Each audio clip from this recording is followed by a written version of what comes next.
obviously I am. That's the flag that's in my HLTV page, the flag that I bring out on stage. But for most of my life, I actually grew up in Northern Ireland. My name is Kamil Karadek, and I was born in Poland.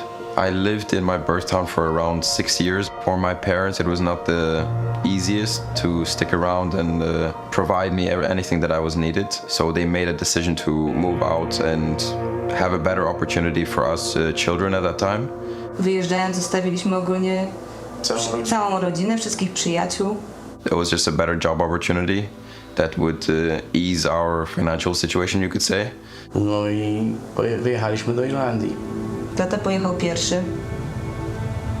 Ja zostałam z dziećmi. No nie było łatwo. Nie było łatwo. Nowy kraj, nowy język. Trzeba było zaczynać wszystko od początku.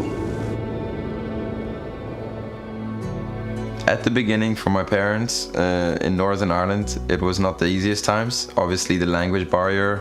I was also very young. I was 6 years old. My older brother was 8. Kamil nie bardzo chciał, jak zawsze, chodzić do szkoły, bo te pierwsze jego dni w szkole były płaczliwe. Też trzeba było go zaprowadzać. Kamil always complained that he had to walk to school, so my mother had to take us all the time. It was hard at the start, yeah. But whenever I came here, I started reading the dictionary myself, just to catch up. He was always good at everything. He always had his head screwed on, and not minding what subject, he always took it seriously. But Camille was always a good kid. He was always a good kid. No one really said a bad words to him.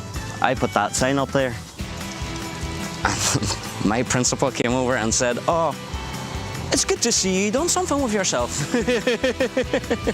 He used to be a very shy person. I was always outgoing, forward. I was always talking to people. He would be a very shy person. As time went on, we learned English and we started helping out our parents a lot more with small things like doctor's appointments or translating or communicating with other people. So we were there always to help the parents. Wy na początku nie byliście za tym, żebym ja tak dużo grał. Dopiero po jakimś czasie się zorientowaliście. No nie, no to jak który rodzic byłby zadowolony, jak zawsze było mówione, nie pozwalaj dziecku siedzieć tak długo na komputerze. Tak. Idź na podwórko, idź pograć w piłkę. Chodź, tu pomożesz mi umyć auto. Chodź, skosimy trawnik. Nigdy ani ty, ani Dawid. Tak.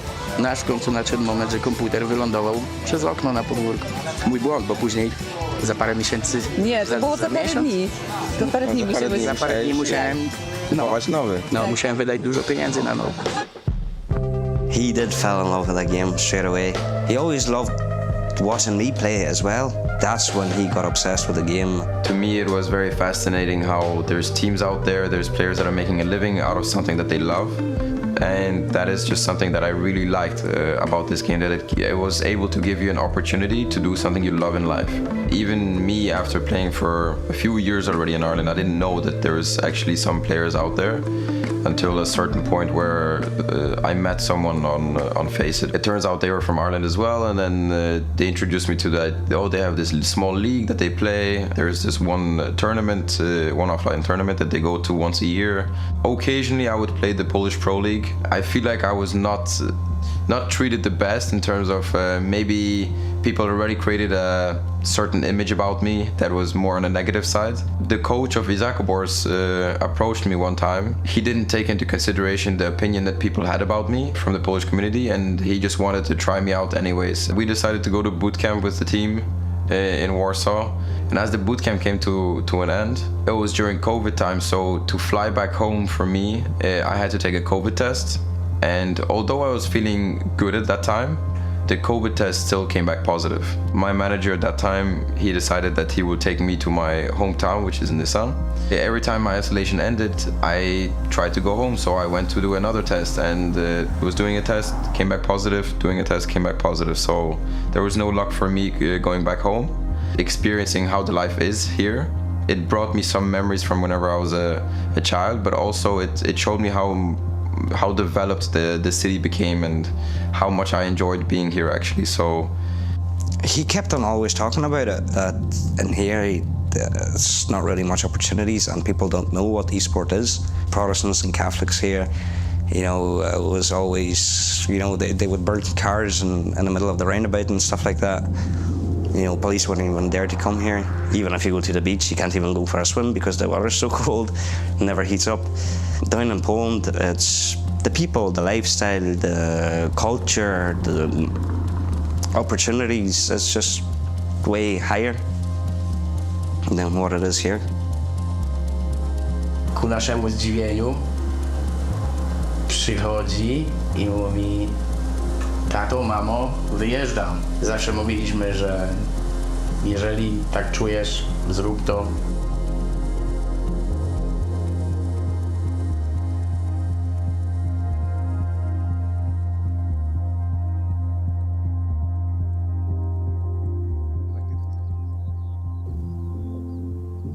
I was at my grandparents' basement at the time. My agent contacted me. He explained to me that MouZ was interested in me. It wasn't for the main team, it was for the academy team. The first time I heard about Kamil was probably when I played FPLC with him. I think that we got matched in the lobby together.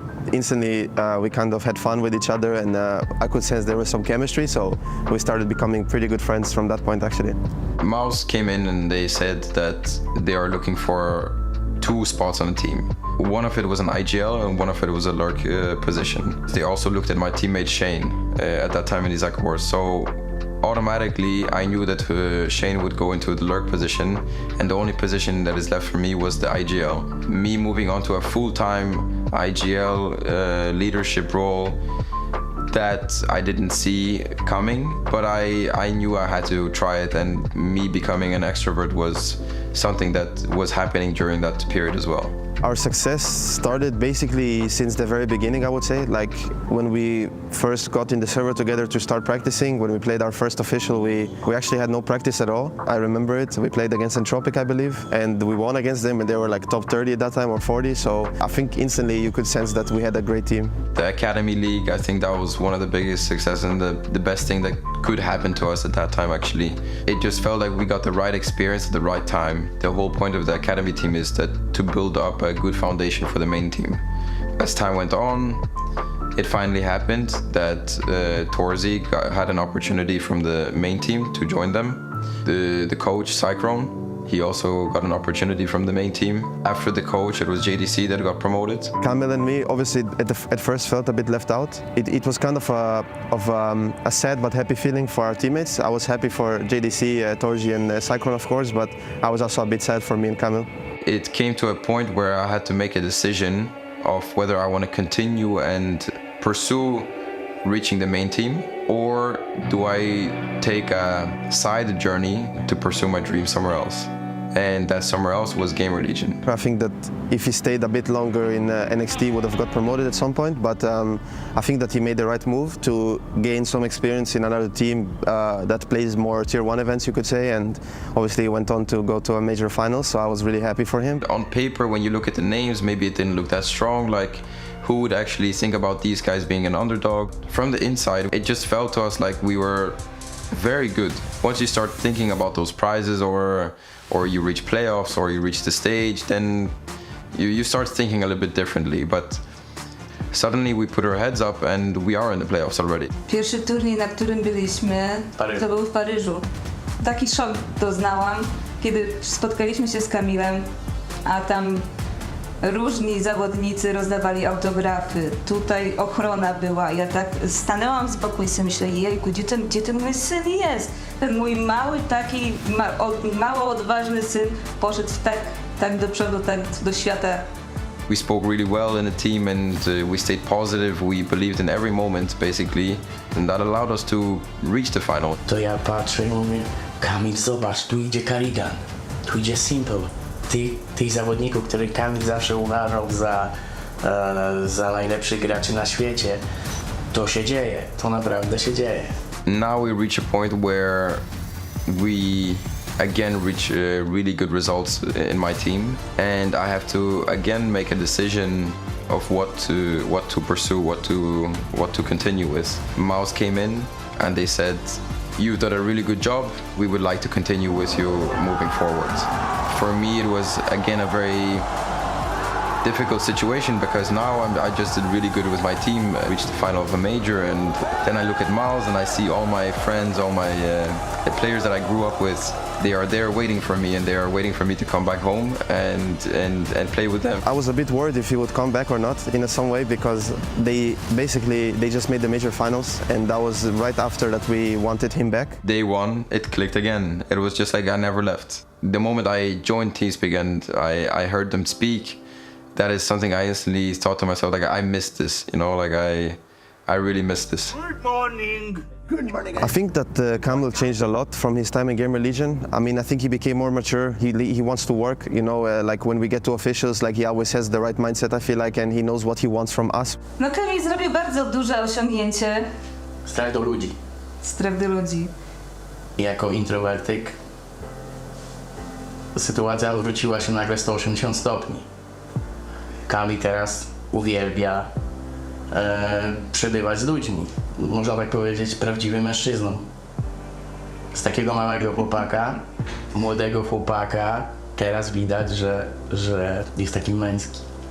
Our accents are a bit different. He did used to have the same accent as me, or he still does, but he doesn't want to use it because he's scared that his teammates wouldn't understand him. Każdy ogląda mecze, nawet jak Babci, dziadki oglądają mecze. inna strefa czasowa, to potrafią siedzieć w nocy przed telewizorem i oglądać każdy jeden mecz, nieważne o której godzinie. The moment you start taking into consideration what others are saying and or the stigma or like the stereotypes, once you start thinking about those things, then you lose track of yourself. So I would say just continue being you.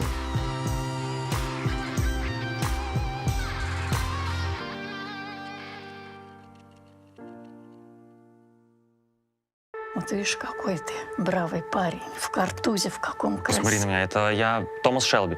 Какой ты, это самый красивый. Острый козырек. When I started playing CS, it was 1.6, at 5 years old, thanks to my brother, my old brother. We had only one PC and it was his PC. He also wanted to become professional in CS, so he had to grind every day.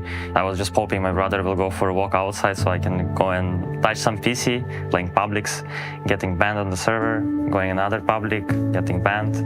Он сначала наблюдал, как я играю, потом надо было ему уже мышкой подергать, потом надо было по клавиатуре пощелкать. И потом уже все, он полноценно садился, там, стрелял по ботам, я помню, и постепенно там играл паблики, ну, то есть я не давал ему с его аккаунта играть. И вот он все, он без тима, и еще школьник какой-то, точно там счетами играет, и его банили все. Потенциал был виден сразу, именно как он двигался механически. Невооруженным глазом было это понятно.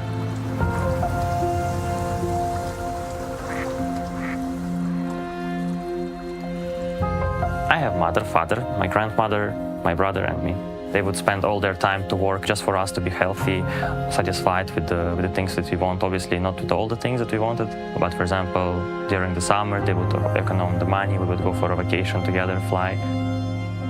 My father, he lives in a country house, and my mother would be flexible because she worked in another city. She's a doctor. I was living in an apartment. I lived together with my grandmother, so we were very close. She was working also every day, so whenever I was going to the school at 7 a.m., she would go with me at the same time. From the home, she goes left side, I go right side, and we're like, bye-bye. My grandma is legend, so she's my legend. Every day is my best memory with grandma. А ты помнишь, как ты залил у него клавиатуру? Слушай, это, там неприятная история получилась. She can be sometimes strict, but she's right. When we had any kind of issue or problems, it was only with the PC. And I would always argue with her, and I still argue with her. You know, it's okay. Я не могу сказать на 100%, что это был идеальный ребенок. Были капризы, были слезы, но я много чего хорошего могу сказать о нем. Конечно, когда он начал увлекаться играми. To be honest, at that age, I didn't think about anything than just enjoying some PC. But New Year 2015. And that was the year where my brother gave me Counter-Strike. The first thing I wanted to do is just go and destroy everyone. Очень обрадовался, потом побежал за компьютер, там начал уже там все это выбивать все данные, там, уже заходить в игру, там настраивать что-то. Ну, понятное дело, потянулись такие другие игры, все было интересно, там World of Warcraft, там Dota. In 1 year, I started playing Dota. Watching international, for example, every year was traditional with my brother. Started enjoying playing Dota more than CS for some reason. I had a friend with who I played online. All of a sudden, we were playing 1v1 and I won him like once. I won him second time, and the next days he just deleted me and he said, I don't want to play with you anymore, and I had no friends other to play in Dota. So I started playing CS because I had my school friends. Да, мы делили компьютер. Я не могу так. Ну, то есть давайте что-нибудь ему купим уже. То есть они постоянно с родителями ездили на дачу. Подумал, говорю, ну, ноутбук, короче, взять. Ну, Илье вроде решение это понравилось. Ему без разницы. Вообще было самое главное, чтобы мы что-то купили, чтобы он мог играть без меня. At 12 years old, I realized that I want to go further and I want to become more professional. I started watching some tournaments where players played, and I just wanted to play on the stage once. When I did my first LAN, it was 14 years old. We played against Pro 100, we played against Kinder. First time we won in groups, and after in playoffs we lost in grand final. Ну, Илья уже в то время показывал прям на лане очень хорошие результаты. То есть какой-то рейтинг там зашкаливал, там все говорили, что ну, будущая звезда. I remember that I got at least $500. My parents, they picked me up from the LAN and I'm like, I won prize money. And I remember on this prize money, I bought my first phone. I was so happy about it. Everything happened after that LAN. То есть именно как раз-таки вот с этого момента спорт, который Илья может пойти и дальше развиваться. I was so smiling. I remember at home I was so hyped and I was so happy. I would sleep like 4 hours during the night. I would play until 2 or 3 a.m. I would need to wake up at 7 a.m. to go to school. 5 days in a week I would sleep like this, and on Saturday, Sunday I would just sleep like a baby. Wake up, school, play, eat, sleep, repeat. The same day every time.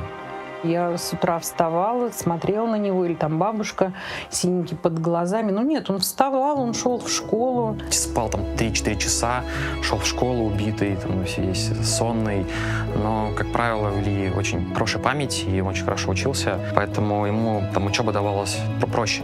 Были, конечно, моменты, когда, например, бабушка его провожала в школу, сама уходила первая, а он уже все собрался, ну, решил задержаться. Да, и часик-два на диване, пока мне там в WhatsApp не писала учительница. My grandma, she's strict when it comes to these kind of things. They're saying that you look like a zombie, you know. She's saying me the truth. I know it's true, but I cannot do anything about it. Like, I cannot not play. Я сначала, не была против. Ой, не могла я уговорить его, не могла убедить его в том, что это вредно для здоровья. Но видела, какое у него желание. My brother would always try to protect me. In his situation, nobody would protect him than himself. I love my brother and very proud that I have a brother like him. Андрей нас всех, и родителей, и меня, убедил в том, что это его. Он сможет показать себя, достичь хороших успехов. А когда уже Илья подписал контракт с Navi Junior, тут уже все вопросы уже там иссякли. То есть не было вопросов никаких. То есть все прекрасно понимали, что это уже новый уровень. Я уже видела на тот момент, что вот ему игра и вот этот вот КС, это его. Что у него есть продвижение, это его мечта. И здесь большую роль еще, конечно, сыграл старший брат, который ему надо идти дальше, ему надо расти. Ты посмотри, как он развивается. Я сдалась, говорю, да, хорошо. И так получилось, что вот он чего достиг. The first ever flight to the Navi. Oh, Navi camp. Yeah. Yeah, I was very nervous.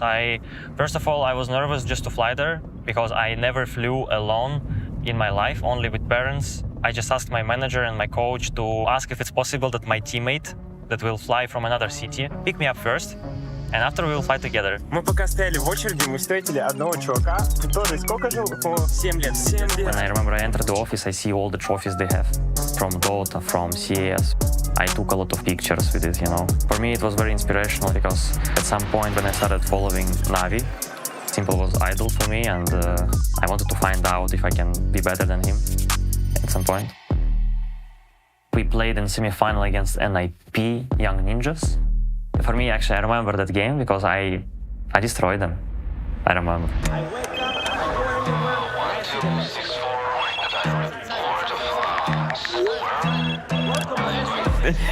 I was saying to the boys that you're not gonna believe me, but people are writing me from G2, you know, like, and they're like, wow, no way. They already started like saying congratulations. I'm like, wait, chill. I'm with you still. Решение было максимально осознанно, даже если я ему сказал, давай там, может, в другую, нет. Он хотел играть с Ника и хотел играть в этом составе, это даже была его мечта. Он как раз-таки, когда я ему подарил CSGO, там прошло время, он там на аватарку ставил лого G2, и я думаю, что у него мечта тоже поиграть в эту организацию была. The feeling was insane. I was very nervous, I was very stressed joining G2. When I was at home still and I was packing my suitcase, I'm not nervous, you know, like, but when you're close to arriving, yes, you're very nervous. Imagine you see Nikola Kovac in real life. But the most funniest guy was Jax, because he also didn't speak English. He spoke English, I'm joking, but he will understand me. The most arguable person for me in the team was Nico, because he's gonna tell me to not pick here. I'm like, no way, I can't, of course. He would explain me deeper and deeper further. To come to the point where I had to agree, we had to talk a bit. He was the first kind of players of young generation that people started talking about as the next Simple, for example. I think he was one of the youngest players to join FPL, and I got to play against him and also with him, and I could see why people were saying it. Fucking Monesi is monessing us hard, man. If you ask anyone on the team right now, I think everyone was very surprised how mature he is. When you talk to him, how wise he is, and very respectful, and he had always good manners. For me, joining Tier 1 organization, speaking English, international team, environment was so different compared to Navi Junior. I had to relearn how to play this game as a team as well. My first big tournament was Katowice. It's the most memorable tournament that I had in my career. I was dreaming about this kind of tournament. After the first media day, I was so nervous. People asking me how people call you. I say I'm Yellow Flash. I'm like, oh my god, what I'm saying. I was very shy. The first game we played, I think it was against Fnatic, we lost. I felt very nervous, and I think coach Remy, he saw it and he came to me in my room and he asked, can we talk together? And he just told me like, Ilya, that you seem very nervous and you were very pressured, so just do your things. Play how you know how to play CS. And after everything started, Liquid, bam. Astralis, lower bracket grand final, bam. It's arenas, it's the stage. I'm already sweating before going out on the stage. I'm just about to step on the stairs. I see all the names here. Natus, Vincere, Virtus Pro. And I'm like, no way I'm gonna play on the stage now. We are going out on the stage, people cheering for us. The moment when people started chanting my name. Semi-finals, I had to face my idol, Simple. It was just so unbelievable that I'm already playing against them, you know, that I had to come and play against them. The whole series were very tense, and also there was very memorable clutch that I did against them. It was 1v3 against the legendary trio, Valera, Electronic, and Simple. Okay, dude. I couldn't believe myself that I'm already there, you know. I feel like the time flew so fast from me just playing on some local LAN tournament years ago, and here I'm already on the stage. Like you live in a dream or something. So we lost against FaZe in grand final. Next time we come here, we will definitely bring this trophy home.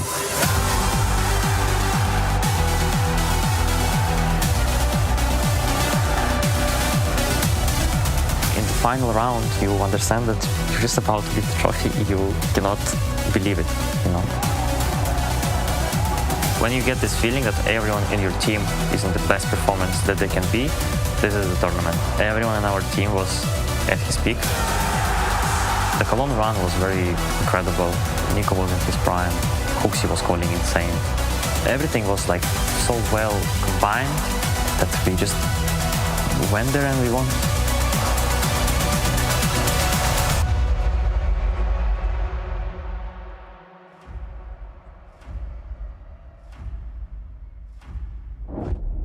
before Shanghai Major, before 2-3 weeks, I found out that Nico is going to leave. When we started playing together, I said to myself that my goal is to win Major together with Nico.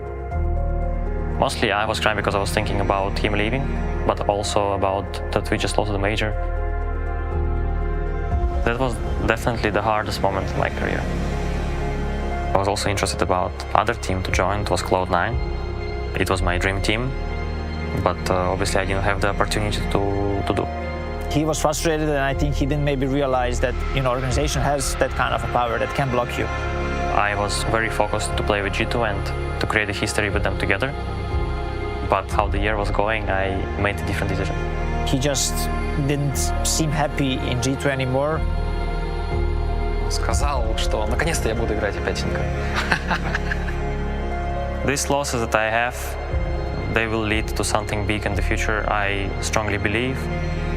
I believe what God prepared for me in this life, in what path I go, I believe in this path. You have to spend so much time in this game to become successful. Inside of me, sometimes I suffer a bit from the time that I sacrificed. I don't see how my grandma is becoming older and older, or my parents, or my brother. Я ему всегда говорила, что наша жизнь такова, что возможны и взлеты, и падения. Никогда не надо останавливаться на достигнутом. И если были ошибки, то на этих ошибках мы учимся. My goal always was to inspire people, the way I got inspired by Simple. Whatever happens to you, if you become the best player, if you win so many trophies that you always stay on the ground, you don't forget about your family, about the people that helps you to improve. I'm grateful for everything that happened in my life. All the people that I met, my family that they're supporting me in this way. I'm grateful that I have the lovely brother. Counter-Strike изменил нашу жизнь. Я не думаю, что я буду такой ярой болельщицей. I don't feel the pressure of success. I don't think how many trophies I will win in 4 years or 5 years. Will I be successful in 6 years or 10 years? Try to fight for every trophy. Try to win every trophy. That's who I am. I don't live in the past or in the future. And I'm here, guys, recording the interview for you.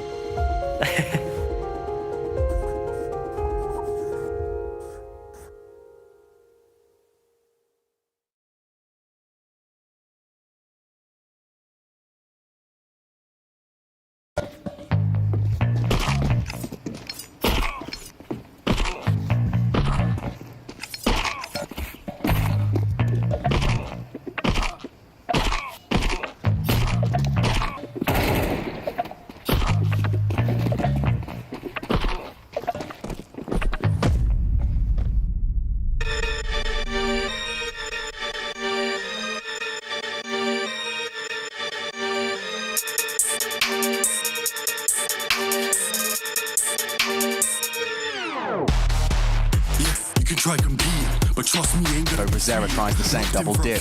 Two at the back of Dice, and Essential found a quick one. Here we go. This is that start. Maybe not. Denied by Vincere. I've been running it up like 100 meters. Able to get past it. The Torshi ain't always that just refuses to show mercy. Advance, you hardly get me. Nah, don't talk. I just let my pen speak. Right hook still harm me. Left cheek need 50 mil. They can spray them all down. It's a good amount of damage. It's a 2v4. A nade goes deep. What? Dead sight. MongolZ. BetBoom can taste that 12th round as the two players hold strong.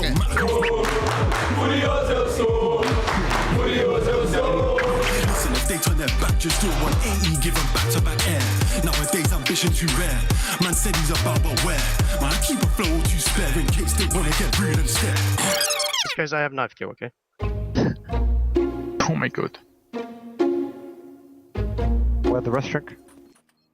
Oh my my god, I reloaded! Guys, they're gonna be called. Can you come? Bro, I actually reloaded and I fucking knifed him anyway. The guy didn't react, bro. Holy shit. Guys, they're gonna... Again, the time is getting close. Very close. Dangerously close. Madger by the skin of his teeth. He's got another clutch. Hours and hours. Look at him, baby. Back-to-back last second deep. No way, did it again. Hours and hours and hours and hours and hours. I was locked in bed hours. How many hours? Too many hours. Late night, ain't no morning shower. Paid by the hour. 24 hours. How many years? You been in hours. Putting hours allowed. On my apple, no sours. Been locked in for hours. It's tough like beef. Man, think it's easy. G. No leg to stand on. Brock up me. I've been running it up like 100 meters. Pit stop. Saturday, June the 13th, 2026, I've got stage 3, round 3 of the Cologne Major here in Cologne. Obviously, there's people out here. Hey, how's everybody doing today? Y'all doing all right? All right, perfect. Yeah, see, people love Counter-Strike. I love Counter-Strike, which is why we're all here before the ripe hour of noon. Where are you from? Germany. Which parts? East Germany. Uh-huh. Did you drive here or what? Yes, car, 5 hours. First time? Cologne Major, yes. Nice. In general, no. No? First Esports event? Oh, that was like something ESL from 1.6 Germany scene only. That is like ages ago. And what do you think about the German Counter-Strike scene currently? Dead. Damn. All right, next victim. Come on, let's move along. Where are y'all from? Where are you from? Germany too. Germany as well? Yeah. Where? Bochum, like 1 hour. Okay, yeah, sorry, because you're like, Americans, we're not really good with geography, but okay, first time for IEM or? Yeah, I was at IEM like 3 years ago in Lanxess Arena, but it's first time for all of you. Yeah. Well, who are y'all cheering for? Actually FaZe, but they didn't make it. And on that note, we keep going. All right, thank you so much for your time. What about this crew? Where are you from? Boise, Idaho, USA. What? Yeah. How'd you get here? My wife is here studying, and I couldn't, being from Idaho, Counter-Strike doesn't come near me very often, so I couldn't be, 20 minutes from the major happening and not come. Absolutely. Well, we're really grateful to have you. Outside of that, is this your first Counter-Strike event? Oh, yeah. What do you think? I'm so excited. Navi fan, obviously. Tell me about Navi's chances of winning this major. They're obviously going to win. There's no other option. As we all kind of knew right there. They got the MongolZ this morning who could put some work in on them. So how do you think the game goes? I think it's going to be rough, but I think Navi takes it. How about you tell those people in Idaho, maybe in Boise in particular, to wake the hell up and watch Counter-Strike? Get up, Boise! Yeah, that's what I'm talking about. It's the Intel Extreme Masters. Make some noise, Cologne!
Welcome back to IEM Cologne 2026. We're heading into stage 3, day 3, and Martin, we just had a little conversation about it. We're almost 2/3 through the major already.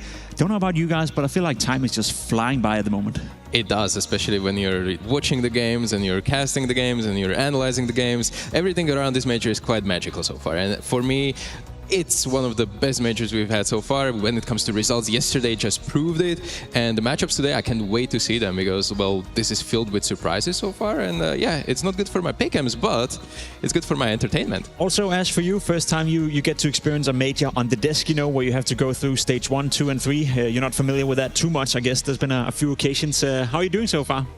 I've enjoyed it. It's been really good. I think the vibes were really nice. The content that ESL kind of putting out as well, very impressive. Enjoyed that as well. And the matches have been a banger, so it's been a good one to Speaking of the content that ESL is putting out, how about the content the teams are putting out? There were a couple of results yesterday to me that stands out massively, and I think it's only fair that we dive into the first one of those two things we're going to highlight here. Falcons playing BetBoom. On paper, you think to yourself, okay, Falcons, you got a little bit lucky with this draw. You're supposed to go 2-0, but BetBoom, they wanted it differently. Yes, a bad loss, I think, for Falcons, and I think, to be fair, you'd have to be a bit of an idiot to make excuses for them, so I'm going to give it a go. I mean, this one is the T-side Nuke. When you're kind of a new team, it's never going to be easy. So I think it was 11-4 up or something. Yep.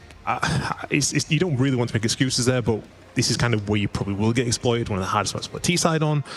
And I think the levels of pressure as well are completely different. I mean, these are like small details, but I think you can make this argument when you can say they have beaten G2 so far, and G2 have looked good. They took down FUT yesterday, but today is going to be a big test for them to show they aren't so affected and show that they actually could potentially be a contender for this major. I'm a little bit torn here, Martin, because I kind of want to say that it's almost unacceptable for Falcons, and as much as I get your excuses, quote unquote, it's also the pressure that's always been the case for Falcons. Nuke T-side can be super tough for sure, but the reason why I'm not going to say it's completely unacceptable is that I think BetBoom so far in this tournament have played really good Counter-Strike. Would you agree with that it's, yes, on paper it doesn't look good for Falcons, but BetBoom, let's be honest, they're playing good?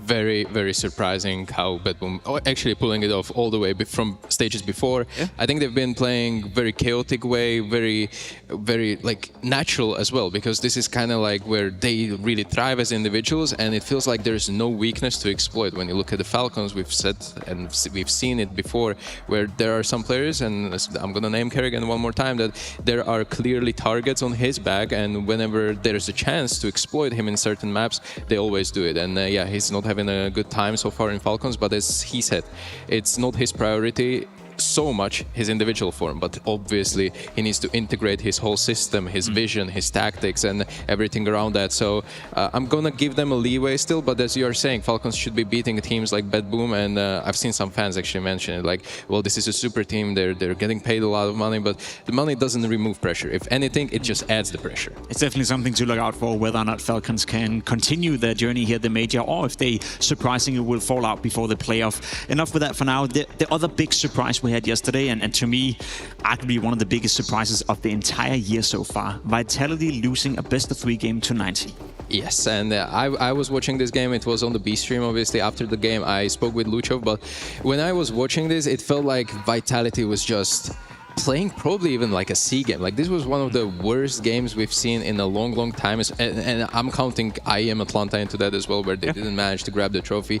A lot of uncharacteristic mistakes. Even Apex on that Mirage, he was watching like POV of Messi, and Messi literally saw an enemy. Messi did not react at all, and in the team comms they were like, Messi, are you not watching your screen? Or what? Like, it was so weird. And then right after they go for an A execute, Apex completely misses the smoke. There's a lot of like little details that Vitality is not used to making. And on Dust 2, 11-13. Bear in mind, 9Z Huaso peak, it was 0-10 for him at some point. They were literally beating Vitality 4v5. After that, he recovered, and obviously he clinched the game pretty solid, but it's just interesting to see how Vitality is having some of these like days in these tournaments where they're just completely out of the game and they're not feeling it. And I wonder if this was an anomaly, or we're going to be seeing some of these hiccups moving forward as well. Here's to your point of view, Ash, here. Should we worry on behalf of Vitality, or is it, yes, a big result obviously for 9C and not a good day in the office for Vitality, but does it change your perception of how they're going to do here? Maybe not so much. For other teams, it probably would do a little bit more. I mean, Dust 2 was a little bit worrying because it felt like they were kind of untouchable for quite a long time. I think it's just 2-3 losses I've had recently now with this, so that timing for that form, not really ideal. They have looked more human recently as well, which is unlike them, especially someone like Rops, who we know is a robot. We've already checked this out behind the scenes. It's something we all well know. Maybe a little bit worried, but the teams like Na'Vi and Falcons, who should be taking advantage of this, well, they're losing games as well. So I'm not too sure. Maybe we're going to have a vibed out major where Spirit with a frog behind them, or BetBoom with a stand-in are going to win the major. I have no idea yet. Which is pretty interesting, because right now every single team that was contender to take the trophy is showing some kind of a weakness. Team Spirit yesterday lost the map. Yeah. Vitality lost. Navi also hiccups against Spirit. They were completely blown out. FURIA is obviously in the 2-0 pool, but they've still shown some weaknesses there. If anything, it gives us something to talk about. If anything, it gives us some excitement, because I agree. I feel like the drop-off from Vitality to the rest of the teams have been narrowed down, and the gap is perhaps not as big as we thought coming into the major. Now you can see the stage 3 and where we're at currently in the Swiss format. There's a lot of cool games, as you said, 2-0 games, 0-2 games as well. We have to eliminate teams for today, and then we have this big pool of teams in the 1-1 game where there's a massive difference between being 1 game away from qualifying to the playoff and 1 game away from being eliminated, which is why tomorrow is going to be super, super exciting. But for now, let's talk predictions. Let's talk about what we actually think is going to happen here at the major today. And I want to start with the 3-0s. I want to start with the 2 top games. So obviously we have FURIA in that 1 game taking on BetBoom.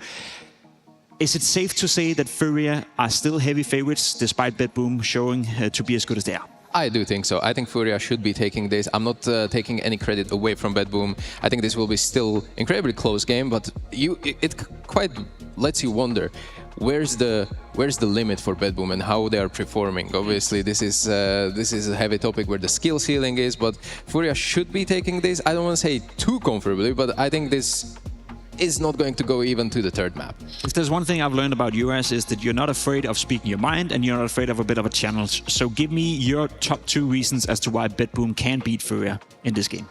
Well, I've been saying from stage 2, I believe that they could potentially make the playoffs with the way that they play. The style is really, really good.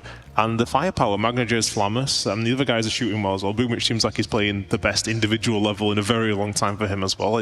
This is a scary one for FURIA, but I agree with Martin. I think FURIA, eventually, you're going to go up against too many good teams, and they're going to eventually lose. I believe in this. So I think today it's another big hurdle. If they get through here today, I mean, this is unbelievable for them, and we'll see how they do kind of in the front of a big crowd. All I'm trying to say with BetBoom is that the way they play is beautiful. It's great that they're pulling off so many upsets, but is it sustainable? Well, maybe it is, but only for a certain amount of time, and that time might end anytime. As I hear you say it, we can definitely get a competitive game, but we believe FURIA is going to make it 3-0. Now, that leaves us to the other 3-0 game coming up today, Spirit versus 9Z. Again, with 9Z's performance against Vitality yesterday, do we actually believe there's a chance for them, or do we think that Spirit and the Dunk train is just going to continue to roll over? As I said just like 3 minutes ago, I do think that the game yesterday was more about Vitality not being themselves instead of 9Z just pulling something incredibly miraculous. Not to take any credit away from them, but I do think that Spirit is going to be another tough opponent, and it will be very interesting and unlikely if they manage to catch Team Spirit and Team Vitality on their off days back to back. So I'm going to go with Team Spirit beating 9Z quite comfortably. I'm not going to do you dirty here, Ash. You're not going to go for 9Z, are you? Well, I'm just going to point this out. Donk had a 2.27 rating in stage 2.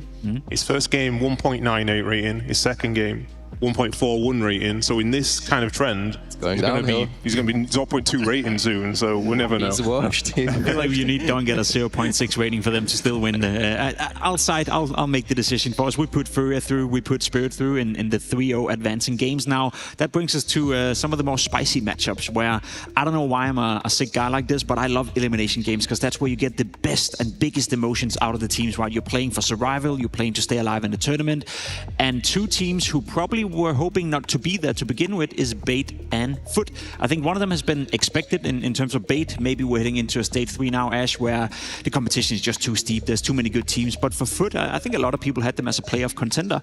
Is that still realistic for them being now 0-2? Yeah, I think it still is realistic. The way they play is really good. My biggest worry about FUT would be they're a very young team, and now they're in the stage where the pressure is really on them, and they will be big favourites. And yesterday they were so frustrated, like unbelievably frustrated. We saw multiple times Krabani shouting at his teammates, and rightfully so in some of those examples, but can they bounce back and go again? That is my biggest question. I don't think there's a doubt between them being better than Bait, but I would also say the way that Bait play is really infuriating to play against. They will just take jewels all of the time, and they will just risk on their individual skill. And when they're hitting, they shoot pretty hard as well. But I still just about back FUT to go through this entire stage. tough I'll take that decision for us as well. We have to speed up the process a bit. FUT will go through Paravision versus Legacy. Quickly, Martin, who's gonna come out as a winner? I do think that it's going to be Legacy. I feel like Paravision is giving me kind of like I don't want to call it dead team vibes, but obviously some changes are on the horizon. Destan said it multiple times that the only reason, not the only reason, but the main reason why they're sticking with this roster is still that they're at the major and they're having a lot of VRS points. But actually, I checked the stats today, and I think even if they go to the playoff miraculously, I do think that they're not going to make it into top 12 of the next ranking, which means that they're out of invites, and that means that Destan is free to pull the trigger however he wants. And there were rumors and kind of like, you know, news about them poaching other players, or at least looking for them. So we'll see how that goes. And I will say that if Paravision goes 0-3 today, I expect maybe 1 or 2 changes coming into the lineup very soon. I think that's fair to have those expectations. As I said, there's also plenty of teams in the 1-1 category, which gives us a chance of checking in with them later on. You have teams like Vitality taking on MOUZ, Falcons, Monty, Aurora, G2. It's, to be completely honest, a lot of quality teams in that bracket. So we'll see how that's going to develop. For now, though, it's time for us to focus on what's at hand today. Over on the B stream, you have Bait taking on FUT. I believe that Trace have spoken to Longs coming into that game. And here on the A stream, after the break, we're checking in with Alexa B before we dive into Navi versus the MongolZ. Two teams who most surely would have hoped not to be in the position they're in right now. 1-1 is a dangerous place to be. You lose this game, you're just 1 game away from being eliminated. However, if you win, you have 2 chances at making the playoffs. Safe to say that FUT, Bait, Navi, MongolZ, there's a lot of pressure on every single one of those teams today. And for me, personally, I'm excited. It's major, it's stage 3, it's stage 3, and I guarantee you we're gonna have some banger Counter-Strike coming up for you after the break.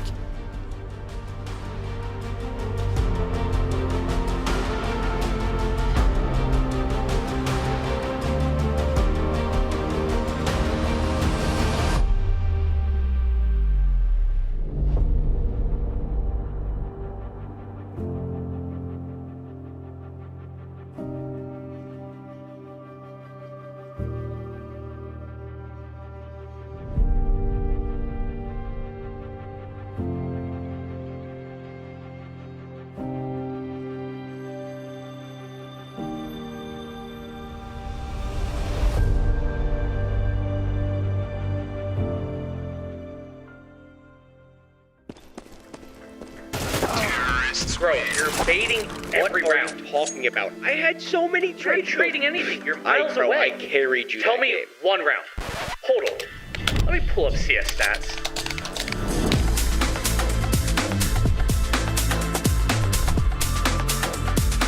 Oh, wait.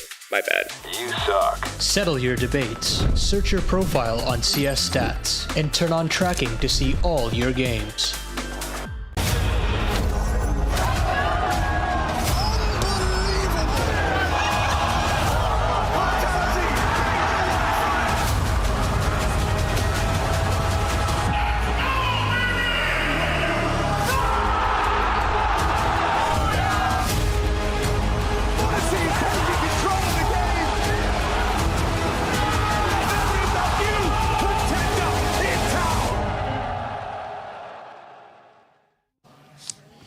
Alexi B from Navi joining us before their matchup against the MongolZ. Alexi, how are you feeling today?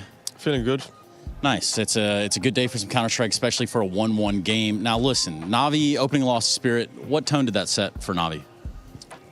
Just us realizing where we are. We weren't there at all, and the major started. So it was like an eye-opening match for us. And just, but we understood we were able to lose a match. And we're not out yet, so we just understand that we needed to show up as a team for the next day. Out of that Dust 2 and Anubis maps there, were you able to learn anything from that game? I mean, for sure from the Dust 2, yes. On Anubis, we could have played better to make it even closer than it was. But overall, we just weren't there as a team and even as individuals. So, yeah, yesterday was a lot better considering. Yeah, so exactly that. You sent Legacy to O2 yesterday. What's the difference in the team that played versus Spirit versus the team that played versus Legacy? I think mostly the communication and just lack of fear yesterday. We were not afraid to do any of our moves, and we were speaking very good to like communicating good on the X on X situations and winning the necessary clutches, and that was it. This is a rematch from ESL Pro League. MongolZ went ham there. Also, MongolZ 6-7 me in the elevator yesterday. What do you think about that? You kind of fucked me there. But yeah, you know, MongolZ played well on the last matchup we had against them, and I felt like we played well as a team. If I'm not mistaken, I think Mara wasn't there last time. They didn't have their coach. But yeah, I think it's gonna be tough. They're showing some good shape. We know what we're capable of, but today will be different. They're saying MongolZ without Senzu is beatable. Do you agree? I mean, we beat both iterations, and we've also lost. So yeah, let's see what happens. Thank you very much, Alexi. Thank you. The Intel Extreme Masters Cologne Major 2026 is brought to you by ESL in partnership with Intel, Acer Predator, DHL,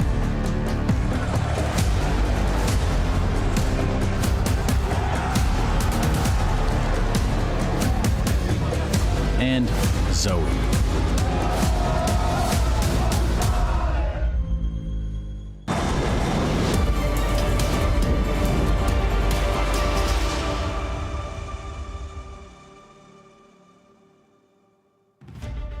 In roughly 12 minutes, Navi, world number 2, will take on the MongolZ, world number 9 as of right now, in a 1-1 game here at the Major at IEM Cologne. Personally, this is one of the games I've been looking forward to the most for today. I think there's a lot of quality on the server, and I think it's two teams who are more even than people may initially think. Now, the reason being that Navi, as of late, obviously have played exceptional good Counter-Strike, but the MongolZ, I feel like, I don't know what it is, but I keep underestimating them, and I think everyone keeps underestimating them. Martin, they play good Counter-Strike, and they seemingly continue to get better and better despite Senzo no longer be part of the team. Yeah, since Senzo is out and adding Cobrazera, it's really interesting with this team because, well, they lost their kind of like second star, right? And they recreated this system where losing a star and not replacing it with another one, but rather like spreading all those responsibilities among everyone in the team equally. So this kind of leads us nicely into like this firepower issue, in my opinion, where with MongolZ you don't really associate it that much, but the stats that we have had to chance to discuss as well is that interestingly, like the round swing on this team is pretty bad. Like everyone else besides 9-10, we're looking at round swing that is almost always in the negative, meaning that they're mostly losing the important duels, right? And it's such a strange thing to say because when I see MongolZ, they're like winning a lot of the good rounds and a lot of the good matchups, but when you look at it as piece by piece, kill by kill, it's actually not looking that great. And I think it might be one of the biggest weaknesses, I would say, but props to them for actually recreating the system out of the Senzo picture. I find that interesting, right? Because part of the DNA when it comes to the MongolZ and what everyone always references, Ash, when you speak to them, is that MongolZ, they shoot hard on the server, right? It's a very skilled team from an individual standpoint, but have you also seen them stagnate as of late, or are you still, you know, believing that there's more to the MongolZ than the eye may see? Yeah, so I kind of always saw the MongolZ as 4 incredibly aggressive riflers who were very consistent, and they would just tilt the other team and hit lots of headshots, and the AWPer was good, but like nothing fantastic, and people often criticizing him as maybe being the weakness. And now it feels like it's flipped completely the other way, and now the AWPer is their star player in pretty much all aspects, and the riflers are kind of struggling. So taking Senzu out, I think the balance of the team has kind of gone away, and they've gone from a team that had almost too much firepower, you would say, because it was a little bit reckless at times, to a team that they're kind of lacking a little bit of an X factor.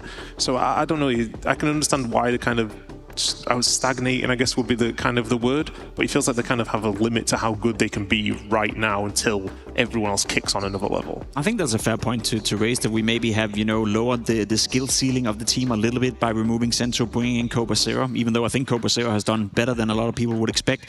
You bring up a very interesting point, Ash, you know, 9-10 and the AWPing powers within the team, he's seemingly stepping up, but he's no MONEZ, right? He's no Saivu, you know, so is it enough for 9C to play well, in particular on the CT side so far in this tournament, or is there still a skill ceiling within this team, you think? I do think that the overall 9-10 and his opening style is like detrimental to this team, and it's very important that MongolZ keep using it, especially with IGL having like a very like star positions, I should say. So there's always like very interesting thing where you put IGL in the middle of the map and having a full control over everything, and it gives you a leeway in the CT side to actually read the game way better than some other teams, which they put like on Mirage. Blitz would be playing like a B-Apps. No, it's Techno in this case, and weirdly enough, Techno was actually the one grabbing the MVP at EWC last year. So he's even as a support, quote unquote, he's doing really, really good. And 910 is honestly one of the biggest surprises for me since that Senzu removal. I do think that MongolZ were in a really, really bad spot because they had to pick a player from Mongolia, and there's obviously a limited pool of players, not the pool of players, but at least with an experience. But they integrated them so well that I think in certain ways, this MongolZ is even better than the last one, which is weird to say because on the paper it shouldn't make sense. But the eye test of the things that I see on the server is actually proving me wrong. So I'm glad about that. I'll raise the case in terms of your argument, as you're saying maybe there's a lack of firepower almost at this point within the MongolZ. Is that an issue against a team like Navi who plays a bit more structured Counter-Strike, who plays in a system, and a team that we have also labeled for quite some time? They lacked a bit of firepower, to go all the way to the top. Obviously that's changed a bit with Makasi coming alive, but is this maybe a good matchup for the MongolZ in that regard? I don't think anything about this is a good matchup in terms of the veto, the system, the firepower as well. Like Navi, you kind of say maybe their weakness is sometimes their firepower, that they don't have an individual that massively will take over the game. It used to be that MongolZ were kind of the system breakers because they had so much firepower and they played in such a, I can't say tactical way, but kind of a feeling way where they play off each other quite a lot. That is how they used to be really good and upsets these teams, and now they've kind of lost that X-Factor side of things, and their tactical side can be a little bit outdated at times. That's going to be interesting to follow. I very much follow that point, that sometimes it did feel like the MongolZ were playing this exotic style of Counter-Strike that could potentially break the system. Now, speaking of Navi, so far in this tournament, Martin, again, it's very tough to conclude anything, having just watched them play 2 games of Counter-Strike. The one against Spirit naturally didn't go well. Got a win yesterday, but what's your gut feeling telling you about Navi and their current shape coming into this major? Because the lead up to this has been fantastic. Winning in Atlanta, establishing themselves as the clear number 2 team in the world. Is that still the gut feeling you're sitting with, or have Spirit already by now overtaken them? I do think that, as Alexibi said, the Spirit opener was an anomaly, like they were not even on the server, and it's very important. Blade told me yesterday that it's very important that they grab that win with the confidence, because it allows all the players then to do moves around the whole map.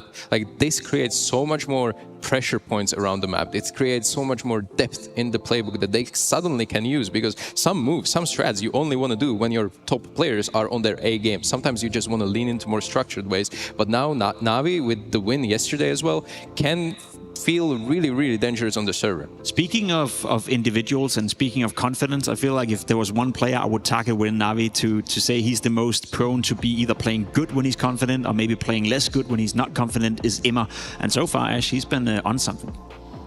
Yeah, I mean, I think he's pretty underrated in the way he plays in general. I think he's just a really solid player. His aim style is always... I always had him kind of the player that was fantastic against eco rounds, where it can be dangerous for other teams. His aim style, like, he kind of goes from headshot into the more body spray, and he was very good with this. But these pistol rounds, Martin, wow, pretty impressive. So. This is insane. Like, legit, any clip from yesterday's pistol round, you can just roll it, and it's going to be a highlight. I've never seen stats like these from the pistol rounds, and it's also super impactful. Always an entry, always going out first, winning the duels. This is just from one game. This is just against Legacy yesterday. On CD side, on T side, it happened here on Ancient as well. Like, super impactful retake. This was a 2v2 retake, by the way, that swung the complete score because it was 6-6 half. The amount of impact Imma brought yesterday is so underrated, and it all comes down from pistol rounds, which, yes, we say that pistol rounds are important in best of ones, but hell yeah, like 3.31 rating from the pistol rounds from yesterday. For my money, that was actually secret MVP of Navi's success yesterday. That is definitely something to look out for in this game. I just want you to elaborate a little bit, Ash, because I find it interesting in terms of Imma being maybe underappreciated. I think when rumors were starting to circulate around the Navi camp before they started to do well, maybe Frozen was on his way, maybe they would make a roster change. I think everyone pointed towards Imma being the guy that, okay, we have to let him go. Do you think that narrative have changed with how well he's been playing as of late? I don't know. I think it depends a lot on how they probably do at this major, because I think Navi really are trying to gear up to be title contenders, and if they don't really show at this major, then they're going to have probably have to change something. I do say, like, I think he has a large voice in the team. He does seem like he's taking more like of a leadership role at times, trying to big people up and get them speaking as well. He's pretty good at what he does, and maybe like the dynamics changed a little bit because I think he was set up to be the star before, and now kind of it's a little bit more on MongolZ.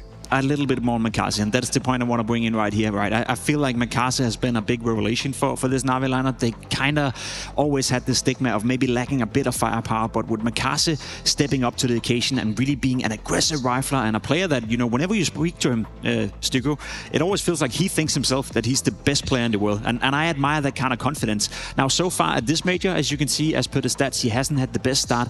How big of an issue is it if MongolZ is not waking up for Na'Vi? I'm going to play devil's advocate here. I would say low sample size. He started with the Spirit with a 116 dust 2 or something like that. He had absolute stinker. They lost that map.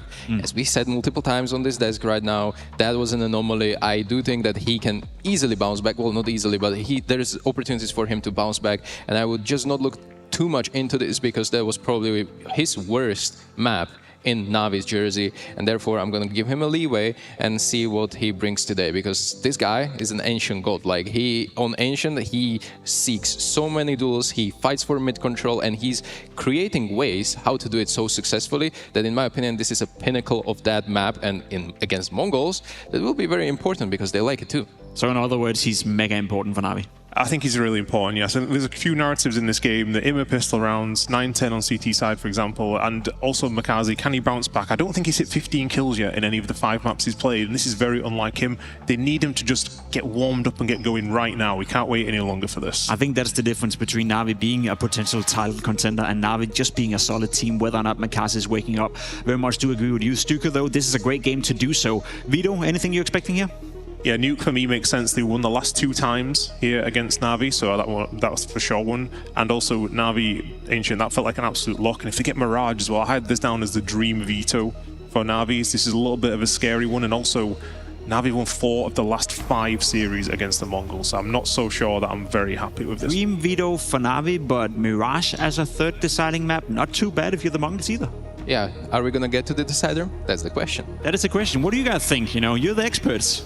I think the Mongols Mirage feels better than it's performing at the moment, and Na'Vi Mirage are better than what maybe the fans feel they are. I think this could be, I think 2-1 minimum for Na'Vi, but Na'Vi will win this series. Your gut feeling has been questioned a lot throughout this tournament, Martin. What is your gut feeling saying you about this game? Oh, you really don't like to put me on the spot like that. Na'Vi is taking this, in my opinion, 2-0. 2-0, that'll be rather convincing if Na'Vi can do that. There's no doubt that the world current number 2 team, Na'Vi, are the favorites going up against the Mongols. I do think, however, with the way Mongols have played so far in this tournament and the history between these 2 teams, that it would be silly not to expect a good game of Counter-Strike. Speaking of game of Counter-Strike, we may as well get it on. We have some beautiful voices to guide you through the game. Moses and boys, take it away.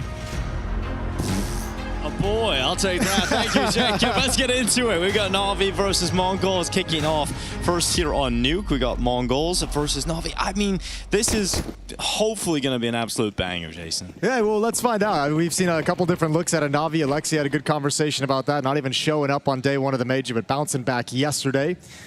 Mongols, they had that 2-0 over bait yesterday to get to this position. But going to be a tough task up against Na'Vi, especially your map pick. You go to Nuke, Na'Vi gets to start on the CT side. This can feel suffocating pretty quickly. And here's the wraparound in the pistol. MongolZ, dangerous situation. They come right through. Oh, how he manages to get 2, you'll never know. Lovely headshots and a 4-on-3. Techno waiting for Immo to stroll in towards his crosshead. It's gonna happen here. Fight is there for Techno, and he can't take it. Immo gonna drop him on the dual Berettas. 9-10 and Blitz, though, getting a couple kills right back. And again, even numbers here with over a minute left. Yeah, gotta be careful. You don't want to mess with that P250 whatsoever, but with the drop into the bomb site, look at the rotation. Great protocols from Immo, who slides over to ramp room to cover this. As his teammates falling into the bomb site, they realize the avenue to ramp room is wide open for Blitz and 9-10, so Immo, he has a really tough off angle. Brothers, shadow against the wall, but Blitz, what a shot. That's devastating. Wonderful so far out of the action right now. We just had the desk highlighting how well pistol rounds have gone for Immo. Huge missed opportunity there. And well, that bomb is going to get planted. Wonderful trying to drop down and get involved here. They know exactly where he's coming from, so Blitz is just going to hide behind that default cylinder.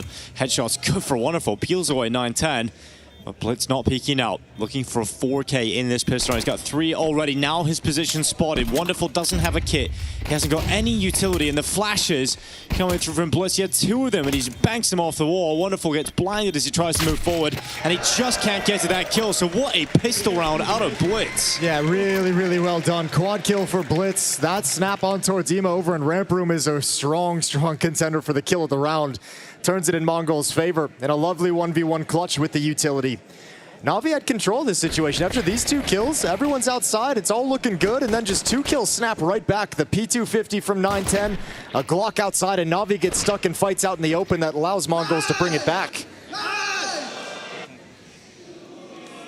Tough pill to swallow for Na'Vi. 1-0 MongolZ on the T side, and a second round investment. Scouts out for Wonderful.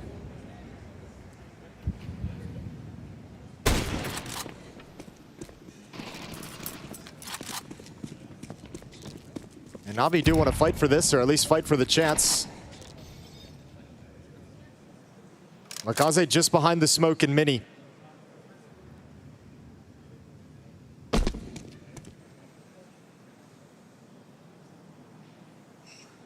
Look how cautious the MongolZ is being as well. Backing off, playing it very, very slow, staying at a distance. Don't want to get caught in some kind of a pop flash trap. So giving a lot of time to see if Na'Vi's going to execute any kind of a play outside that's going to harass them. There's the flash setup, and MongolZ not getting anything out of it. When you get flashed in like that, you're really hoping, while they're blind, you're able to get at least 1. Now Wonderful trying to nip forward. Does take some damage off Blitz. A good long-range kill. Wonderful actually through that box. Is taking CobraZero down, and Alexi's just moved at the perfect time, but 910's going back to check it. Needed that headshot. Yeah, lovely kill with the AK. Now going to swap out. Bid's going to drop down the ladder, but they want to go right back up, just dodging the nade damage. AK-47 in the hands of Ema. They've got a chance in this 3-on-3. Yeah, over the top of Heaven. Imma going to be sent in first. Mzinho waiting down below with the mech, and Bit goes around, and Imma's got the kill. Bit's headshot rings out. Now it's 910 having to clutch up. Worried about Main getting pushed on the left side as well. He backtracks, uses the vent as cover, but Wonderful comes in to sweep him up. And Na'Vi can celebrate a ridiculous round. Bit and Imma doing so much work over Heaven. Yeah, the MongolZ play doesn't work with the flashbang. That's exactly what MongolZ are waiting for, so well done from them, but there's another layer to it. He misses the kills, but sees 3 outside, and then it activates the player coming up secret with the MP9. Perfect play from Na'Vi, wrapping around and letting them go into the bomb site itself, but winning all the battles on the extremities. Spot 3 players outside, easy for Wonderful to take a wider angle. Distracted is Blitz, so drops and a couple of kills just as they try and turn the corner.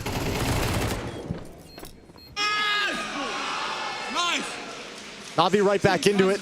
Yeah, so the MongolZ though, they've gone for the force bite. Scout for a 910. Deagle's Tech9 trying to recover from that frustrating round loss in the previous. Going to be having a quick peek here from 910 over the top of the silo. CobraZero trying to drop onto Main, but the aggressive play from MongolZ, he has to fall back once he realizes there's a lot of players there outside. Yeah, good to get out. He has got no support either, so backs away. Cobra's brought very, very low, 27 HP. One of the stronger performers thus far in stage 3 for the MongolZ.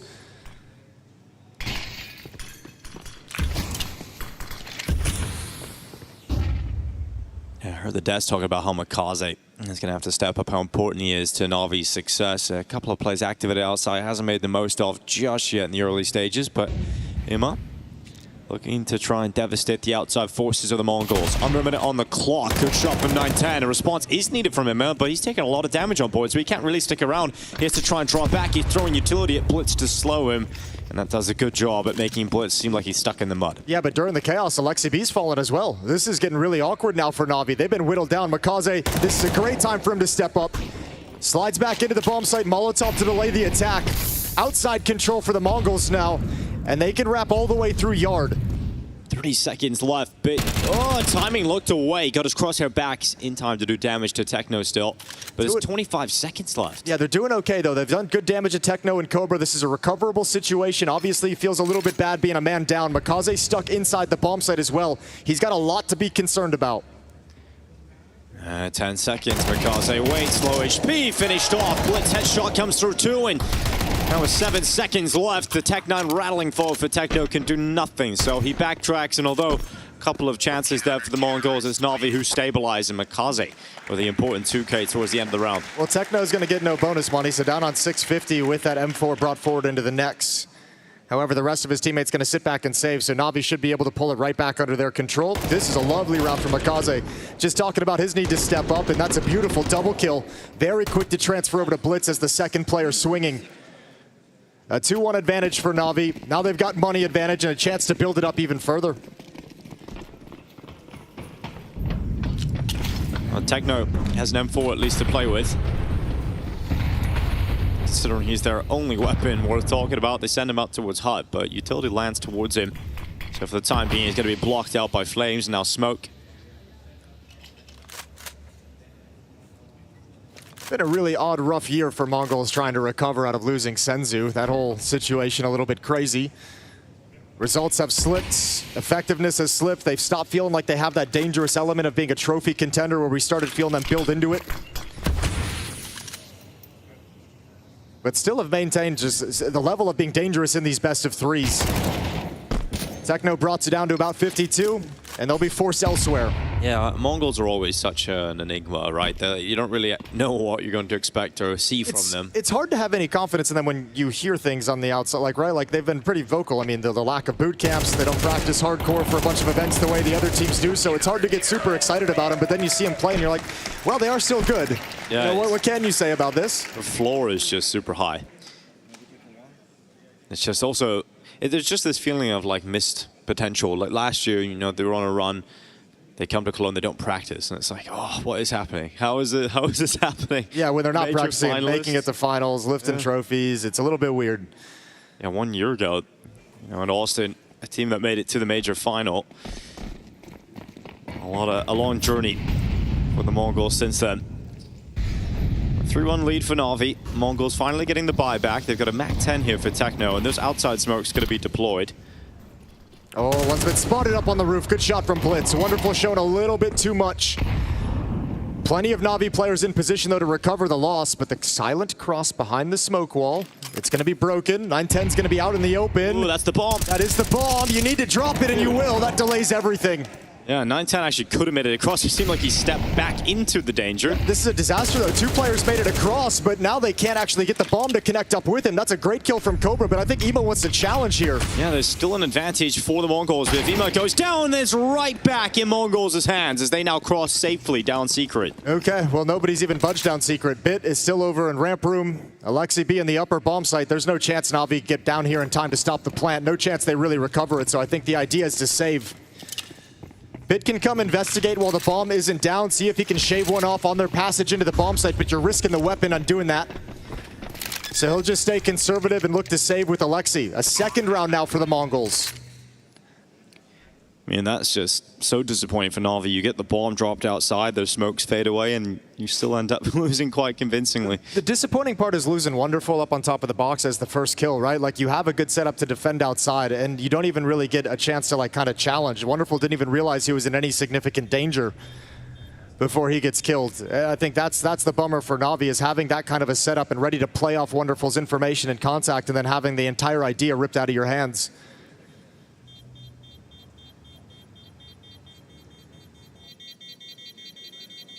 So the Mongols going to get away with their weapons. A second round on the board as they're coming back. And with 4 players surviving, they get some money and a good solid gun round for the T side. For Na'Vi, they're going to reinvest, but they're going to be out of cash flow. Wonderful picks up the AWP, so we've got that weapon on the map all of a sudden. But a save after this if Na'Vi can't convert this into a victory.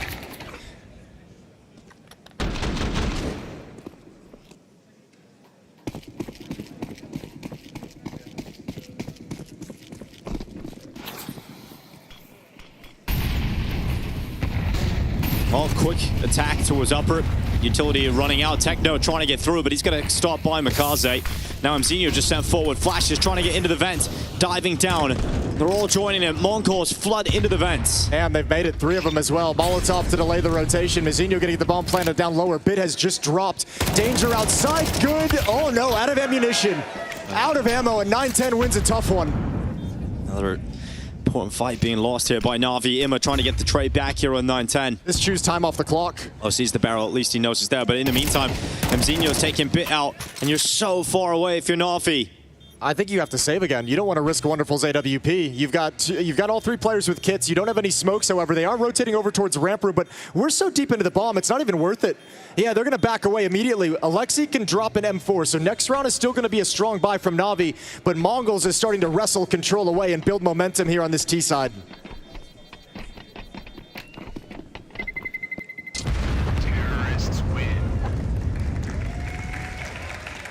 So much of the attention, it feels like, for Na'Vi in the initial stages of each round has been focus outside, try and kind of delay that. So MongolZ dropping down vents, you like kind of circumnavigate where that strength of the defense is. Ramp player can't provide any resistance in that sort of a scenario. And all of a sudden, we're tied at 3. Feels like MongolZ aren't necessarily having the best starts or the cleanest build up into the rounds, but they're winning the essential fights, especially outside. Na'Vi missing out on a lot of opportunities, and a feature of Na'Vi over the last couple of events have been these early timeouts. We were highlighting that earlier in the competition. Even against Legacy in the last game, we were seeing Play burn those timeouts early. Even when they were up 4-1, yeah, winning by 3 rounds and still wanted to have a little bit of a chit-chat. So getting into it here early, and you're just hoping it's not shades of day 1 of stage 3 where they got smoked by Spirit, where it looked like they didn't even enter the server. That fight's unusual to see MongolZ lose in that way. It's an awkward timing as he's backing away, but yeah, he had the chance to close it out. Wonderful picked off the round before that outside. Then he gets the AWP, and you feel like that might be the weapon where they can secure some control and some safety out in yard. And none of it pans out for Na'Vi in that round 6. So we move into round 7, tied at 3.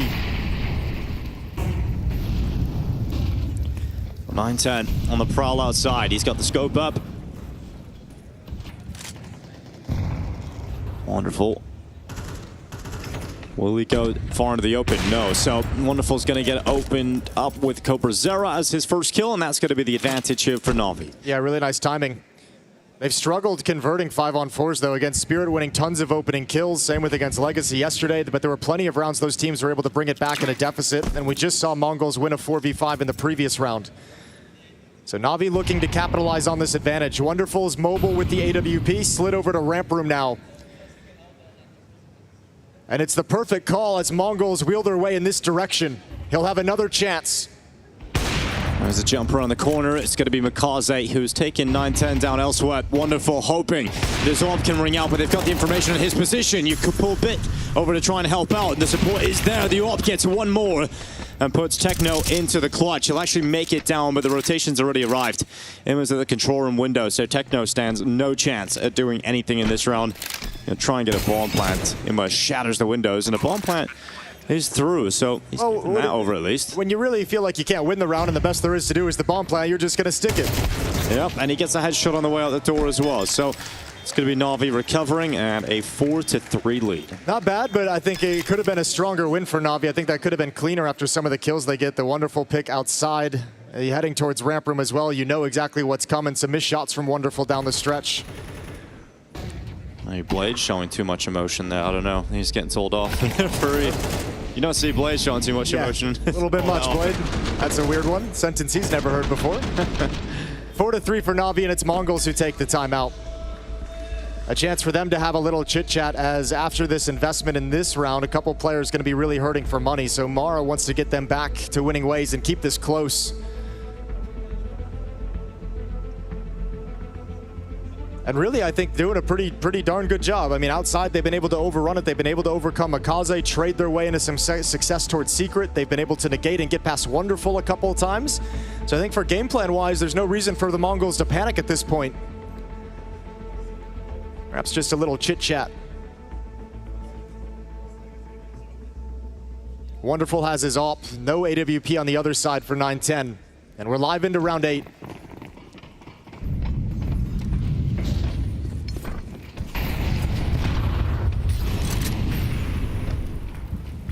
Outside smokes deployed here from MongolZ already. 3 outside. They're going to go forward for Na'Vi to try and disrupt it. And Wonderful bringing his AWP over towards Secret. He's going to spot soon that no one's actually trying to cross. No one's pressuring outside. That's because the MongolZ are sending some heavy utility out towards the site and towards heaven. And now MongolZ here at the steps over the top. He's completely lost. CobraZera over the top. Ima having to fight on 2 fronts. Close to the kill on Bliss. That's the bomb down! Yeah, that's more like it from Ima. MongolZ misfires, gets nothing done, and Ima steps up with the strength of 2 players. And 9-10, he has to retreat. He can't find any pathway with all of his teammates gone. Oh, that is so nasty from Ima. I love everything about it. The micro adjustment when he realizes there's a second player in Mini, just tuck himself a little bit deeper behind the vent, mid-fight towards Squeak Door, and able to transfer over for a third. That's class. That's lovely from Ima. A defensive stand and a 2-round lead now for Na'Vi, and you force the Mongols back to pistols. Yeah, that's the big one, right? The fact that the Mongols are down with no money now, so you can start pulling away if you're Na'Vi on the CT side. We'll get to see it again. Love this. Right here, look at that as he just backs up in the middle of the fight. Hearing the footsteps, hearing the presence coming behind him. Absolutely perfect play from Ima.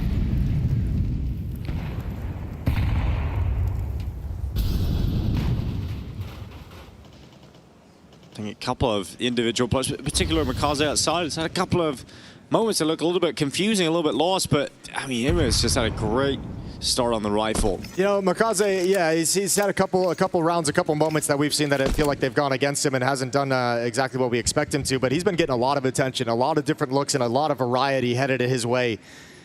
MongolZ has come in with a couple different ideas and ways to approach outside, and hard for MongolZ to read which one they're exactly executing.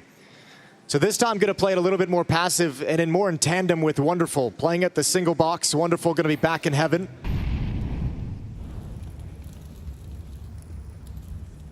So you've got safety and you've got support.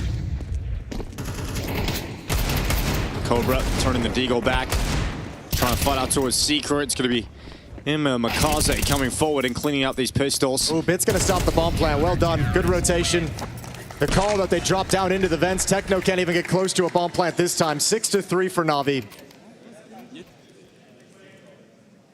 Well, the buy is back and obviously not getting that bomb plant. It's quite painful here for Mongols because you still have Techno having to play with a Galil just to get that extra utilities. That bomb plant could have tipped them into a better territory, but regardless, at least they'll have the AWP for 9-10, but there is going to be 3 Galils here for Mongols. Yeah, it'll be interesting to see how they approach this now, too, because this is, what, 4 rounds or so? We've seen Na'Vi start a player in Secret for the outside defense as well, so feels like Navi's really trying to have that presence, establish that presence in Secret to funnel them. Look at that aggression. Ima can't get it done. 9-10 is ready. Yeah, gets back on his feet just in time for that shot to ring out. Now, here comes a response for Na'Vi. 2 players pressuring towards the ramp from into the lobby. Well, MongolZ outside at red box playing a very risky angle. Cobrazera looking for this peek. Mazinho looking exactly at this angle. Do they see the barrel? Hard to tell. I feel like they have to know. They have to have seen it. Yeah, they're well aware of the possibility, well aware that he's just hiding and lurking and waiting. 2-man advantage for the Mongols offense now.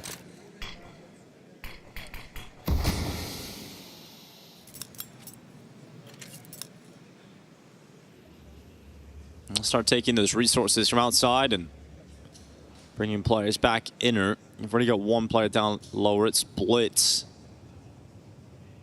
I think the call for Na'Vi has got to be to stack the upper bomb site, though, right? Like, Wonderful can back off and play this passive angle, grab his 1, but you're going to want to keep most of your resources huddled up together so you can go call for a group save, or you just have a chance of winning it if they come in your direction. And Wonderful's not even at the corner to pick one off as they cross in. Yeah, 30 seconds. Mongols dropping into B and knowing that. Yeah, Vent's controlled by Blitz. They know there's safety from the upper bomb site. No chance Na'Vi retake in this round. So 4th round for Mongols. Starts with some immo aggression that gets caught by 9-10, and then MongolZ early detected trying to play a sneaky position outside and behind the red box. And I mean, once those 2 kills come in, there's just no level of competition in the round for Na'Vi. 4 rounds T-side of Nuke, and a chance to get a few more here for the Mongols. Alexi's actually going into the danger zone right now, down Secret. Yeah, they know the money. They want to take some guns away at the end. They want to take some of that cash flow out and make these last couple rounds be as easy as humanly possible, but Alexi's only able to get the 1 frag. And there shouldn't be too much evacuation from this position for the Mongols, maybe outside of Cobra. But he'll just choose to, well, he might just go down with the ship, you know? And all good. Mongols play stay up. Going to lose Blitz. And now to see how Na'Vi approach this next round. We'll get to see this aggression from Imma. He really got beyond that wall. If he does, it's such a strong early position, but 9-10 comes sweeping through. I mean, he's not even really looking for that fight. He's just jumping in to take the angle in towards Mini. It's just a really great reaction out of 9-10. Tough fight for Imma to handle as well, with 9-10 coming with that kind of speed and that kind of pace. Round 11, 6-4 in the favor of Na'Vi still, but MongolZ doing a good job sticking this close by. Looks like they want to go for an upper rush. Yeah, they're just charging. They're going with some speed. 9-10 on the rifle. Stop by Alexi. Good trade from CobraZera. Ima now, who's been reliable for Na'Vi, but he's gone this time. Mzinho and Techno coming in, and the Mongols shooting hard. But Wonderful can still do something about this. He's got one. He's smoked out at main now, though. That's the problem. Wonderful is going to have to change up his attack and figure out which way he actually wants to come in here. He can pause or he can go aggressive, but Blitz is ready for him to walk through that smoke. No good options for Wonderful there. You either sit behind the smoke and wait for it to fade and they know where you are, you wrap around to heaven and they know exactly where you're going to be going. So just tries to step through the smoke and it's being watched real close by 9-10. Lovely round from the Mongols, a change of pace. 1-for-1 on top hut for Alexi. Ima, that's the one, can't get anything going. Knows Cobra's wrapping around the bomb site, still can't get the job done. And Na'Vi bringing bodies to try and solve the problem, but MongolZ had an answer for each and every one of them. Well, Na'Vi hoping the answer is going to be a double up setup for an extra round here to try and take the lead at the half. And it's a bit Wonderful wielding them. But look how sparse the utility is here for the CT side. Mongols have the advantage to try and tie things up on the first half of Nuke. Yeah, cool play though. Bid's taking the other off and he's not playing ramp room. He smokes it off just to show presence. And rotates down to the lower bomb site into Secret, so the op is already positioned downstairs. Oh, Blitz is just moving through that smoke. Round the back, but MongolZ reads the possibility, turns and spots out Blitz trying to come out of the smoke. He'll get the opening kill, but he's ready for a second player. Looking for that second, but he can't find him in time. Mzinho wraps around the backside, so the trade is in. Minute 10 seconds left, and the Mongols get smoked out at door. Opens up the danger for the wrap for the upper bomb site defenders. Bit and Ima are both down low, so Alexi's feeling extremely, extremely lonely in this upper bomb site at the moment. Wonderful's feeling spread thin, right? Because he's got to check towards Hell, he's got to check towards ramp. Yeah, Bit and Ima have to start playing. They've got to start doing something. Trying to find the next step, trying to make the correct play. Wonderful. Going to take away the ramp worry by pushing in towards Hell. And now he can get the angle, but the problem is Mzinho's just tucked himself in the corner. Wonderful. Oh, he has to react fast, and he does. He hits the shot, but it's not to lethality. It's going to be Mzinho coming out on top with the AK-47. Alexi B going into the lobby, but he's about to be pushed from the ramp, and the trade should be coming in instantly, and it will. So the Mongols are going to tie things up. 16 rounds, a streak of 3 to round out the half.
Wow, there's the first bomb frag. Hiko gets a double. There's still 2 players left. They got no help on them. 13 and 3. Oh my goodness, how does he do this? How does Hiko do it again?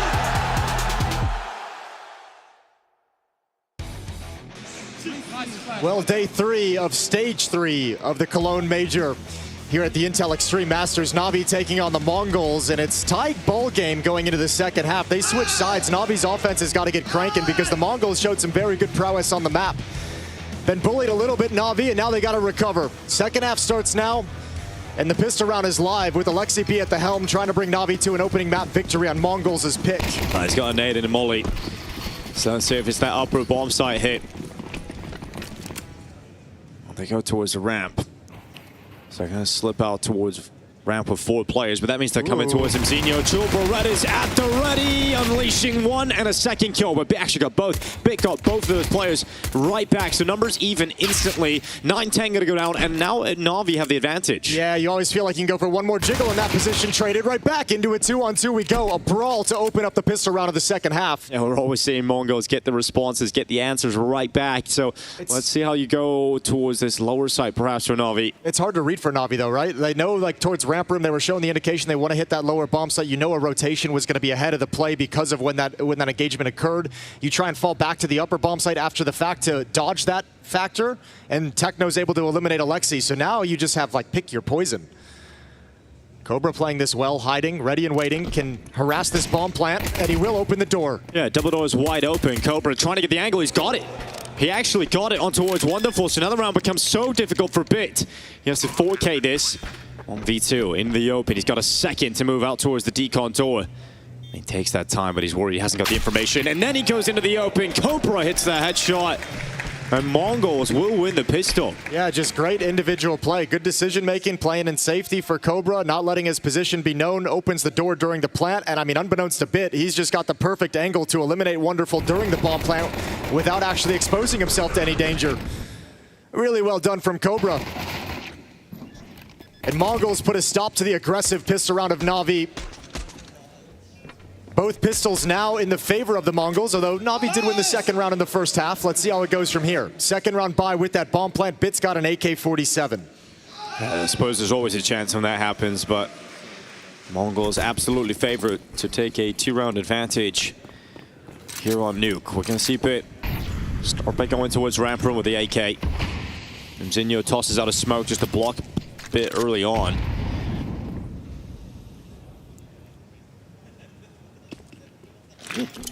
Navi having that old familiar problem creep up again, which is you have 5 good players, but you're going to need one of them to be great, it feels, if you're going to seal and secure this win.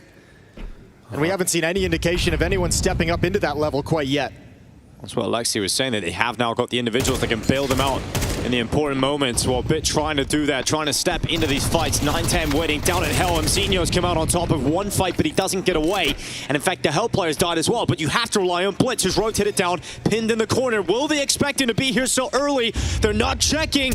Blitz has played it to perfection. Trigger discipline pays off in a big way. And Navi fall by the wayside at the leader of Mongols. The MongolZ now 1v3. They're all rotated down here. There's absolutely no shot at this from MongolZ. Man, that just confuses everything that Navi read in the round. They kill the dedicated ramp player. They kill the supportive element rotating over. And you never expect Blitz to be that far forward in the lower bomb site. You expect maybe a rotation. If it's fast, he's going to be at window. He's going to be peeking decon. He's not going to be all the way in the site tucked into the corner. Disgusting discipline, recognizing the opportunity that he had with this timing. A disgusting sequence, and that's 8-6 now, and Navi's on the back foot.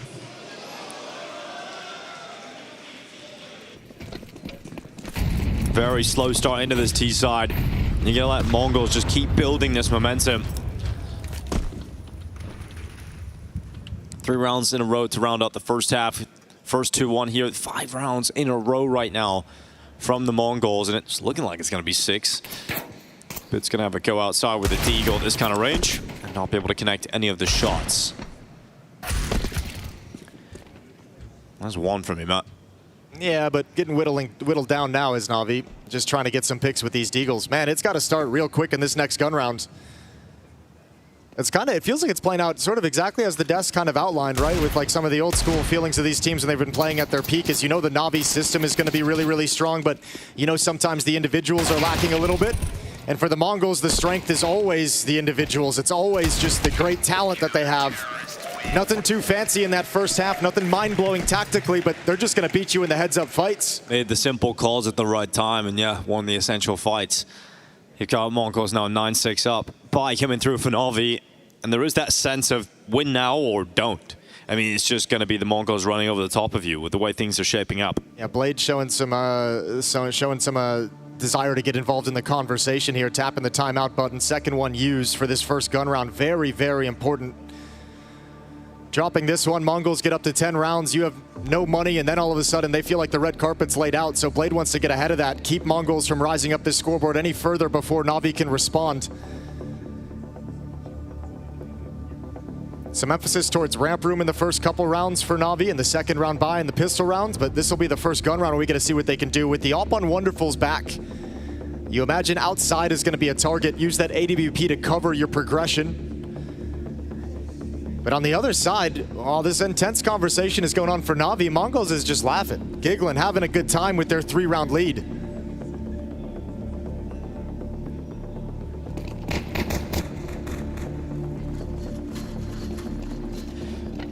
Well, Alexi B's got a Mac 10, and that means a quick play through Hut from Alexi. Charging out, trying to get that fast call here from Navi. MongolZ's coming through, needs a second kill right now. Oh, nearly gets up towards heaven, but bits come out as well. All of a sudden, Navi have the player advantage. A real scrap, but the heaven swing is crazy from Himzinho. As the play he had to make, and 9-10 is in lobby, in behind them, with a very little chance of winning this. No, but the op is in danger. During the timeout, Wonderful sold his op back so they could execute this fast-paced play towards the upper bomb site. An audible during the timeout from Blade, and now they get an op for free if they want it, and they do. Ima swaps out, and Navi have their 7th round, an effective timeout from Blade. Touch and go there in the early stages of that attack outside, into the bomb site rather. I mean, it always feels touch and go until a player gets settled at vent and can hold back the heaven rotation, right? Like 1-for-1 as you come out into the bomb site. Good kills, MongolZ wrapping around, but once Bit is secure at the vent and can hold back that peak, it helps secure this kill. Excuse me, it was Ima back at the vent. But once that player's in position, you can stem the tide of the rotation of the reinforcements. Well, 9-10 getting aggressive. Going to be confidently peeking outside, but the smokes are up, so he creeps back in. Back to safety. Let Himzinho take the next contact out from secret stairs. Going to be set up for the peek. Bit knows what that flashbang means. Knowing that it's supporting a peek out from secret, so he went out and pre-fired the spot. Didn't connect. Himzinho got his head down. And he's going to move off back towards ramp room. No more smokes outside, though. They've all faded, and there's no more smokes for Navi to erect a second wall to try and cross some people over towards secret to pressure the lower bomb site. So they're going to sink back into lobby. Very little counter utility for the Mongols defense. 2 flashbangs that they've got to utilize, and this feels like it's just going to descend to another upper exec.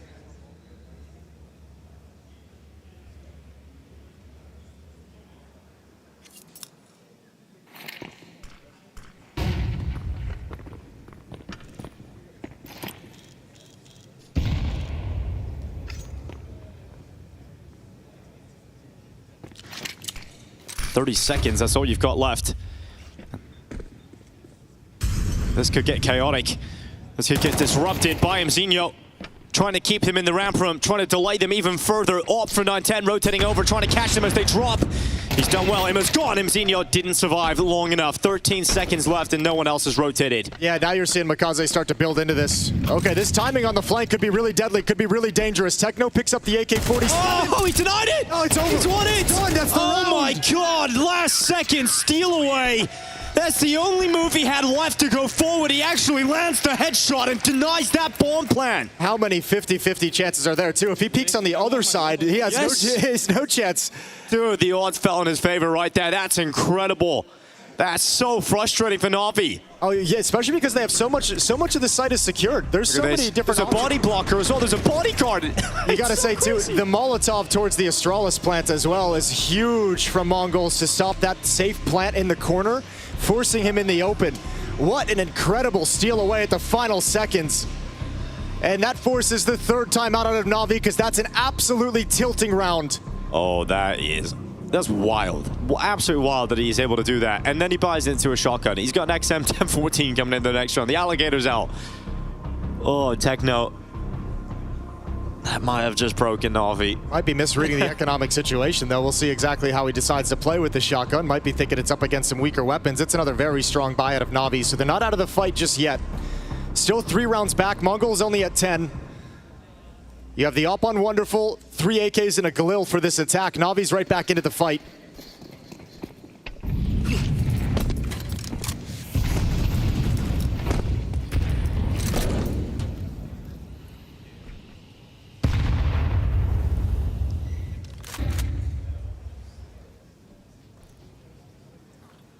Sneaky position for Mazinho to be in.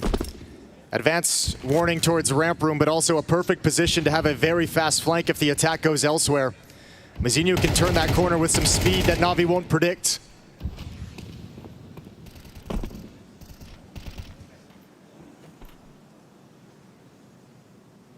Guys, we need to have clarity. I'm saying to you again, we're lost.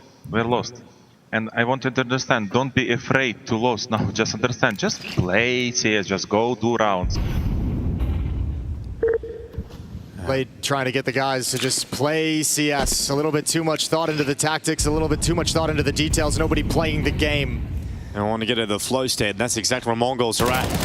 Fluid, effective, 9-10, devastating. M4 rings out with 2. Alexi B sending the grenade towards Blitz. The push from Mazinho nearly getting caught there. Ima gets the gun back out. Here's the XM 1014. The shotgun's out. The auto shotty has come through. And now it's an AK-47. That'll piss you off getting taken down like that if you're Ima.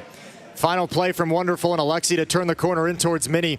Blitz is watching for this exact play. He's going to at least have one. The trade is there, but another up in heaven will surprise Wonderful. And MongolZ in complete control. No sweat, no stress. They're up by 4. Look at this buy again for Na'Vi. I mean, it's an AK coming up for Bit. The rest can't really get the full buyout. This is tough. Yeah, Very but tough. I mean, it's hard. You want to ride that line of bringing enough in to maybe, create a miracle, create the opportunity. But you also got to leave enough cash left up for the next round as well. So 2 AK-47s, some pistols upgraded, a little bit of armor across the board for Na'Vi. But no reason to feel excited about this comeback. Absolutely none. A 5-1 run for the MongolZ in this second half to open things up. Oh, Shadow spotted. MongolZ can't get to the angle anyway. Blitz gonna win it on the M4. He's worried about the vent dive, and he would be very correct in assuming that's happening. Dude, he's having such a good game. 15 and 12. It's not gonna be anything crazy. But it's just the impact kills as well. The triple kill on the lower bomb site, reading the plays, getting ahead of the plays from Na'Vi, being in the perfect position. Just been an absolute nuisance for Na'Vi to try and deal with. Alexi B is pinned at red right now. Good shot from Bit. At least creating some space, something to work with. He sees another target. Can't see Techno off though. Low HP. Techno tries to get away with another, but the Tech 9 finally finishing him off. Wonderful is in the clutch. A 1v3. He's got time to make it work. Cobra at the next fight, but he can't win it here. Wonderful. It's map point for MongolZ. It's absolutely insane how one-sided this is now. This is looking easy down the stretch. This T side from Na'Vi is like, you've seen them make good moves, you've seen them take map control, but they're not winning any of the fights once they're getting into them. It seems like they're content with the control, content to force the defense back, where MongolZ in the first half was, nope, we want the kills. We're going to hunt them down. We're going to aggressively chase them. The MongolZ putting together a great game on their map pick of Nuke. I mean, Na'Vi will have come into this major with some confidence, right? With some hope and belief that they're going to be able to really perform. And they just won a trophy in Atlanta, but what a disastrous start to the major. Well, this first map at least playing out exactly the way the MongolZ envisioned it. They've won it the last 2 times they've played it against Na'Vi in their series, back at Cluj-Napoca, back in Malta at the Thunderpick World Championship as well. Looking at a third one here at the IEM Cologne Major. Well, some decent positions early here in this round for Na'Vi. You've got Bit, who's going to be scaling up towards Heaven now. You've got Wonderful, who's waiting for this push on Cobra. It is arriving, but MongolZ pushing out. No way! Cobra got away with it! He's still alive. Ima moves out next. Techno looking a little bit confused. Cobra now ready for the next fight, but Ima tries to go in. Blitz has got that kill, holds him off. Coming back now towards the hut, but Bit, from his early positioning, getting towards Heaven, it's the impactful spot. Good aggressive swing from Bit as well, realizing he needed the wider angle to help to protect his teammates. Coming into the bomb site, that's absolutely perfect. Mazinho gonna back off with the AK-47 and save. 910 gonna save the op. Money, despite the run, despite the lead in this second half, the 6-1 run that MongolZ have been on, they haven't been able to build up a whole lot of money. So they've got to back away and just preserve the weapons. That's a much more enjoyable round to watch from Na'Vi as well. Just getting some really good early positions, you know, Bit over the top of main, jumped around the corner, got up towards Heaven quite quickly. MongolZ was in towards main. Yeah, it's been hard for them to give us that kind of a look, I feel like, because, you know, outside of this round, MongolZ has kind of been challenging them, challenging for all that room. It hasn't been as easy to get into those positions, those kind of launch pad positions. This time it works perfectly. 12-8, 4-round lead. And somehow Cobra wins that fight. A thing of beauty, but so much progression had been made elsewhere by Na'Vi players. Quietly walking out hut, no indication it's coming. So still some fight left in Na'Vi. Op, FAMAS, and AK-47, an MP9 on Techno, a 5-7 on Cobra. It's a very busted buy for the Mongols.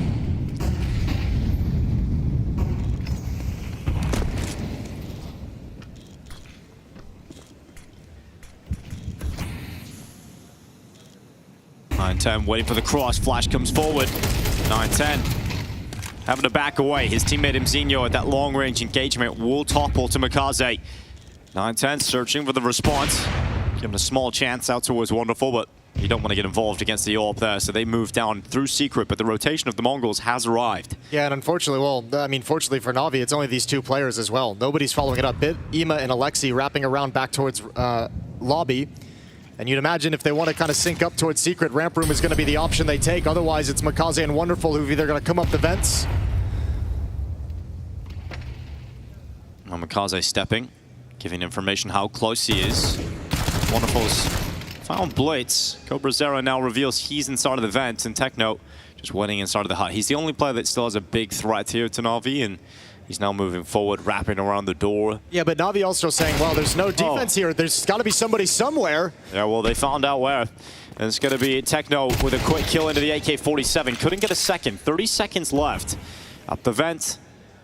But look at this, Wonderful holding it. Cobra Zero speeds past the angle, and he's got the headshot. Bit's gone. 910 watching through main. Alexi B needed to win the fight and does, but 910, he's got a shot at this.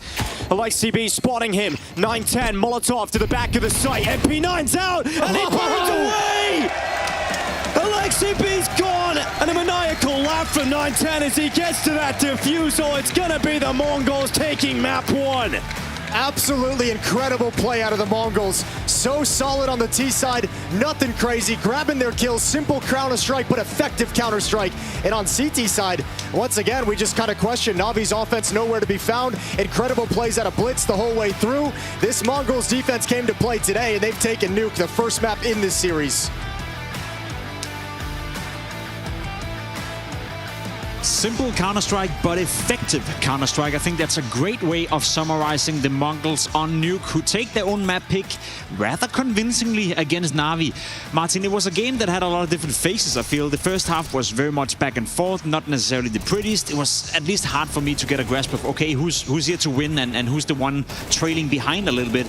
Second half, though, the Mongols CT side, complete shutdown on Na'Vi. It was a complete shutdown, but we have to talk about the details that happened in this game, because I think a lot of things went overlooked or could go overlooked to the viewers that are perhaps not paying too much attention, but there's a lot of details that actually pushed Mongols in the right direction in key rounds, and it started with the macro game plan as well, and then in clutches they just simply finished it off. I was really impressed by Mongols, what they were doing, go around the Nuke whole game, not even CD side, T side, but both overall. At what point do we start to worry on behalf of Na'Vi after a performance like this and having already lost a game to Spirit where they didn't show up either? I'm very worried after seeing that one. And the thing is, against the Mongols, you have to shoot hard. Like, it's the most important thing because they play so in your face and they play dry duels. It doesn't feel right tactically. It feels timings are all completely off all the times. We saw it in this game. Really weird scenarios happening consistently. If you don't shoot back against the Mongols, you get blown away. And this is probably the biggest example you're going to see of them not shooting back. Yeah, I know you created a compilation of rounds in the beginning when Navi is struggling, basically. Yeah, the signs were there very early on, unfortunately, and it just kind of set the tempo for me for the game. When you kind of get off, I mean, there was even one that got to a good start, right? They lose a pistol, they win the force buy back, and it feels like then there's an opportunity to snowball. But actually, there were kind of lots of whiffs going on, and then as the game kind of went on, it seemed like the Mongols were kind of shooting quite hard. So here we go, MongolZ's outside, flash peek, opportunity to kill. He definitely should make at least one frag here, and he doesn't. Another round later on, a prolonged whiff at long range feels like an opportunity again to make another frag. And in this one, I think that it was MongolZ was even reloading mid-duel and swapping his gun or something, coming back. And for some reason, the 3v1, Imma just lets Techno plant. When they just had no chance, just going near the double doors. Techno's running with the bomb in his hand the whole way around. When I saw these things, I was worried that Na'Vi were not locked in whatsoever. And then from there on, it felt like the Mongols grew into the game. I remember one round at the last one for the half. They got into good lurk positions in the 4v5. Somehow they ended up being everywhere on the map, which feels completely unusual because usually a team like Na'Vi will be strangling teams out of the round. Yeah, it does feel like, or it did feel like Na'Vi weren't really locked in. Did not feel like the Na'Vi we saw in Atlanta. Did not feel like the Na'Vi that I think we kind of expect coming into the major. Again, sample size is a key frame right here. It's a low sample size we've seen so far, but I think we can start to have the conversation as to whether or not Na'Vi is maybe not as good as we thought coming into the major, but time to turn it around for them. Let's focus on the positives. The Mongols getting the W on their own map pick of Nuke. We saw a sequence here of them getting a lot of the duels, you know, one outside on Yard. I know round 11 is one that Ash also alluded to a little bit right here, you know, a key moment in the game. I think it was the key moment in the game because it planted the seed of doubt in Na'Vi, already having a really tough start, but a lot of the game plan early on revolved around outside and around this like MongolZ target, so to speak. I almost want to say that it was just clear game plan preparation. Then they turn it up with a dry A rush, literally very little nades being thrown. There's not even a smoke main, and they just run out hot. And look at the defenses on Navi side. They were heavily focused on outside. You see Wonderful now being stuck behind the smoke. There was another player outside, very clean entries, and the round essentially just goes over into very, very favorable, in my opinion, T side from MongolZ, where yeah, they grabbed a couple of rounds, like it was a 6-6, but the way they got those rounds, it actually planted the seed of doubt, in my opinion, into Navi's players' heads, because then on after the switch, it was like really worrisome, like how slow were they approaching, and it was signs of tilt as well from a couple of players, and Blade had to take the pauses and calm things down. So I think MongolZ actually came really well prepared, and it was them looking sharp on the macro level, but also macro level. So shout out to Mara. Ash, I'm curious. Naturally, you've been coaching as of recently. You've been part of the transition from going from MR15 to MR12. Try to explain to the viewers at home, you know, it's a major. There's probably a couple of new viewers who don't watch Counter-Strike too much. How big of a difference is it to be up 8-4 on a CT side and end the half 6-6 like Na'Vi did right here? Because I think round 11 was the difference between an 8-4 half and a 6-6 half. Yeah, so the problem is in MR12, if you win the pistol in the second half, the game feels kind of over. You can get 11-4, unless you're Falcons yesterday. Usually it means you're going to go on to win that game. So those are key rounds to get back in the game, and they kind of threw them away. I don't know, it just felt to me like Na'Vi hasn't shown up so far in multiple maps this major. They need to go out and they need to reset. However, they're lucky because they have Ancient next, and they are good on this map as well. Yeah, not a pretty sight by Na'Vi. There's one more round, I feel like, where Na'Vi perhaps had a chance of coming back into the game. Round 17, Martin, it's so narrow for Na'Vi to get the bomb down. Unfortunately for them, they don't get it. We start with the ramp hit, but it's 20 seconds left into the round. It was a mid-round call probably from Alexei. Good trades coming to B side. Now MongolZ sees open door. He immediately takes all the space, and Wonderful, for whatever reason, instead of planting safe, like on the right side of the side, he plans when he's becoming open to the ramp with such a low amount of time. Bit hears this. He was literally next to ramp, and he just doesn't swing with so little time left when he allows to get the kill on the bomb plant, denies the round, ruins the economy, and everything just feels so flat. And Blade actually took a timeout after. He's like, why are we not planting the bomb? Like, what is happening? Like, yeah, Wonderful should have been planting the bomb on the right side, so he's safe from ramps, he's safe from single door, and the long door is already covered. MongolZ took all that space, so I don't understand the decision behind this, and it felt just off. It felt off. I've got to say as well, like the Mongols do a really good job of really frustrating you. Like we saw outside, Cobra0 did a great job of his multi-kills, blitzed around on the CT side where he drops down to the bomb plant position and just kills 3 people as well. And then there was multiple times where they went for things, didn't have a chance to do it. And like in this round here, there was no hesitation. They're not scared of making steps on ramp. They just rush and they peek, and it's really annoying to play against because it breaks all of the rules of Counter-Strike. But when they do it consistently in your face, it can really break a system. And when you're a team like Na'Vi, the system is kind of what you think of as the first thing. So I think good job to Mongols. If that's intentional from them, fair play. If it's intentional, yeah. That leaves us with the second map now, Ancient. A map that we have seen the Mongols play on so far. Ash, I know you prepared a little bit to show, I guess, potential weaknesses that you have localized, but maybe also Blade and the Na'Vi camp have looked at to utilize. Yeah, so I've noticed a few things. So we're nice to go into the example, but basically, to paint a picture, Mongols play pretty off-meta Counter-Strike. Sometimes it feels like they don't really watch teams as much as perhaps maybe they should do in the demos. So this is something that quite a few teams are doing right now. It's double smoke, so it's smoking the door and smoking the elbow. However, most pro teams, or the best teams, are doing this against force buys, or they do it to be aggressive or to fake aggression. However, the Mongols are kind of doing it almost every single round. Okay, so keep this in mind. So this round, Vildes is going to span through the window. Farmers thinks he has the space. He comes forward. That's one of the smokes down, by the way, from Blitz. The trade's going to happen in window. 910 finds him. Good awareness from him. Go on the CT side. And then Techno, I think in a second, is going to use his smoke. So elbow smoke, door smoke, and a cave smoke. And the round very early on means they don't have many things left. So Mazinho has the last smoke. So when Boomich, potentially they saw a weakness in this as well, throws a smoke onto the A-bomb site. Mazinho counter smokes. And in this situation, what you would do normally now is towards B. Perhaps you would smoke B, rotate towards a window, everyone would shift, and that means that they can't react towards B. But because it only has a Molotov left, he's thinking, well, I need to save this, right, as long as possible. There's nearly a minute left on the clock. He can't get that down, and it just means a basic B contact comes in, and because they have no smokes left, because they're consistently smoking the door and elbow, it's very little left they can do. Yeah, I like this from perspective of Na'Vi, because I can assure you that someone like Blade definitely comes prepared with these kind of patterns and spotting all of this and all the coaching staff behind it. I do think that this allows for a variety of things. If you're Na'Vi, you just slow down your gameplay completely and let those 2 smokes dissipate before you start taking map control either towards B or towards middle. Some teams are not capable of doing that or not comfortable doing that. It begs for another approach, and that is to just play ahead of those smokes. But Na'Vi, we know they're a little bit more passive side, and also with the confidence issues which we've seen in this new game.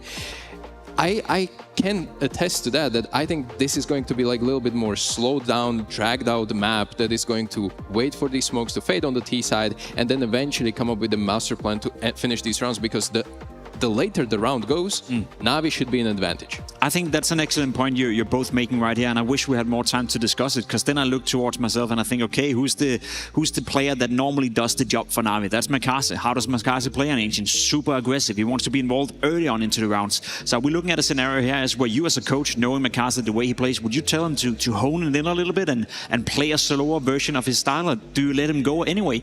And basically contest the smokes?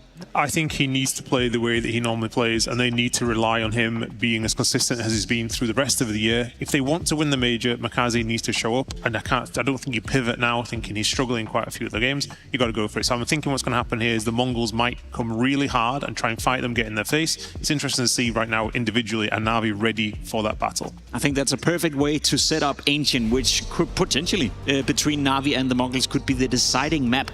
Mongols winning their own map pick of Nuke, and now you have Ancient coming up, which is the map pick of Na'Vi. We know MongolZ is off to a bit of a slow start so far here at IEM Cologne, but we also know for a fact that he's by far the highest rated player from Na'Vi when it comes to Ancient. So a lot to look out for here for the second map. We're jumping on a quick break, but once we're back, it's Ancient with Na'Vi taking on the Mongols.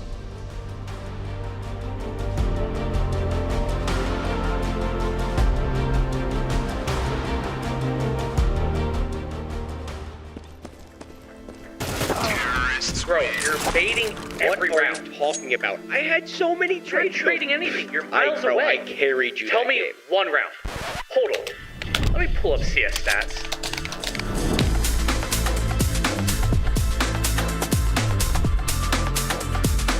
Oh, wait. My bad.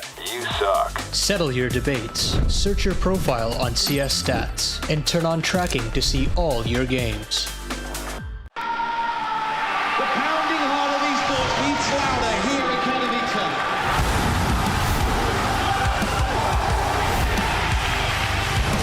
They have to double peek. He's getting his shot. Unbelievable!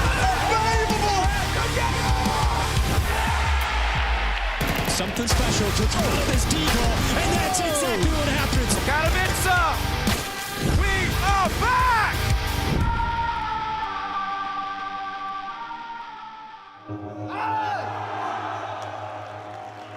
My first ever major I watched is 2021 Stockholm. I didn't know CS that much back then. That was the point I started playing like consistently. Simple is kind of my idol. My family? I want to make my dad proud. That's the inspiration. He's my hero. He supports me. He watches a lot of CSGO now. Almost everything, the smokes and tactics. Yeah. Everyone in my team is trolling. Nathan is kind of, he thinks a lot. He don't talk that much. Introvert.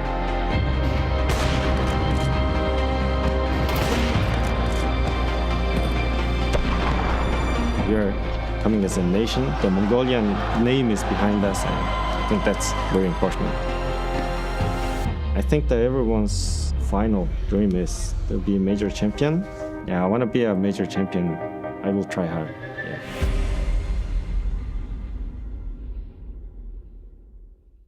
You guys get studied a lot, right? So there's going to be teams like Monty in the stage that they're going to be more prep for you than you for them, probably, if you have to play them. So is there a certain amount of, we would like to try to keep some of our prep private for as long as possible to have the longevity to like play all the matches versus all the top teams that you'll have to play against? Yeah, I probably think like if there are some super good gimmicks, I don't think we're the only team that try to save them, because everything gets studied as soon as you do it. And I think the players are good enough to understand that, like if you see a clip or you see something happen on the server when you're watching the game, you understand the gimmick immediately and it'll not work. I mean, there are some people, YouTubers, that they are like, yeah, exactly. They can't wait for like a new gimmick to show them. So Yes. like, and everyone will see it after. Yeah. But would you say those are still important parts of winning matches, to have some of those ready? Because I know there's some parts where you have to be like, okay, we have to be fundamentally good so that we can be consistent, but then also to stand out. You really need the fundamentals. Like it's not going to take you far, but I do think that especially on like a best of one game, even in best of threes, yes, like a crucial round can win you the game. But I feel like the elite level teams, like when you watch the statistics, they're winning rounds that they shouldn't win. Like when it comes down to like an hero AK, a deagle round, and like 4-spy round win. Like these are the rounds that the elite teams are winning to, crush the hopes of the other team. And I think those are super important as well. So you need to be fundamentally good to, have everything to work with.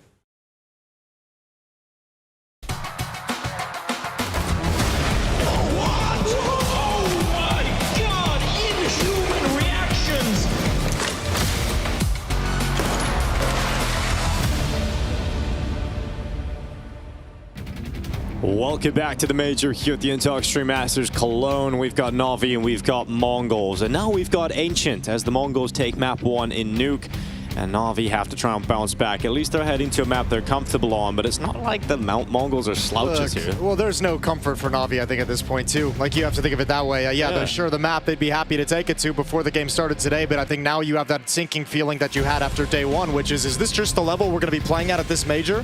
That's a very rough first map for Na'Vi, so they've got to bounce back. You're right. At least they come to a map they're going to be comfortable on, but at this point, you cannot have comfort in this game because Na'Vi's not playing well. And Techno's got the second chance. He's got 2. And yep, not comfortable immediately into the pistol. You have to go to plan B. There's a lot of utility available, at least for the last 3 players, but with no trade coming in, it's tough to see how Na'Vi are going to do this. And Stico highlighted on the desk before the series began how much success Na'Vi was having in pistols and how beneficial that was for them, and all of a sudden now, not so much. Yeah, well, that smoke going down towards Red Room. But you can see the transition of the MongolZ players. You get 2 players into the donut, and they're starting to push out. MZinho's actually going on a stroll, which means he gets a chance to take Wonderful down as he was changing up his position. Oh my God. And it's domination. Na'Vi do not get in a single kill. They do not think about a bomb plant. That is the first round for the MongolZ, and very likely 2 in a row now, because there's no money for a good force buy here for Na'Vi. Yeah, no kills, no plant. You can't really bring anything out at all. So Na'Vi's going to have to sit back on unarmored Glocks. Good pistol round from the MongolZ. That's 3 for 3 in the series thus far. And Na'Vi still just can't get anything going. And if you're the MongolZ, you're thinking, man, let's just bury them right here. Let's get out to that like 4-0 start, that 5-0 start, and just see if they have a response. Yeah, just pile it on as soon as you can. It's crazy to see the MongolZ have this opportunity. We'll see if Na'Vi can do anything once the guns come out, but they're going to pretty much immediately have to start winning. And MongolZ is going to have to start getting that elbow impact we talked about. That's one of the strengths for Na'Vi, is one of the best teams in the world at getting those players out middle. You've got MongolZ and Immo, which is such a scary duo, but I don't know, man. Like, nothing's being activated right now. Yeah, I mean, you're not wrong, but eye test wise of how the first map played, you know, of how MongolZ like to play, like they're the ones who have been most motivated to just get into a straight up brawly fight, you know? Like they want a challenge. They'd be happy, I think, for those mid fights. Let's see how this plays out. We're gonna get a buy round coming in for Na'Vi right now. Everyone's going to be picking up the AKs, the Galils, a little bit of utility across the board for Na'Vi, but we got to see if they're going to have something in the early stages here on Ancient before MongolZ can jump out to too big of a lead.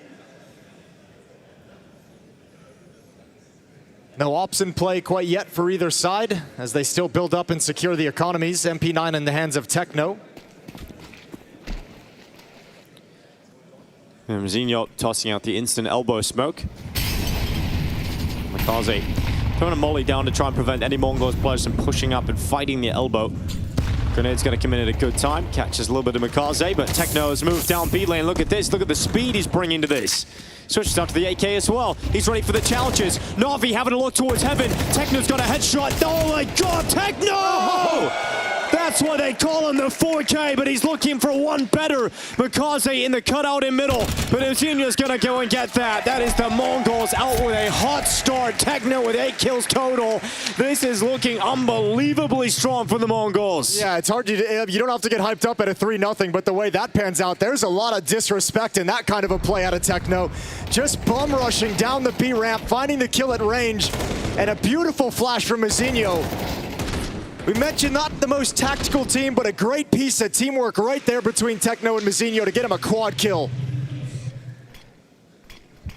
And jumping out on top of Na'Vi early, applying even more pressure to this labored team. MongolZ charging, trying to chase after with the Tech 9. It's going to be 2 kills. MongolZ going for a 3rd, but CobraZera putting him in the grave. He's now looking for more as they rush up into the side. 9-10 into the open. Low HP on Wonderful, finished off with spam. And even the chaos isn't enough. Blitz getting tracked here by Imma. He's going to reveal his position, have a better weapon on the ground here, Imma. But there's still plenty of time for 9-10 and CobraZera to position themselves to deal with it. 9-10's just pushing forward as if he's going to go look for a fight. He's in a 2-on-1 and he just doesn't care about his teammate. He's like, I'm going to go see if I can find this. At least he's got the information. He's pushed all the way deep, so he's telling Cobra he's not coming to the double doors. So Cobra's going to keep an eye on that smoke. Ima's actually taking the very, very long scenic route all the way wrapping around past CT spawn. So let's see, the internal clock of these Na'Vi players. Do they consider this option? And yeah, they do. They're just going to jiggle, pick up the info. Oh, you're so sad if you're Ima. Yeah, you know, oh, they spotted me now. Oh, well, he missed the smoke. Yeah, not the flash, though. He's landed that pretty well. No, Imma's going to move up, 9-10. Hugging that cue ball, couldn't get the kill. No way Imma can win this. 30 seconds, CobraZera, 52 health. Imma all of a sudden has a shot at this. Wraps around the cube again, trying to stay composed in this 1v1, but at time, that's the limiting factor. That's the thing that's going to put the pressure here on Imma to make the move, and CobraZera knows that. He can just sit back, wait for him to cross into the open, and CobraZera will cross him out. A 4-0 start for the Mongols, but that one's pretty close in the end. Yeah, lucky to get away with that one as Mongols. I mean, normally when you see a Tech9 on MongolZ bum rush like that and get those 2 kills, one in Cave, one in Jaguar, you feel like that's a huge way for this round to just end for the Mongols, as if Na'Vi already won it. Good recovery inside the A-bomb site, and a perfect clutch at the end. However, costly. MongolZ has got to spend a lot of cash to rebuy into the round. But they're all good. An early timeout from Blade. Now on Nuke, we saw him take one of these when Na'Vi needed a round, and he called them an upper rush that got them around in a much needed moment. Can he do it here on Ancient to get them started? Has there been enough happening across the map for Blade to be able to work this one?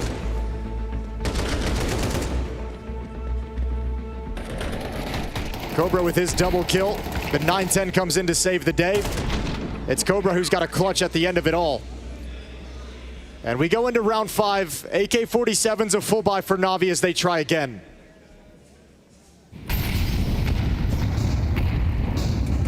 Ima charging out middle. His feet on fire. Blitz swings out. They're blind. They're completely blind. Techno's taking the kill. Another one from Mzinho. And Mongols have won the early fights in mid. Techno's going to get back behind that smoke as well. Not going to be punished. Great headshot from Bit. That opens up the B site. It's going to put pressure on Cobra. Zero stop at Alexi B, so no one can join up with Bit. No one can help him. He's on his own. The task is his to carry. He'll move into the open. Good headshot. Nearly the follow-up on Mzinho. But wonderful. He's got the bomb, and he's got a chance. He moves into the A site. Yeah, they know everything that's happening, though. Running over. Mzinho's going to be close by. Cobra's going to start coming in towards Donut right now. Mzinho on the edge. Molotov's going to go past him, spotted, and taken down. Oh, wonderful. Into a clutch. He knows where his next player is. He knows where the next challenge is coming from. But Cobra throws the util down. He's got another Molotov here to play with. He's running forward. Wonderful just holds the line. Holds the line, but can't do much against Cobra. He strikes right to the head of Wonderful. 5 in a row for the Mongols. There is not an ounce of doubt in any of these Mongols players. They are swinging into every fight with no fear, no concern. And we heard Blade having that conversation of, guys, don't be afraid to lose. Well, Mongols is showing them how to do it, because they don't care if they lose the fights. They're just going to take them when they present themselves. Yeah, Mongols are doing exactly what Blade is pleading Na'Vi to do right now. This is insane. You talked about burying them. I mean, they're piling on the pressure at this point. 5-0 up. Na'Vi already in it's disaster mode in the series. The panic button had to be hit last map, but it's still blaring right now. This is unbelievable. Na'Vi had to use so much utility, so many flashbangs in middle just to gain this control. Mongols had way too much of an advantage on this CT side when Techno was getting aggressive, pushing towards the jump up, pushing B ramp, and Mongols was controlling mid. That's the whole map. So finally, Na'Vi have it under their control with all 5 players alive. They've just had to spend a hell of a lot of utility to get it, which leaves it light for the finishing move.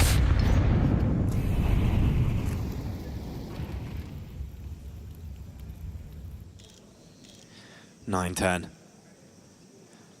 Waits, looking towards Donut. MongolZ about to walk into the scope. He hits it, like shot coming up side of the bricks, but then 9-10 stays committed in the open, gives an easy kill to Wonderful. Mzinho trying to block them with smoke. He's burning 4 HP, finished off by Ima. Much better here from Na'Vi. Yeah, this is where that kind of individual, like, take those fights as they come philosophy starts to kind of bite you in the ass and backstab you a little bit. They're getting the other end of the stick right now.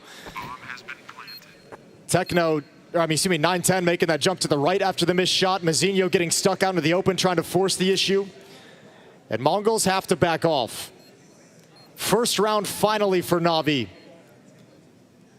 And it comes off the back of a rare moment in this half in these first 6 rounds of play where Mongols didn't really contend for mid a whole lot. Not too much presence, not too much counter nades. I think they're going to go right back to that kind of idea. Don't want to let Na'Vi, this tactical team, have control of the middle of the map. It's going to be very hard to come out on top.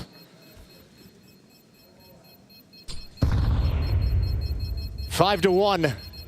And this second map of this series, Na'Vi trying to equalize to bring us to that third decider. That would be Mirage. We're a long way away still. But evidence that Na'Vi's going to fight back. And a timeout from the Mongols, their first.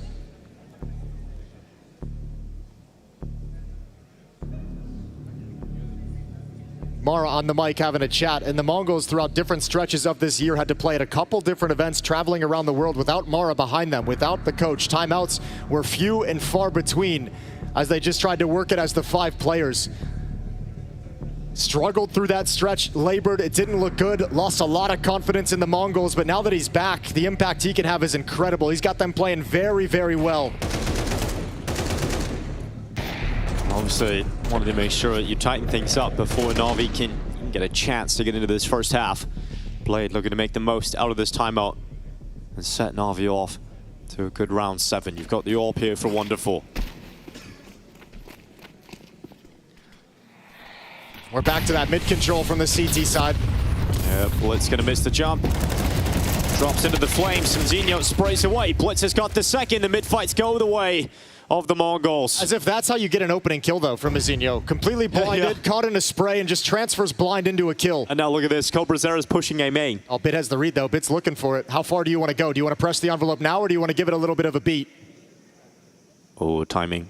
Oh, he looks the right way! Oh, they just can't lose a fight! CobraZera 6-0 start individually. And that looked like Bit was going to catch a good timing, but CobraZera even comes back to it. And this is your round. You had a timeout. You had time to talk about this. And this is what's happened to you. Yeah, well, the only saving grace for Na'Vi at the moment is the last round victory was so clean with 5 players alive that you have enough money built up to sustain this loss.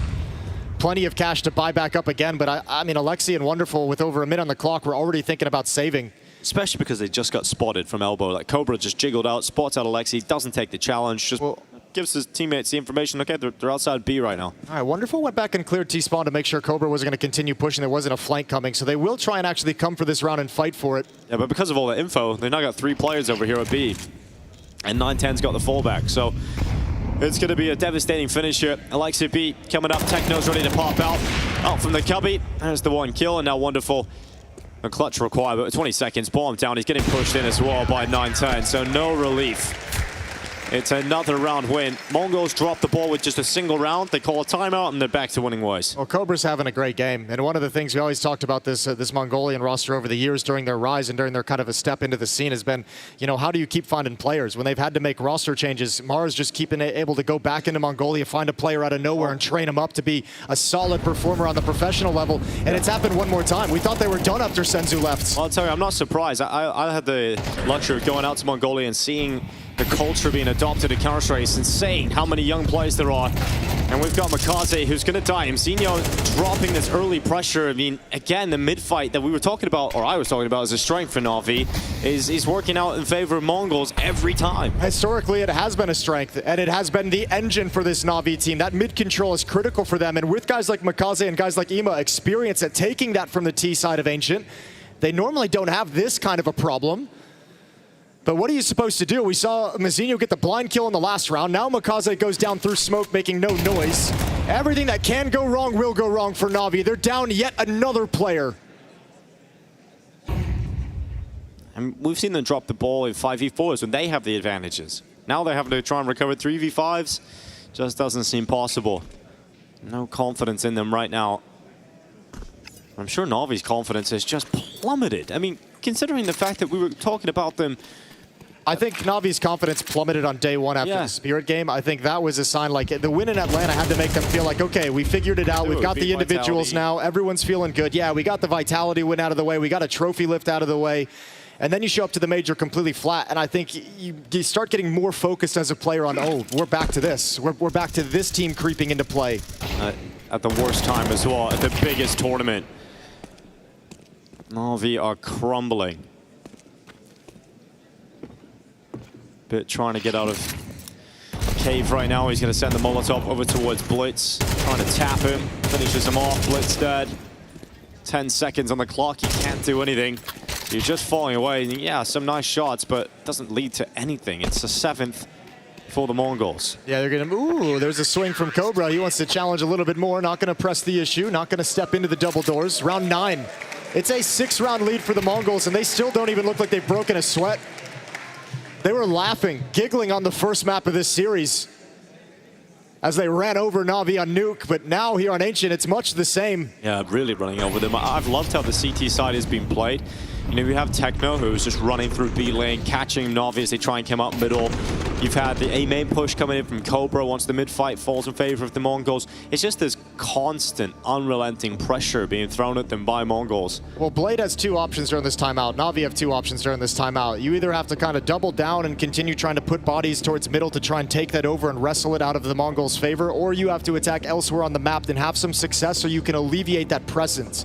If you can hit the A bomb site, the B bomb site with some pace on a really quick timing, then all of a sudden Mongols can't stack middle with 3 players at the start of the round. Then they have to start being conscious of the extremities, and then maybe you can go back towards mid, but there's not a whole lot of rounds left in this half. Only 4 remain to be played.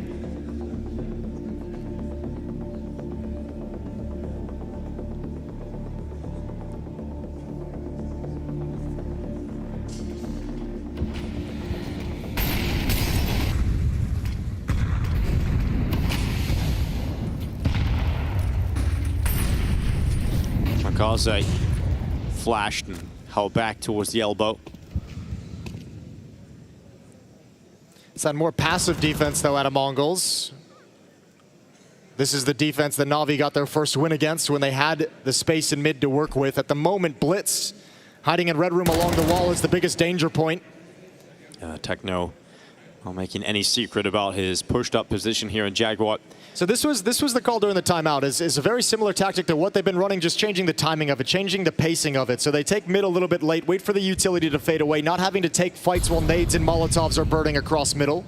Wonderful's waiting for some Mongols aggression. It's going to pay off. That patience finally giving Na'Vi an advantage to work with. A 5v4 to try and convert in their favor. Under a minute left on the clock. We're at the 50-second mark. And they're in the bottom 3 teams in terms of 5v4 win percentage as well. They've been absolutely atrocious in these scenarios, but it has to be perfect now. You haven't had many of these opportunities, and the Mongols' defense is staying put, cement feet, 3 defenders at the B bomb site, nobody budging. Mzinho alone on an island. Yeah, MongolZ can't walk through that smoke. Comes in at a great timing for Mzinho.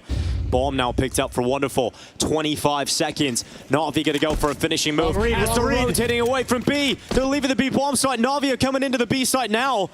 This is perfect. MongolZ's hearing this. He's telling them, guys, they're rotating away from that B bomb site. Now they're coming back. They're trying to get there in time, but Alexi B with a kill. MongolZ activates the flank. Dead at the hand of Techno, but the bomb plant is through, and Wonderful stops Techno. So the Mongols leave at the perfect time for Na'Vi to move in. They leave at the perfect time, and then because they're so out of position, they make a follow-up mistake, which is far, far worse, is they come back in the 5v5 and try and recover the 5-on-4 and try and recover the situation. They try and come back to prevent Na'Vi from taking over that bomb site when they're already way out of position, and look at the money. You've lost all the weapons. 910 has 600. That could be the way in. Yeah, this is actually, the door opens right back up for Na'Vi. If they can continue this play and build upon this round win, all of a sudden you could find yourself right back into this map.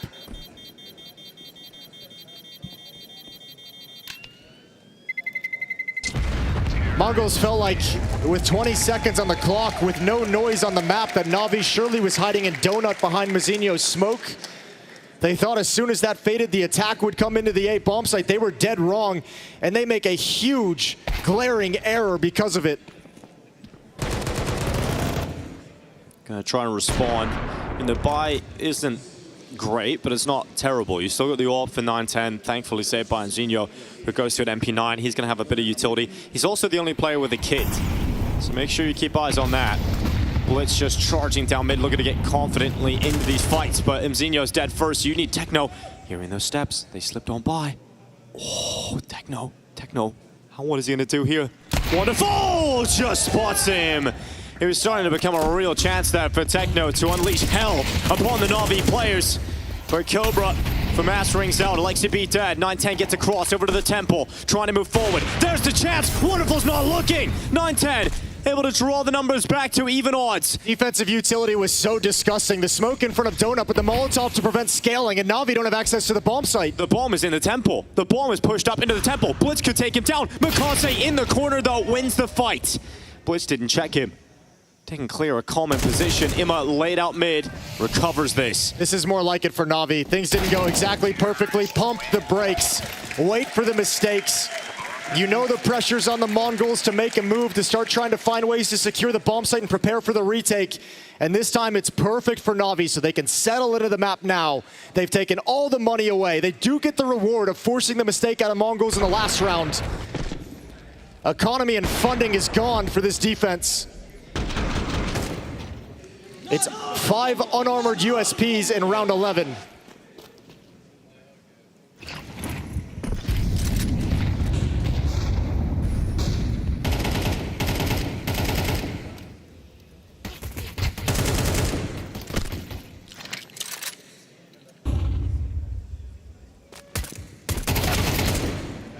Well, Alexi obviously going to handle that, but man, the door just swings wide open for Na'Vi in the half again.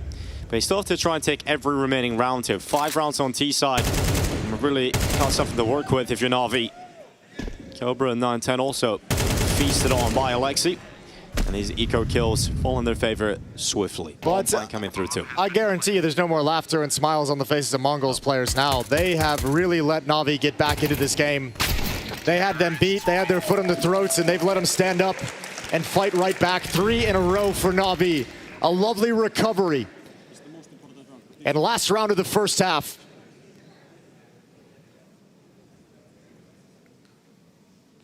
We're going to get, I think, Mongols. I think we're going right back to that aggressive mid-push from the defense from the CT side. Na'Vi has started backing off of it in the early stages, 20, 30 seconds, not messing with middle a whole lot.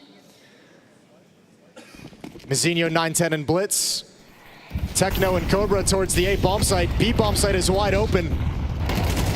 There's the mid-fight, this time falling in favor of Na'Vi. Aggressive A-play, not working out. You've got Techno, and now they know, but there's going to push him from 2 sides. The pressure's on. We're going to sandwich him, but Techno does well to get 1 extra. That's given his team a chance. Kind of a cool idea. Aggressive in middle, aggressive in A. You might be able to find a really fast push, especially if you get some kills in one part of the map. But Na'Vi have just done a much better job in these last 3 rounds of controlling the mid-defense, of the aggression. And now they've got a man advantage. 1 minute and 15 seconds on the clock. And look how far back Na'Vi is. They want to punish some information plays from the Mongolian players.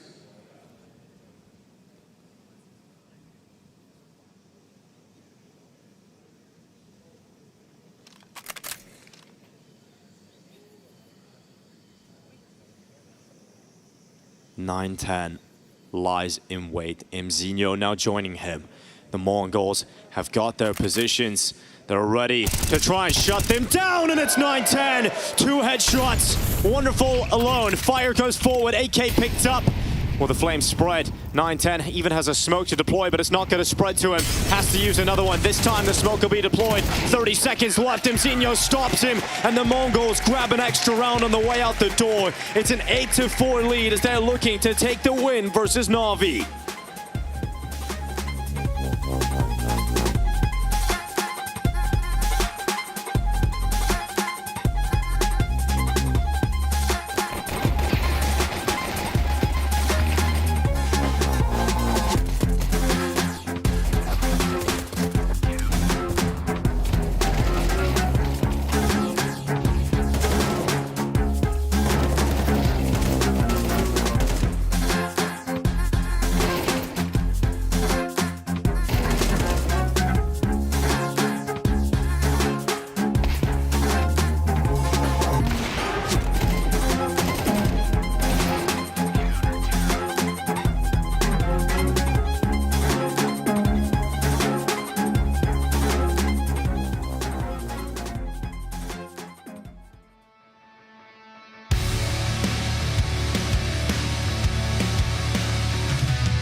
Navi staring down the barrel of going 1-2 in the Stage 3 Swiss system in their next match. This is brutal. Mongols came to play today.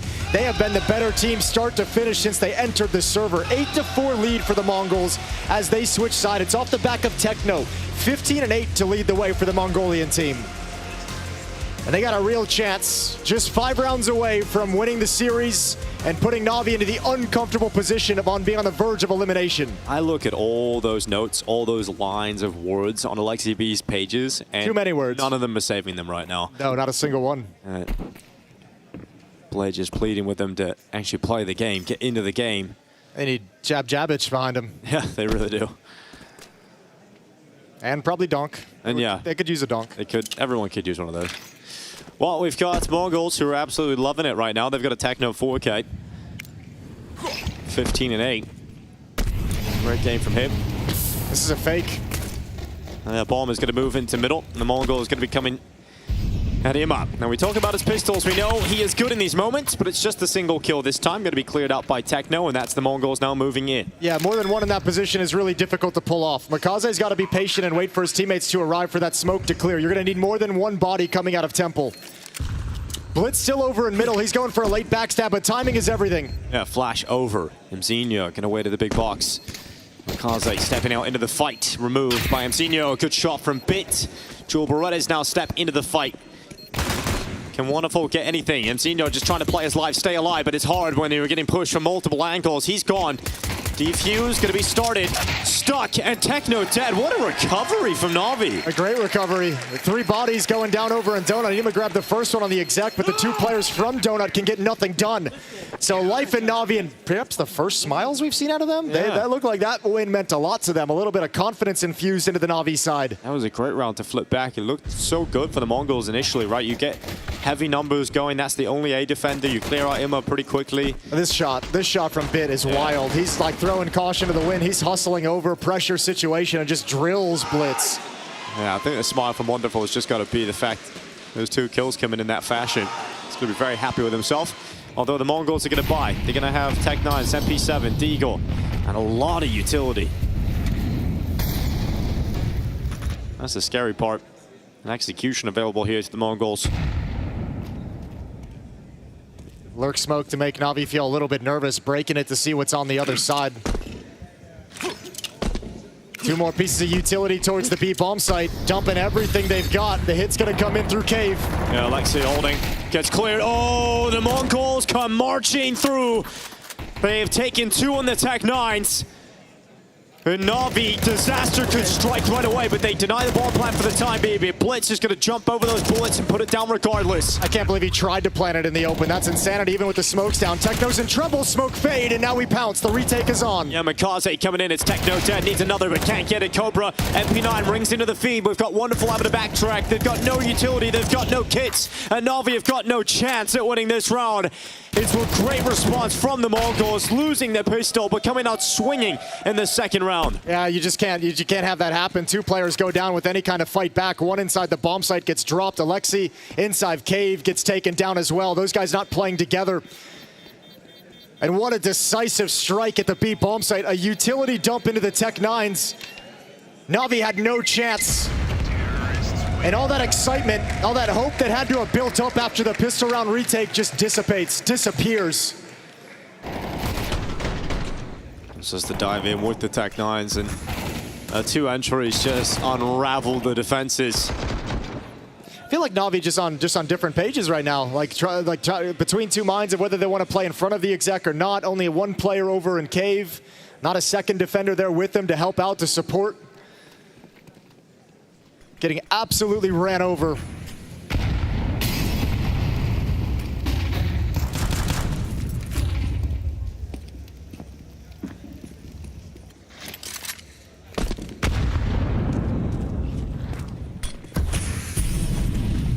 Nade towards Bit is good. Down 64. Flash goes in even better. AK to 2. Cobra loving Techno's flashbangs. He's trying to catch up with Techno as well. Cobra sitting at 11 kills. Taking that weapon away, making sure that Navi can't get their hands back on it. You know, obviously the conversation around the MongolZ is 1 year ago in a major final in Austin, but the surprise, the shock move a couple of months later of Senzu getting taken out of the team. And the further shock of bringing in Cobra and looking like they haven't really missed too much of a step. Cobra's been able to come in here and have impact. Only a second major, his first one, Budapest with the Huns. Yeah, he wasn't even playing for the MongolZ then. He had controllers. He was playing with the MongolZ at the last major. He was also pretty solid, so. Yeah, exactly. They've been able to just kind of, they've been able to plug and play tons of players out of Mongolia.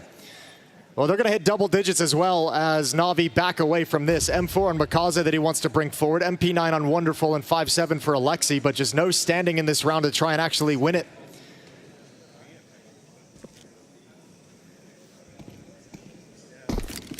Double figures for the MongolZ, and I just don't see it in Na'Vi at this tournament to have the ability just to turn on, right, and just switch on a blue wall of defense. It just doesn't feel like that's going to be happening on the CT side. No, it doesn't feel like it in this game, and certainly in this series at the moment. And then we'll have to see if maybe just being in the backs against the wall situation when you're on the verge of elimination, that gets everyone to snap into place.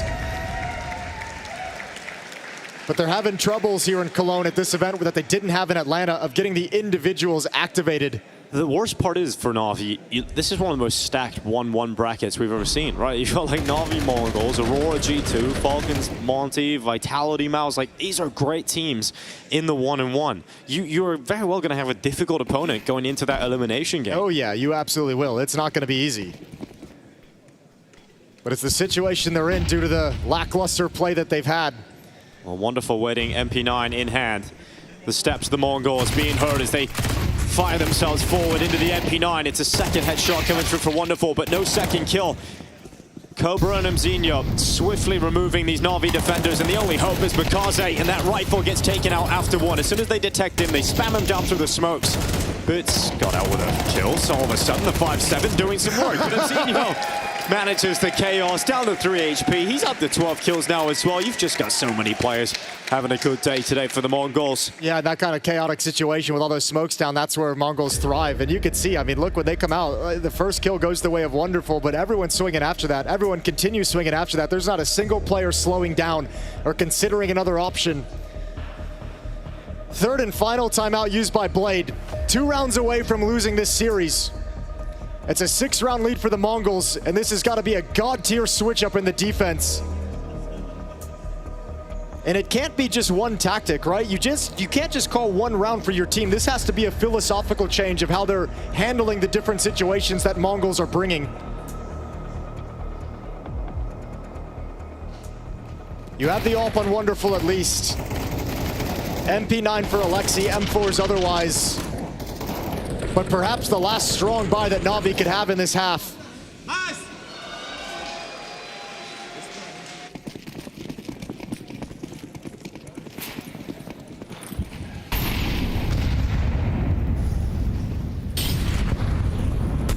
There's 9-10, boosted on the box. Can have a peer up into the B site. No one from Na'Vi get a challenge. Got Alexi who's pushed up into Jag, and Wonderful is drifting back over to support bit.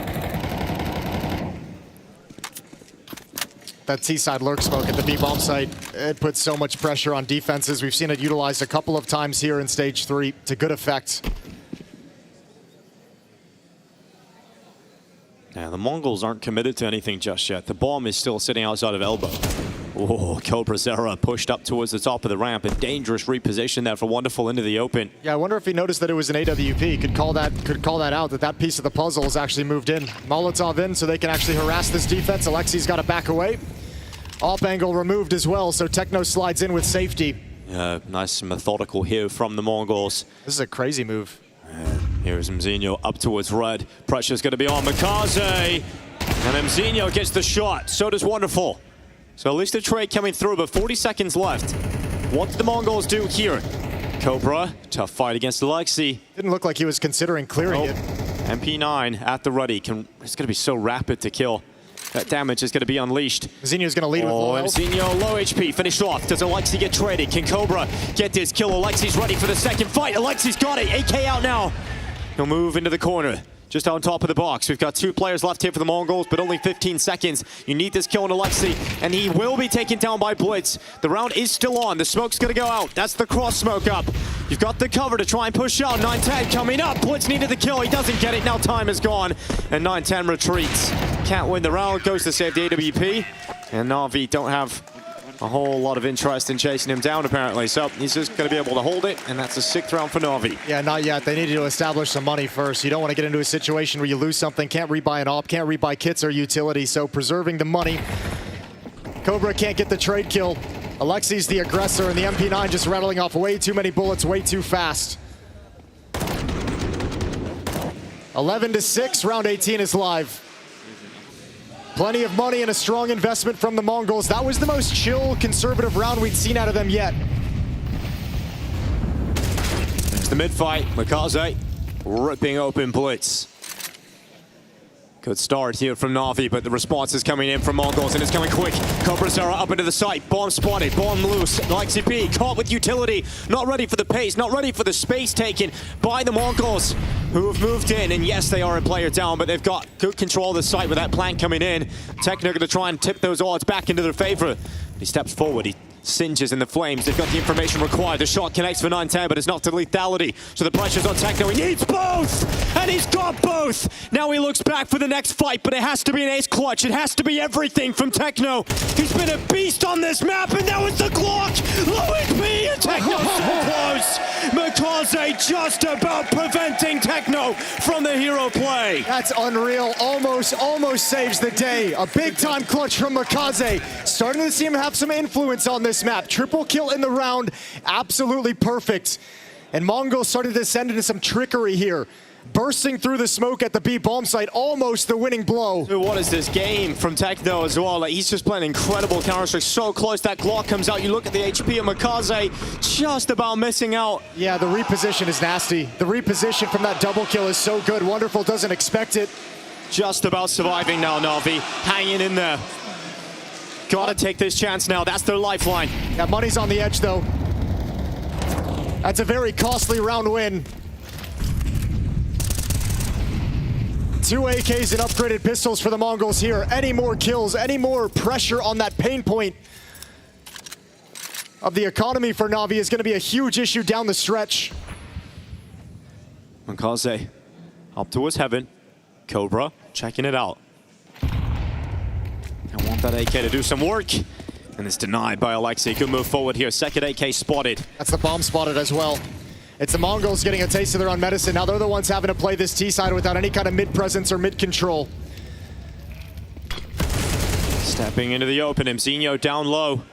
Alexi's doing a great job in this round. Just controlling them, containing them. Now looking for that boost. He was close to it. They want to swap out the AK for the Tech 9 on Techno. Mzinho only has a 9 HP. There we go. 4 versus 5. No openings yet for the Mongols. No good read of the situation. No good standing or map control. And next fight is going to be a vertical stack over in Cave. Alexi and Bit.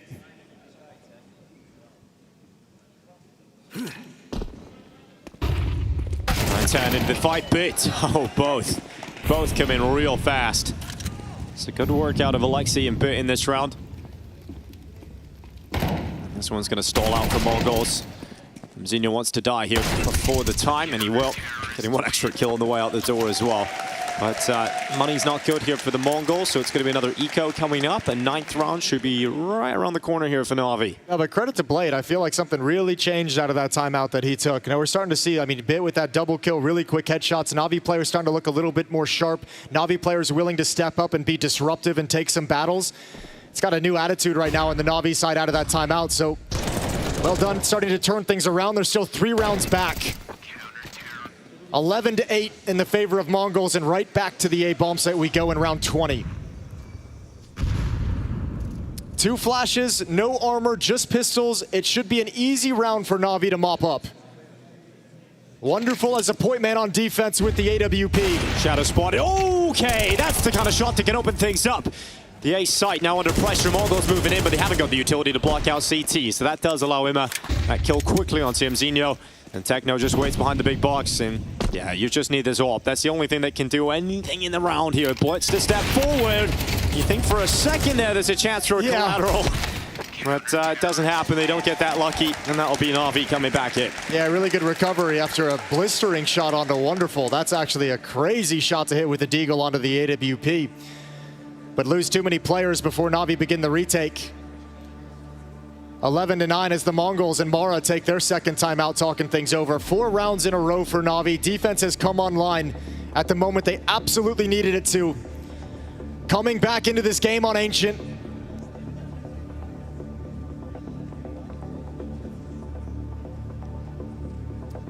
And what's the switch up going to be from the MongolZ? I feel like it's been a while since we've seen mid tested with any kind of degree of aggression or severity to it. Here's the shot from the Deagle, lovely from 9-10. 4th player in, and the opportunity just opens up at the last second.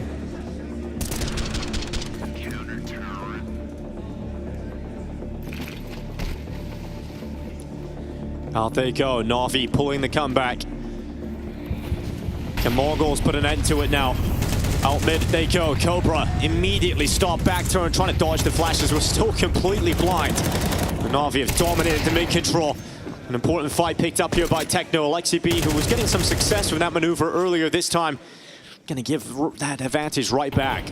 Applying some pressure with utility towards the B bomb site, but still far away from committing. It has pulled the defense over. Wonderful steps in front of the smoke. Ima and Bit are here as well, and the MongolZ go quiet. 4 players grouped up.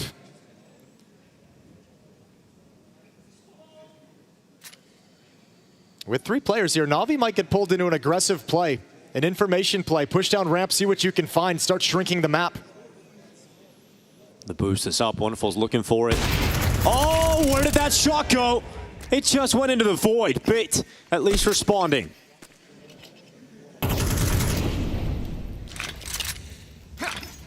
The MongolZ still stand a chance at overwhelming this B-bomb site defense. Good spam damage onto Bit. 47 HP left. Bit under pressure, completely blind. Oh, he gets his vision back, but not in time. MZ's got the kill. Ima has to stand up, has to deliver here for Na'Vi. They want to try and continue this comeback. But that bomb is going to come through, so it comes down to MongolZ on the flank through the ramp. They can't sit here. They cannot sit here, Techno and Blitz. They have to do something. They're not checking. They're not looking towards the ramp. Blitz is going to backtrack right into MongolZ. There's the secret surprise. It's now Techno left alone. Pinned in the cubby. Pinned in the corner. Ready for the fight, but MongolZ's got both on that flank. Wraps it up with 3. And a 10th round now for Na'Vi. They are storming back into the game. Getting 5-on-4s with those mid plays. Very fast, very aggressive. Cobra goes down without any kind of a fight. That's how it's been happening. MongolZ haven't made the same adaptation that Na'Vi did in the first half, which is back off of mid early on. Let them spend the utility and push up, and then you can retake it later. It's happening really, really fast in these rounds. And now the pressure is on. Now Na'Vi have regained control because Mara's got to burn their 3rd timeout. Back-to-back rounds, he pauses the action. Because now it's time to panic if you're MongolZ. 5 rounds in a row for this Na'Vi defense. You no longer can break in. All your success came with economic advantage. And now that Na'Vi have money and weapons and utility, you're finding no opportunities, no openings.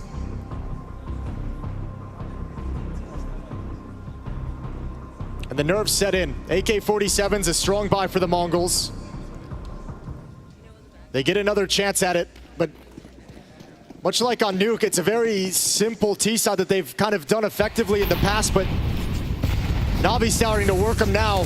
There's the push down from MongolZ. Yep, finding more success, more confidence in mid. Cobra Zera shut down again. Really has slowed down, but Blitz is trying to recover it. He's got both. He's traded out with both of those players in middle. Wonderful at the exact same time, getting a pick onto Techno. So you're 2 danger men out of play, Techno and Cobra. I don't mind the risk, right, during all the chaos. 9-10, gotta be sharp, but Alexi's ready. All these individual plays coming back to bite MongolZ now. That's where they were finding their success, but living and dying by the individual plays. AlexiB holding as MZ walks in solo. And now it's Blitz, 1v3. This is for the ace clutch to try and grab series point. He doesn't need to plant right now. Shouldn't even be thinking about it. Going to move right past Alexi. Knows he's over in cave. You have a chance to backstab, but this is a long route to walk. That's going to be tough for Blitz. Going to have to use the cover of this box perfectly. There could be something here. There could be. Grandmaster trying to piece this one together. Figure out his next move. He's going to check out red and down into middle. No one spotted. Again, it's quiet. 35 seconds left. You can make the assumption that someone's going to be donut, right? This is like one of the most popular positions for the CT side to play when things calm down. Good to gather information as well. If he goes temple, though, is Wonderful. Yeah, Wonderful's going to spot him. This is going to be the play that costs Blitz. He's going to walk out of the temple. Wonderful with a scope. Can't afford to miss. Can't afford to miss, and he won't.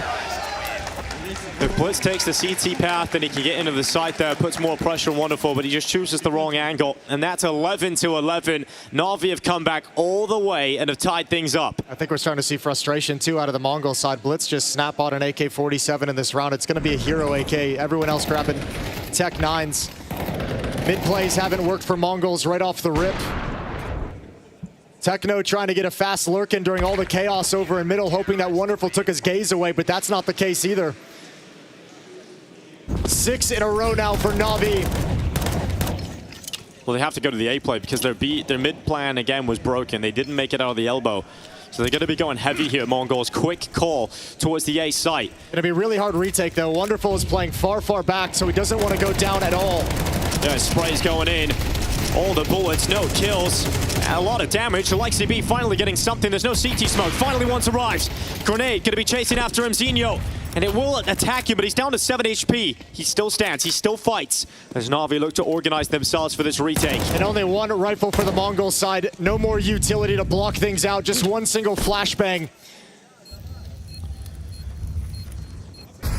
Techno waits down in the site. Flash ready to go towards CT. Can Techno get anything on the Tech 9? Good clear from Wonderful. It's got to be Blitz. Out for the big box. Big shot. Second kill. Looking for it towards CT. Can't get it. Na'Vi are here for the retake as Cobra tries a desperate spin, but it's the time to get to it. But it's the time for this defuse all the way. And no! Oh my God! It's so close.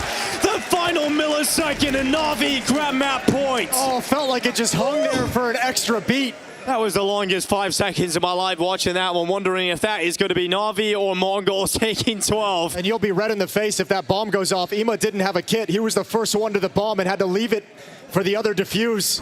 That's so close, so damn close. Just not the resources to hold off this retake. That is as close as you can get it. Na'Vi staying in it. Mongols trying to get overtime.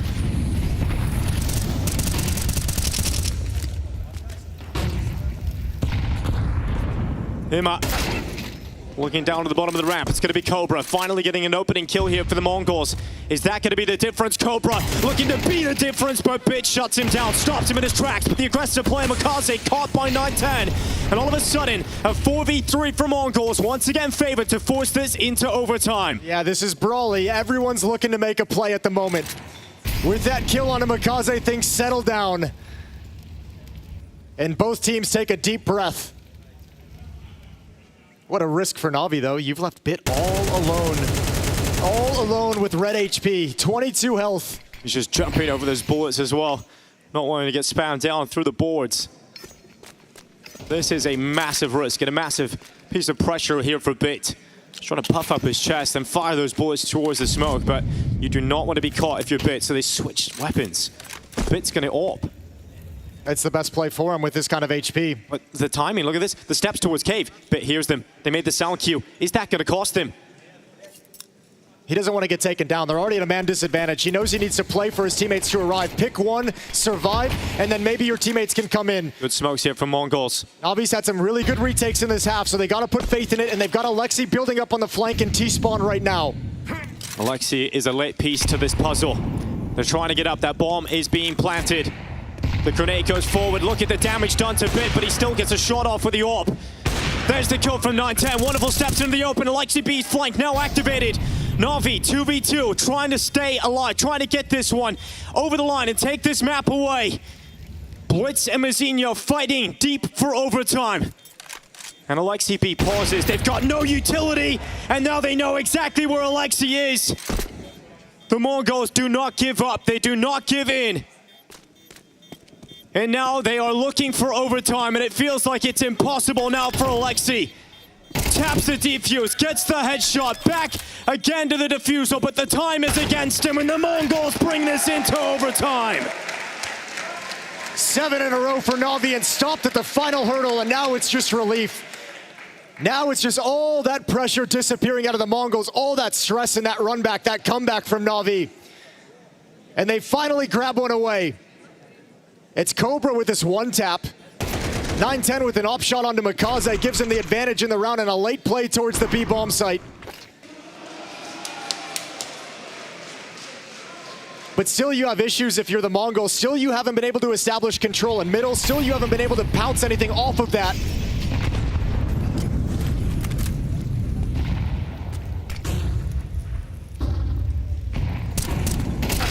Oh, this time, Blitz breaking through middle. Techno over the top of heaven. It's Imma caught. And this was something that was going so well in regulation for Na'Vi on the CT side, was the mid control. Felt like they were just dominating. Anytime Cobra tried to get out mid, anytime anything from Blitz was tried to be activated, Na'Vi grabbing the advantages, but this time falling quickly in favor of Mongols. Yeah, I'm surprised to see MouZ making a play this early, though, with the pause across the map. A 5-on-3, you're looking for the response. At the moment, Mongols just have to be very cautious not to lose anyone. Don't give back this advantage that you've gained.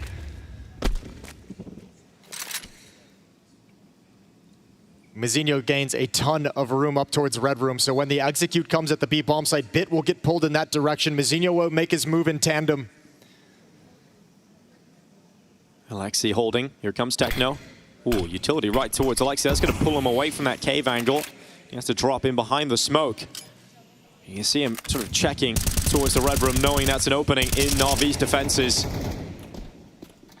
MouZ still yet to move forward. Good kill from Bit as he steps forward. There's MouZ getting flanked out by Wonderful. You've lost the red room threat for the Mongols, but you still have the player advantage. Blitz can't move though. He's stuck on default. Alexi knows that. Utility's going in to heat things up. Blitz has to go into the open. He actually finds a bit of sanctuary, but still getting spammed down. Good work from Alexi to force him away. Cobra trying to stop him, but it's a weird angle for him. He couldn't get the headshot, and Wonderful comes in, takes down his own teammate, but still wins out the clutch. And that is a huge turnaround from Na'Vi back in their favor. Yeah, this is a 180 from the Na'Vi that started this map. That's a 3 versus 5 that they've recovered. Mongols let one slip. That's the story of this map for them if they go on to lose. They'll look back and say, we had every chance to win this. And yet again, another great retake out of Na'Vi. It doesn't even feel like it's going to go anywhere with that 1-for-1. You felt like Bit needed 2. But God, they piece it together, and Mongols again, always looking for a fight. In these positions, step forward, where Na'Vi can actually battle them and engage them before the defuse comes in.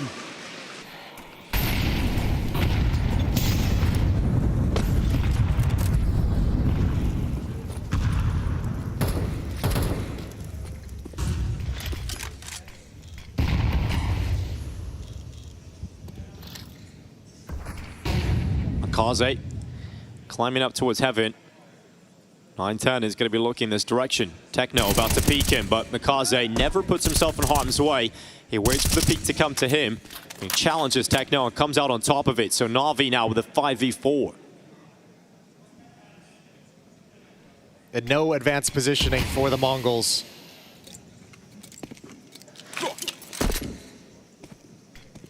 Red room smoke to block off MongolZ's vision.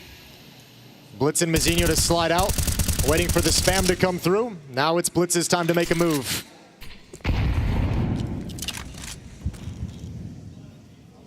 Smoke fades away. Good shot from MouZ. Holy hell. That is a huge response. Yeah, that's a great rebuttal, a great equalizer to find so quick. Mongols, it looks like they want to start working their way towards the other side of the map. And the sound cues, you're going to hear that. If you're Alexi, you're going to know they're fleeing the scene, trying to get over towards A, so you alert MongolZ to be ready. The rifle in hand. He gets mollied, so he has to force himself into the temple, but Blitz has been waiting in the red room for that rotation. But Bit won the fight. Bit somehow came out on top of that. MongolZ fighting forward, and beautiful start from MongolZ with those two. Again, another big recovery there. It looked like MongolZ had all the upper hand. Yeah, well, Na'Vi woke up, and if you're the MongolZ, you had your chances when they were snoozing, when they were kind of, laying in bed, procrastinating to get into this game. But now that they're here, retakes have looked clean. They've retaken the A bomb site a number of times. A disadvantage 3 versus 5 round 1, where they retook the B bomb site as well. Na'Vi now have snapped back in, where you're getting the individual effort on top of the protocols, on top of the structure and the strategy. And this is the scary Na'Vi that's going to be difficult to overcome. Amara feels like a timeout required, using his overtime timeout now, 2 rounds back. MongolZ had to fight their way into overtime after being the team that looked like they were in full control. Good mental strength from Na'Vi to stay in this map. It was looking done at multiple points. Well, 24 kills on Bit, 20 kills on MongolZ. Those guys have really changed the energy within this Na'Vi squad. It's that fight being won by Bit in the last round against Blitz. And MongolZ on the CT side as well, over in middle, is just handling business. No one's able to get past him. It's all coming up Na'Vi down the stretch, 14-12. I like this call out of the MongolZ. They're going to go back to the A bomb site. They've done this a number of times. Na'Vi's been able to retake it, but I don't think MongolZ have ever truly done it with a full buy. Usually it's a hero AK, some upgraded pistols, sometimes just pistols. Now you've got all the rifles and utility behind it as well for the follow-up plays. But yeah, Donut smoked off deep, CT getting smoked off now. Let's see how it goes. And wonderful. That's just got a rifle to play with. For some spam, he dropped it back in spawn. They've got that extra money to work with. Oh, look at this. Blitz just tracking those steps in MongolZ. Opening kill for the MongolZ. Plant is in. You mentioned so many times here that Na'Vi have been great at these retakes. You know they're comfortable coming back into this A site, even a player down, but let's see if they can do it another time. Bit waits in temple. Just waiting on that smoke and Donut to fade away, but in the meantime, Cobra is taking Imma. Oh, nice shot from Bit. It's another, and he can't get it. So it's Wonderful alone, stepping up into the clutch. Now he's got to fight Temple. He's got that. Pre-fired it. Blitz is hidden away. And now you've got Wonderful trying to get to the defuse. He's come back to the kill, but Blitz has got the headshot. And at least a round secured on T side here for the MongolZ. At least one, but really the glaring thing in this overtime is that missed opportunity in the first round of it, the 5-on-3 for MongolZ that slipped away. Na'Vi need 2 more to close out this map, take us to the 3rd decider of Mirage. MongolZ need a clean sweep if they want to take it here in overtime. And Na'Vi pausing the action as they switch sides. Blade saying, I know the T side was so terrible in regulation. Now's the time for the conversation. They've had a lot of time to think about it, of what they can change and adapt. And the difference now also is they've got players who have woken up. Bit and MongolZ are here. So the T side can look vastly different. You might start having that success over in mid, but do they want to risk it? I hear a lot of people talk about how that mid fight feels 50-50. Hasn't felt 50-50 today. It's felt firmly in control of the CT side. CT sides have been dominating that battle for sure. 4 rounds on their offense in regulation. That's all Na'Vi got. That's a conversation you've got to have for the MongolZ. That's got to be in your mind of, okay, we had a great CT side. Let's see if we can ride it out. Good run boost. Blitz can be sent flying through the sky. And yeah, there's no challenge in mid for Na'Vi. Oh, they're going to pounce on this, it looks like. It looks like they just want to hit after the Molotov fades. Cobra's not ready. Cobra's not prepared. Cobra, rifle in position. His teammates coming forward to try and support. Cobra steps out. Good trade from Wonderful. Techno through that smoke. Had an excellent CT showing. Missed shot from 910. Needed that one to connect. Na'Vi down to 3 players. Techno had got another through that smoke. We got MongolZ walking up. 910 going to be caught. MongolZ dropping the utility. Wonderful dropping him. Zinho. And now this retake almost looks impossible with 2 players stuck in the cave and utility still there for Na'Vi. And you can see the MongolZ players under the pressure of the situation, just kind of second-guessing themselves, not sure exactly what to do, how to handle it. And Na'Vi, they just got to lean back on the protocols they've established. Well, up they go. Missed shot. That allows them the opening, but MongolZ and Wonderful shut it all down. It's going to be Na'Vi fighting all the way to map points. Incredible comeback in this map for Na'Vi. Now they've got 2 chances to close it out. Didn't even feel likely whatsoever, but there was a complete turn in Na'Vi's demeanor inside the server. A 7-1-1 at the end of the second half to force overtime for Na'Vi. 2 more required in a row here for MongolZ to force another overtime. MongolZ out middle he goes, but Utility gonna bash him in. You've got Imma, that second layer though. The 1-2 punch is so strong, but Inferno is gonna hold on just barely on 3 HP. And it's the same call as the last round, Deja Vu. Let's just start marching up B ramp at the moment. There's the swing, there's the kill. Amazing shot again from Bit. 26 for him. Techno's gonna come back over, but the smoke is up. And they know exactly where he is. He's missed his own nade. Surely this is enough now for Na'Vi. They're into the site. Bomb's gonna get planted. More utility being dropped towards Cave. 9-10 and Inferno trying to get forward, but Bit's got one more headshot on top. It's just Techno, and he's stopped by Wonderful. Na'Vi come back all the way, and they get the reward for their tenacity. Ancient falls in their favor, 16-13, and we need 3 to settle the series. And that has to be the moment that Na'Vi in this stage 3 realizes that they're here, that they've arrived, that they've still got it. Great performances out of 2 of your star players, and you have to capitalize now. The series is within your grasp, and Mirage is up next. What a way to keep the game alive. If you're a Na'Vi fan, you're very happy to see the outcome of Ancient, which means that we're heading into a third map in around 15 minutes time. I guess the overall storyline for me in this game, Martin, is that Na'Vi somehow, some way managed to stay alive in this series. I think this map raised more question marks and questions in general than answers. There are so many chaotic situations, so many weird rounds, weird reads, but at the same time they managed to pull off pretty good comeback. I really don't know what to say, because Na'Vi felt like they're going to be out. Techno 4K had an insane round as well, where he could have clinched it almost. But in the end, overtime is where Na'Vi kind of showed resilience, because MongolZ could have easily won those 3 rounds in the beginning, and they only managed to get 2. Before we jump into the rounds, I just quickly want to ask you, watching this overtime, I feel like you could make a case that every single round the MongolZ could have won, maybe should have won. At least they had an advantage in every single one of them. What is it that makes them drop the ball, so to speak, and basically crumble under the pressure from Na'Vi here? Honestly, I have no idea. I think Na'Vi turned it up a level, which definitely helped. Na'Vi kind of did to MongolZ kind of what MongolZ did in the first half, which was they're just fighting and peeking. And to be fair, Na'Vi got going, but to me, it wasn't a heavyweight boxing match. This was 2 hobos behind the bin, like having a fight. But it was still entertaining. But I don't know what's going on. If you took the names away here, I would not have said this was a tier 1 Counter-Strike match. No, I would agree. I think the level of gameplay, especially in overtime from the MongolZ, you know, whenever they were put in a 4v4 or 3v3, the way I would frame it is almost the second they were forced to think, you know, instead of just doing something out of spawn, that's when they kind of lost it. All the retakes go in the way of Na'Vi, all the individual decision making, you know, one by one walking up, taking a peek. I was almost disappointed to a point where it's unacceptable on behalf of MongolZ that you get off to such a good start and such a winning position, but then you're not able to convert. It's easy for us to say, because Na'Vi are carrying that momentum from the regulation that they managed to come back in a really big fashion. I think 5 rounds, consecutive rounds in a row, where they were essentially outplaying them finally, because at the start of the game, as I said, more question marks than answers coming from Na'Vi camp, and it happened in the round 9 as well here. This is exactly what we spoke about before the match on Ancient started. Immediate 2 smokes in the elbow and the cave.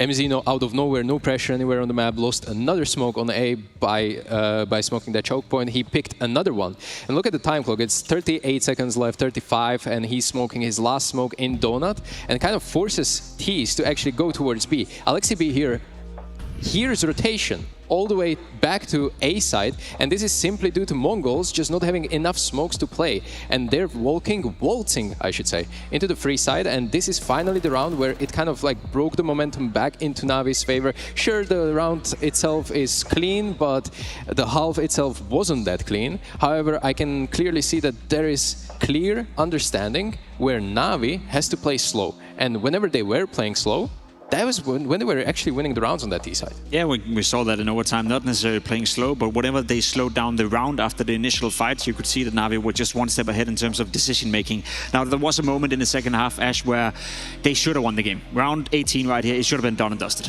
Yeah, it looked like it would be done, and Techno, in this point, I think he's 21-12, I think he's about to begin a minute. He really cooled off in the end of this game, and it's kind of nice to see Bakazi bounce back, because he had like a really slow start, and he kind of showed up, but look how close this was to basically being game over.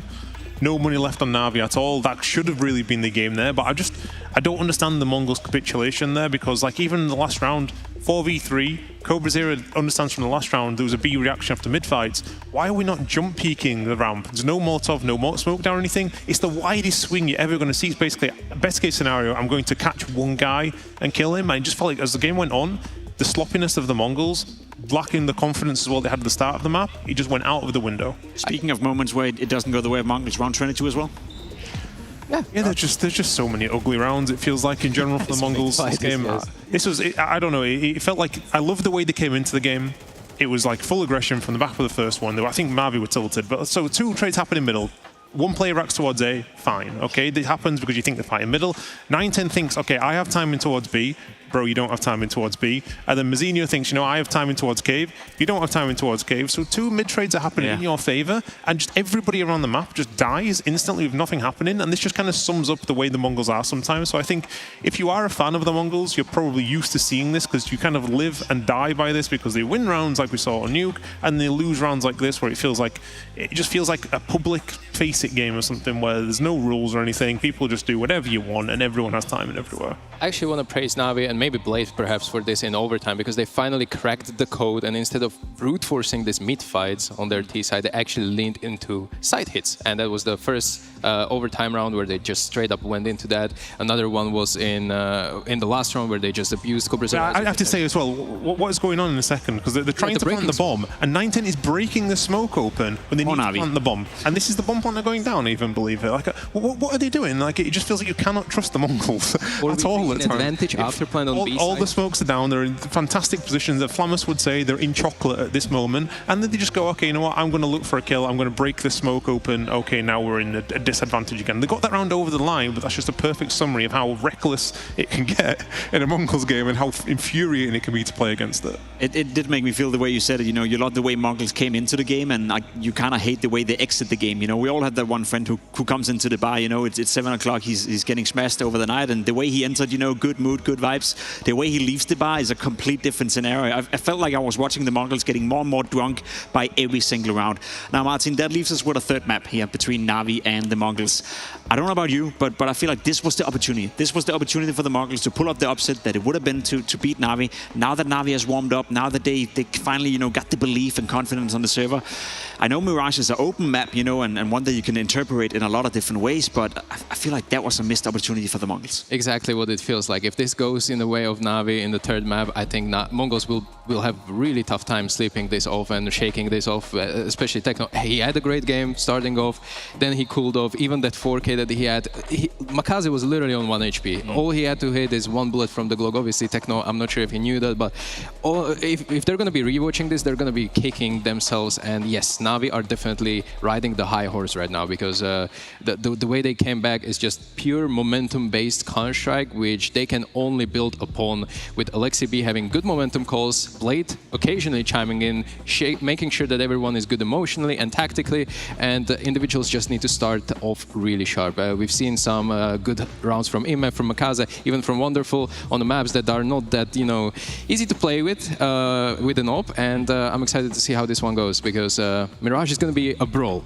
I feel like Mirage and the Mongols in particular, actually, it's a team where you kind of never really know what you get. You know, it can be good, it can be bad, it can be somewhere in between. Is Mirage a map that is, quote-unquote, easy to go into after dropping a map like that? You know, given it's an open map, given it's a momentum map.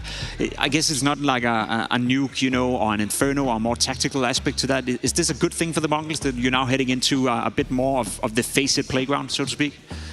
The Mongols are definitely comfortable on this map, but they're not in the best form on it either, and I actually thought that this is an advantage for Na'Vi. I'm a little bit worried right now with how the Mongols will come back from the last map, because it felt like Na'Vi were playing as low as I've seen them play in a very long time. I loved the way they approached the map. It was very in your face, because they understood that Na'Vi played so poor on Nuke, potentially could happen again, and the game was almost over. It really was close to being over, and we would have huge question marks about Na'Vi. However, I have a feeling now that Na'Vi will reset and come back into it, but Na'Vi have to start playing better. We saw even in the overtime rounds, they could have lost all of these. They got away with them, but I think the fundamentals were good. The retakes looked fantastic. They were trading out well. The Mongols, in discipline, you can't really trust them. They're going to overpeak and give kills away. I don't know if I can still back the Mongols after this. They need to come in hot, it feels like, on Mirage now. they're getting clearly warmed up. You can see it on the screens, shooting bots. Shooting bots, yeah. Curious too if Na'Vi is gonna feel like bots on the server for the Mongols. I'll be completely honest as well. I do think that, as I said, you know, they kind of dropped the ball here. To me, it was more the Mongols losing to themselves than it was necessarily Na'Vi playing too well. So, in case Na'Vi continues to struggle a little bit, as we've seen so far in this tournament, wouldn't you argue that it's still an open game? It is completely open game, and yeah, as we said, I don't trust either team right now. I really don't. You said it was. I think the Mongols played great in the first half, and then Na'Vi played better, and the Mongols played terrible, and Na'Vi played terrible at the start. Like, it wasn't like one team played bad, one team played good. They both took turns at just being really poor, and then took turns at being pretty good. So I'd love to see MongolZ kind of kicking on from that last map. It was good to see him finally start showing up, and his kills mattered a lot. I genuinely couldn't decide this right now. If I could just flip my phone over and guess which one it's going to be, because I don't even want to guess this one. If I look at this best of 3 in isolation, before it started, I was like, whoever wins this, whoever loses this, I don't care that much, because I feel like both teams have a really, really good chance to getting into playoff. Now I don't care, because both of the teams have, in my opinion, what they've shown today, pretty dire situation and chance to go to the playoff, because yeah, this is clearly a B- game for both of these teams. May not have been high quality Counter-Strike, but it's been exciting Counter-Strike so far here in the opening on day 3 at the Major at IEM Cologne. We have Na'Vi taking on the Mongols on Mirage. Winner will go 2-1 in the group stage, whereas the loser will be in elimination danger going 1-2. I think we can expect a good game of Counter-Strike, a fun game of Counter-Strike. Mirage coming up after the break.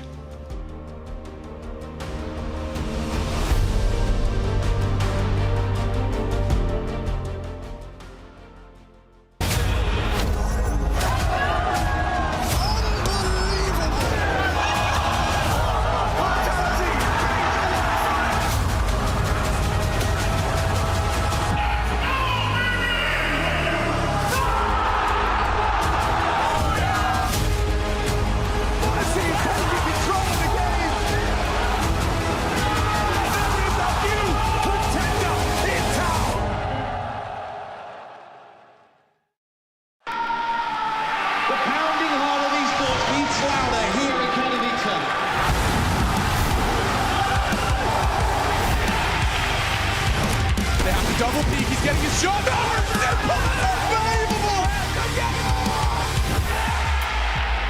Something special to throw this decoy, and that's exactly what happens. Katowice!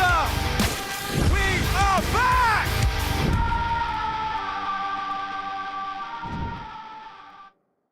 I think AP will go to the box.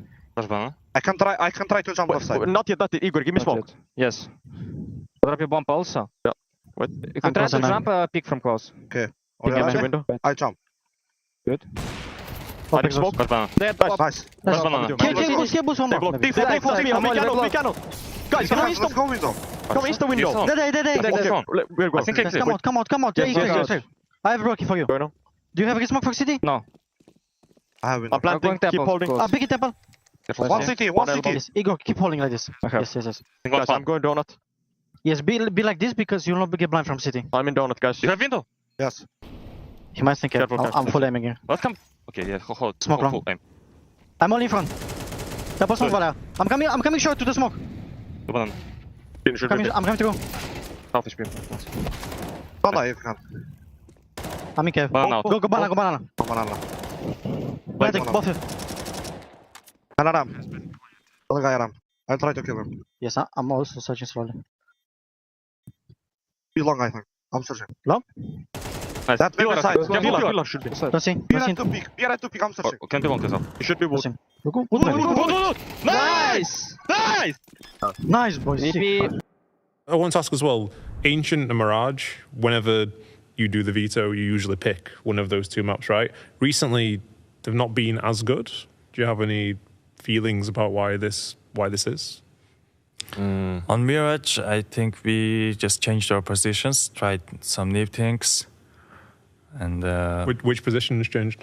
Like, or is this secret information? Maybe I'm not sure. It's like on Astana, Cobra, and I changed. Like from T side, I'm going to mid, and Cobra's going to apps, and like the Star Rifler role is kind of changed on Mirage, and that was suck.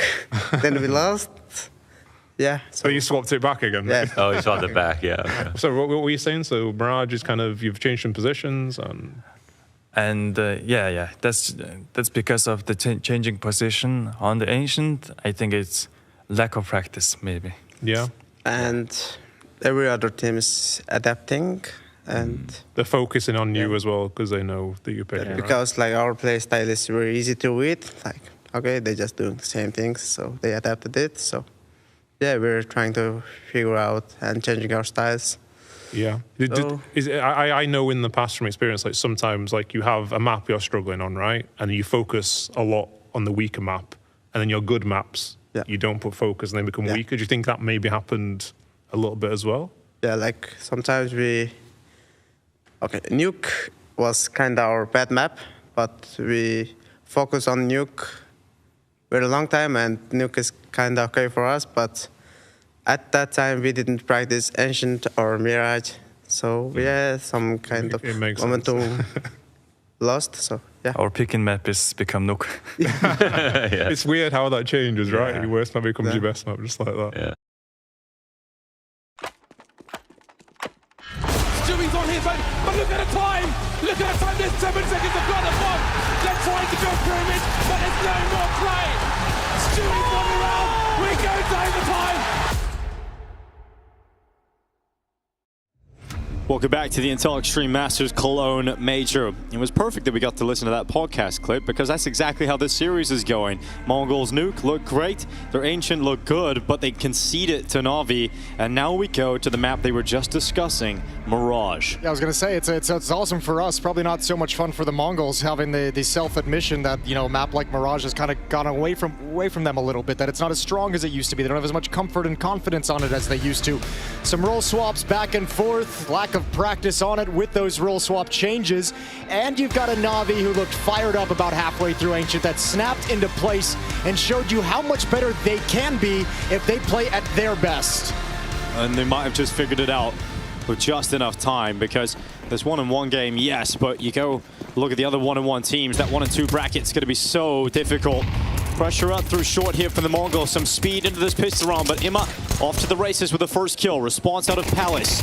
We've got Blitz inside of Khan, who actually wins the engagement. All of a sudden, it's MongolZ who take back control of this pistol. Yeah, Imma and Bit get pulled into being way too aggressive, trying to stop the catwalk play, the short play, and they get way overextended. Bullied from Palace, bullied from Khan, and now you've lost the bomb site on the other side of the map. Blitz up in Palace, that's the insurance policy. This is going to be a very difficult retake. Na'Vi, 3 players all split off from each other. Yeah, Flash goes into the peak. 9-10, they're going to have to take a few steps back. You got Techno making his way out through the murder hole, and just one left as 9-10 spins and takes that one as well. 3K from 9-10 in this pistol round, and MongolZ off to a good start. Yeah, really good job from MongolZ, applying a lot of pressure at short, dropping back into Khan, and Na'Vi's out exposed in the open after breaking the smoke, reloading their pistols as well, so pistol round to the MongolZ. Lovely work from the P250, stepping through the smoke. Blitz as well, just has Bit in an awkward place, and that's pretty much the round when those two kills come in. No access back for Na'Vi. 1-0 and a second round bye for the CT side.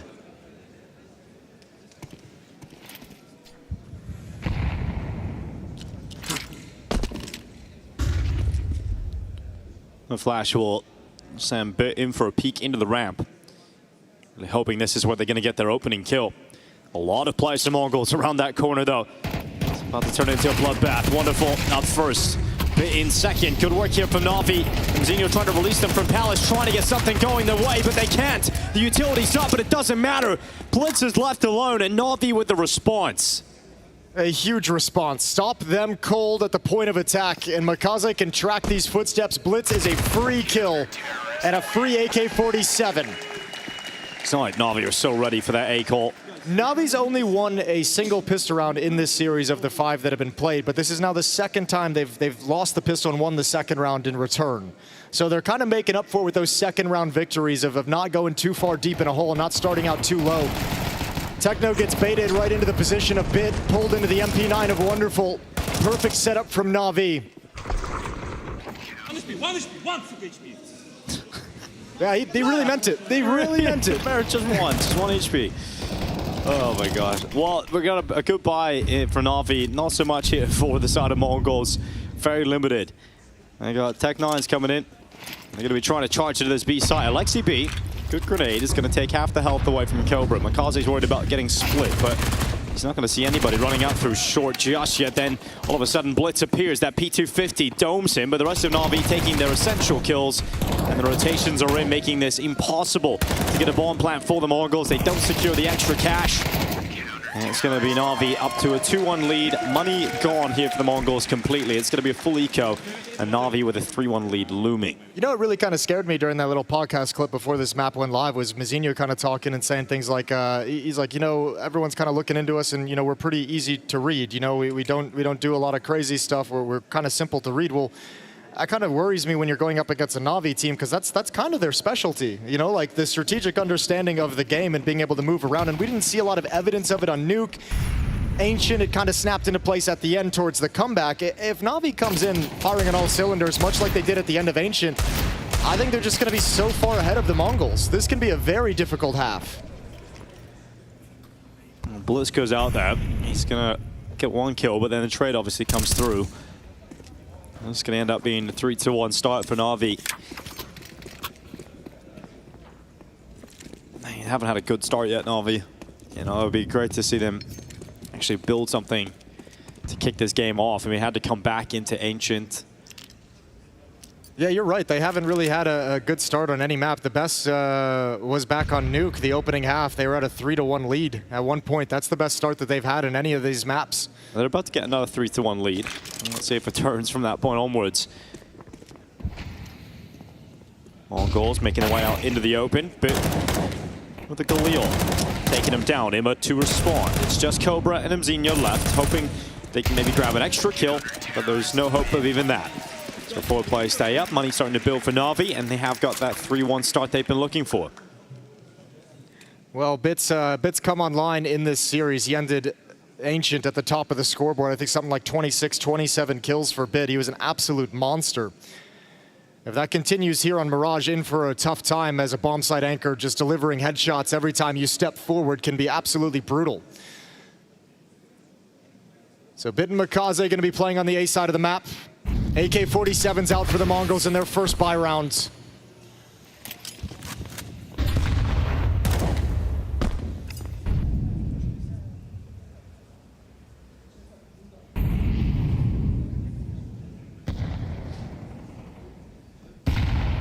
Scaling quietly towards Khan. Defensive smoke in place. But they're going to come right through without any indication. Yeah, all the way up. No, Imma going to be taken down by 9-10. Grid opener cracking through. But wonderful MongolZ responding here for Na'Vi. MongolZ a bit down here. Ooh, 1 second. 3 kills come in. And Na'Vi collapse. I think Alexi trying to hustle to get involved in the fight. Kind of throws, okay, nice shot from Wonderful. 1v2, very doable. Bomb just went down now.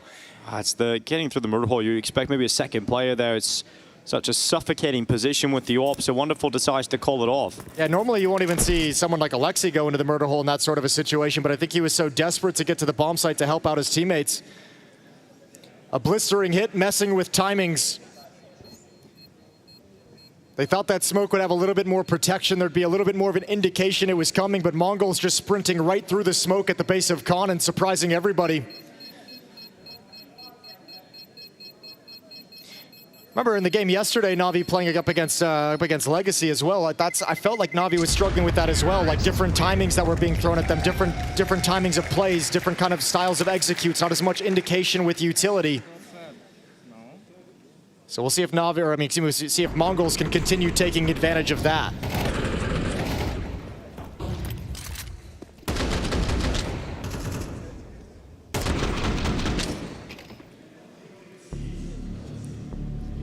Timeout again.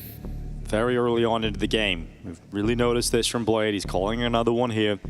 I think the concern right now is, especially with the way that the day one panned out and some of the ways these other maps have played out, I think for Blade it's more about you got to stop them from sliding down into like that kind of bad Counter-Strike mentality. You got to stop them from sliding into a situation where they're not communicating. He's been very vocal, coming up with ideas, communicating all the time. We heard him on Nuke. Get a little bit more focused, play the game of Counter-Strike, don't be afraid to lose. Navi players maybe getting lost in the moment a little bit.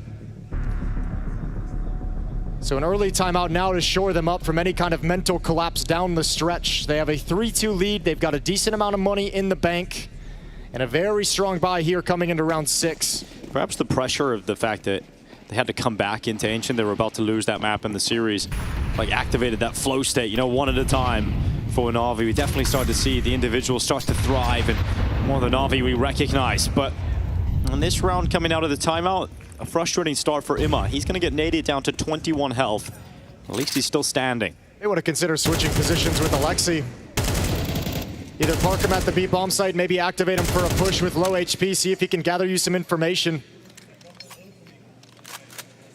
So passes his utility off to Alexi and they slide and switch positions. Blitz and Mazinho coming in through the underpass. Window gets smoked just now. Wonderful watching this with his op. Yeah, Buddy gets time, sees the arm go around the corner. And Mazinho falls away. Wonderful, wanting another here. There's 2 players just below him.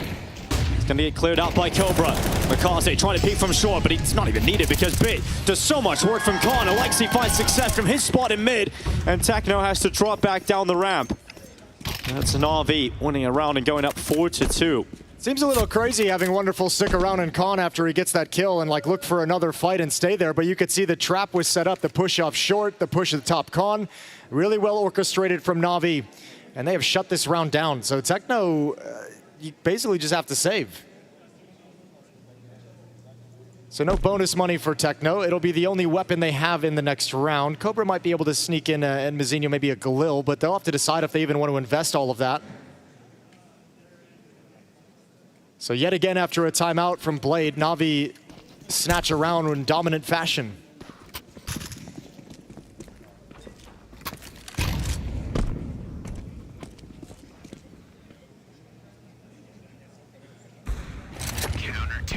Always Techno said 1 rifle, but it's Mongols right now who are in the mud. Yeah, T-side hasn't gotten started quite yet. Navi winning some pretty critical rounds though to make it a little bit awkward, right? Winning that second round, throwing the economy and the momentum a little bit crazy. Losing a round and then winning this one right back in such dominant fashion. Once again, it puts the money in a really, really weird place. So on top of losing some rounds, MongolZ isn't even having the money that they can to continue fighting.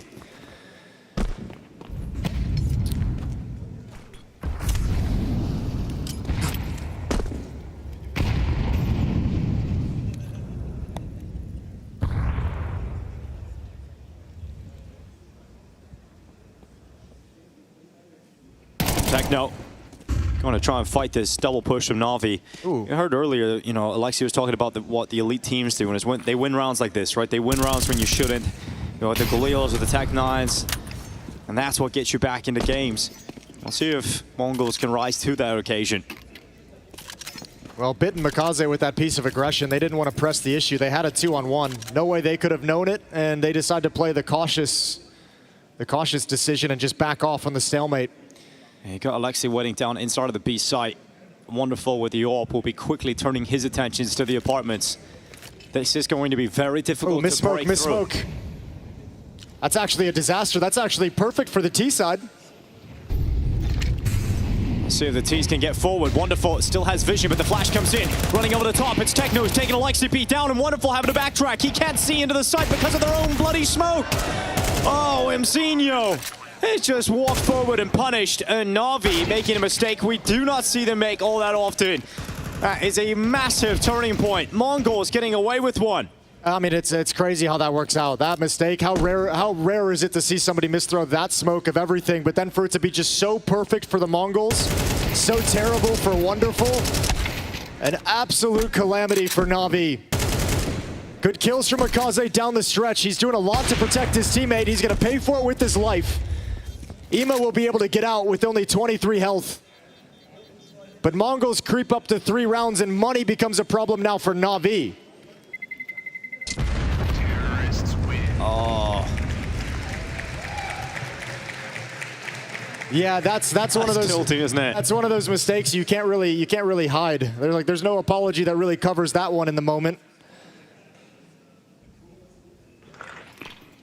Oh, bounces off, and it's just perfect for the T side. They would love to throw that smoke themselves. It's like, cool, I've always wanted that lineup. Yeah, no ability for Wonderful to trade, no ability to stop them from scaling around the bomb site. And taken out of the fight. Na'Vi getting knocked out of their game at the moment, heads shaking. It's not the time for that. You battled so hard to bring it to a deciding map. Now this is where Mongols do their best work. When the pressure's on, they just come at you hard. Hitting heavy into the A site, direct attack over the top of these smokes. Bit keeps his head down, trying to fight them forward. He's put a stop to it. MongolZ with him. Two of the sharpest shooters here for Na'Vi defending this A site. And Nim has come over to support. So for Na'Vi, that is a huge sigh of relief. You haven't let Mongols turn that into any momentum. No, just a disgusting defensive smoke deployed. This time it lands exactly where it's intended to, and it just shuts off Mongols. They have no access. Yeah, they get up the ramp, but there's no way to push forward. You've got all this space at the top of the ramp, but you're not coming through that to your death. Lovely work from Na'Vi, and Mongols have to back away. Well, I should say Blitz has to back away. Long extended save, most likely for Blitz. Perfect time to grab a beer. Yeah, you can go over to the fridge, maybe here in the venue, wherever you are. It's always a good time to grab a beer, isn't that right, Jason? Yeah.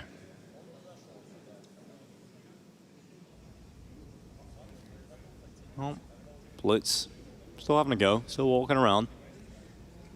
No one's coming near him, though. Respectfully, Na'Vi going to sit back because they don't have any money to throw away. That's what made this hold so strong for Na'Vi, or so important for Na'Vi, is the fact that they're broken after this. That could have been a great way for Na'Vi. I mean, if they break, with all the frustration that we've seen on their faces in these past couple rounds, with the way that smoke played out towards the B bomb site, if you break them here and go on a run, like, that's the mentality that you just put even deeper into the bin.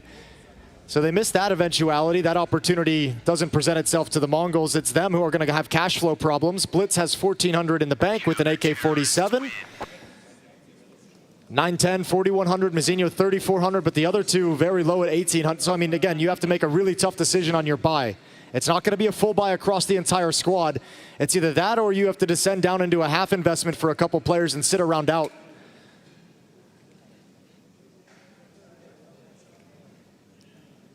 Five to 3. This game's still tense, figuring out which one of these teams is going to grab the biggest piece of control and run away with it. Miss smoke from the T side now. Window smoke falls short.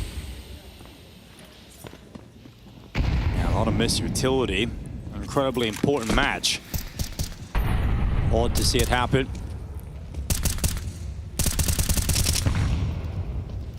Wonderful. Just in Cologne. He was looking over the top of that smoke, but drops a little bit further back, worried about a possible underpass push up towards his position. He wanted to make the move, but then he realized that the mid smoke had missed, and he realized he was going to be walking into a second smoke, so just gave it up. So there were some plans, some ideas in middle for Na'Vi, but they've had to relinquish those ideas. Well, they'll redo the window smoke. This time it'll land. And Mongol's going to maintain some mid control. You can send Blitz out through underpass. Grenade to break open the window smoke. Immo just peeks, not seeing anybody progressing up short, but Blitz is progressing into the window. Good position to have. See if they can do anything with it. Up through Con. Wonderful before that flash connects. Able to get a shot off. Wonderful again. Softening them up. Making the kill easier. But look at Blitz slipping around the back. You need 910 to actually do something to activate this Blitz play. And you've got Techno just pausing. Blitz is backtracking. Alexi B hasn't seen him. And Blitz is just holding the trigger. Getting as far towards CT as he possibly can before he takes this frag. He's gone all the way. Oh, what a god. He's looking for 2. Blitz with a perfect move. But then Wonderful reacts so fast. Out to a CT spawn, unravels the hard work of Blitz. Techno over the top. He's actually creeped forward. He's got the up, and the ladder prevents him from getting that second kill. Bit able to look up, but Blitz, that was the only way, and you gotta say, it's a nice try. Yeah, it is. You can't fault him for any decision he made in that round. Really cool scenario that he put himself into, but even a better reaction from Wonderful inside the bomb site. He was playing tucked down, just didn't want to have any kind of peek, so he was perfectly primed to turn and spin towards CT stairs. Still a tough shot to hit. It's Mongols who get forced back to the unarmored pistols. The money finally completely gone. Yeah, well ready. Starting to turn his gaze in that direction regardless. Another good hold at the A bomb site for Na'Vi's defense.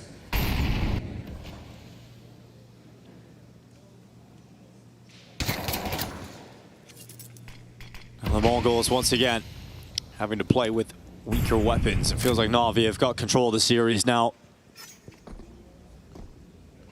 Starting to see the woes of MongolZ on Mirage. I heard Ash in that podcast talking about how Mirage and Ancient used to be a Mongol wheelhouse, right? And recently they haven't been as good on them.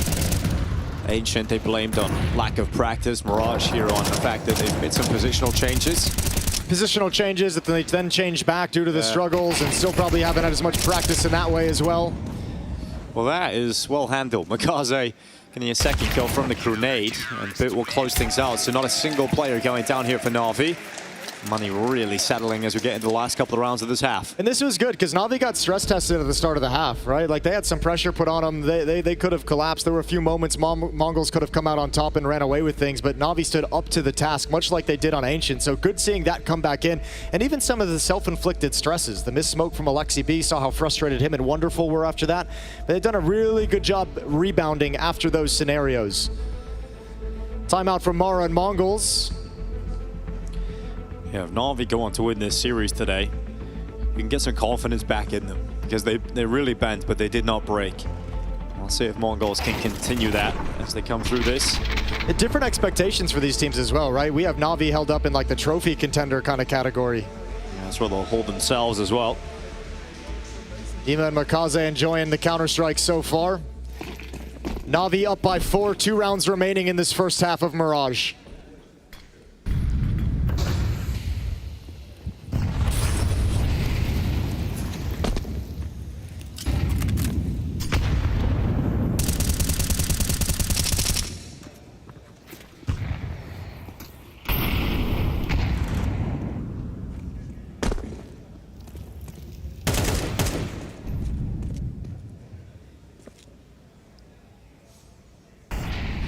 Last chance for MongolZ to really do anything in this first half. No residual cash left over in this round. Gonna have Wonderful getting boosted up to have a look in towards the apartment. You've got Techno just around the corner, tucked just on that edge. Can be sneakily a tough shot for Wonderful. If your gaze is deep, I know he's kind of swinging right into the crosshair, but easy to kind of mess up the timing on this if you don't expect the close swing. Still no movement from Techno, has not budged an inch. MongolZ is coming up cat as we speak. There's the shot, lovely. Yeah, great reactions. Now Alexia B. Flashed, just let all the bullets go off early. He's in an awkward spot and that puts Wonderful in a tough position, but Wonderful's handling it, making it look easy. Shot after shot, he breaks apart the MongolZ and they just crash upon the B-bomb site. That is a beautiful sequence from Wonderful, and good to see him pop off here. After the Atlanta that he had, his rise up, everyone was so pumped to see Wonderful finding some consistency. And this quad kill is beautiful. Yeah, they're just like a wave as they crash against the rock of Wonderful's. This one right here. Ooh, yeah. Spicy. Not a lot of Cobra showing there. It's gonna feel good for Wonderful. Smile on his face. 8-3 lead now for Na'Vi. The MongolZ not showing anything in this first half whatsoever. They get into a fast play, a desperate attempt to try and force their way into a good position at the start of the round, but the trade is through from Na'Vi. And Wonderful's over in connector this time.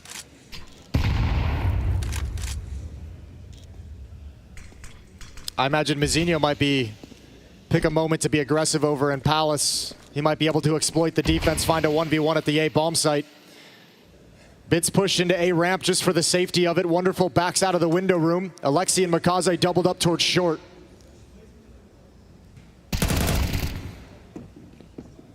There's Alexi B going out near the open, 9-10. Finished off, so advantage once again, siding with Na'Vi. Here's the play from Mizinho. Unfortunately, with the Deagle, he's been pretty passive about it. An AK-47, he's already out looking for a fight, but now he creeps a little bit into the open, caught by Bit. Yeah, the timing for Bit, he's loving that. Checks up towards Palace, and Mizinho's looking the wrong way. A free kill. 45 seconds left. Wonderful should be able to react to this, no problem. Techno coming closer, and he'll adjust the crosshair just in time. Now Blitz making his walkout. 35 seconds left. And he's going to drop down into the B side, but Na'Vi sitting back. Shouldn't be letting this one go whatsoever, but Blitz is going to give it a good go. This would be the ace clutch, and he can't get to it. MongolZ prevents the follow-up kill. A 9-3 lead. Na'Vi have got into shape at just the right time here and are looking to go 2-1.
listen quick to what I say. I only say it once, no time to play. When it's face to face and I'm in the game, I'm a different beast in a different state of mind. Cause I took my time and I stuck with the grind, now the gold is mine.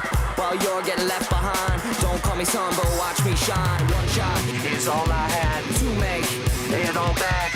You don't wanna see the aftermath. You don't wanna see the aftermath. One shot is all I had to make it all back. Now I just can't help but laugh, cause you're the one that's coming in last. I'll never quit. It's do or die, and I'm not dead. I'll never quit.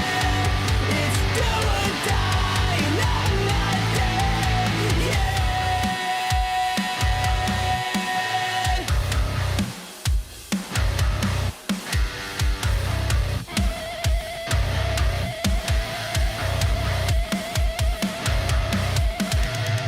Every time I hop up on stage, gotta get loose, let out my rage. Spent so much time in that cage, about to break out and go insane. Who wanna get it? Step to me, better bring a medic. Doubted me and I ain't forget it. Didn't start this, but watch me end it. One shot is all I had to make it all back. You don't wanna see the aftermath. You don't wanna see the aftermath. One shot is all I had to make it all back. Now I just can't help but laugh, cause you're the one that's coming in last.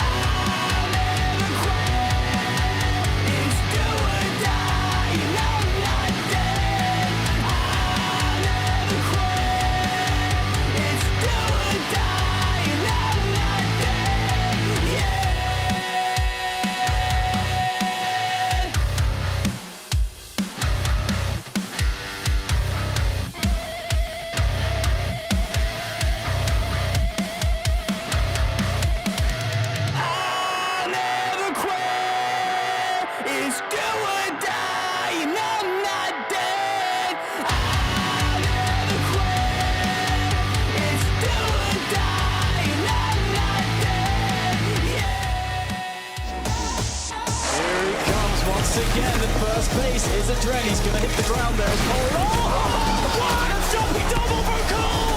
What is going on right now? How does he do this? Cole is safe luminosity with the on play. A few weeks ago, we watched Na'Vi hoist the trophy in Atlanta, winning the Intel Extreme Masters Championship, leading into the major. That filled us all full of confidence in the squad. And then we watched them play their opening game against Spirit, and they got absolutely embarrassed on the server. They bounced back with a win versus Legacy, but as soon as they go up against an opponent of MongolZ caliber, it was looking rough in those first two matches. But they recover on Ancient, and now they're in full control here on Mirage. They lost the pistol in the first half, and they still have a 9-3 lead, and they prevented MongolZ from stringing 2 rounds in a row together. It'd be interesting to hear from Na'Vi after this series. What was the turning point? What was the thing that snapped you guys into shape? Because it just seemed to be a 180 on Ancient, and they haven't relinquished since then. Heavy play towards the B-bomb site. All of Na'Vi heading in this direction. Good shot from Techno for the first. Well, Blitz just waiting now. Techno's taking all the attention, all the heat, and also all the kills. He's still waiting. Anybody else? Any more? Coming out of the apartment towards Techno's short Berettas. Finally, he's going to be felled by Alexi B and Wonderful. It's 2v3. The rotation has arrived, but it's 9-10 who's closest. And that little peek out is going to be enough to finish off Wonderful. Now Alexi, who can't do much, 9-10 right between the eyes. And another pistol round for the MongolZ. Yeah, pistols have been few and far between for Na'Vi in this series. And Techno's the one with the impactful kills, taking on the first 2 players jumping out of the window. You take away all the guys who are meant to create space, find those openings for Na'Vi. Beautiful shot. It happens before MongolZ is even ready to come out the window. He's just setting up for the jump out. Ima distracted, taken down as well. And then you've got no room to work with as the MongolZ reinforcements arrive.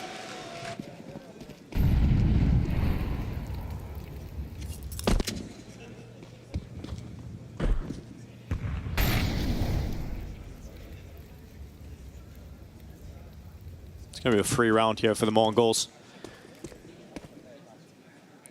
How do we feel about MongolZ chances of actually pulling this back, Jason? Let's see if they can. Let's see what they look like growing into this. I'm still not going to give it to him, as I still have so much faith in Blade and the protocols and the system that he has in place. Even if some of the individuals might be a little bit quieter, but we're getting enough of the performances here. Wonderful with 14, MongolZ and Bit at 11, Ima at 10. You're getting that individual effort on top of it all. And just the ability, as we saw in Ancient, of Blade to call a timeout and completely change the nature of the map. Very few coaches have that ability, but out of his timeout on Ancient, this Na'Vi came in as a completely different team. So I'm still gonna lean it in their direction. 2 kills in this round with some pistols, and now AK-47s come out. Round 15, the first gun round for Na'Vi.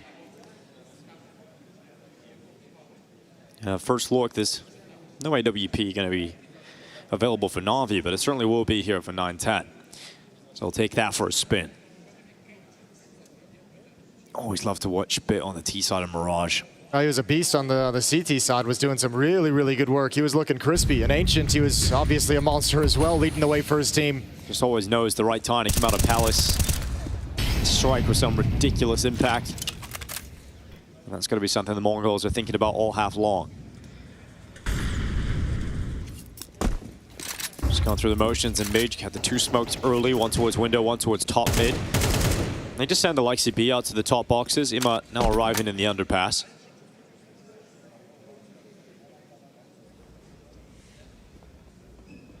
Bomb still over in the B halls. That can shift easily. Bit's running over. He's vacated his position up in Palace at the A bomb site, so he'll take the bomb. Wonderful taking some utility as the supportive element. And you have to imagine the other pieces would be trying to come up short, trying to come up cat. Ima lurking underneath window. Alexi gonna make the run happen. And now the finishing play begins. 53 seconds on the clock. Flash up into the apartments just to try and slow this down, but Na'Vi not halting. Here they come towards 9-10. Bit blisters right through 9-10's head. You now got MongolZ hunting down that second kill. They can't find him. Good hiding from Cobra, but his teammates are going down on the rotation over, so Cobra, more pressure on you, and now they found you. They've tagged you in the smoke, but he's still alive until that headshot comes through from Wonderful. Just Techno and nothing at all from the Mongols. Well, you have 9-10 shuffling utility, falling back to the end of the bomb site, giving up the angle with the AWP to give utility over to his teammate. By the time he gets back, one's already crossed his vision. As he swings out to try and pick him off, he's just open season for the second player coming. Big misplay for 9-10 that's got incredible consequences because it forces everyone to panic rotate right into the waiting arms of Na'Vi and makes it look like a perfectly constructed round. And he knows it.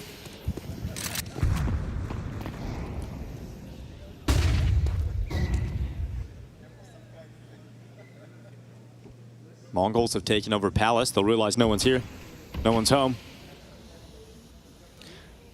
That's because the Prince of Palace is making his way over towards the B bombs and at the front of that Na'Vi attack. Bit already. Look at it drop down in towards the 5-7. Cobra sending shots forward. Grenade gonna blast open that cloud cover, but Cobra goes into the fight regardless. It's MongolZ and Wonderful taking all the essential frags here for the T side. They're into the site. That bomb plant's gonna come through, and 11 rounds to 5 ring out for Na'Vi. Yeah, Mongols already in kind of like force buy territory of just buying up everything they got because they're out of money after this. They invested here and just got ran over. Mazinho 1 kill with the M4. He's got to prioritize saving it. Blitz is gonna try and come see if he can upgrade to a rifle.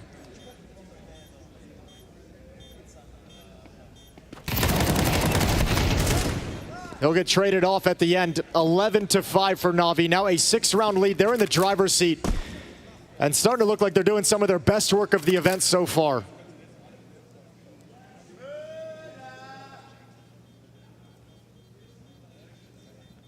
Well, it's great to see Na'Vi switch on and actually show the level of what we've seen on the lead up to the major. For them, it felt like, I'm sure, like they were in free fall, catching themselves just in time. And we highlight how important it is to get through this game today, because if you're 1-1 right now, sure, but you go 1-2. We talk about the 1-1 games that we've got today.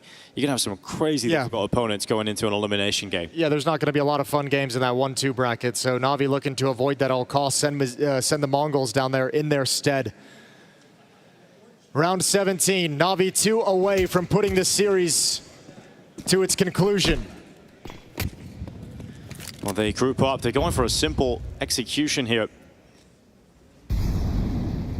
But there's a lot of Mongols players ready at the A bomb side. This could get messy. This could get messy. Can MongolZ go on the cleanup? The AK out first, spots the second target, but there we go. 5-7s, 3 kills instantaneously. And that forces Na'Vi back When the Mongols realize they've got weapons all over the floor, they scavenge them. It's Techno again, the 5-7 close up, no utility. Na'Vi trying to just walk into the bomb site and take that initial contact, bullying the defense, but that's not going to be the case. Not this time.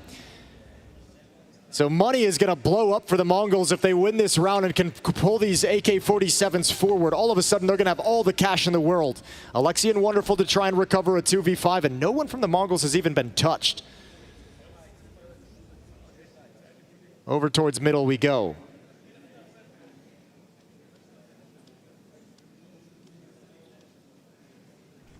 It slows down. They're going to hope for a mistake out of the Mongols. They're hoping that someone's going to help make this a little bit easier, pushing into their crosshairs, anything. But no way Mongols budges in a 5-on-2. Yeah, you can't let this go. Let this go, you've lost the series. And I mean, that's a really nice win to grab if you're the Mongols. Remember, they're kind of in that situation. They're force buying every single round no matter what. They needed this. Needed it massively.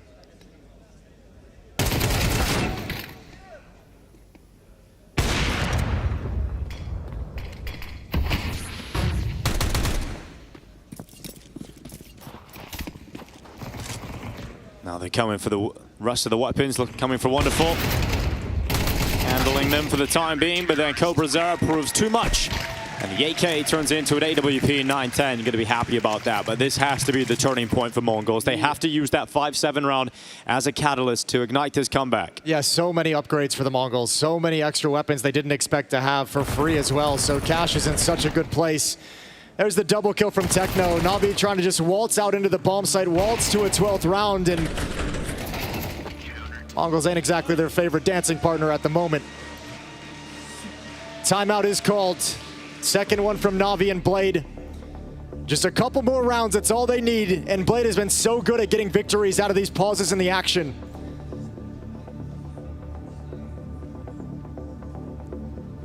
And Na'Vi buy down to the last of their cash flow as well. So a huge swing round. If you're the Mongols, you mentioned it has to be the catalyst this moment out of the 5-7 round, out of the upgrades to the AKs and the AWP. If you win here, Na'Vi gets buried, and they've got to sit a few rounds out with weaker weapons, so you have the chance to close the gap. If the story at Ancient was missed opportunities for the Mongols, this is one they absolutely cannot miss if they want to continue fighting for this series.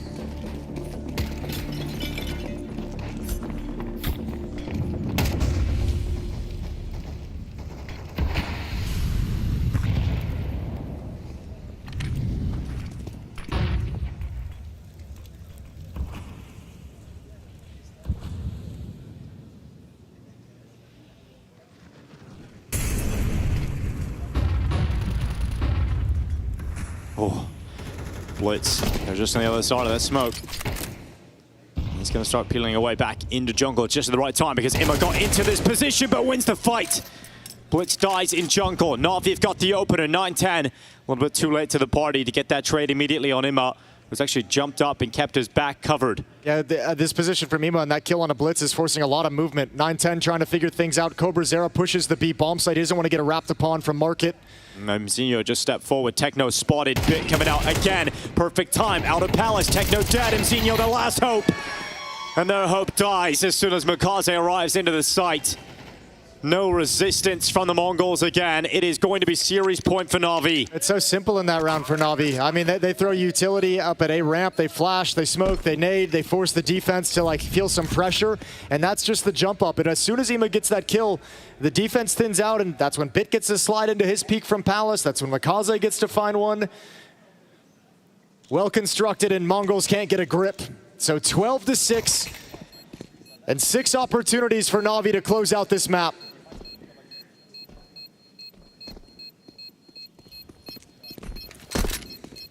He was so much happier with how you've played this Mirage. It's the best we've seen Na'Vi so far. I mean, what a change as well. Like, Ancient was Mongols who got up to 11 really quick, right? And then it was Na'Vi who had to go on a 7-round run to bring it back. And now the shoe's on the other foot. Mongols don't like this one. They don't like being in this position. Getting absolutely schooled at the moment.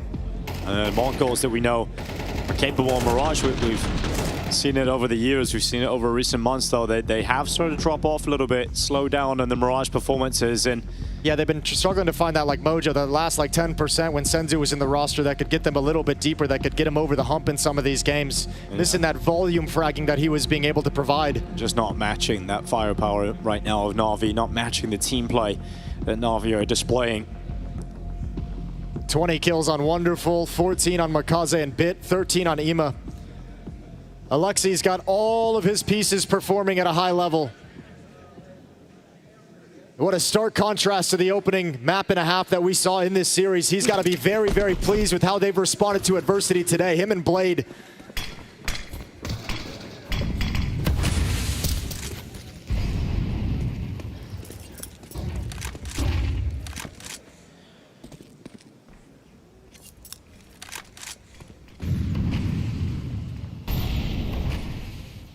A bit moving up through short, good position to have early. Blitz going to try and spam through and not too far off connected. A couple of those shots, but Bit not worried about connector for now. He goes into that fight against short. It does get traded out by Cobra, who was in con. And we've got AlexiP trying to send some utility back in towards connector, but it must move through the murder hole. He's caught him, Zinho. Same exact play. So much attention elsewhere. Two defenders fighting from top con, and he recognizes the chance. And now MongolZ can come out of Palace. We've seen Bit use this earlier, but it's MongolZ now out of Palace into the play. Headshot on Blitz, knocks him over. And the Mongols just have 2 players left. Cobra and 910 trying to prolong play, but Wonderful makes sure that that is not going to happen. 910 to step out into the open. Smoke will protect him for now, but Wonderful will close it. Coming into the major, Na'Vi looked fragile in their opening game, but they are shaken and do not shatter. They are able to get themselves through the Mongols. They're 2-1 now, and they've got a performance they can actually be proud of. Biggest issue for Na'Vi at the moment seemed the slow starts, right? Yeah. The really flat map one, but they built into this series, and at Ancient it all clicked into place, and then it was just dominance from Na'Vi from the second half of Ancient on. Building into stage 3 as well, as you mentioned, the tough loss against Spirit, but now finding themselves in 2 series victories to put them in the 2-1 camp. And you look at the Mongols and they're just sitting back in their chairs because they know how difficult it is going to be now. 1-2 at stage 3 of the major. It is going to be a nightmare down there.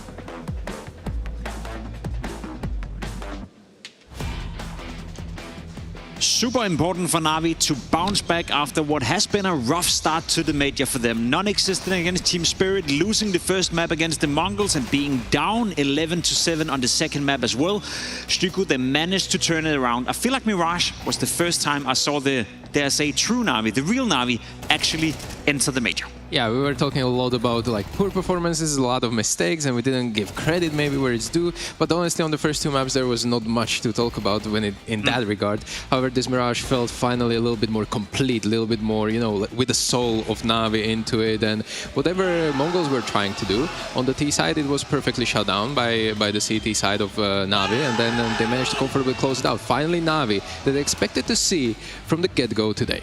Speaking of a big moment, Ash, round number 6 is the one that we highlighted here as being the moment. Yeah, so there was a little bit of back and forth at the start of the game. I just kind of liked that there was some high-quality rounds going on, and I think this one kind of most points out how I think that Na'Vi were playing a much higher level, so there's kind of a default going on. Wonderful is clearly making the play, Bit is covering his connector as well at the same time. He makes the kill, and the second reaction is already ready, so when the trade comes in, here comes 1 kill from connector, 1 jumps out of the window, and 1 pushes shot at the same time. So it's nice to see that coordination going on. Super nice to see the coordination going on. Super nice to see Na'Vi finally playing well. Yeah, but you have to see, like, this is a team flash. This is something that is, again, it's not that great from Mongols, and the whole play is allowed by a fumble from one side, and it looks on the other side really great, right? The great round from Na'Vi, they were in a good position, but there was so much sloppiness and moments where it kind of leaves your head scratching because it happened in the whole 3 maps, and right now Mongols were just piling up mistake after mistake, and Na'Vi were actually good at capitalizing on it on Mirage. Would it be unfair to say that the Mongols had a great opportunity on Ancient to close out this game 2-0 and put themselves in a 2-1 position, but with the way they play, the way they conducted themselves on Ancient and moving into Mirage, we're more worried now on behalf of the Mongols than we maybe were even before this game? I cannot underestimate how important it was for them to win this. They didn't, and it actually felt like they actually, well, they had it in their hands. They let it slip. It almost feels like they threw away their chance to be in the 2-1 bracket. As a coach, try to explain to the viewers at home, how big of a difference is it to be 2-1 and 1-2? I know it's just one game differs, right? But playing for elimination or playing for the playoff, it's two different worlds. It's difficult, like coming into that game on the back of a loss as well. It's difficult because you're playing as a team most likely that has won as well, and just having the pressure of always thinking, if we lose this round, we might lose this map, we might lose this series, we might be going out of the tournament. This really does kick in sometimes. It can be quite difficult just keeping focused on what's going on. So 2-1 means you can play more of your own game, focus on just like taking it round by round. It really does feel completely different pressure-wise. Completely different pressure-wise. Speaking of that pressure, the clever viewer can see in the bottom of the screen right here that Bait have now been eliminated by FUT over on the B stream. We watched that game with half an eye, or if you're cross-eyed, you could watch both. To be completely honest, that was a close one. You know, maybe a bit closer than it should have been for FUT. They almost dropped it. That's your superpower, right? That is my superpower. People try to mock me with it. You know, it's an advantage, guys. It's a gift from I guess from up there. Yeah. So we were watching that Bait game, but it felt a little bit. It felt a little bit deserved as well how they were playing. And honestly, I think this was an overperformance for Bait to go actually all the way to stage 3. So I'm happy for their experience, but honestly, going against FUT, I think FUT is still a playoff team despite being 0-2 today. Quickly, Ash, are you surprised by the fact that Bait is no longer with us in Cologne? No, I'm not really surprised. I think they should be very proud of how they've played. This is kind of the best case they kind of would have expected coming into the major. I don't think they really would have thought, yeah, let's go to make it to stage 3. I think they should be happy overall. It may be right in this moment. They wouldn't be. I think the thing they'll be most annoyed about is that how close it got on that last map, and then you lose it right at the end. So I think they've done a good job overall. It'd be nice to see FUT kind of kicking on and showing what they can do. Safe to say that I think we're going to see more of Bait and Sissy for that matter after the major. For now, though, they have been eliminated by FUT, but we also have to move on here on the A stream. We have another game coming up for you guys at home. It is Aurora taking on G2 in what I think could be a very close affair. Heavy Guard and the boys from G2 so far have looked pretty solid. There's been a lot of individual display by Nerds, by Heavy Guard, and by Saw for that matter, as well as a coach going up against Aurora, who yesterday surprised us massively by taking off a map from Spirit, the first to do it at the tournament. Unfortunately for Aurora, they couldn't follow up on map 2 and 3 and ended up losing the game pretty badly. Curious to see if they recovered from yesterday. We're going to find out after the break.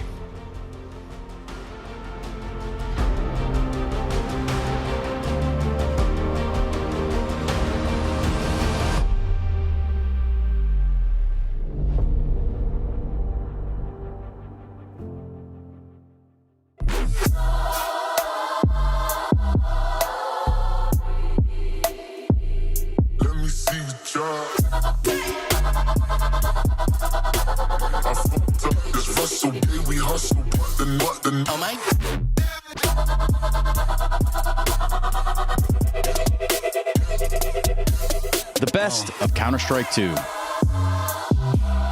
Available now on shop.esl.com. Bro, you're baiting every round talking about, I had so many trades. Trading anything. You're miles away. I carried you. Tell me game. One round. Hold on. Let me pull up CS stats.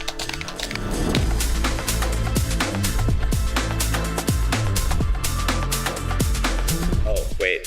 My bad. You suck. Settle your debates. Search your profile on CS Stats and turn on tracking to see all your games. Aurora faces G2 today. I've got Major with me before we jump into that matchup itself. Let's talk a little bit about that loss of spirit after Dust 2 map 1. You guys kind of got handled across Anubis and Nuke, so let's talk a little bit about it. Yeah, yesterday night was a difficult match against Spirit, who is really a good form here in this tournament. We did success to win the first map, Dust 2, and then we had the chance to close it on Anubis. But we play a pretty poor city side and just win 2 runs, and come back from that was really difficult.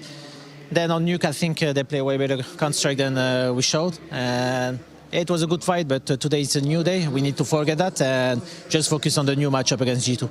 Well, before we do that, though, I want to ask about that CT side. What made it hard? What made it so that they were able to just kind of run all over you guys? I think we lost some good situation on city side, and after that, economically, it just break down, and also we get, you know, in a row, like we lost like a 4v2 situation. After that, we lost a clutch again. And we didn't get destroyed, but I think we lost so many very important clutch that we won on Dust 2.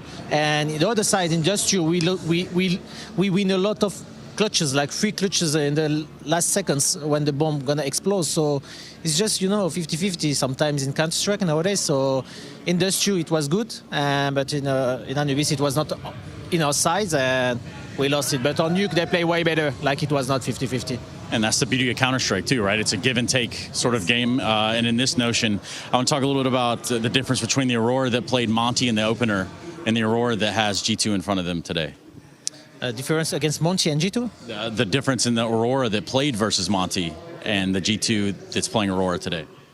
Well, I don't know. I think if I understand well the question, I think we're going to play the same Counter-Strike like we always.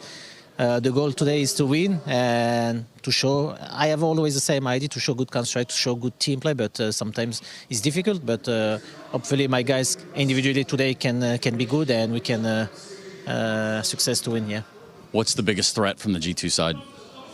I think they have a good leader. I really love Hunter. And they have a good management maybe also. They have a good individual player, intelligent player. So it's a good matchup. It's always spicy against them. And in this major, every team can beat everyone. Like we see it yesterday, 9-0 winning Vitality. It's a lot of surprise. So everything can happen. Hopefully we can be in a good day today. And it's an important match. Yeah, 1-1 is very key match. Like this match is very key for the future. Yeah. Definitely a turning point in the major, right? And how the rest of the majors... Yeah, for every team, yeah. Absolutely. Hey, all the Turks out there around the world, they want to hear from you. What do you want to say? Yeah, today is Saturday, so there is no school. Yeah. So first of all, beyler teşekkür ederim destek için. Devam, yani uğraşıyoruz. Defne, Aslan, Ceren, size seviyorum. I just... I know. Family, today no school at home, so they're watching, and hopefully I can make them happy, yeah. Good luck. Thank you very much. See you guys. Thank you. The Intel Extreme Masters Cologne Major 2026 is brought to you by ESL in partnership with Intel, Acer Predator, DHL,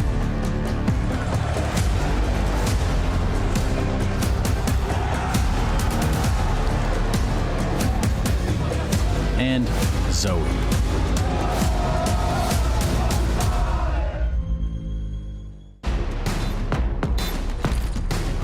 There's the flash, that's going to catch Crims out, they're going to push on through, MBK gets one, but Crims with the spray down, he gets himself the triple, and Fnatic are not done yet. Can you believe it? On the cards here at IEM Cologne 2026, and I'll be honest, I'll apply a bit of pressure from the get-go right here. I think we're looking at two teams who need to win this game if they want to have a chance to make the playoff.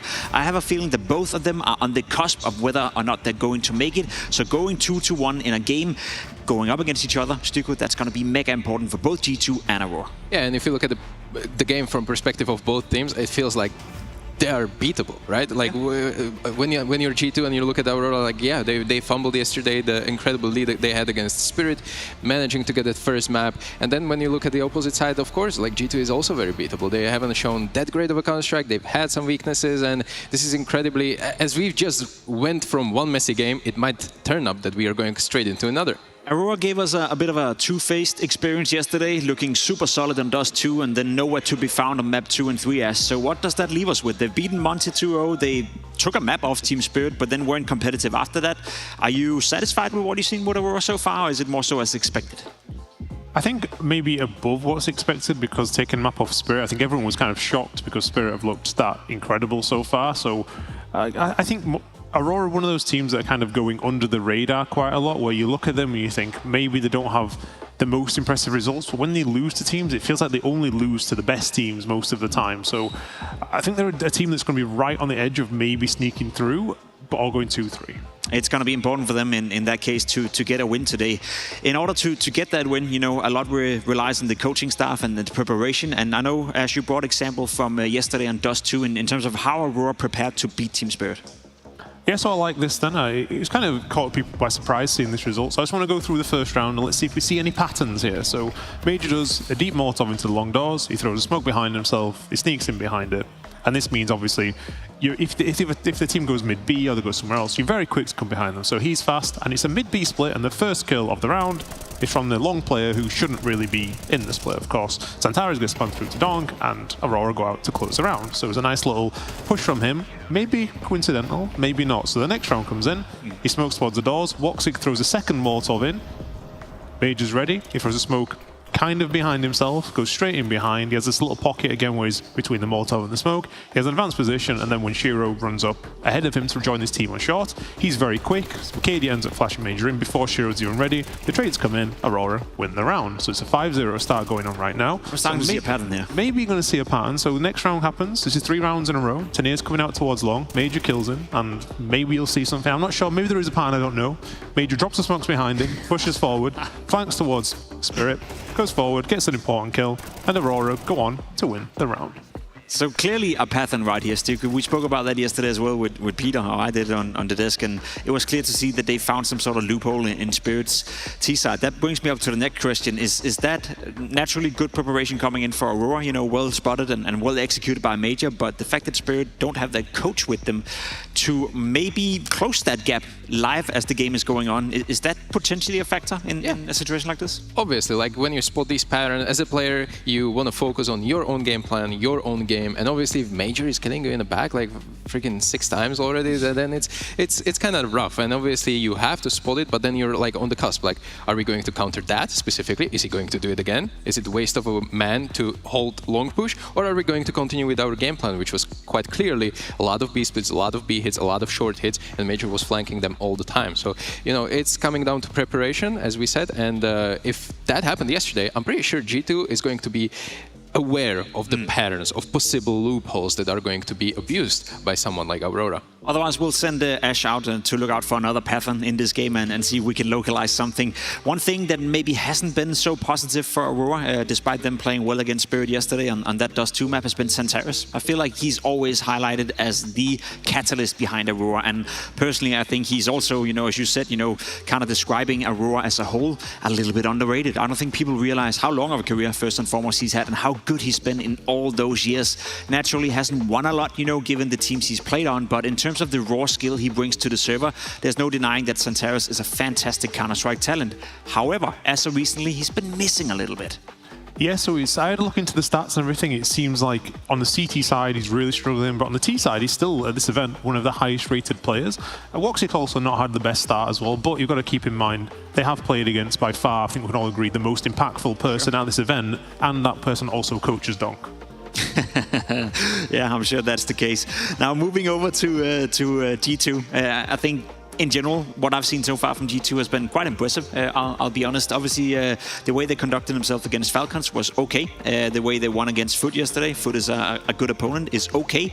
I haven't seen them exceed expectations, but they haven't dropped below my expectations at any point. Would you agree with that sentiment? Yeah, I think their map pool, first of all, is pretty complete, I would say, in a sense that they've played a lot of maps here. Like, whenever they had the chance to play best of 3 here, I feel like it went into the 3 maps. And therefore, it gets really tested, but at the same time it gives you a lot of reps on the map, and it goes to say that there's a lot of close games with G2 taking a lot of them in their way. Obviously, the one against Foot in the stage 2 didn't, but in stage 3 did when it was most important. Those best of ones at the beginning of stage 2 as well, all the way into G2.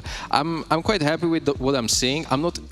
I'm like mildly impressed, if I have to say. Yeah, it's looking good. It's still, as you said at the beginning of the segment, on the cusp of making it to the playoffs. But now we're here with the big dogs, and we're actually playing the teams that are in a 1-1 pool. It's brutal. It's brutal so far, and it's going to be brutal tomorrow. Whether they go 2-1 or 1-2, it doesn't really matter. So this is where G2 really needs to step it up and show that yes, playoff is where we deserve to be. I think one of the biggest question marks surrounding G2 is obviously the implementation of Hunter as an in-game leader. How far is he in that progress? You know, how good is he as an in-game leader, and how much of an impact can he have as an in-game leader? Ash, from you observing from the outside, I feel like the tendency is to praise him. I think more and more people are like, okay, he's doing a decent job, or maybe even at times a good job. Do you think he's doing good enough with what he has to work with in terms of player material as well? Yeah, so it feels like it's been a long time coming, Hunter becoming an in-game leader, and I can see it when you talk to him. He has like quite a lot of leadership qualities, and in the server, I think like it's improving. We saw the game the other day where they played against FUT. This T-side overpass looks good, but the calling on Mirage, I think they only won 7-5 in the end.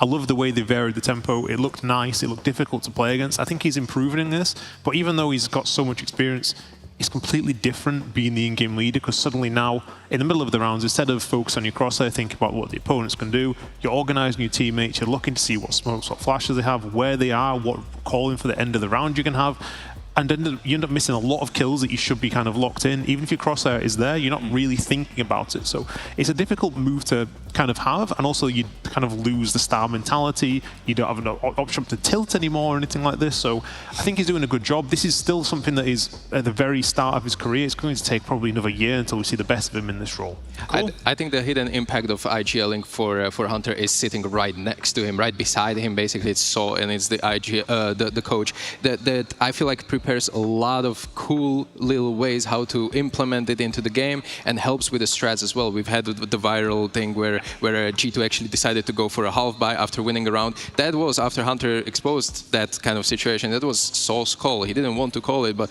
in the end, he's really like hands-on during these tactical poses when it comes to like developing the game plan further than just 5-6 rounds in the beginning of the half, because well, that is usually what teams prepare for the most. It's always a cooperation between the coach and the in-game leader, of course, as well. Hunter is a fracking in-game leader. Let's not forget about that. Going up against Major, maybe there's a bit of an advantage going the way of G2 here.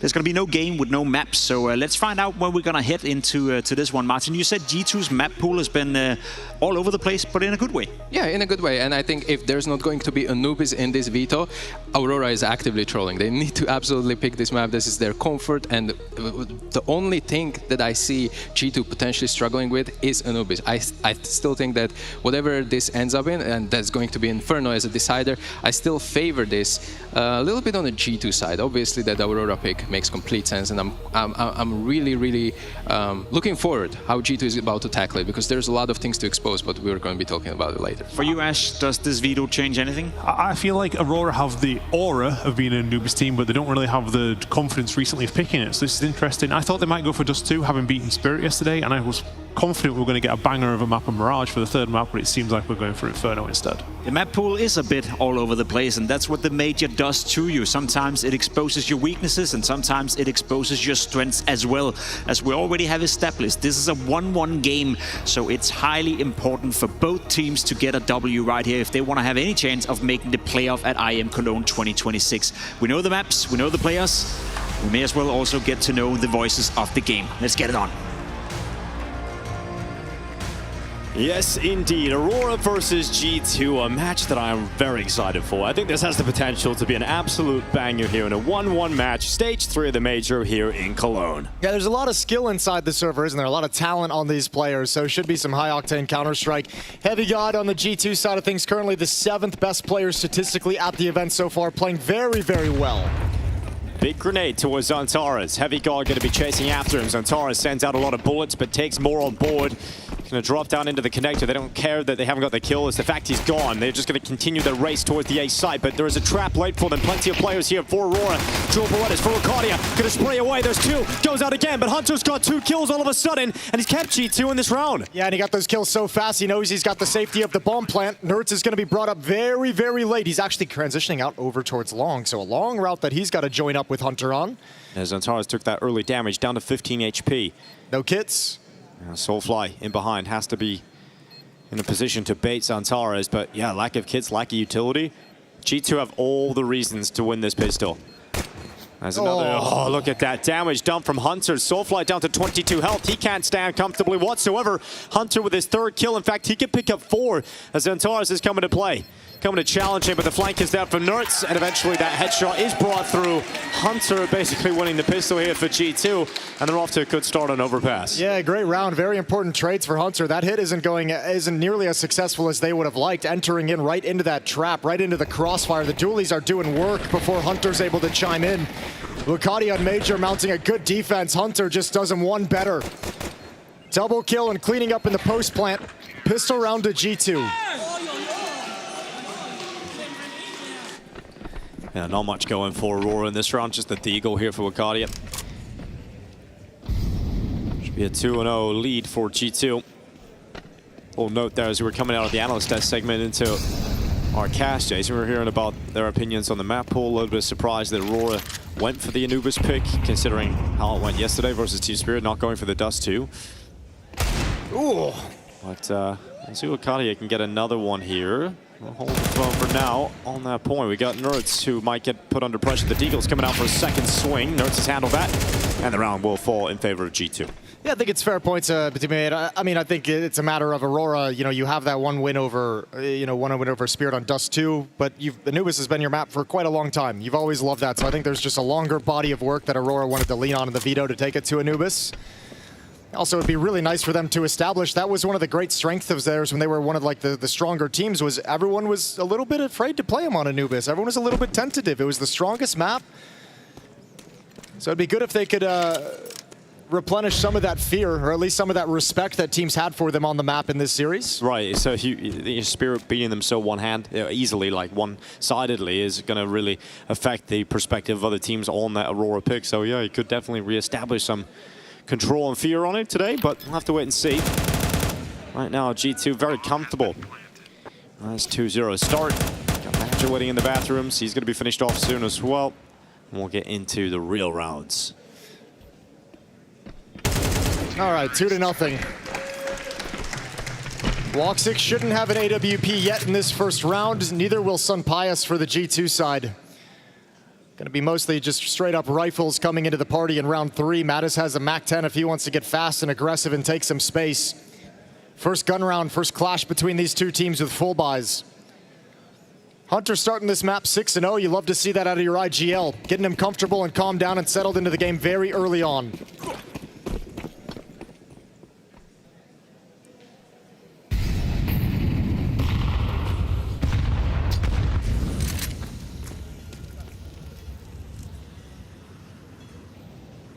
Hunter and Heavy God into strong positions in water.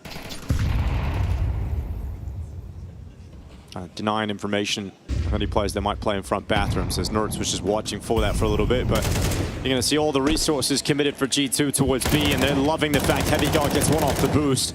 Not loving that though, Soulfly to respond. Heavy God hunting down a chance onto Madru, he just can't pick it up, so now 4v3. Aurora in the better spot. Yeah, it looked like it was going to be accurate. Heavy God had the right read, had the right pre-aim. Bullets just don't connect with the dome. So Xantares gets boosted up, and now Hunter's in some trouble if he backs away from this fight.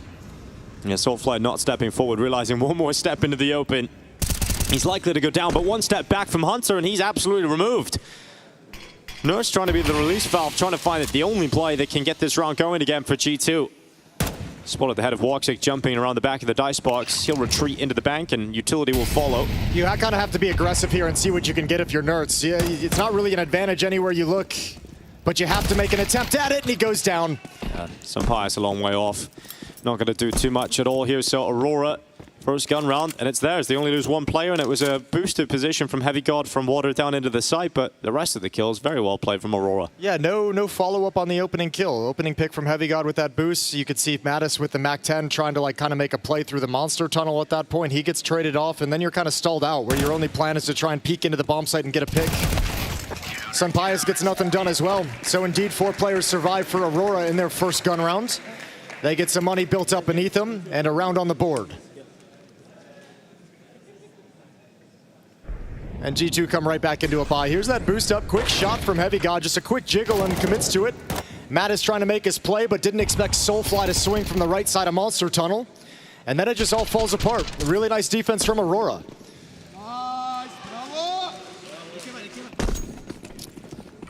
Three AK-47s here for G2. 2 Deagles, one in Heavy God's hands. We know what he can do with that. We've seen it in the last series. Got Soulfly getting into Monster. Smoke is up, but actually, look at that gap on the left side of it. He can gather up quite a bit of information with it. Yeah, does he want to play with the timing at all? Does he want to say, okay, I'll step through around this edge, or does he let it fade and back off? He's going to back off into the bomb site, but Fast is out towards long. G2 already in an engagement. They win one, lose the other. Xantares was just standing in the open, and even against the sidearm, he couldn't take down Natus. So 4v4, things slow down again. Smoke break, perfect kill from Woxic. Nips in to steal that and then drops back in behind cover. Yeah, G2 was sitting okay at the point, probably feeling comfortable with that just one kill, 1-for-1, playing a 4-on-4, but that extra one added on top by Woxic is really, really painful. Yeah, Natus gonna start moving up long. Spotted, so might scale back now, and I don't think G2 have any great plans at the moment. Yeah, I wanna get that AK over to Heavy God. Might as well get his hands on it if you can. Meantime, Wakadia is starting to move up. He's going beyond Divider, wrapping around the bathroom, seeing the party's clear, gathering information and control and space. With 35 seconds left, G2 are going to be funneled into a final A play via long. They'll put the final pieces in and they'll send Heavy God forward. Can he get something done with this AK on the opening? Could carve up the defense here. Heavy God with a good kill on Truck. Magic gives away his position. His teammate rotating over. Still, they hold many advantages, but Wakadia, he has the most powerful position right now for the CT defense. He peeks out, denies Natus, and now Hunter has to fight on two fronts with 10 seconds onto the Truck, and they chase him down. Soulfly's got that, and Aurora tying things up. Yeah, during that whole period where G2 was trying to figure out how they wanted to attack into this bomb site, 3 players out towards long around flower pots, just kind of chilling. Throughout all that, the Wakadia clear allows Major to slide into a position where he knows he's not going to get backstabbed from bathrooms because his teammate had just cleared it out. Such a strong defense when they eventually make the move, and all the information means Aurora's here before you really get a chance to plant the bomb. Lovely stuff for 2 rounds in a row, and now Woxic has the AWP, and you force G2 back to unarmored pistols. Aurora was another team that was really tricky to place coming into this major of what exactly our expectations should be. Not exactly like a year to remember, not exactly any kind of crazy deep runs that you could kind of get excited about this team for. It felt more like there were struggles, but still only really losing to some of the best teams in the world. Otherwise, they were handling most of the business, just didn't feel as strong as they were last year. And obviously, roster rumors swirling around this team as well as they begin their major campaign in Stage 3. A chance to get Xantares warmed up. You know, interesting, I was reading an interview that Saul gave with HLTV, and he actually touched a lot on the individual players in his team, primarily Sampaius and Nerds, but it was the Sampaius note that was most interesting. He was talking about how Sampaius has been really struggling, wasn't shying away from that, you know, not having a great major as an AWPer, and that sucks going into more high-pressure games, important games for G2. You want your AWPer to be online, but he said, the thing is, I don't feel like he's in the wrong positions. I feel like he's making the right decisions. He's in the right spots. It's just the lack of confidence and overthinking, and those shots are being missed. And, you know, it's as simple as that. But that's a very difficult thing to tip over the edge when you're not having some great games. So for G2, they just want to see some positive signs that their sniper is going to come online in the big moments. Yeah, he's shown some growth and development, too. He struggled a lot at the start of CS2, but since he's joined this team, we've seen slow, steady progression. Seen some very nice games out of him in recent times. Yeah. Wakadia tucked into the corner, should be able to mow him down. Nice and easy, just the one. Yeah, Sampaius getting one on the Deagle, but Soulfly, good spot up on top of the stack. He will get himself a couple, and then Match is there to close them out. Also noted on Nerds as well in that interview, saying that doesn't feel like he's at 100%. Sure, he's coming at a decent form, has jumped up out of Liquid, but he was better at the end of Heroic and better at the start of his time in Liquid, so he knows he's got room to improve as an individual player here in CS2. So some room for growth, we know that about G2. And let's see if we start to see it on the board now as Aurora giving them a really tough time in these first few rounds. Yeah, 3 in a row, relatively convincing as well. G2 haven't really put themselves in a position to fight and challenge for a round that makes it close down the stretch. Aurora just been dominant so far since the guns came out. First time out for Saw to have a conversation. You mentioned Nerds kind of joining this team, trying to find his place. Yeah, it'll take a little bit of time. Rejoining his old coach, rejoining an old teammate, and trying to find how exactly this is all going to work inside this G2 lineup. Timeout comes to a close. It's 3-2 in the favor of Aurora heading into round 6. Woxic with the ops, and Pius still not bringing his out quite yet. Money's not there.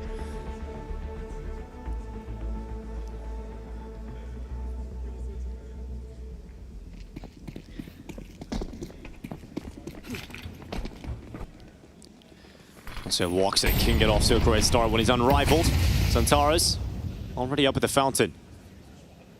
Get this early position from Xantares. No one from G2 rounding any corners, no one getting aggressive, no one even showing a sign that they're there. All quiet for now, and Xantares falls back.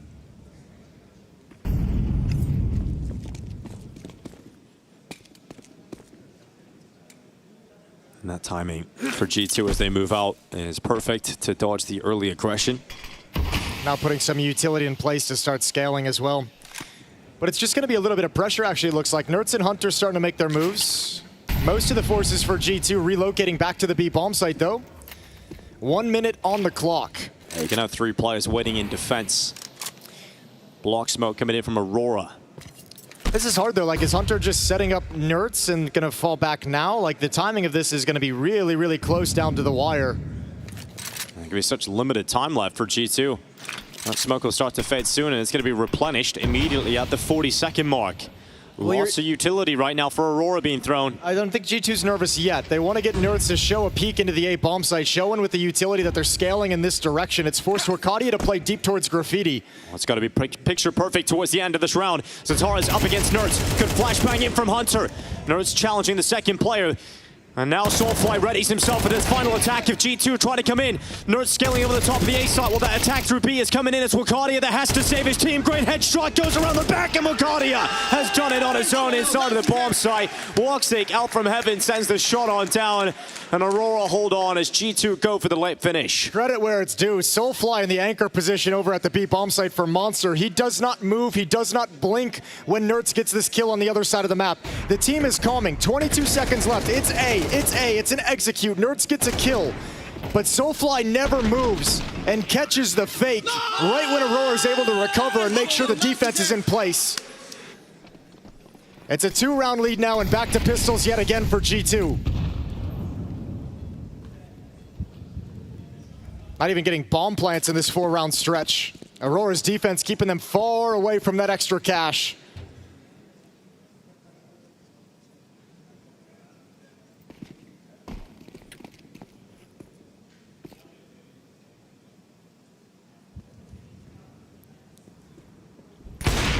Good shot from Walksik. We'll send it out towards Nerds.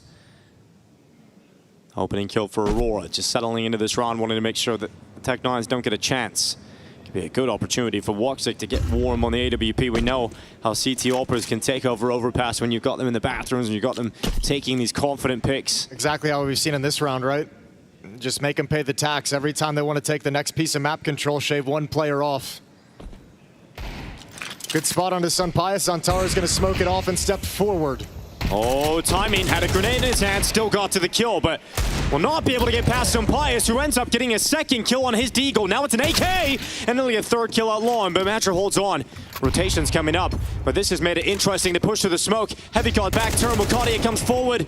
It's chaos, but Hunter has a go at this. 30 seconds. Wakadia waits on the truck. Hunter knows the positions of his opponents, but can he piece them together? They swing together. And Soulfly hit the headshot. Hunter goes down. Sunpius makes it spicy. But a 5th round for Aurora. A lot of pressure applied, though. That's twice now a player kind of pushing towards bathrooms from Aurora's perspective gets blinded by the flash that G2's throwing. So they got to be careful about getting caught in that no man's land. But really the issue there is Zantara's pulling that nade out. Almost just sells the round entirely. Put your Alper in a weird place. Walksik trying to recover the scenario, slides out into a headshot, but a great save of the day from Aurora. 5-2. Sunpius now with his ult for the first time on the T side.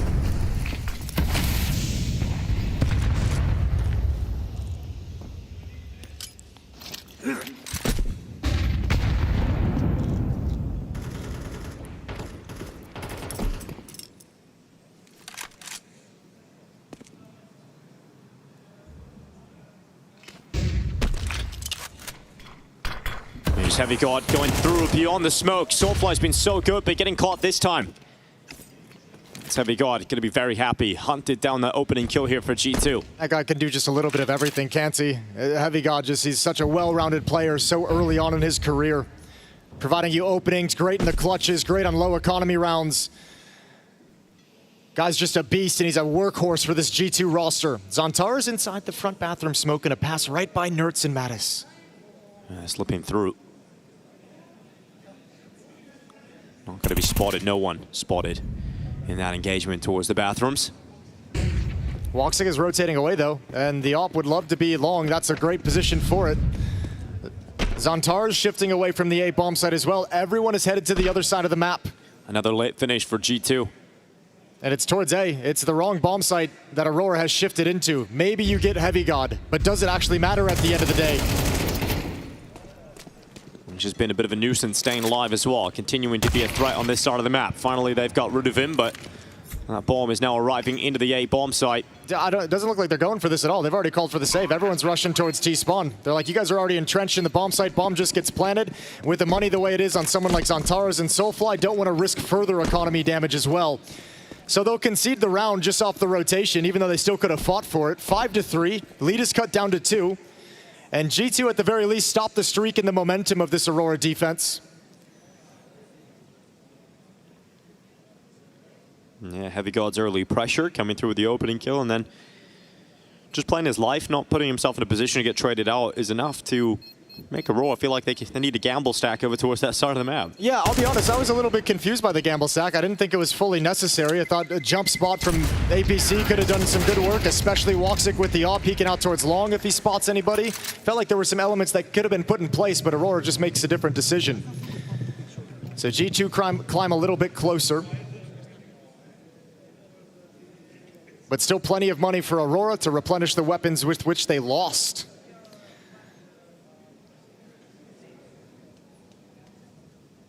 Well, Heavy God's got to put Soulfly on notice early.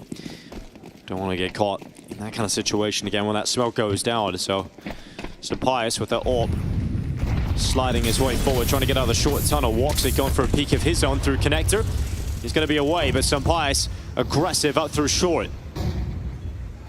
No one stepping into his crosshair, and in fact, he's going to get some utility on his head. Yeah, good to take that angle away. He was there quick. Long time for the AWP to have an angle into the site. Very, very deadly for the defense.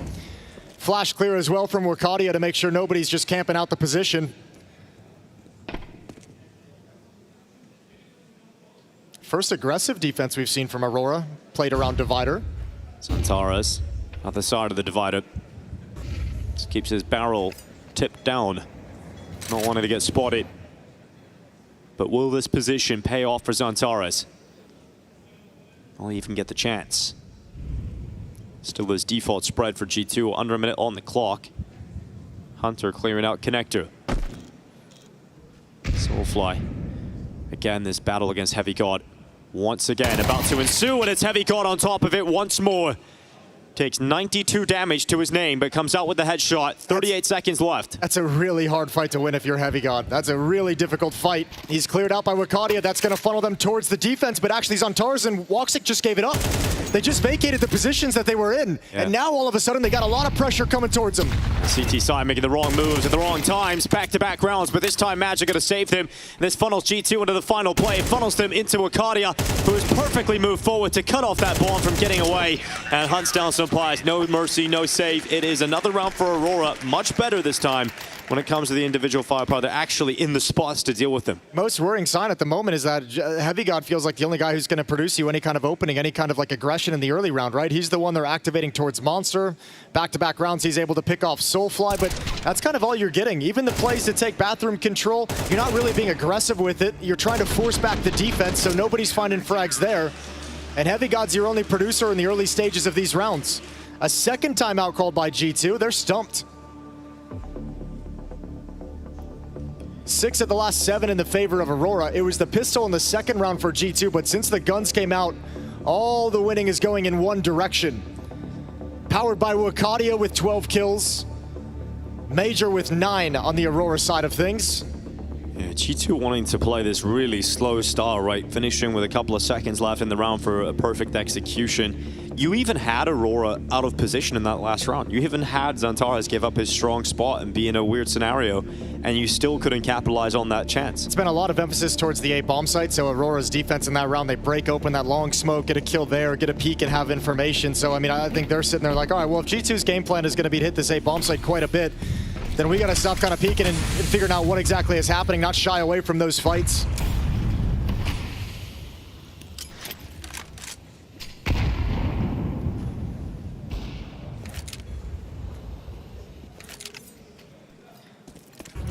Soulfly this time not playing along the grates, along the wall, playing deeper by the pillar inside the B bomb site. Nertz and Xantares lined up for an engagement. Xantares won't commit, backs away, but happy to know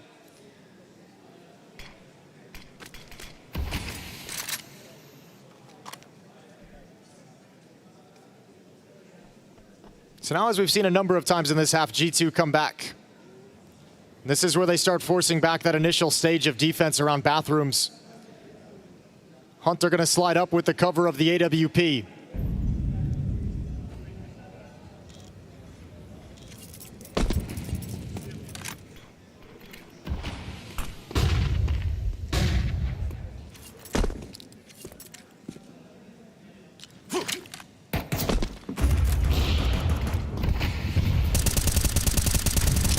And 35 seconds is all they've got left again here, G2, and you're going up against 5 Aurora players still waiting in defense.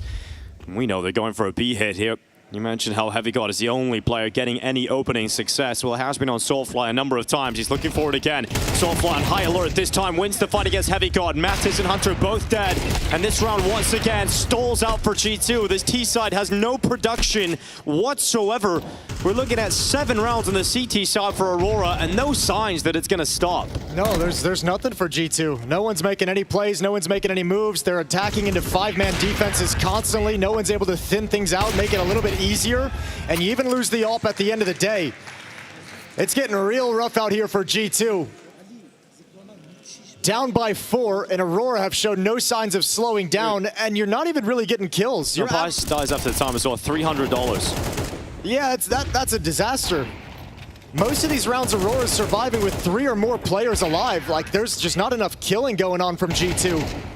He can buy smoke and 2 flashes.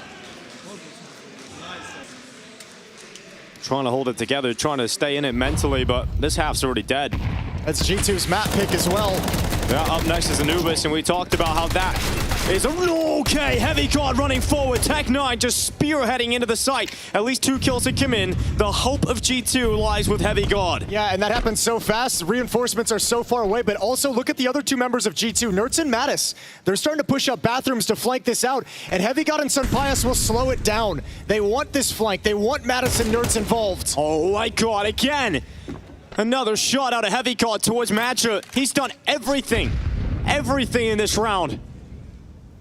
He's drawing all the attention towards him. Santaras sprays away and does the damage, finishes off Nertz. So if there is to be a round, again, you look at Heavy God. Sunpias, he will do his job in planting this bomb. But he knows with a Glock and nothing else, there's absolutely no shot for him to deliver any impact. He's got an M4 now. That changes, goes for the reload. Woxic gonna walk forward here with Antares. Sunpias just jump spotting, trying to gather the information to pass it on to Heavy God to be ready with that AK. Has seen them move forward. Heavy God will prime himself. Crosshair comes down this round. All on his lonesome. Heavy God and Sunpias piece it together. A 4K out of Heavy God, 1 from Sunpias, and a must-win round for G2. I mean, he's a one-man army at the moment for G2, but that's what's made him such a compelling figure as he stepped into this roster, was this has been there from day one. There hasn't been a whole lead-up time. Heavy God has just been a beast since he put this jersey on. And at the moment, you know, you can criticize it all you want that he's doing all the work, he's the only one producing, but they've got 4 rounds on the T side. They're going to be content with that, especially considering it's a really flat offense they've brought out here on Overpass.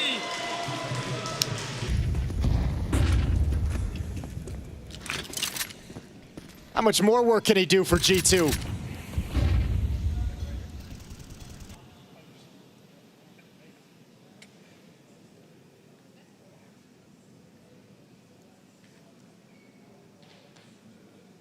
Final round of the first half. G2, without looking anywhere close to their best, has managed to scrape together 4. A 5th would be unreal. Zantaras and Woxic playing towards long. And this hit is going to come fast now that utility is out. They're going to bum rush into the bomb site. Nazar trying to disrupt the utility. Zantaras goes into the open, needed that. Hunter, good flick out. Manager to respond. Woxic started the smoke. Sidelines Hunter goes again. Second from Woxic. Is Sunpias and Heavy God. Last round of this first half. Wakati is around the back. He's got the flank. Sunpias is dead. He has no idea, but he's out of there already. That's the bomb. And even Heavy God can't pull this off. 1 versus 3. 2 ops in play as well. And Heavy God's still got to pick up the bomb. There's 32 seconds to work with, so he can't take his time.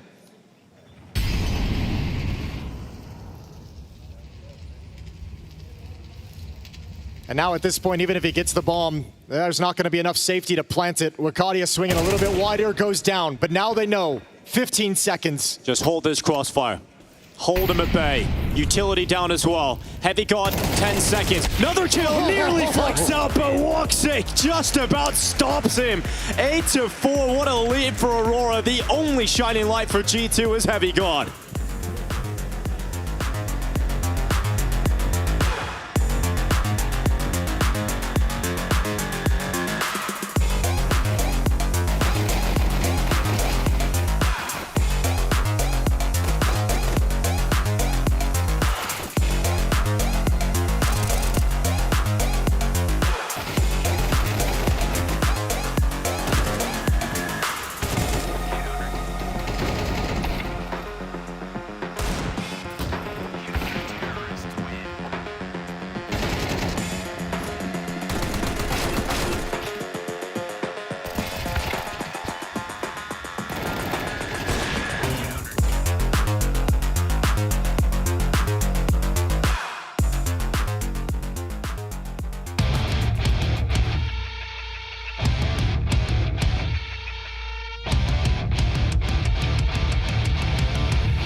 But look at the time! Look at the time! There's 7 seconds of got the bomb! They're trying to build pyramids, but there's no more play! Stewie's on the round! We go to overtime! 8-4 lead for Aurora. They came in swinging. A strong defense. Everyone delivering. Major and Mokadia at the top of the scoreboard for G2. They're trying to make for the playoffs for the first time with Hunter at the helm as the IGL. 2 Stage 3 exits back at Budapest, back at the Austin Major, trying to change that here in Cologne. But they're down by 4 as we switch sides into the second half. I thought G2 were going to give a much tougher time in that first half to Aurora. Well, right now, looking good. Good half, guys. It's okay. 8-4. Okay. Well, I mean, the fourth round was picked up by the Heavy God Tech 9, so they've given a small chance. We'll see if that is going to be enough here for G2, if the positivity is going to pay off. Yeah, I don't know if I agree with that, but I mean, yeah, at least they believe it. That's all that matters at the end of the day. All you got to do, try and convince yourself. Well, Hunter, Joe Barottes Whiz past the head of Xantares. Xantares will take that first kill, no problem. Nerds to trade out. Good tap away on Watson. Wakadi tries to send one forward, but Heavy Card just about winning that. Soulfly gonna come through the smoke. Okay, they don't realize about Natus. He's at the angle, and now under a lot of pressure, forced back into the open is Heavy God. Xantares grabs both. Yep, he's just running over the top of them in this pistol. 3 kills in Xantares, making a difference here. Nerds into the water. Soulfly moving up. Can't defend this. Chase after. Yep, they can't defend it, so they cancel it. They've got plenty of time. If they kill some pies, they can run to the A side. He realizes that, so he backtracks. He doesn't want to give them a free pathway. He's giving them a tough fight. He's doing damage, but so in his Nerds, and he's down to 3 HP, so he has to fall away. And they are going to bring that bomb up to the A site, realizing that Nerds already has made the rotation. Oh yeah, now you got to get the bomb planted. Okay, well that was a weird one. It felt like Aurora actually was in the worst position in the 3-on-2. Felt like that was very uncomfortable for them. Almost falls apart. Quad kill for Xantares in the pistol. We talked so much about Heavy God in the first half. Xantares is the engine of this Aurora side as well, and if he gets going, they get way more dangerous.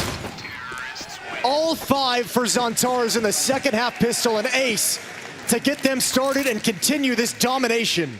It was on the desk. It was, highlighting the fact Xantares had a quiet major as well. The quiet Cologne so far. They become so much more deadly, Aurora, when Xantares is showing up.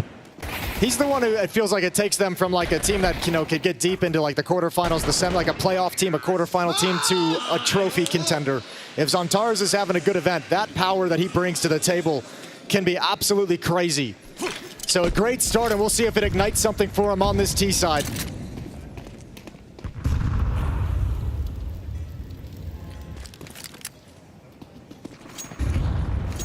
Second round bye out of G2, not ready to relinquish any advantage.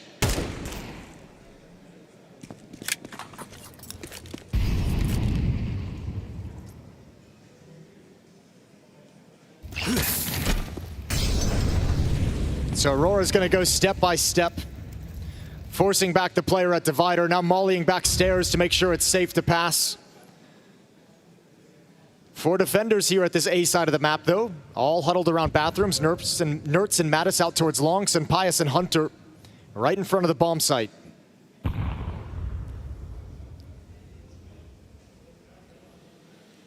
Hunter waiting. Xantares peeks him. No chance. Step being made. Pius looking to try and get this trade back on Xantares. He'll go around that corner. Good swing here from Matra. 5-7 does damage, but no kills. G2 do not stop what Aurora throw at them. I like that Xantares is playing it passively after that kill as well, not trying to push for it and be involved in this exec because he's off on his own. That means Wakadia might get sold down the river, though. Bomb dropped. Shouldn't be too much of a problem, and Xantares hears the flank coming, so that's the round ending. Simultaneous kills. A 6-round lead now for Aurora. Should be 7 now as well. There's no money here for G2. It's going to be 11-4. It's just a flat performance from G2. Fantastic out of Aurora.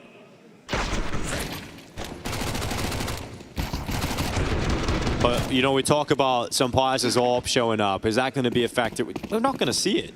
We're going to have one go. Yeah, one go of seeing it here in this half. Yeah, we didn't see it much in the first half either. It hasn't really been able to start warming up into this series. And Anubis comes next, another map where you could use the AWPer in a big way. Wakadia is going to get some pressure put on him, and he's actually being an aggressor as a solo man. Oh, he's moving up. Yep, use the utility. That's the advantage here. It's going to be burned into the open. Pistol becomes a lot more deadly when it's forced into an unfavorable fight against the rifle. So Wakadia gets 2. Heavy God hiding behind the tree trunk. Can't get the kill against Xantares. And another clean round win coming in from Aurora. Yeah, very clean. And they don't look stressed at all. Just moving around the map slowly, cautiously. Good teamwork as well. And now you're pausing and waiting for these last 2 members of G2. Yeah, you mentioned there's only maybe 1 round we might see this AWP in the hands of Pius is the next one. G2 has to start winning immediately. Down way too far at this point. 11-4. 2 rounds away from the first map being done.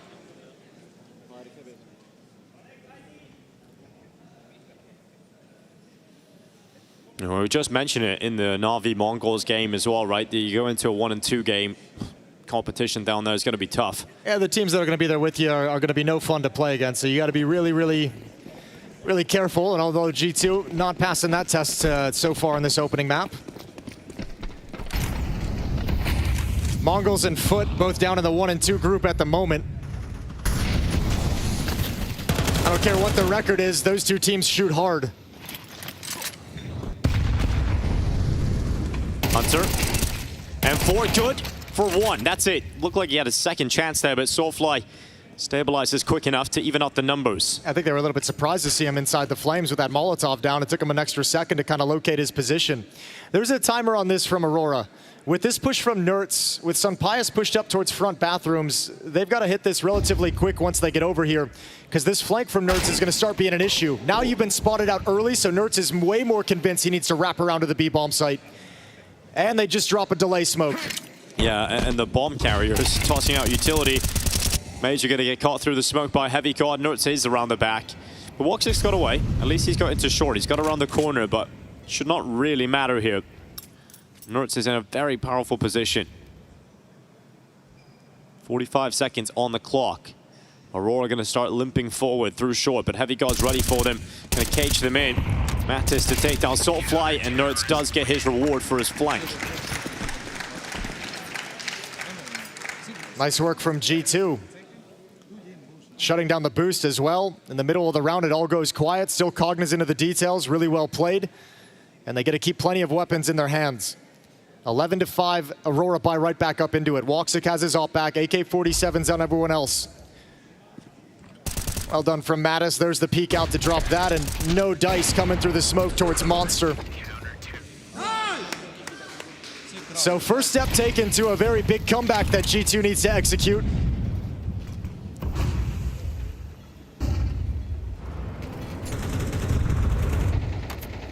Sunpius boosted up, gets that kill on Soulfly, so opening frag for G2. Yeah, I think baited in by the spam a little bit. He saw the bullets whizzing through, and he's like, okay, your defense is actually just you spamming through the board, and they're dead wrong. Now look at the push from Heavy God. Taking some big risks, this G2 defense, but it's panning out here in round 17. Yeah, making the map very small right now. Aurora starting to move forward. Utility's going to break up that setup, but Nertz just peeks out. Instant headshot onto the game changer of Zantares. Sunpius is just going to wait for his next victim to stroll into the scope, but it's Heavy God who's on the flank. You can see the difficulty of this T-side on Overpass. There's so many angles, so much space you have to clear and traverse across. Oh, there's so many places that G2, the defense, has to be the aggressor in the situation, and now Heavy God's wrapped all the way around. Just takes the free kill as it's presented to him. There's back-to-back rounds now. G2 have been able to activate flanks around the back of Woxic. Heavy God making the most of it. Look at the journey he's been on in this round. He's all the way over at long, taking kills. And Ricardia now 1v5. Now, we were talking about the success that Aurora were getting versus Team Spirit. It was all those flanks on Dust 2 from Madrid. Now it's G2 using their own weapon against them. I think Aurora here they can avoid burning a timeout if they want. If the coach doesn't feel like he needs to get involved in the conversation, they can actually take a French timeout and just have a little chit-chat with these kind of unarmored pistols back in T-spawn. Having a conversation about how they want to approach the scenario, this kind of slow pace. G2 was utilizing it in the first half as well. Aurora picked it apart. Now the early looks at this, the slower style from Aurora, it's getting picked apart as well.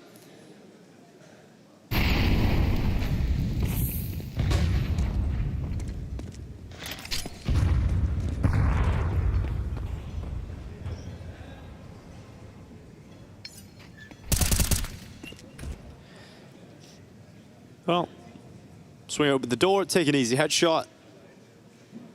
And Natus will be happy with that. So, 4v5 for Aurora. I mean, this round's all about just seeing what you can get on this Deagle. And Ricardia goes into the scope, so nothing. Nothing for him, at least. Centaurs will try and scavenge it.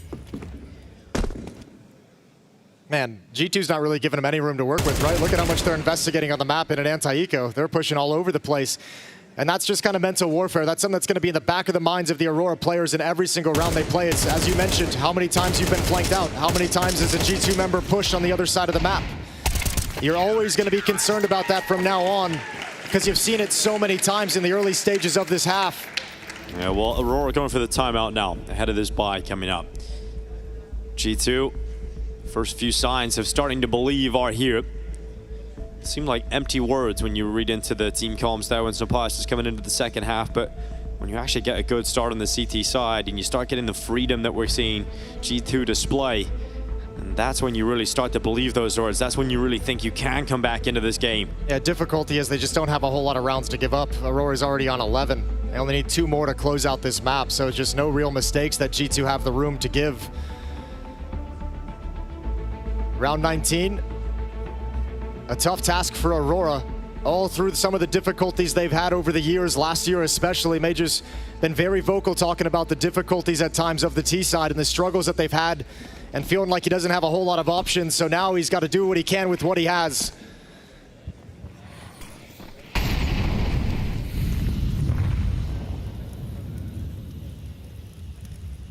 And a lot of those struggles come in rounds where they spread out into defaults. Giving the individual agency to his players sometimes has been a struggle. And so far in this map, those individuals are getting picked apart. No impact on the T side thus far.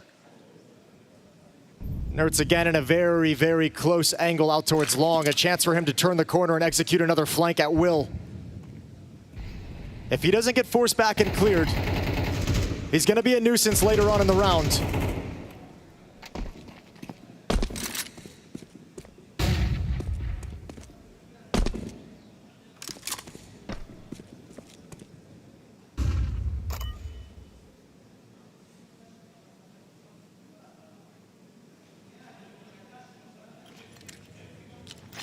Looks like a fake towards the B bomb site and then just walk up the gut towards A through bathrooms.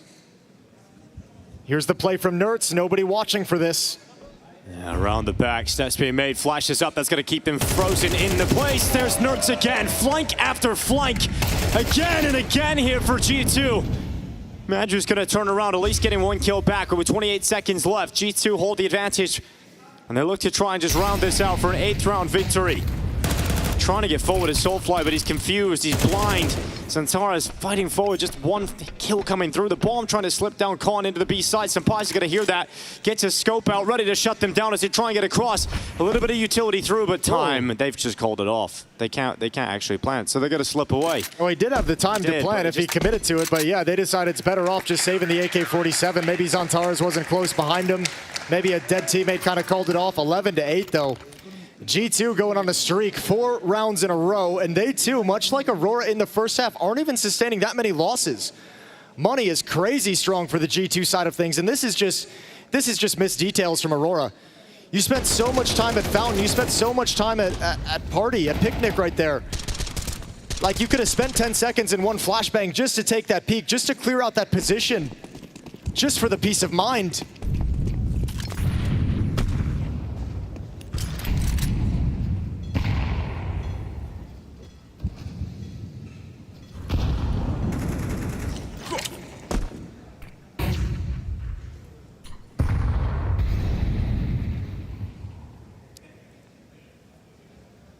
It's not a great map in the pool for Aurora, but after the way the first half went out, you felt like they'd have something a little bit extra here in this half.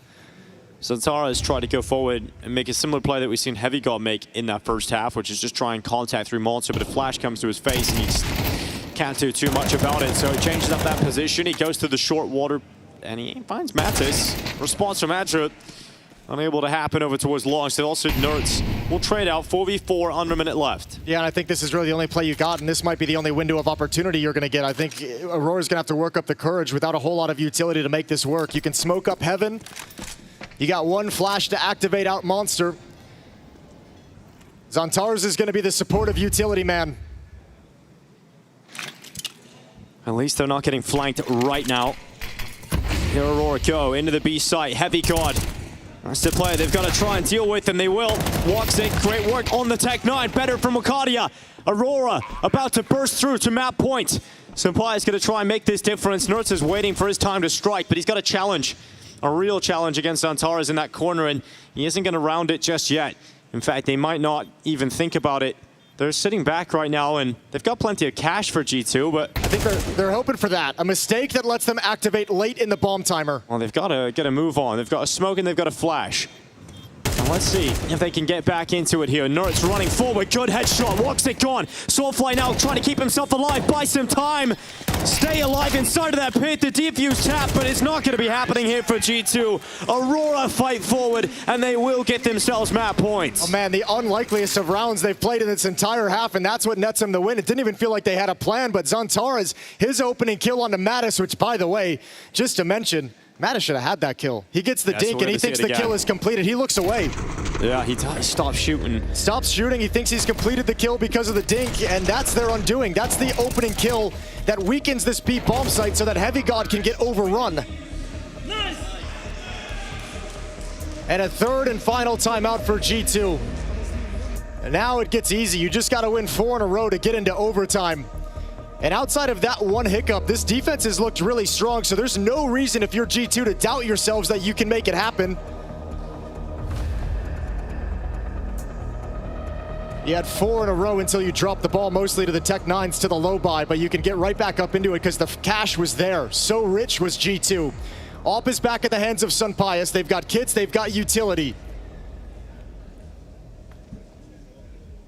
And the final comeback for G2 begins now in round 21. They need 4 straight. 4 straight just to get a few more rounds of play in the bonus rounds, but Aurora looking to seize their chance. Natus, same move, gets into water, this time on an earlier timing, and he goes a little bit further. Gonna make up for his micro mistake in the last round.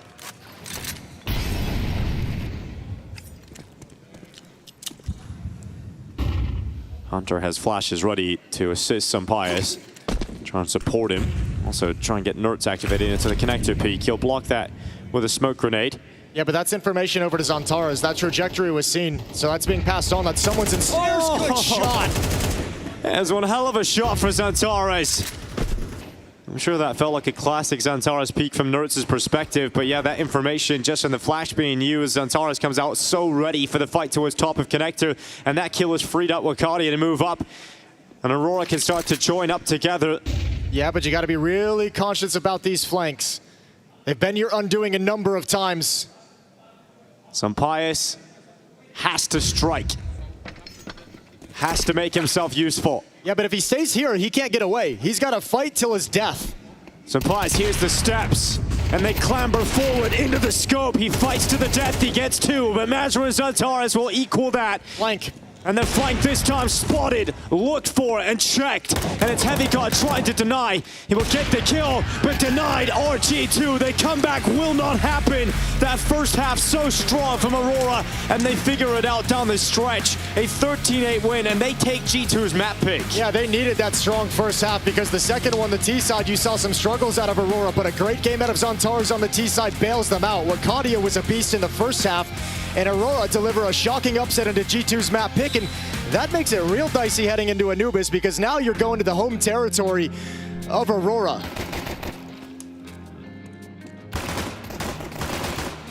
Aurora pulling it off on G2's map pick of Overpass, as both Jason and Dinko said during the cast. A strong Xantares, a strong Wakadia, and an Aurora that is looking better and better the deeper we got into the game.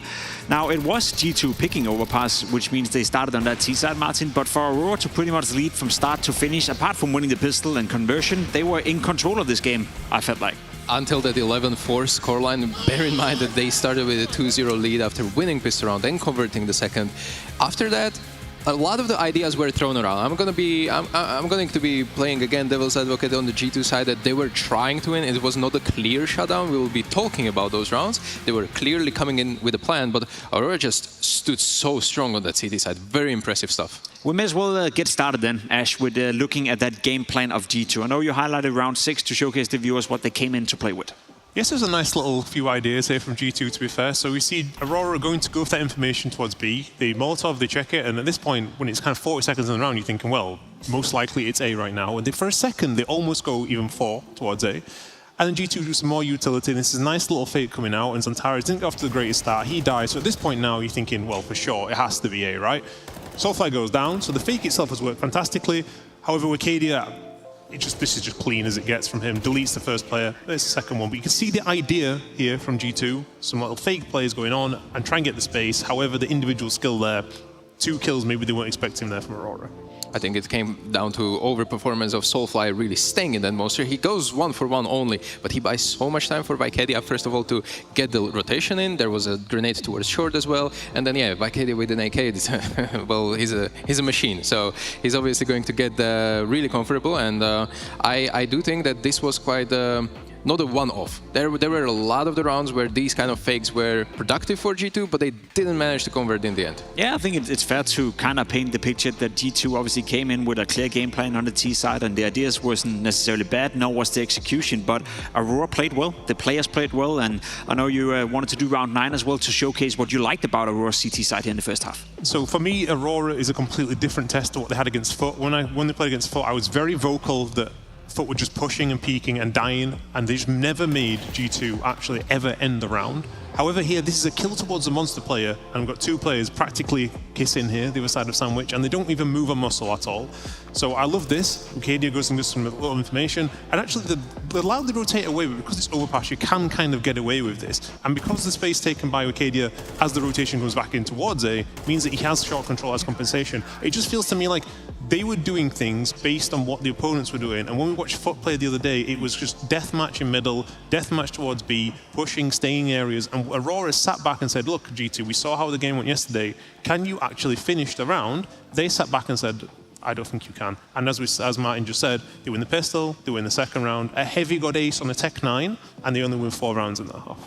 Another thing is that how much of the grenades were G2 saving throughout that T side. They started the rounds very slowly with the map control, with the info, but they were not using a lot of nades, and this was precisely because they wanted to keep that utility for those later stages of the round where they not only need to fake the different part of the site, or part of the map rather, but then actually hold on to that after plant later on the side that they were originally trying to take. And yeah, as we just mentioned, other than that heavy gold ace, which kind of throw spanner into works, it was a chaotic T side, but I think it was like an organized chaos, if I may say so. Yeah, it does feel like Aurora really are coming in well prepared, despite Heavy Guard coming in with this Tech 9 ace. It felt like it didn't really move them too much, or it didn't, at the very least, move the needle in this game. It's a monster rush, and Heavy Guard just uses this lyric smoke thrown by G2 perfectly to grab the attention of everyone. Hunter dies for his mate, and Hunter capitalizes, grabs the AK, and again, like Heavy Guard with an AK in these kind of positions is just going to have just a good time. Have a good time. Somehow it's actually still the ace from him right there, but we're gonna forgive him. To be honest, so far what we've seen in the major, if we do like a dream team, I would have Heavy God in there. Like, I would call him Heavy God right now. This guy's playing absolutely incredible in every game. He's kind of dragging G2 into games that probably are less close than they seem. He's making them close, even getting them over the line. So I think they're thinking right now, thank you for re-signing this contract with us, because the rest of the team isn't looking so hot individually in terms of stage 3 of the major material. He's so reliable, reliable, and with the amount of resources he takes away from G2, wow! Like, he almost never gets 2 set up, never gets the one that is being baited for. He's usually the first contact.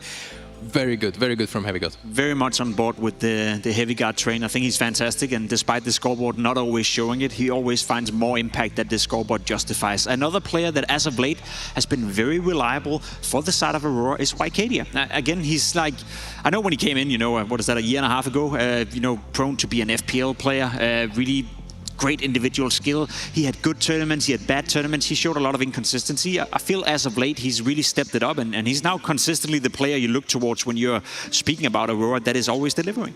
Turkish Counter-Strike really found gem in the rough there, and you know, like a next guy after Xantares, and he's taking that mantle in the team Aurora very well recently. He's been the one above Xantares. He is the star player, and Xantares, even though he had a slow start to the tournament, in this map specifically, he held on his own, especially in that second half. It started with the ace in the pistol as well, but Vicadia is the man in Aurora right now, and it's all eyes on him. I gotta say as well, like, you probably remember playing against Eternal Fire quite a long time ago, right? They didn't have Vicadia. This was before he kind of came into like the limelight and everything, and they were cycling players out consistently, and this was a team that was struggling around this top 30 level with the same roster they kind of have now, but plus Vicadia.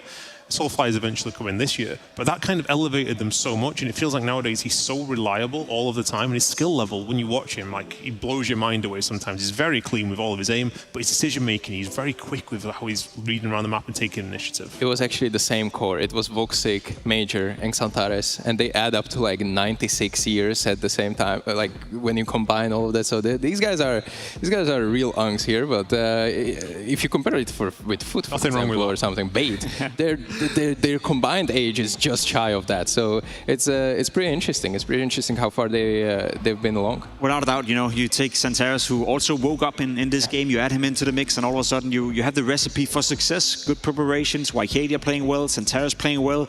That moves into Anubis, which historically speaking has been a stronghold for the likes of Aurora. But as I know you're a little bit more on the fence, you know, I know they're picking it, and I know history speaks in favor of them, but in terms of delivering on the map, it's been a little bit up and down as of late.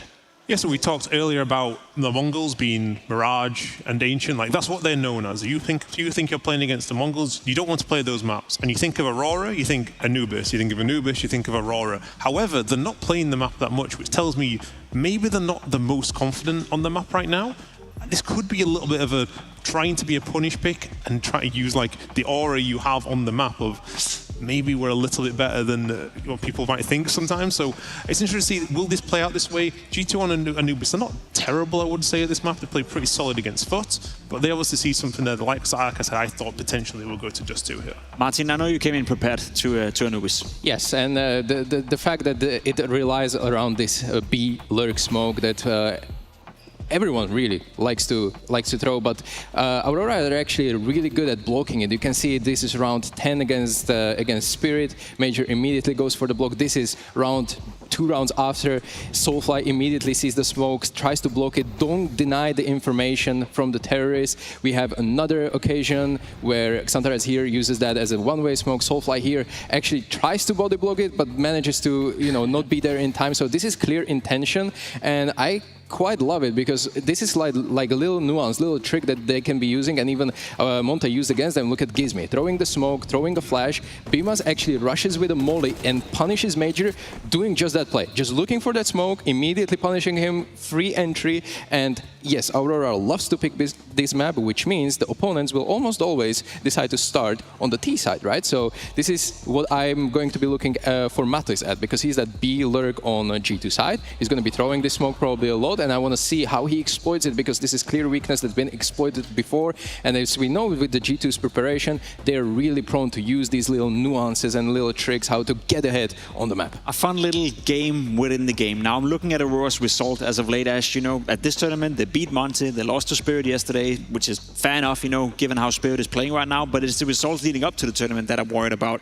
You lose to Alliance, you lose to M80. Do you think it's been a preparation thing here for Aurora? They know that they need a strong Anubis if they want to do well at the major, thus they have practiced it and worked on it, you know, and maybe the results for a couple of months ago we shouldn't really, you know, put too much stock into.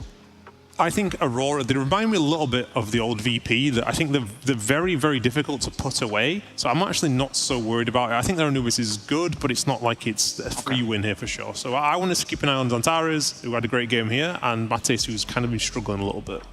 Okay, well, it's going to be interesting to see how this game is going to pan out. We are just about ready to get it going after this little break. It's Aurora taking on G2 on Anubis.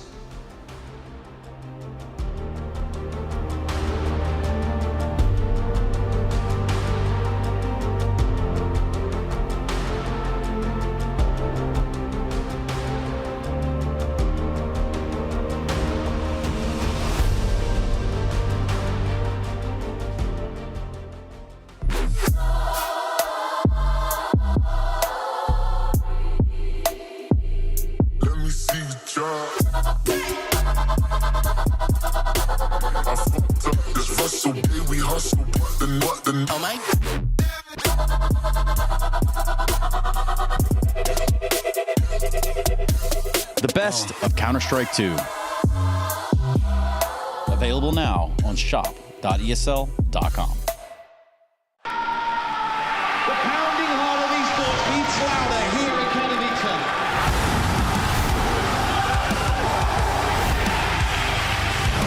They have to double peek. He's getting his shot. Unbelievable!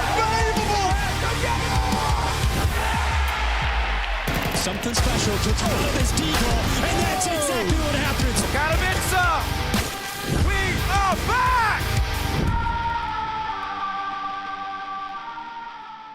It is to play with Kerrigan. Yeah. How enjoyable it is, his spirit, his ambitiousness. Well, I feel like we see that on full display today. He's trying to keep the mood up. He's having a good time as he's trying to improve individually as this major goes on. And as long as everybody else around him can keep doing the heavy lifting, Falcons will be gunning for the playoffs. This game just to set them up in the 2-1 pool to secure 2 best-of-3s to try to play for it. And we go back to that first map. I mean, Nico playing lights out, 21-12. m0NESY right behind him, 21-13. And in Kyosuke's absence, who, to be fair, like, didn't get a lot of action at times on that B site, but also did underdeliver. That's fine because TSS picked up the spot. Yeah. I think the one thing is that that map wasn't enough of a power-up for Falcons where I'm like, they're a tournament threat. In the blue corner, we have MongolZ, and in the green corner, we have Team Falcons! Dude, way too good at this. I mean, yeah, I guess Kicksan wasn't doing that. Not quite. So that's something different that he brings. That's the $1 million difference, huh? Can't put a price on vibes. Oh, look, when he decides to stop playing, he doesn't have to coach. He could be a stage host for us. I'd buy tickets to see that. Yeah. Afro goes wide off the cat play. You know, there have been moments where Falcons come gunning for Monty, and Monty haven't shied away from some of these duels. At times, they haven't been able to keep up to the likes of m0NESY, to the likes of Nico. They're still trying to take the initiative, and in this round, they will secure the 5v4. There's a question around the pistol victories, though, back on Inferno. Monty able to pick up both of them, convert them, and still lose that game convincingly, 13-9 to the Falcons. Try to give yourself the best chance again in the third outing. Kyosuke finds one. Mid players found out. A little bit labored here for Rainwaker. Luckily, he's got Gizmy to pick up the slack. We get this deep peek out of TSS. Him and Kyosuke in what is now a 2 versus 3, what was a 2v4, and which will feature this wraparound long from Gizmy. This could be a moment where Kyosuke and TSS style on them. Really comes down to the timing of the push here from Gizmy. Zuu's got a frag grenade. That bounces behind Kyosuke. Barely hits him. He taps Gizmy out of the round. And remember, no kit. Good headshot quickly. Kyosuke still hanging onto the ramp. On for the quad kill. It's a Zuu next. Oh, yeah. And sure enough, all 4 kills Kyosuke needs, he delivers. I feel like as soon as I'm supposed to...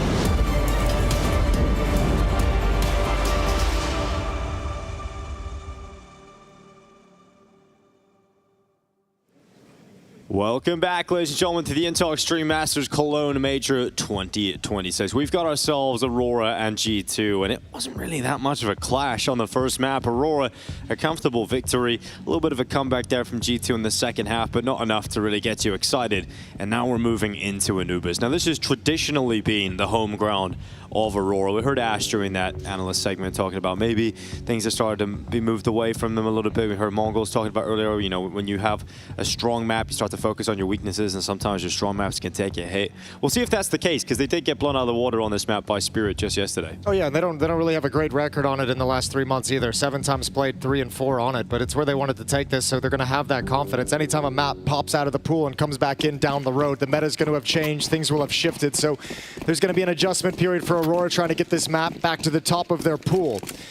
At first map felt very... It was a good map, everything was totally fine. But again, important that we lost the map, we don't let it affect us. We go next. Yes, exactly. Whatever, let's win Anubis. Yep.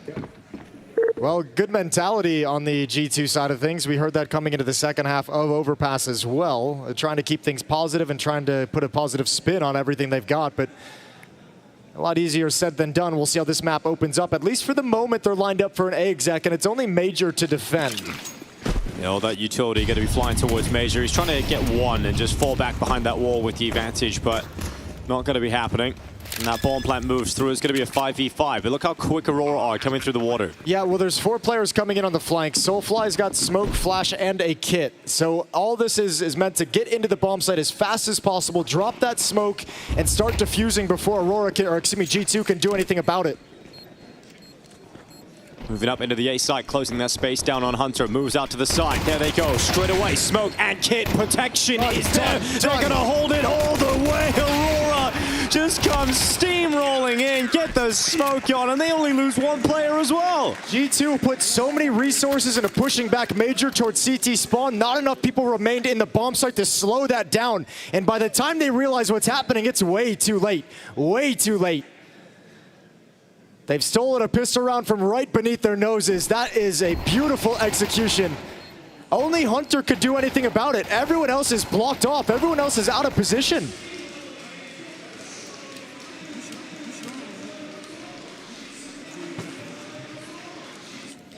You have a positive mentality coming into a game, but I was going to say that little pep talk from Saw disappears real quick. Yeah, it definitely drops off, especially if you can't get this force fire wing going your way. They're going to be attacking into the B side. Centaur is actually doing a whole lot there. Some damage coming through, but only 1 kill from the 2 B defenders. That's a little bit worrying here for Aurora. G2 loving this fact. They get to slip in. They get to try and put that bomb down, and Natus is going to be the man to do it. Okay, really good find with the HE grenade that makes it still remain possible. Drops a nade on towards Nerds. Molotov now, but he's out into the open. Spam coming in through the smoke. 2 players going to be coming from Dark. 1 going to be coming from CT spawn on this retake. They have no kits currently, but there's got to be one in the bomb site. Nerds down to the open. Good kill from Arcadia. Heavy God sending 1 shot back, but it's only the 1. So Sampius, it's on you. Sitting back behind the smoke. No one on that defuse just yet. There's a kit here for Arcadia. He's going to tap it. He's also got the kill, and he gets back to that defusal. So it will be Aurora to come back in with a successful retake and 2 rounds in a row. Yeah, that is dicey, though. That does make you a little bit nervous as one of those Aurora defenders getting taken down in that fashion. Your initial defense not doing anything of value. It had to be a recovery. This is how it began with the HE grenade finding Hunter low on HP, but everything else after the fact just gets scrappy. And with the plant, with 3 kills, and the situation that G2 just put Aurora in, they're going to take a risk and buy up into the round, as you can see. 3 Galils, 2 AKs. Utility is heavily limited, but they're leaning entirely on the fact that they just did massive damage to the economy of Aurora. So a timeout taken, and it's understandable as they want to get a game plan underway because they're going to attack right into this. And if this fails, if this goes against them, they're set back a couple rounds. So big risk early for G2, but if they can capitalize and come out on top, they're going to come out the better for it. Sometimes the big risks get the big rewards. It's just the utility. That's what scares me the most in rounds like this is you don't have the nades to work a full round, right? Like you have to have a pretty lean, a pretty concentrated idea of how you want to finish, of how you want to deliver the final blow in this one.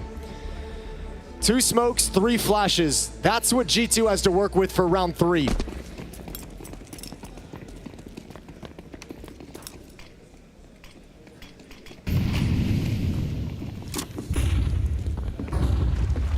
Natus making his move. Arcadia going to be out into the open. Has to drop some utility. Senses that early presence from G2 and wants nothing to do with it. Yeah, and I mean, it felt like, I think otherwise he would have dropped the Molotov first, but he didn't realize they were going to buy. So he also got the information from the shots from the Galil and said, tells everyone, okay, this is a full buy. Not entirely what we expected, so shape up. 1 smoke remaining for G2. That's on the back of Hunter. Outside the B bomb sites, they're going to come into this again, sense the weakness in the previous round with Tech-9s. And there might not be a warning system for Major to drop this Molotov perfectly. Yeah, it comes down to getting the right timing hit from Major.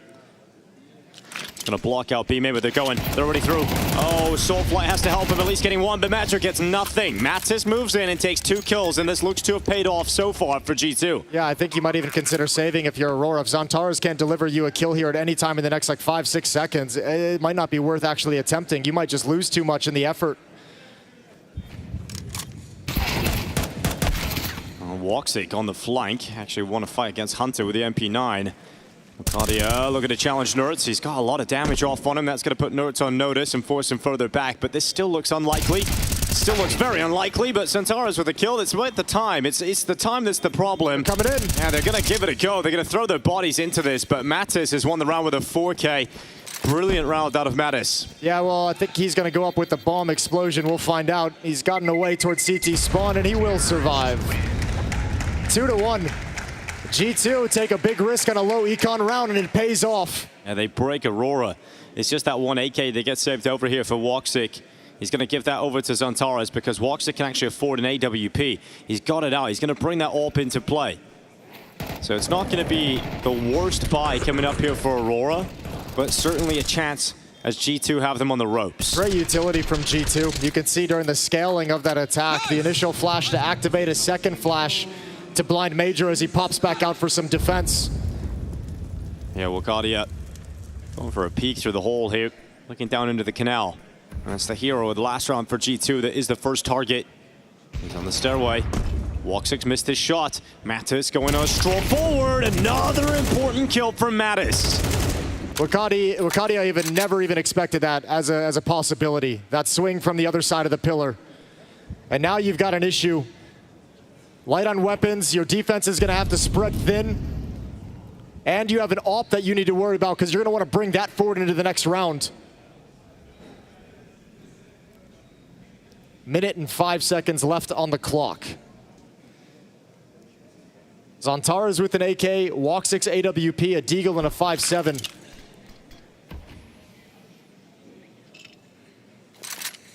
And G2 love the timing of that smoke. Go down around 37 seconds, and they'll have access to march into the A bomb site through contact. Everyone has rotated over to the other side of the map. Aurora recognizing that G2 have sensed a weakness in that B bomb site. They shore it up just to preserve these weapons moving forward.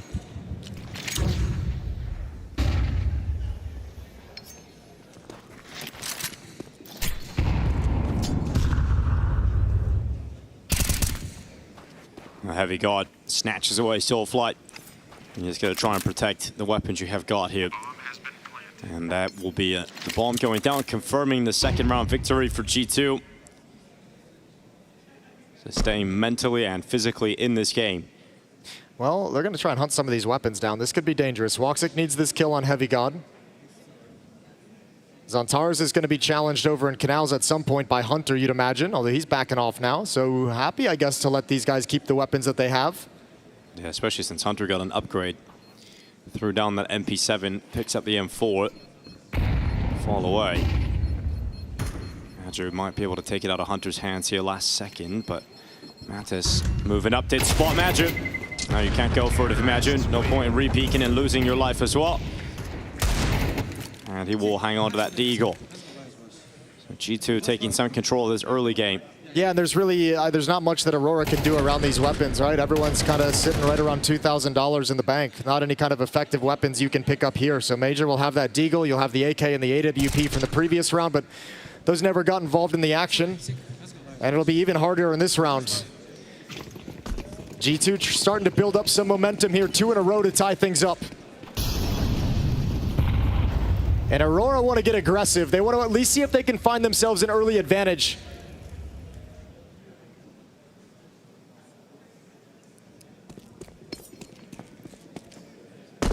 For G2, it's a straight hit towards the A bomb site. They're just going to march their way in. Yet again, no defense here. So Hunter starting to really work both sides of the map very, very effectively on the extremities. And that'll create weaknesses in Aurora's defense later on in this half, so Hunter can really start opening up the playbook moving forward. Yeah, swarm the side, put that bomb down. Good grenade towards Wakadia, 27 HP. And he's like, oh, I'm out of there, even with the USP in hand.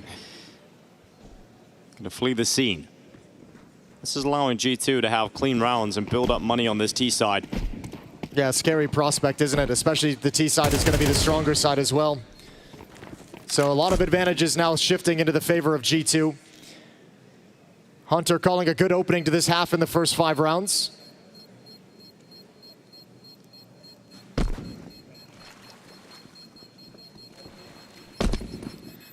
All 5 players survive. Money builds yet again. Back-to-back rounds, flawless victories for G2.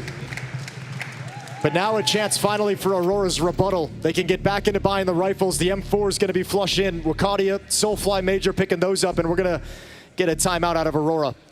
It's been dialed in, their first of the map. Got to have conversations of how they want to move in the mid-round defending that B bomb site. Again, a map that historically has been so good for Aurora, but has fallen off in recent times. They've brought it back here by choice. After the loss they took yesterday to Team Spirit, a big loss, 4-13. Hasn't changed their belief that they're going to be a good Anubis team.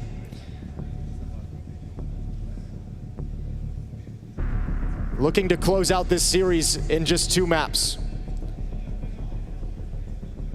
There's going to be 1 kit available for the CT side. Retakes are going to have to be fast and efficient. It's on Zontaras.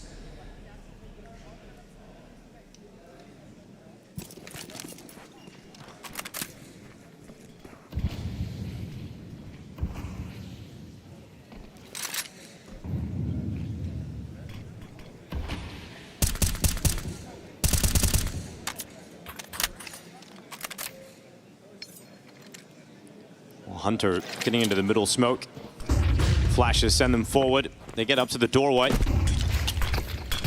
Some utility in response from Wakadia, but he's being blocked by smoke. He actually changes his position up immediately, dropping down onto the beach. Yeah, Walksix all alone at the A bomb site, so he's going to be the supportive element to shift over and try and help him out. That means Zontaras slides towards middle to play behind the temple smoke.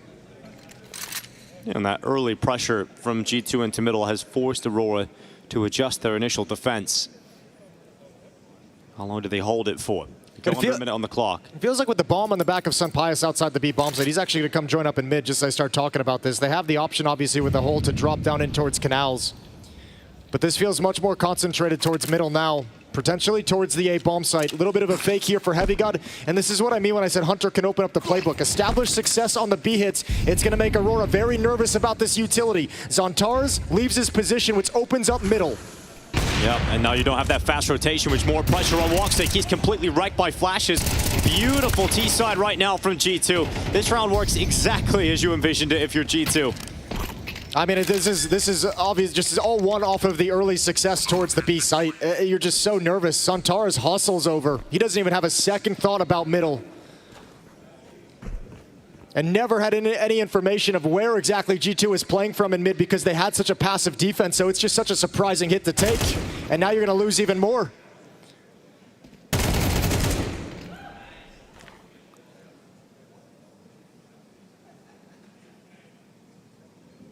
So the timeout does absolutely nothing for Aurora. CT side still yet to get started in any meaningful way. And not even really having a whole lot of resistance. 1 kill for Aurora in the last 3 rounds of play. G2 have had their way with this map round after round after round. And that feels terrible if you're Aurora. You're literally not playing the game now.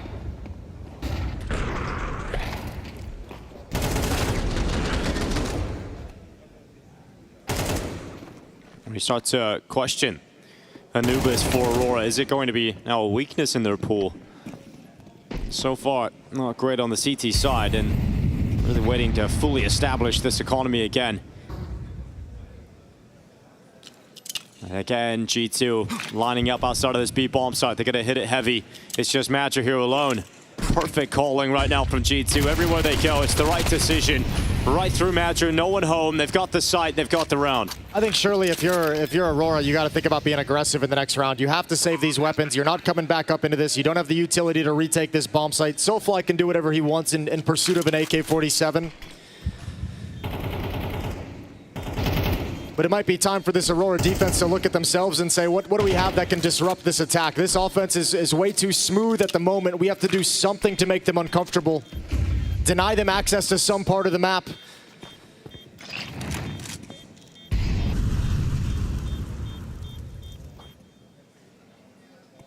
Five to 2, a 3-round lead, and it has not been a problem for G2 at all.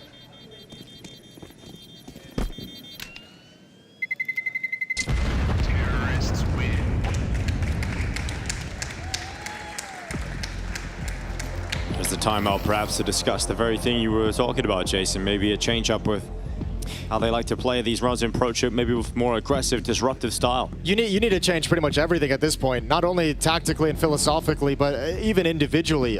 Like, again, now it's 1 kill in the past 4 rounds. That's all Aurora has gotten, is killed 1 member of G2. You're not even getting individuals stopping anyone from taking space at the bomb sites. You're getting caught off guard. G2 is running around the map and getting everything they want wherever they go. They've planted the bomb in every single round of this half. Not a single time has Aurora been able to hold them at bay. Now on Anubis, with the way it works, bomb plants happen a little bit more often, but every single round. Every round is crazy. Double up setup coming out here for Aurora. We're going to see Major and Woxic pick them up. Just very impassioned there, the coach Faber. We'll see what kind of decision Aurora now make as they set out again into round 8.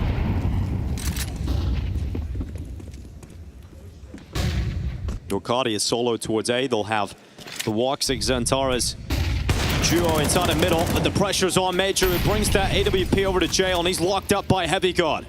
Well, that's information of a double up setup. If you're G2, it doesn't make you super comfortable because you know Woxic's AWP is still in play. Damn, what are you supposed to do? Now Heavy God plays again, and Woxic is the one caught off guard, and we're just pugging now. We're just playing a pickup game, and these kills are coming in, and we're just going to take whatever we have after that. They're just rolling over the top of them here at G2. This T-side's brilliant, and Aurora haven't been able to figure anything out. This is a double op setup. It's a second timeout burn here on the CT side, and just absolutely no stopping power whatsoever from Aurora. Sampass is going to move in. The bomb plant's going to come through. Once again, just having to save. I mean, Xantaras has just been saving this AK. That's just been the only thing he's doing on the CT side. Yeah, I mean, it's just the takes are so strong from G2. Like, you know, no one's slowing it down. No one's buying time for someone to shift over to help out. No one's getting a kill that gives an opportunity for a flank to come in. Aurora is failing in every regard of the game so far on Anubis.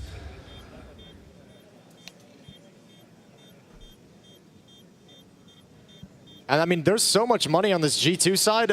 Pretty soon, they're just going to start hunting every single round. I'm kind of surprised they're not a little bit more aggressive with it here.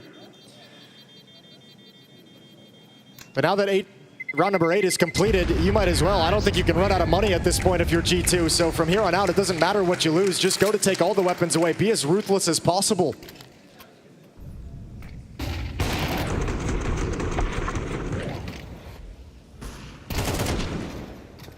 And well, I guess the big takeaway so far at the moment is that the terrible Anubis yesterday from Aurora against Team Spirit isn't exactly an aberration. Oh, this is definitely a big weakness. There seems to be some consistency to it now. Yeah.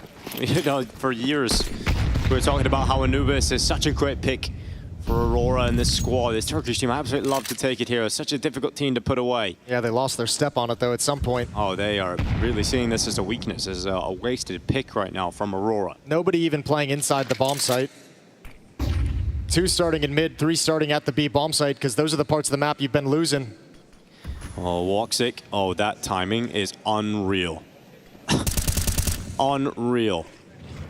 Natus gets past his scope. Should have been dead to rights, but Natus moves up to the baskets. Another thing going well here for G2. Resmoke towards Dark, trying to delay this as long as possible.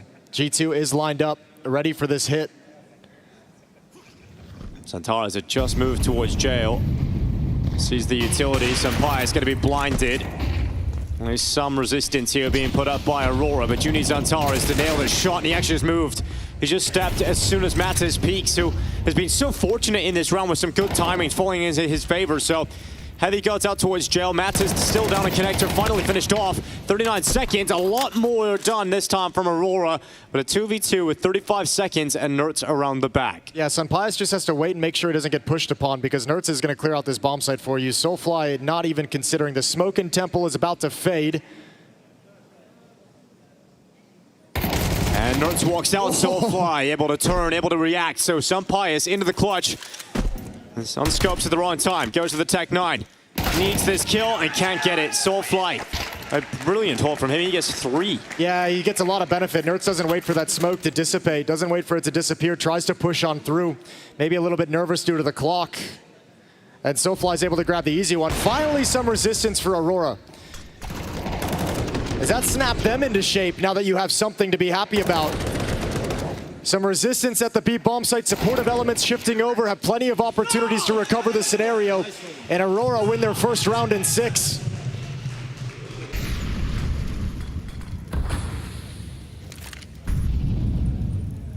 Zantares drop it down into the water, trying to activate a more disruptive, aggressive play. He's got an opening to climb up the stairs. Woxic attempting to block. Utility actually there in front of it. The flash connects. Woxic's under a lot of pressure. Flash after flash. His screen's white the whole round. Wakadia moves out and gets a kill right back on Nerds. But that A bomb site is so weak. Zantares trying to race over, not the flank, just to try and get there to help his teammate out. Wakadia needs to stay alive. He needs to play his life. He's doing a decent job. Grenade goes in, slows him down, does the damage, and Zantares arrives! Vicious from Zantares. 3 headshots, quick succession. And Senpai is now 1v3. Saves the day. Well done from Zantares. The finishing player back on Overpass, and now he's got a critical triple kill. Credit to Wakadia as well, staying alive as long as possible to set that move up from Zantares to allow him to get back in time to make the move. And Senpai with no control of the bomb, 38 seconds on the clock. Again, this is one of those situations, like you can choose to save. You've got tons of money in the bank. You can still come and try and take a weapon away and see if maybe you create an opportunity. But taking his time to clear the corners, and without finding it by now, the only option is to save. You're never going to pick up the bomb and recover it, so preserve the money. Taking an M4 out of the hands of Soulfly. That is a little bit painful, losing that weapon right at the tail end.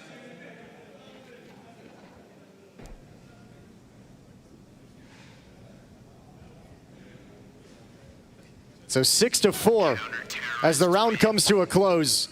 This is all Zantares in the chaos, trying to save the moment, and a smile breaks out on his face. Has the Turkish Terminator just come online? That could be the savior here for Aurora in this first half. Trying to piece something together. I mean, look how frustrating this round is for Woxic. Just as he's about to regain his vision, another flash comes over. But Wakadia staying alive long enough for Zantares to actually prove effective. They're going to get a timeout out of G2. I think Saw could sense maybe a little bit of frustration. They took one earlier in the 3rd round when they forced up a bye to great effect, and obviously got them started on the path of 6 rounds in a row. Now this conversation is about finishing strong and making sure that nobody's getting too frustrated and stressed out by those 2-round losses they've just sustained. Aurora desperately trying to fight back into this and starting to see some signs of life.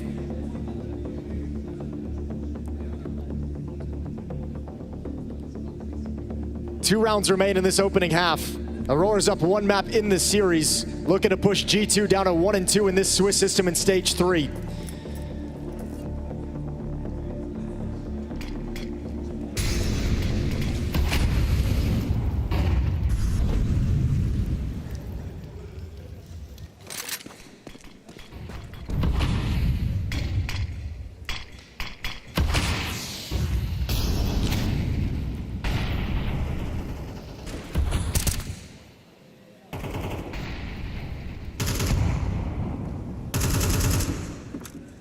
Both teams looking for some early aggression. Utility up in all the choke points. No one from Aurora moving past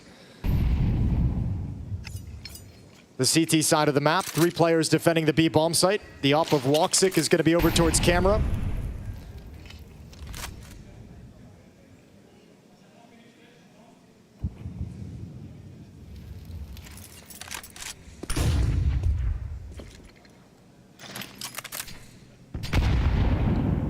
Good nade on to Natus.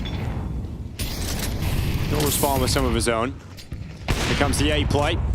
This time Woxic's not going to be blind, so Nerds tries to be cheeky and see how much he can get away with that A main play, but he ends up getting slapped down. Oh, they're going to re-aggress here? Doesn't look like it. Planting themselves in the corner for now. Well, Zantares is there at the pillar to respond as well and to react. He's going to have to spin quick if Major can't get anything done. Oh, low HP up first. He continues to spray, anticipating a swing from Senpai. It's a nice try, but the Spanish sniper will connect. 20 seconds left and still a very strong hold.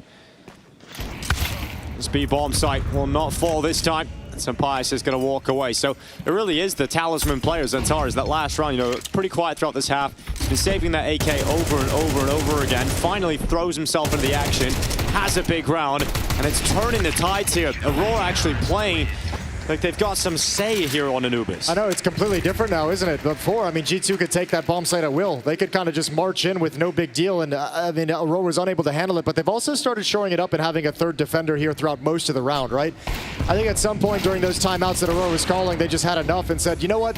It doesn't matter if we want to spread people across the map. If we can't hold on to the B bomb site, none of it works. So just park the third player there just for security, just for safety, and it's working out. A 3-round run of their own and 1 round away from tying things up at half. Woxic going down for that early pick. There we go. More attitude from Aurora. Woxic's AWP is becoming impactful. And an opening kill now for the CT side. How did G2 respond, going 4v5 down instantly? Do you want to try and take a main control yet again? Everyone's over here. 4 players huddled around rugs. Natus going to spam into the smoke.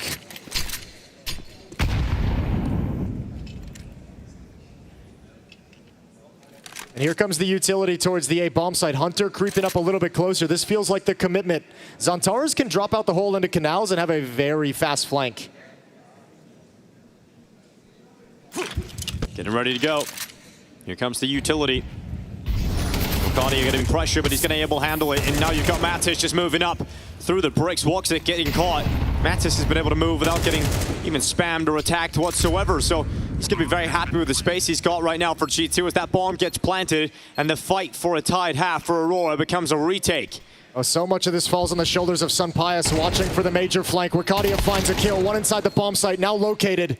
Yeah, you've got the position of Natus, you have the information as to where he is, but can you deal with him? Can you deal with this threat? Xantares starts to move in. Matra caught away. Xantares cut down, and now just Soulfly up from heaven. Nice shot, needs the second, and he's so damn close, but Natus runs away, scurries into the corner, but Soulfly's got the kill, and to the defuse he will run. It'll be a tie game, 6-6, Aurora battling back.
there's the first for Huntfrag. Hiko gets a double. There's still 2 players left. They got no help on them. 13 and 3. Oh my goodness, how does he do this? How does Hiko do it again?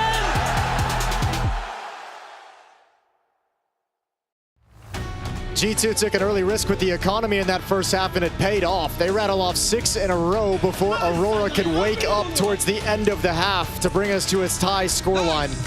Their map pick, now they get a switch to the T side. We can see what Major gears this offense into, and if G2 have the same struggles, because Aurora looking to close this out in just 2 maps. One thing. Let's put the energy up a bit, okay? Yeah. I don't think we are playing bad. It was fine the way we played. It was so many close rounds that we should have won. But we don't have that much balls. We are hesitating too much when we are in clutch situations. We are not picking together. It was fine. Just we can do better. I know it. All right, more balls for Hunter. Makes sense. But for G2, they're going to have to try and reinvigorate themselves. They had a patch of form there in the middle of the half that just looked incredibly strong, but Aurora get the life towards the end of it, and now they're going to be trying to come through with some pistol strength. Oh. Middle. They're wrapping through Temple as well. This is a nightmare for G2. 3 players stacked up. There's even a lurker Major in position to catch this push out of A main from the CT side.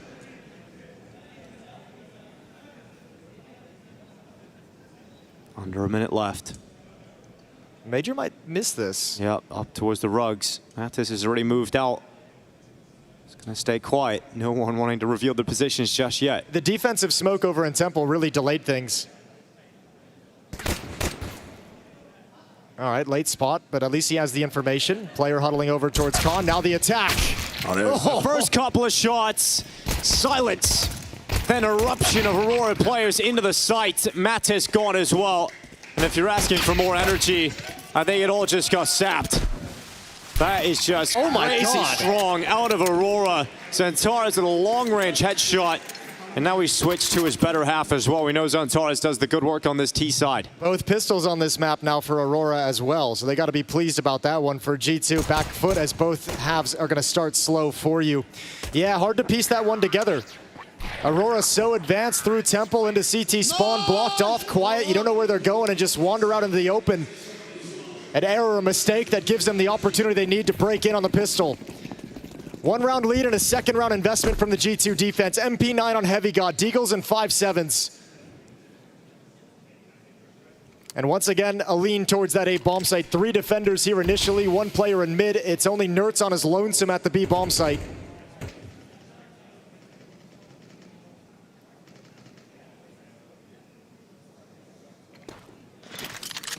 Well, for the time being, the bomb sits outside of A.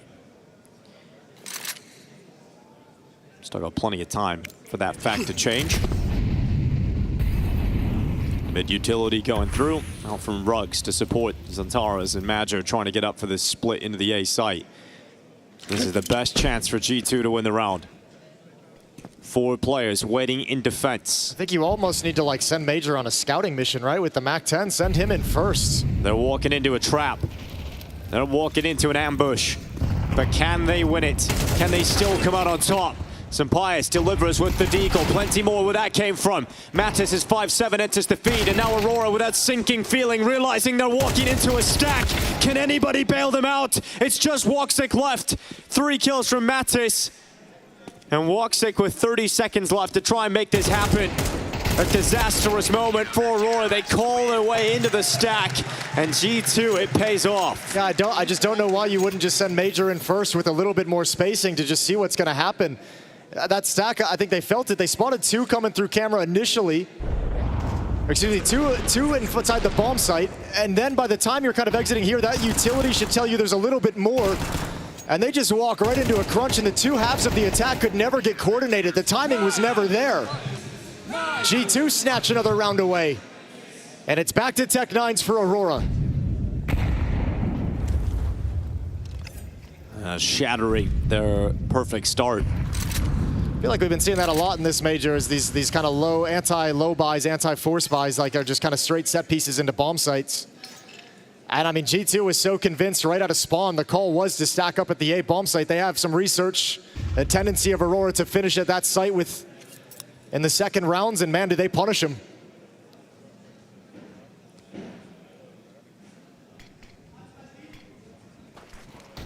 Magic going forward. Here comes the attack out through camera. Soulflight first up. Heavy Guard spraying away. It's a long old spray, and it's only 2. It will delay them, though, and slow them into some pious. Wakadia now 1v3, jumping up. Oh, my God. That's an instant kill, and he's kept his health, and now he's got an AK. So give him a shot. A small shot, but one nonetheless. How slow does he want to play this, right? He's just picked up the bomb. He's got 50 seconds to work with. Natus is bailing out to join up with Nerd so they can play a 2-on-1. Whatever scenario they get in, they've at least got a buddy on their hip. Look at Wakadi starting to realize, okay, they could come in from so many different positions now.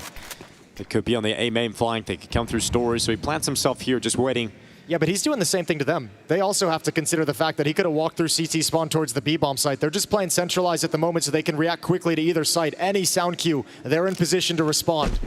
He drops down. Plant going to be coming through. They start to move up through camera, coming towards Wakadia. He sends himself out. He gets over towards main. It's a strong position here. There's a smoke, a flash, and a kit on Natus. He tries to cross into the side. Oh, Wakadia! Both kills makes it look so easy. Even with the third, that Tech 9 kill might have been the most impressive one. What a clutch to put together for Wakadia. Absolutely brilliant, taking his time, being patient, and G2 cannot double up on the swing. Incredible round. This one's nuts. He keeps his health. He doesn't even need it. Wakadia just 1v2s it up in the end over towards main. 1v3 total. And that's the energy back in Aurora again. Trading blows. In the early stages, no team able to grab the advantage just yet. 8-7, as close as it can be. Upgraded pistols and MP9s for this G2 defense as well, but one more time, it's a solo defender. Natus at the B bomb site. Most of the attention now for G2, this time in middle. That's been the launching point for all of Aurora's rounds so far, except for this one.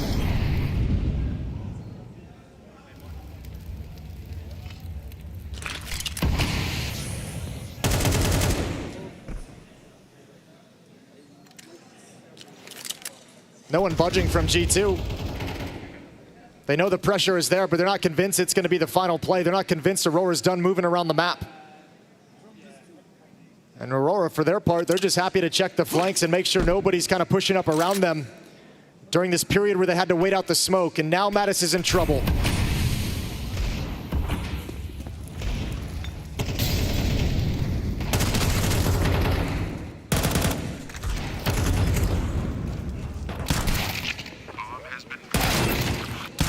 Just an absolute brawl. Kills all over the show, but in the end, it's Aurora coming out on top of him.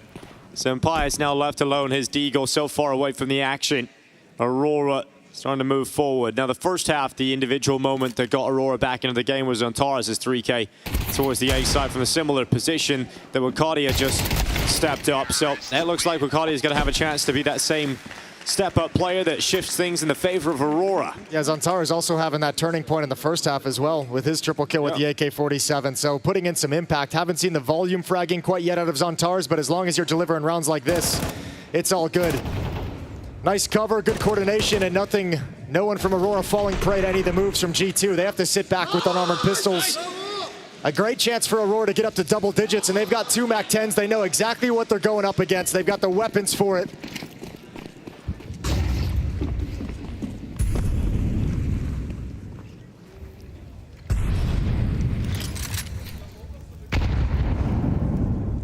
So Pius waiting inside of the smoke.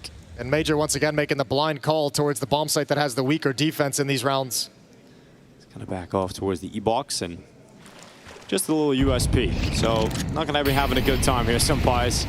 Utility's going to force him around the corner. Got to be careful though. Same exact setup as the previous round. Wakadia in this position was watching for the drop last round. I think he's going to get hard cleared this time. 4 members pushing A main as we speak. And they come out towards Wakadia. AK ready to mow them down. Tracks them into the corner. Wakadia's got 2. Zantar's the other, and they know where Heavy God is now too. They start to tap towards main, and they brought him down. So it's a 10th for Aurora. 3 away from securing this series. And you heard that conversation from Hunter on the listen-in coming into this half of it. You know, they played well, just needed a little bit more courage. He thinks they're in a good place. But you're also in a place now where, like, you just, much like the previous map, now that Aurora's gained this control after the tug of war back and forth, you don't have a lot of mistakes to give up. They're knocking on the door of closing out this series.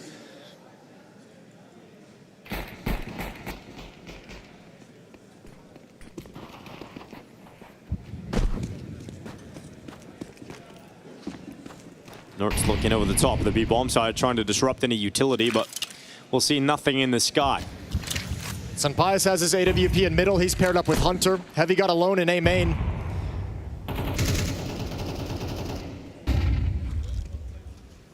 And the bomb on Wakati is back outside the B-bomb site. That's Madison Nertz in defense of that site. But initially, at least Aurora want to force back the A defenders and show that they can pressure and execute into this bomb site at will. They'll step in front of this smoke. They've already beat it. Yeah, Heavy God watching them come out towards him. That rifle plants itself in the corner. Sampaio's coming to protect him. It's pulling the defense away. As the flashes going over it. A lot of resources being committed to this for G2, and the bomb going to start making its way towards Nertz, but Nertz is going to be taken out. That's the only B defender dead, and now they realize G2, they've been absolutely manipulated. Forced away from the actual attack, and that bomb gets planted. G2 can also recognize, though, that there was plenty of bodies still around the A bomb site for Aurora. They might be able to hustle over, but I think with the smoke and the molly in place, and yeah, they want nothing to do with this now. Preserving the AWP. No kits, no armor on Sampaio as well. Aurora beat you with a fake there. It's Major's turn to work the map, and he pulled that defense every which way. 11th round for Aurora. They're now up by 4 and just 2 away from sending G2 to the 1 and 2 pool. And that's a pool they might drown in.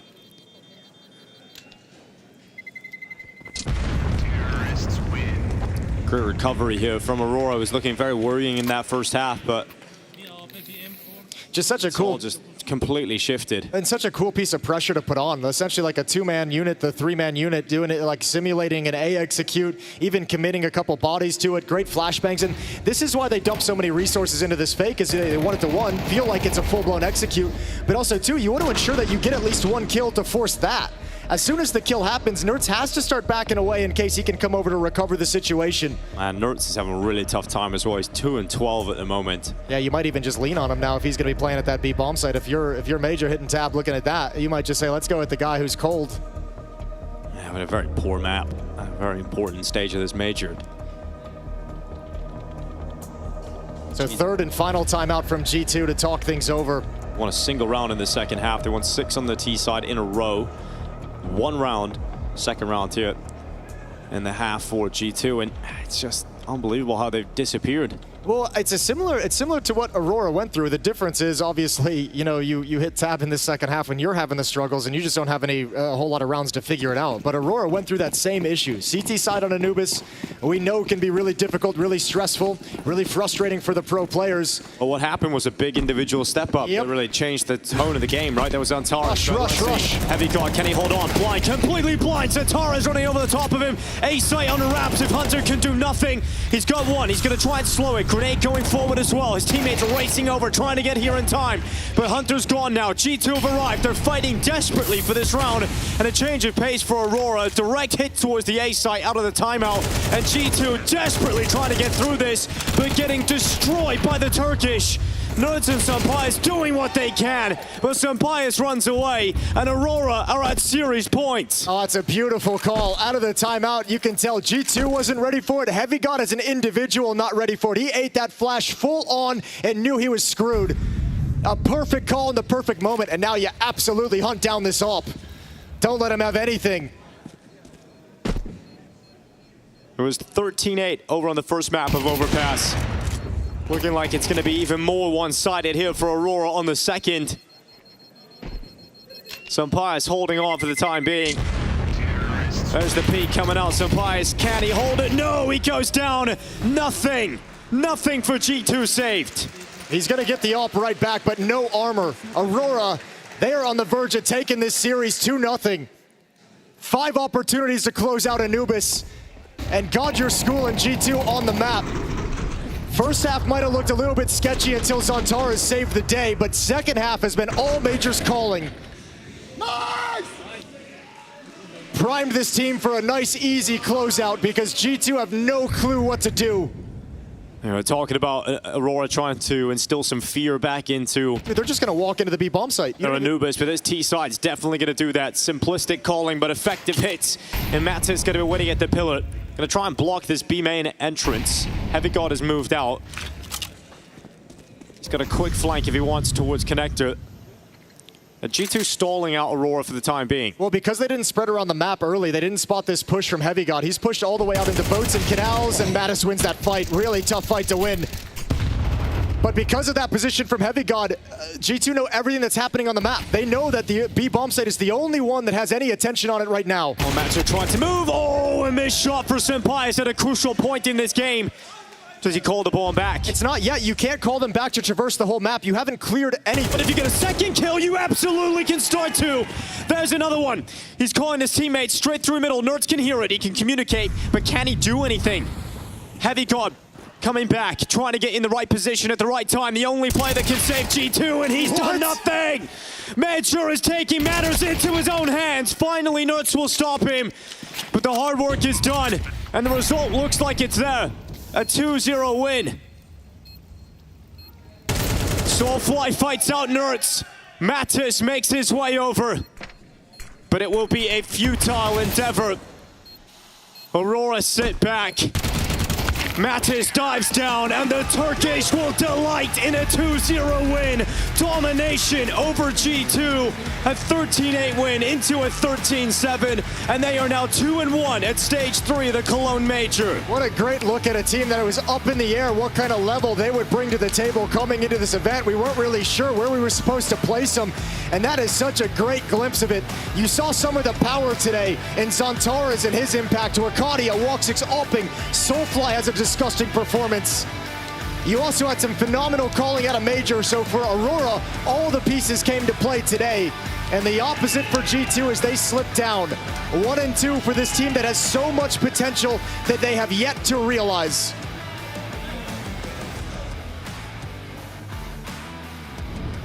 A statement win from Aurora, taking down G2 in a rather convincing fashion by winning the first map convincingly, an overpass, and getting the job done here on Anubis as well. I know first half was close. It was 6-2 for G2. You think to yourself, okay, Martin, maybe there's a chance for a third map here. Maybe Aurora is not up for it on Anubis, but then we switch over to the T side. Pretty much clean. I know the second round wasn't, the best after winning the pistol, but apart from that, great calling from Major. Wycadia once more having a great series. I feel like there's a lot of positives right now to highlight for Aurora. Definitely, it feels like all over the map, and despite a slow start, similarly to Overpass, not as bad as there, but it felt like it was just way more comprehensive Anubis, as we expected from Aurora. In my opinion, their best map in the pool. Yeah, great showing from Aurora. A lot of positives. I know, Ash, you pointed out a few of those positives, or at least part of the story in this game. Round 9 and round 10 is kind of solidifying the entire thing. Yeah, absolutely. I think there's no doubt for me that KD was the player of the game here, but I have to shout out Soulfly in this round because in this moment, Aurora were really struggling. It's 6-2 down. They started 2-0 as well, and it felt like they kind of had no answers to what G2 were doing. And this is 2v2. He has a huge moment. So first off, he backs into the corner, and you're going to see just how much he's going to buy time after finding this first kill. So he comes through in the smoke right now. And what I love here is a jump spot rather than just jiggle peeking. So rather than just peeking, like we would have seen the MongolZ game earlier, he buys so much time, the rotation's coming in, he goes, repositions to the pillar, and then he wide swings out. And from Senpai's point of view, this is a very hard kill to make. So we bought a lot of time there, and he kind of repositioned. And this moment propelled them into being able to, the other individuals to start kicking off in their game. And right after the next round, I feel like there was another highlight, but this time we have to look at Xantares, right? It was around this A side. Wycadia is doing his best, by the way. Just the way he peeks this is so annoying, but he deals so much damage with an HE and the peek that just Xantares is here to mop up completely, and this allows multiple things. Obviously, you want Xantares to have, this confidence coming into Anubis city side, and he's just going to be so impactful around this mid area of the map that all of a sudden you see him going for all these openings, all these rotations, and he's just reading the game game way better. And you might not notice it, but the score and KD actually implies everything that I need as a player, that yes, this guy is playing with confidence. And Xatares after this round, holy hell, he was doing good. That's the thing, right? Once you look at Aurora, you look at a Wycadia who's having a great tournament so far, a 1.55 rating in this series. And Natus is coming alive again, and I do feel like it's more of the old Aurora, the one that piques our interest, the one that always gets into the playoff. And as you said a couple of times, as they seem to be beating everyone around their level and beneath them. They just have the issue of beating the teams better than them. But I guess at this stage, current at the major, that's not going to be an issue, because every game they go into, they should have a pretty good chance. Yeah, they definitely have a chance. I have them through my pick'ems going through. I think they'll be around that last team around there. So I think more likely to be like a 2-2 winning that. But however, with some upsets, they could get a good matchup here. And as long as they're not playing the best of the best teams, I think the way they play, especially on CT side, there's no like heavy risks, you know. It feels like they sit back in their areas. They're very good at finding kills when they maybe shouldn't do sometimes. They're not like another team that just relies on relentless aggression and lucky timings. They're just out there playing solid Counter-Strike, playing together. And now it seems like Xantares, maybe he's warming up as well. So today was a big win for them. It cannot be understated how important it is to win a 1-1 game. There's a world of difference between being 2-1 and 1-2. Now, obviously, a lot of positives on the side of Aurora, but we also have to encapsulate this performance from G2. I feel like every game they played so far this tournament, they remained hyper competitive. This was the first time where I felt like they were never really in the game. Yeah, and they just highlighted with this best of 3 the new weakness, and that is Anubis. They played it twice this major, and they were both in both cases starting on the T side. They didn't manage to win a single T side. This one was 6-6. Before against FUT it was 4-8, I believe, and this is pretty worrisome. And one caveat to this always is that they have a role swap. They have a role swap on T side. Before this major, they changed Heavy Goat and Matis. Matis is now A lurk, Heavy Goat is towards B. So this is something that we've been noticing. Matis was doing pretty okay today for my money, but sure,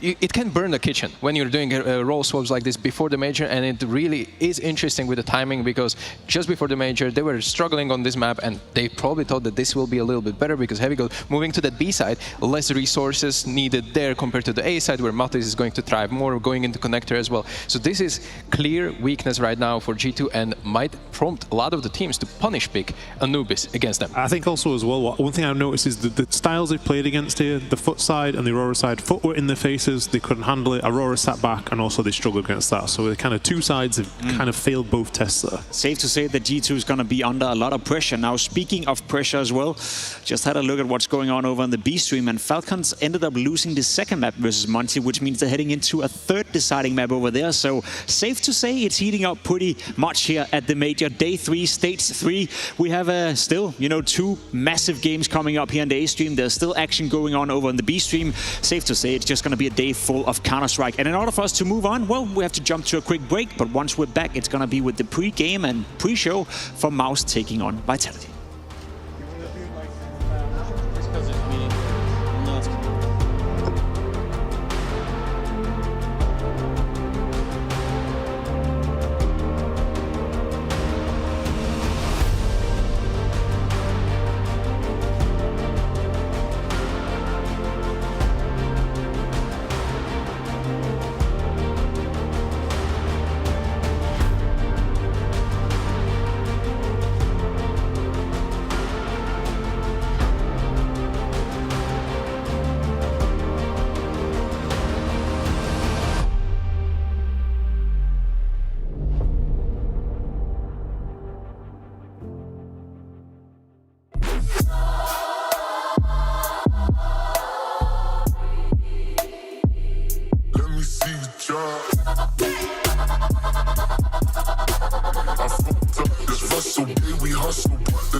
The best of Counter-Strike 2.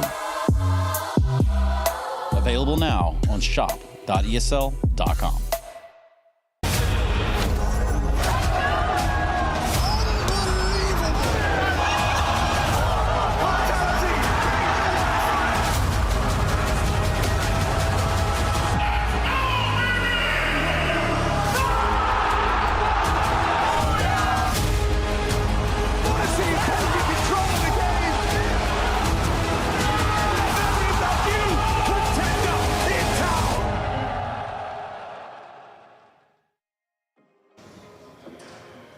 A lot of talk about Apex beating records for most major titles, but the Dan Mattis player that I know right here in front of me is not thinking of that. In fact, I'd imagine he's thinking about Vitality in Cologne. So let's talk a little about that. How's it going?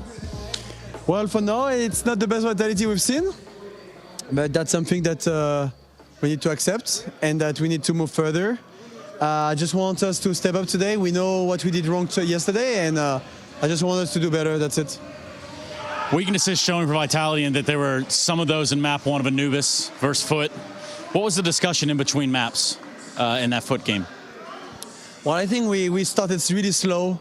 We were not connected at all. It could have been any map, to be honest, we would have lost. And I just said that, no, we just fucking step up. And it was an overpass, and that we started T as well, and that we needed to play well together, and that happened. So it got better after on 2 maps. But yeah, yesterday was the opposite. We played good first map, and the 2 other were not that good. Yeah, the Vitality, I remember, definitely runs over Overpass and Nuke against that of Foot. Hey, so moving on to the 9Z game, the vetoes. If you could do them again versus 9Z, would you do them the same? Yeah, sure. I mean, we know how Mirage has been. We had 7 wins in a row. We just played a really poor T side. I think I called really poorly as well. And that was unfortunate, but that's how CS works, you know. Sometimes you're not at your best, and yesterday I was not at my best either because my also Dust 2 was not great. So the lose was more on me than on the others, and yeah, that's how it goes. And I just need to step up as well as the captain. Dan, you sit here with a game with MOUZ in front of you. You're at 1-1. You've had a long career up to this point. You're going to keep going. Tell me about some of the emotions running through your head, putting Vitality back into those playoffs. Well, we play MOUZ. They definitely are a really good team. They changed 2 players since we played them. So yeah, it won't be an easy game for sure. They came prepared, they changed the IGL, they have a stand-in, they have not much to lose in a way as well. So once again, we have to bring our A game. That's something we've been lacking at this tournament, or not enough in a way. So today is a good redemption day, and I hope we're all ready for that because we have a good opponent against us. Thank you so much for your time, Dan. Thank you. The Intel Extreme Masters Cologne Major 2026 is brought to you by ESL in partnership with Intel, Acer Predator, DHL,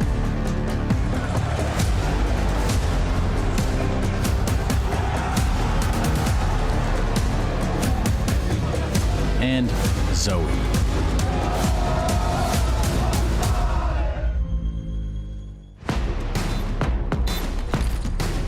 There's the flash, that's going to catch Crims out, they're going to push on through, MBK gets one, but Crims with the spray down, he got tipped out the triple, and Fnatic are not done yet. Can you believe it?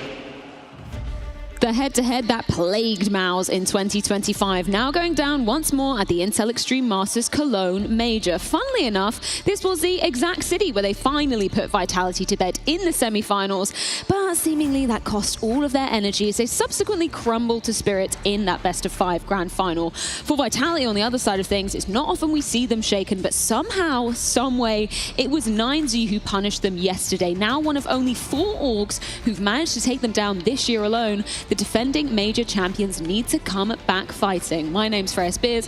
I'm joined by Yanko and Dupree to get into this one because Dupree, the pressure is now kind of mounting, right? Yeah, a little bit. I mean, I think the game yesterday showed once again at this tournament that Vitality is mortal after all. You know, it's the team that we've talked about for so long, and you know, they're probably the new GOAT contender, and what they've showed throughout the year and also last year was... Do you say that through gritted teeth? Yeah, it's like, you know, I have this meme where it's like everything's fine, right? No, but it's a team that's just very incredible, right? But you know, yesterday was a bit of a fumble. They still have to find themselves in this tournament. I think they've shown just a tad bit of weakness compared to what we've been used to. So a tough game ahead of for MOUZ here, and I wouldn't be in their shoes. And that's a little unfortunate for them that they have to go up against the Kryptonite in a 1-1 game. It was a bad day at the office yesterday for Vitality, no doubt about that. But luckily, they go up against MOUZ. I don't think there's a better team for Vitality to bounce back against. Actually, I think they'd rather play MOUZ than 5 random people from this crowd. Like, that's just how comfortable they are every time they face them. And it's been a matchup that's been so one-sided ever since Rops was added to the Vitality. 100%. I mean, when we take a look at that 90 game yesterday, though, fair play to 90. It wasn't like they got lucky in a lot of those situations. They played incredibly well. This wasn't the same Vitality form that we've kind of seen throughout of this year and throughout the majority of last year. Janko, you got some moments from Dust 2, which has been kind of a home favorite map for Vitality. Yeah, absolutely. And also for ZywOo, right? And rarely he has some missteps, and we saw a couple in this game, uncharacteristic for him. So at the start of this round, Hwasopik gets a long control on his own, which is great for 9Z. Also, Myron is searching with the op on B. Mezi is going to spot him. Just use some utility. This prompts Vitality to actually go back towards long and try to retake some control on the map because they're feeling a lot of pressure. Great flash play, easy kill on Hwasopik, and in a 5v4, now look at the time as 9Z is going for this execute. It's 17 seconds. ZywOo still has an incendiary. He isn't using it, and he's in a super all-in position here where he just misses the first shot, also gets caught by every single flash that you can throw and just dies, right? Both him and Apex, and Vitality is forced to save in the 3v4. Right the following round, they open with this great bait and switch setup on mid. ZywOo gets the tag, Mezi gets the frag, and also Rops hears DGT towards tunnels. That prompts ZywOo to lean towards B, but realizes there's not much going on, wants to come back, gets caught while the smoke fades by Myron, and then Flamesy does a great job at holding down long, right? Gets a double kill here. Apex even spots DGT on shore, but then Mezi and Rob sort of split up, right? Instead of going together, you can see Mezi's running up slope to help Apex. Great shots here from DGT.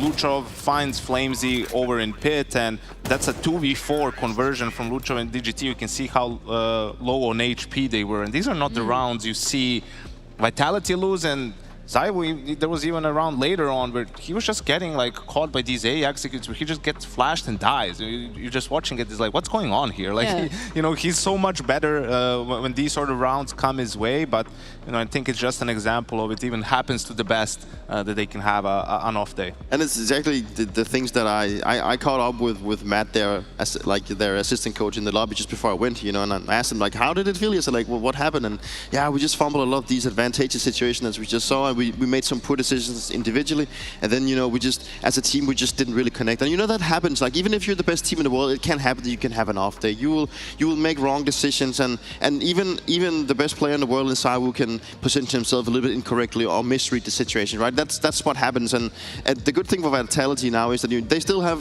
it all in their own hands. You know, they're still looking comfortable, and right now, you know, they just gotta bounce back from it. But they gotta react to what has actually happened to the team, but not overreact. I think it's also a matter of, I know Vitality picks to punish, but you went with Mirage, really. I mean, of course, okay, you're putting in work, you had some wins lately, but that and Anubis have been the two weaknesses for this lineup this year. Yes. Right? And I know that you're going to work on it and whatnot, but with maps like Overpass still available, right? Like, this is where the elite teams have more of an edge against some of these lower teams, right? 100%. You put it down on Mirage, I mean, I can throw top mid, window smoke, flash, molly, and execute A, right? Like, it's not that complicated. Like, the teams don't have to really work as much on that map. If they're shooting well, like, they can run away with it. And yes, Vitality didn't play well, but I don't know. I mean, Apex doubling down on that veto, I'm not so sure it would have gone the same if they got a redo. It's a very good point, right? And just to go back to what you were saying, Dupree, you know, it's not often that we see teams like this having a bad day, but it does happen, and that kind of speaks volumes to the history they have versus MOUZ, right? We can take a look at their head-to-head history ever since they added Rops to the roster, and Janko, it was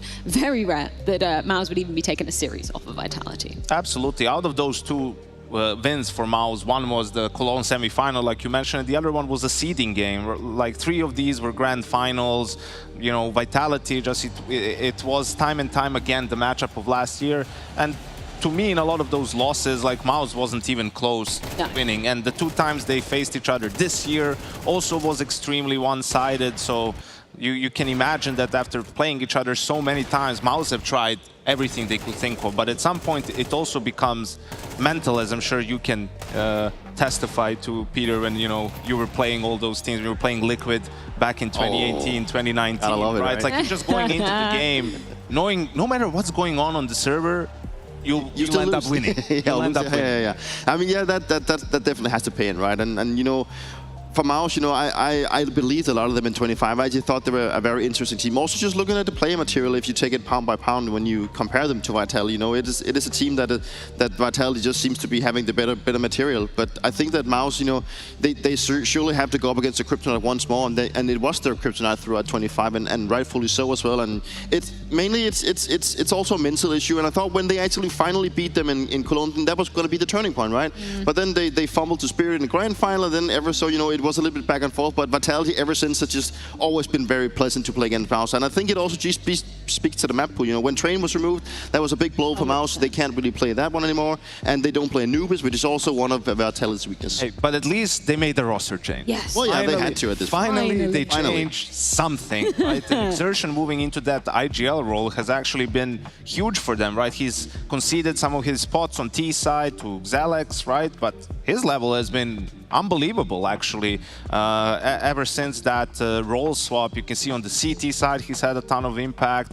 Unfortunately, against the very best teams, you know, they're in the top 5. It hasn't been as big of a change, but against everyone else, as you can see, a huge uptick in performance. So I don't know if you sometimes have, like with Nico, for example, guys who are just super vocal all the time. It just makes sense for just be the IGL, bro. You know, like that's the whole case, right? Just take over, right? And he's always, he's always been like the most vocal player in MOUZ, right? So maybe he's always had the game plan, but he just hasn't always been put in the position to execute it. And it's good to see that he keeps up the fracking. Like he's doing better than everyone else had expected, right? So it's good to see. Also, even if he's given up some of his positions and stuff to Selex, you know, we still have a massive output, and it feels like the team is, you know, they believe in it. And talking to the staff behind MOUZ as well, like Exertion has been wanting to do this for a while, right? So maybe it's also like the right promotion that he's finally got. Yeah, potentially the keys to unlock a better future for MOUZ, but in the very near future, of course, the maps we're going to be playing. Yanko, any suspicions here?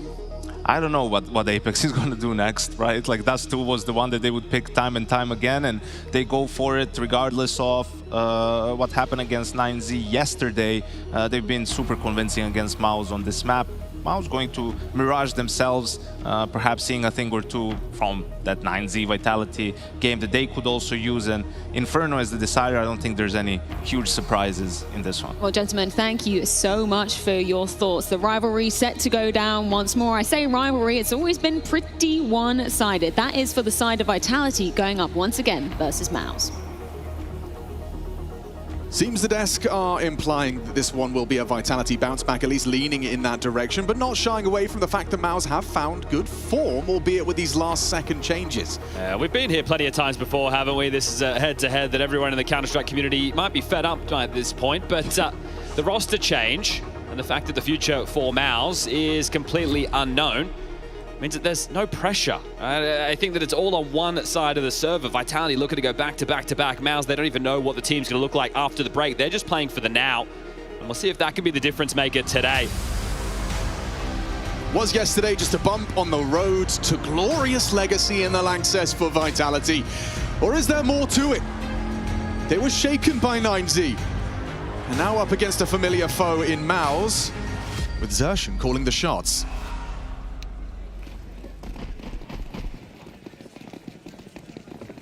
Window smoke in immediately.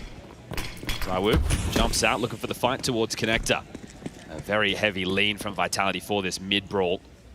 The bomb loose over towards B apartment, so you won't see a commitment just yet from MOUZ as they make their way in through the underpass, and Apex has spotted them out. He gets that information, and now Zywoo feels like he's on a timer. The vulnerability of this walk through under. They're faking A. Do they drop back to deal with this? Oh, that's the fight! And he's nailed it. Torji had his chance. The back was turned, and Zywoo just pivots into the one-tap. Effortless. Nice from Brolan. Talk about effortless. Nearly gets 3. Solid output from Brolan. Spinks has a lot of space here. They could rotate into him, or he might even try and cut them off at the pass, because the bomb's picked up now and should go down towards the B bomb site with ease. This will be a retake situation. Incredible output from the Swede. I'll back these two, Exertion and Spinks, in this 2v2. Yeah, they should be set to collect, right? Exertion's got it down. Spinks has already got full control of short. Feels like it's inevitable that Mezzi's going to go down. Just a single bullet will do it. He even finds the headshot. It is Zywoo, though. Going to be encroaching quietly from the B apartments. No, they have no idea, and so he has to nail that first shot. Now he knows exactly where Spinks is. It's not planted for him. Zywoo's not the kind of guy to hold the 10-seconder, though. Spinks can play with his food! That's beautiful! What a start from ZywOo! Okay, that one on the Sphinx as well in the 1v1. This one's personal. Once upon a time in that jersey, lifting the trophy at this very event. Oh, it gets so awkward for him. He knows, hang on, he's short, not planted for him, but he's not going to risk it for a 10-seconder. Instead, repositions. We'll see this again. Torji fires one shot, maybe 2 bullets before ZywOo clicks. But it's such an effortless approach to the 1v2 as well. Spinks had to try and close the gap. ZywOo exploits that. It's going to be Vitality with the pistol win and Apex G'd up. Okay, well, yesterday if people were catching the 9Z game, especially on Dust 2, it wasn't just putting the rounds away that they should. It was when they were forcing the team into a tough spot economically. They were having a hard time converting the back-to-back and really ruining the finances. So this is a force from MOUZ. Again with this forward stance. From pistol to the rifles out. Mezzy this time, the one to probe up mid, escorted by Flames. Re-through underpass. This could be a vulnerability to Flamesy. On his next glance, if he's not careful, yeah, okay, times it well. Catches Zelex. More where that came from. Rifles as well. And that's the kill Brawler needed. Catches Mezzy on the retreat. One back from ZywOo. Oh, the team flash. Yeah, it was perfect. Sets him up. Gives him the fight, but not ready for the jump into the window. Flamesy, they're playing off of each other lovely here. Vitality showing that team synergy. Oh, wow. Doesn't matter. The 1 HP, ZywOo's still taking fights. Well, they knew Torji was top middle, so couldn't have gotten too far. And looks like Apex, ooh, could have had him dead to rights in a moment's time. Pivots back, doesn't want to hang around up close and personal and powerless. With the bomb loose, 50 seconds on the clock. If Torji gets any more damage done, pretty tidy. Galil picked up, Apex finds the frag, and it'll be the 2-0 start, soon to be the 3-0. Yeah, really trying to bring some intensity today is Apex, but this needs to carry all 3 maps, right? Mirage being questioned by the desk with the 9Z game. This was on a knife's edge with the timing there, so unfortunate for Zelex, the major rookie. Some solid shooting from ZywOo in the early stages of this. You wonder if June 12th is just that ruination day for Vitality at Majors. You had Austin, lost to Legacy, and then yesterday that lost to 9Z. If they pick themselves back up today. On the anniversary, no less. Exertion, right? The desk discussing now he's the leader of the team. Given carte blanche, I think you already had it, right? That was one of the big factors with this squad before, especially on the CT sides. It was always him and Torji extremely vocal. Brolin there just having to kind of herd the sheep, right? Okay, well, this is what you want to do. I'll set up the rest of the team around you. But now they've just given Exertion the opportunity to make the calls himself. Brolin comes back just for the major because of the roster restrictions. They made the call to change a little bit too late, which has left them in the scenario where they can only sub out 1 man. So Jimmy, he gets sidelined. Zelex gets to come in.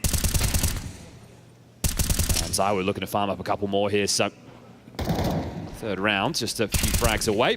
Make it 1 more. Spinks, last man standing in through the underpass, and would love to do just a little bit of damage to keep that financial pressure on, but we will be getting into the guns in the next. There will not be a Torji AWP, and ZywOo has no need to upgrade into his unless somebody goes down, so there it is, all 5 staying alive.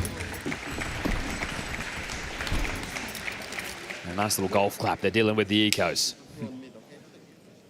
Let's see what Exertion's cooking in the lab for the first gun round. Get the AKs out.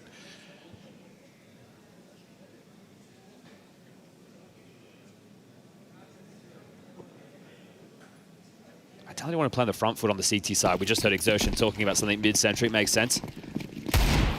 Window top, count the standard openings. And Rops makes the jump. He's been practicing his KZ an awful lot. Wow, we've already got first blood, and they're worse for wear up top mid. Robs this disruptive force. He will be biding his time around that smoke. It won't last for much longer. It's starting to fade now. He commits, starts to unload his mag, needs to dip back around short just in time, calculated by Mr. Cool. It's Alex an opening death for him. Still with empty hands has the rookie.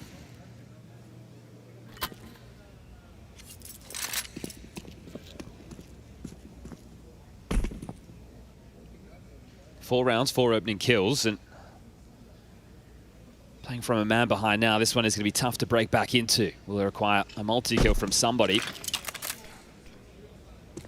Still playing this clampdown setup, right? Nobody betted into A, nobody ticket. You've got 2 players towards short, 2 players towards con to be able to respond to this, and they are starting to saunter in down the ramp towards connector. Spotted, and wow, precision from Torji on that rifle. Wasn't expecting Mezzy to have been immediately there to lend a hand and find the belated trade.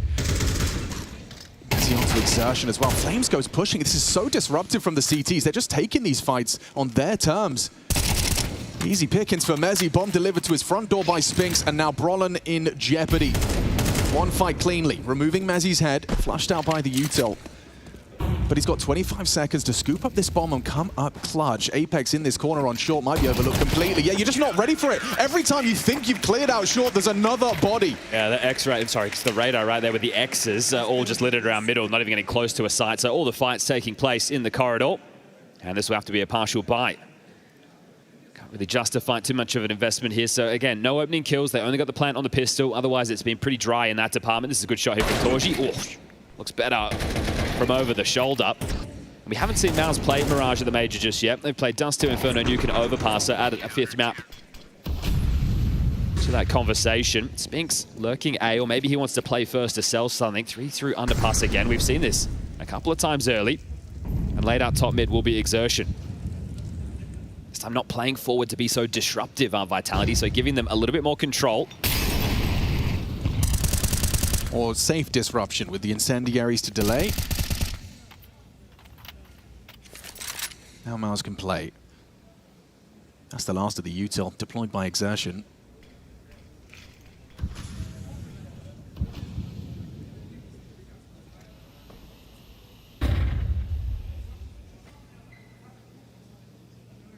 Two of them into that mid-window smoke. Apex's responsibility.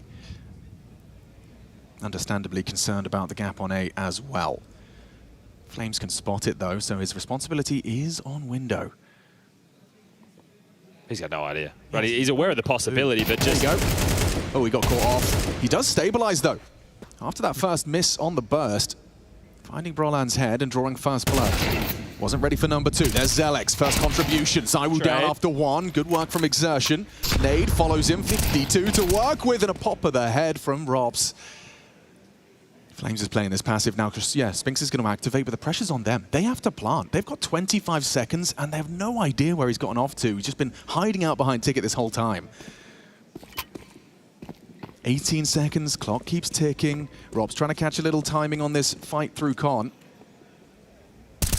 And he's done it, denies the plant. They were worried about 1 towards Ticket. Instead, it's from the short side. Robs just disappears.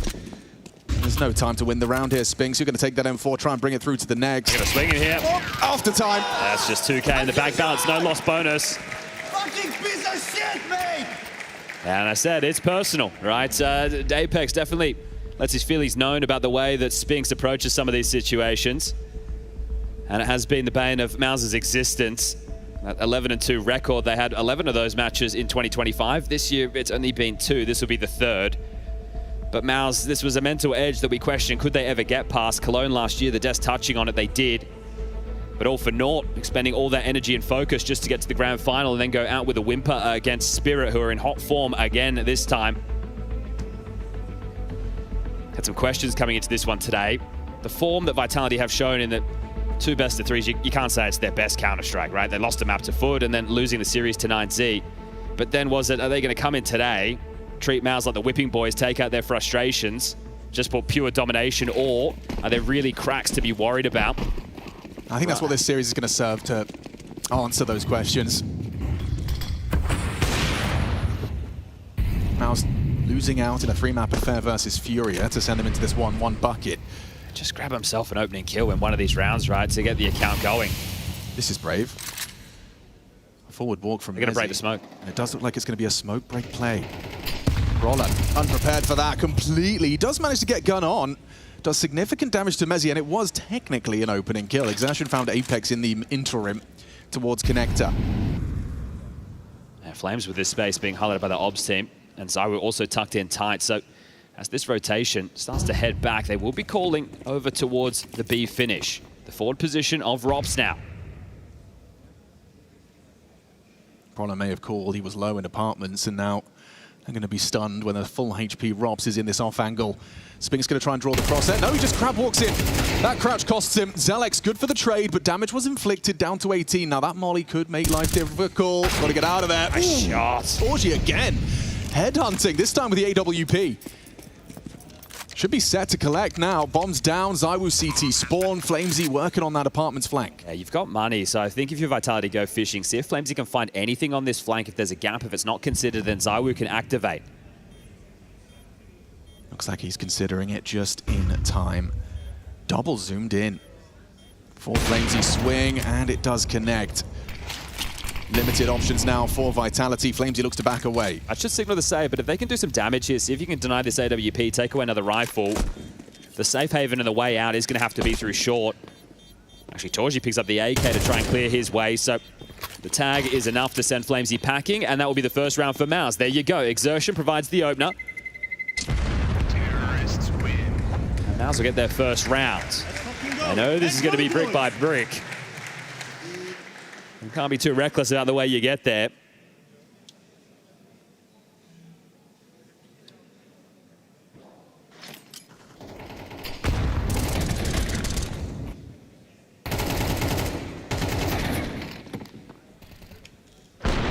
Important one, Mezzy low. He's thinking the same thing you are. If a nade comes his way, he's a dead man walking. So here we go again. Out mid for the control. Robs up into the vent.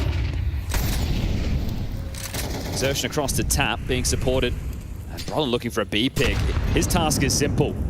Take those fights against Mezzy, force out that util. Torji searching up cap. There's a good pace to this from MOUZ. Palace has just been cleared out.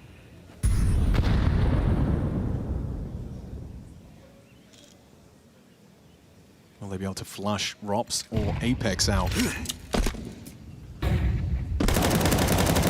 Didn't spot anything because he spams the smoke, gets a little bit of vision towards Catwalk. Yeah, I think Rops just a few moments earlier heard the scope of Torji when he was pressed up, so that's why that support came through. Now block utility. And a similar setup as far as A goes, right? You've got ZywOo tucked in with the ult for a connector crawl. FlamZ playing over towards Sandwich this time. He goes through the connector smoke here. Exertion trying to find space towards Con.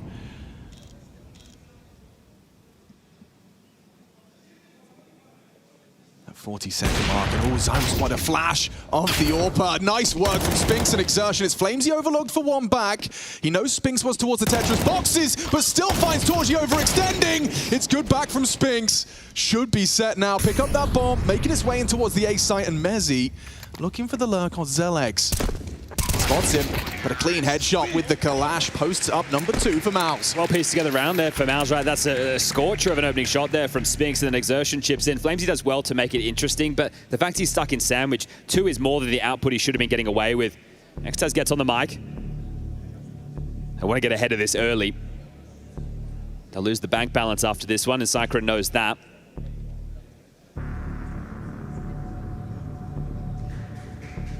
So 2 consecutive rounds now for MOUZ, and starting to feel things out on this T side a little bit more. You were given the good graces there to get the map control again.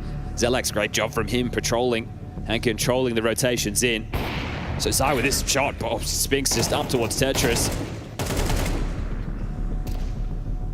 It's exactly what you want from Spinks, right? He's gotten further forward than they anticipated, and ZywOo, as soon as he gives it that sound cue, he knows what's up. You're vulnerable, you're not looking, you're not expecting, and he opens up the site.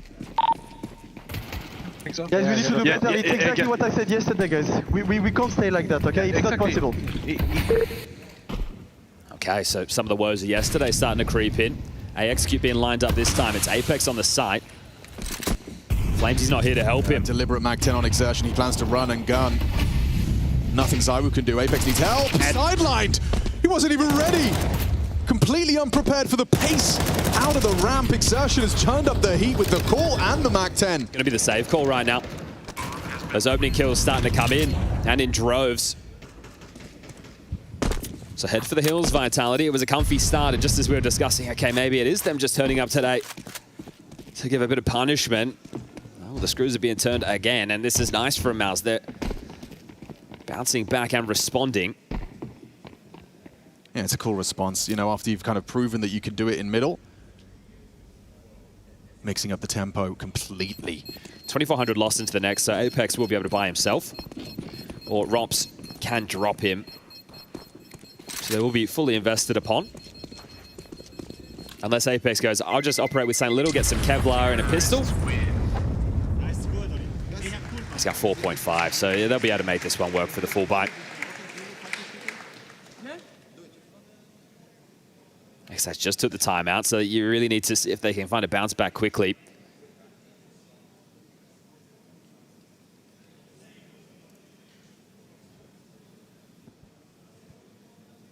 Exertion now providing 2 of these 3 openers, Spinks being the other one, so taking turns. Back to middle. They're boosting Torshi up, trying to find something early. Apex is the one to tag up the sniper through the smoke there. He'll avoid the nade damage. Oh, messy from Robs. Couldn't find the headshot, couldn't track the movements of Exertion, so another opening kill provided by newly crowned captain Exertion. Making his move. Apex wants to find that equalizing jump out. frag. This is risky. This is ballsy. It's a dink onto Exertion, but he provides a second. Apex has to call from the grave now. How on earth are you supposed to rectify a 5-on-3?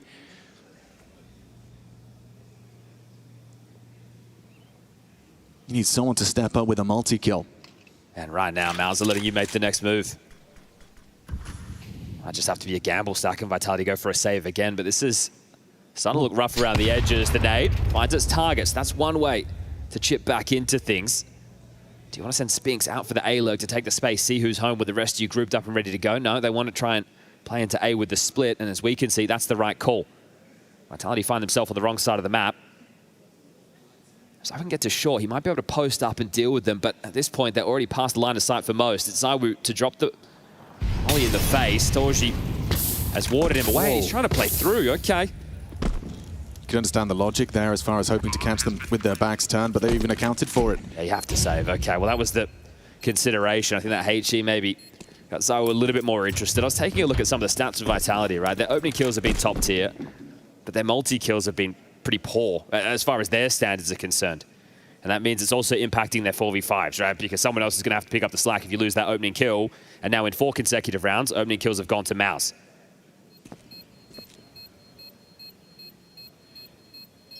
So slow and steady, piecing this one together, MOUZ. They had another to the tally, 5-4 one-round game.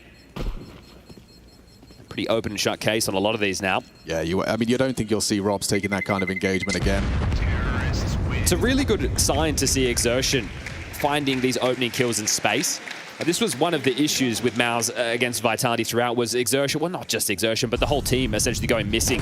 But when MOUZ are at their best is when Exertion is feeling the game. When he's in that flow state, when he's making moves, whether it's the CT or the T side, getting that space for the team to be able to play behind. Okay, guys, listen. Let's make team plans every round, please. Okay? Let's do things together, okay? It's super important, guys.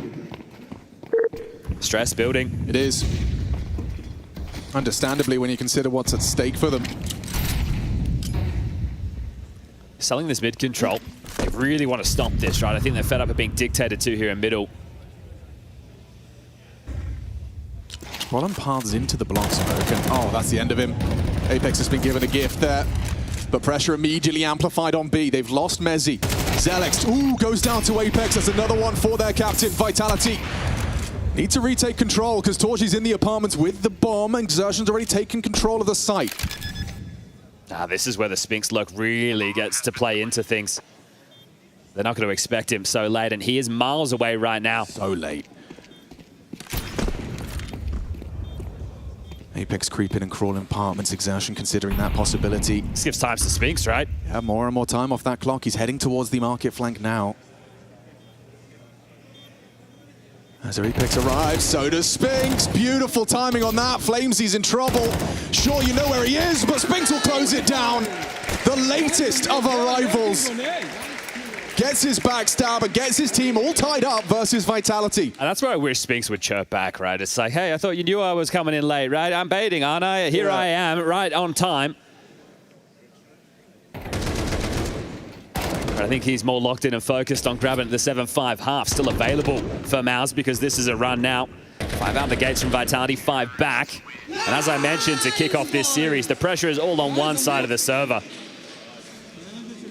Yeah, Apex is definitely asking a lot of questions of what's going wrong right now. I got 2. You gotta be able to remedy some of this. You cannot let a landslide go against you 7 straight rounds into the halftime break. No, sir.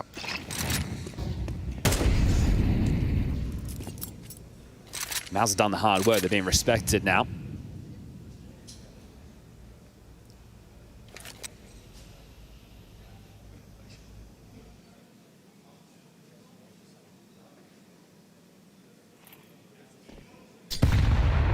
That's a lot of damage. One single HE grenade.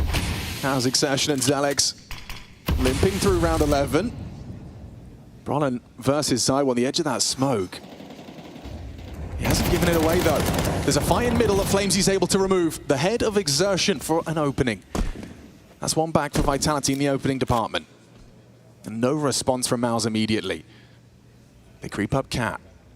The test imminent for Robs. He's found the first effortless. Zaiwu finding Brawl, and it's all falling into place. Just Torji gonna do some combat. Orpin couldn't handle every angle. Flamesy secures it. And so they won't allow that 7-round run all the way to halftime break. Apex has really got his finger on the pulse so far. I know that there may be some of these rougher deaths or moments, but in terms of, understanding all the boost coming up, perforate a couple of holes through the smoke, or the way these nades are landing, and even putting his teammates in the right place in a lot of these outcomes, you can see that his urgency is there. He's top of the scoreboard for his team. 10 frags deep, Mr. Natus.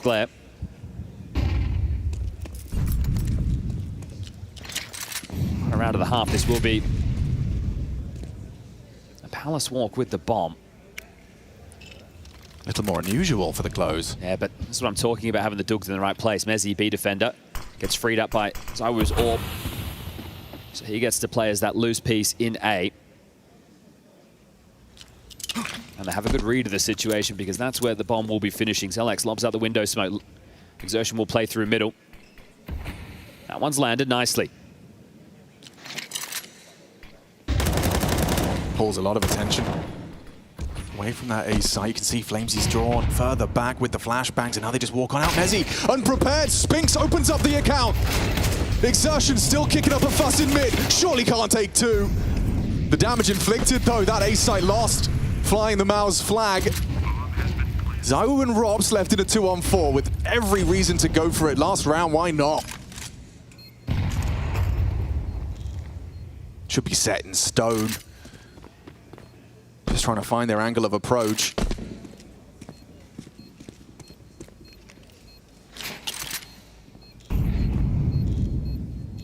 MOUZ playing this one by the book. They know that clock is ticking to secure a dead even half.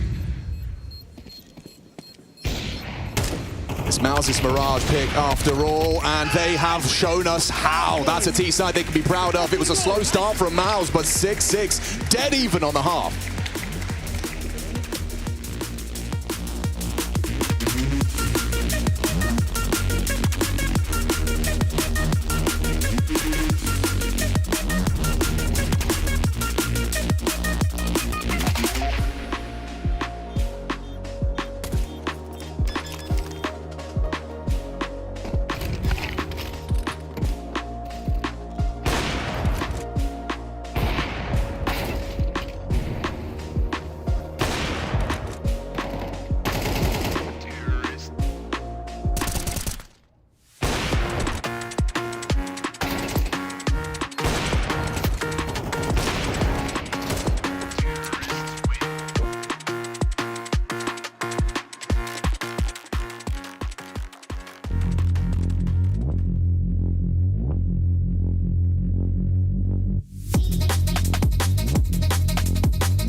once again, the first base is a Dren. He's going to hit the ground there. Cole. Oh, what a jumping double from Cole! What is going on right now? How does he do this? Cole is saved Luminosity with the all-play. No, it's just we not help. We try not. The problem is right now at the beginning, we're not trying to help each other. We're not trying to play well CS and try to make decisions. Yep. We were a bit between. That's the problem. Then of course after 3-1s, we're trying to not put down, but just to say what we have to do. So that's it. Like just let's play fucking together. Let's play how we know with movement, with fucking balls, boys. Okay? Let's fucking go, my people. Yeah. It's all good. The cortisol's high in that Vitality jersey because we've just seen MOUZ turn their fate around. It was a flying start from Vitality, and then MOUZ, this team that Vitality used to just push around the server like a schoolyard bully. Steal MOUZ's milk money. They're putting up the fight. If they get this pistol, this one's on, right? Maps was hard for MOUZ to come by in this head-to-head. And this time you got a stand-in. This time you got a major rookie. With a stand-in and a rookie, Chad. Zach's in the right place. Okay, Brollin's primed and ready. Can the stand-in step up? Good find. ZywOo and Mezi have kept us level, but the bomb has flooded in. Apex looking to get that bomb planted, covered by ZywOo. Exertion and Spinks are partnered up on that stairs side. It's a default plant. Consider that for the post. Let's see if Apex can see those communications flowing. Playing off of one another with that flashbang. One's up on the staircase though. It's Exertion. Can he hit the shot? Mezi can. Looking for another as well. Spinks hard to kill. ZywOo makes it so.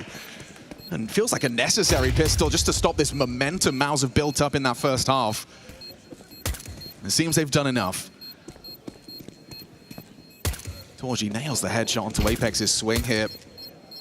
Takes another man with him.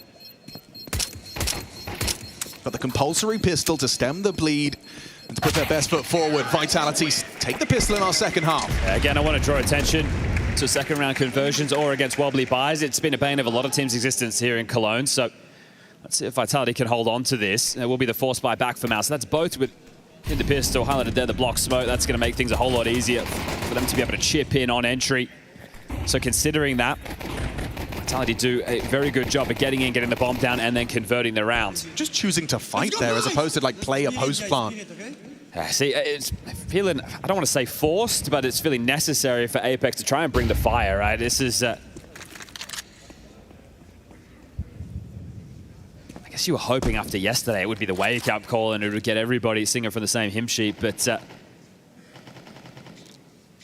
that does seem to be Apex's complaint that they're not. Yeah, we haven't seen the best Counter-Strike out of Vitality so far.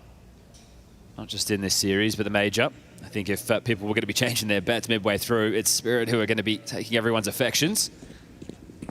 Hard to argue with that. Yeah, playing later today against 9Z for the second time this major.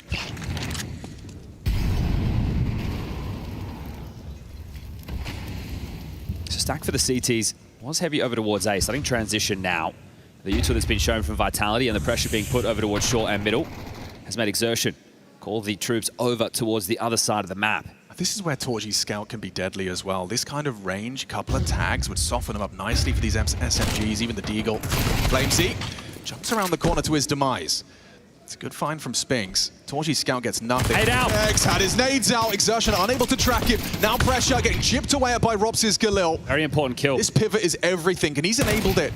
As he's in trouble, wow, does manage to find one on the double swing. It was Brollin's short side removed. I think get the Galil and get out of there. Just hold on to this and go again into the next. This is going to be very tough to break, and you've still got plenty of rounds of Counter-Strike to play. Spinks still hanging around connectors. Alex on the fade of this smoke. If he doesn't get anything, I think at that point the save should be signaled. If he can get himself an upgrade as well, then he can drop the Deagle into the next. They can keep it competitive, but the kill there, the most important one, and if people are paying attention to the radar, right, they send FlameZ in first. He is essentially just a ward. He goes in, sees exactly what's on the site, and ZywOo's staying back with the bomb so he can still pivot if they are going into the stack. So basic stuff, but mandatory there as Alex will find him an upgrade. That's going to be nicely into the hands of his countryman, Torji into the next round of play.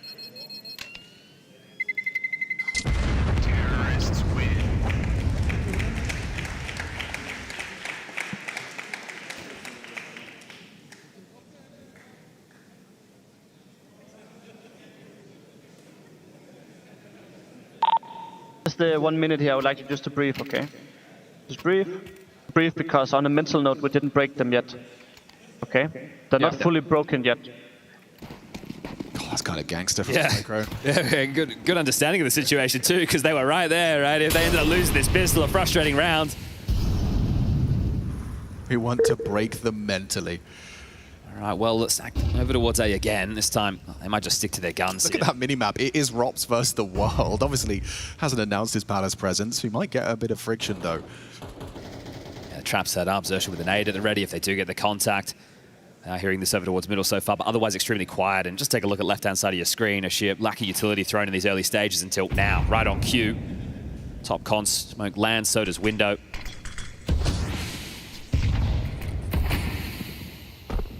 That one. A bit of a gap. Will it cause an issue on the way up short? Big nade. Ooh. Exertion going down. Apex finds the opening incision. Yeah, and he's not slowing down. Goes straight through for a flank, through the murder hole. Does this lead to the rest just pausing? Keeping attention drawn towards connector. Rob still has to get past that 5-7 up close. It's deadly at this range. Bron could demonstrate that any moment here, but Apex's flank is rewarded. Torgy looking the wrong way. Spinks will nail his headshot, and it's Robs that wins it out. Spinks finally failed after his double. And that's going to be another next to Vitality's name. Shooting there from Spinks. Handy little double. That was just the lingering weapons carried through. So now the guns come out, and Torgy will get his AWP. Not the same to be said for ZywOo.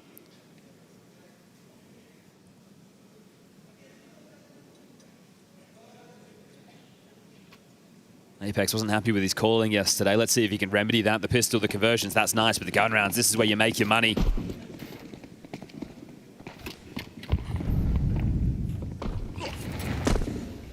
Whoops. Unforced error on the Molotov from FlamZ. That's the best of us there. MOUZ will probably coming into play. Bit of a skyball as Exertion. Tucked in tight, so they're ready. Once the mid control starts to come in for stage 2 for Vitality, expect a fight. He is committed to this position, and he'll need assistance to get out of here.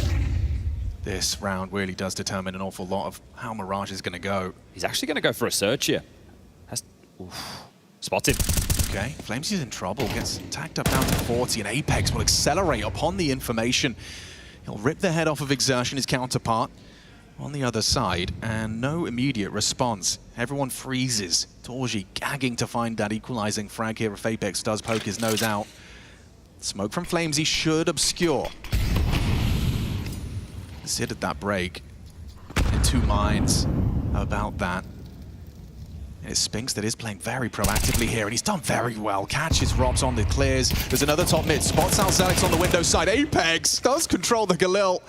Takes him through the boards and a long-range laser beam onto Zelix. Should secure the round comfortably. Yeah, poor Brolin tucked over towards B. He's going to be lucky to stay alive right now. The bomb will get planted, and I'm sure the Hounds will be let off the leash to try and hunt this one away.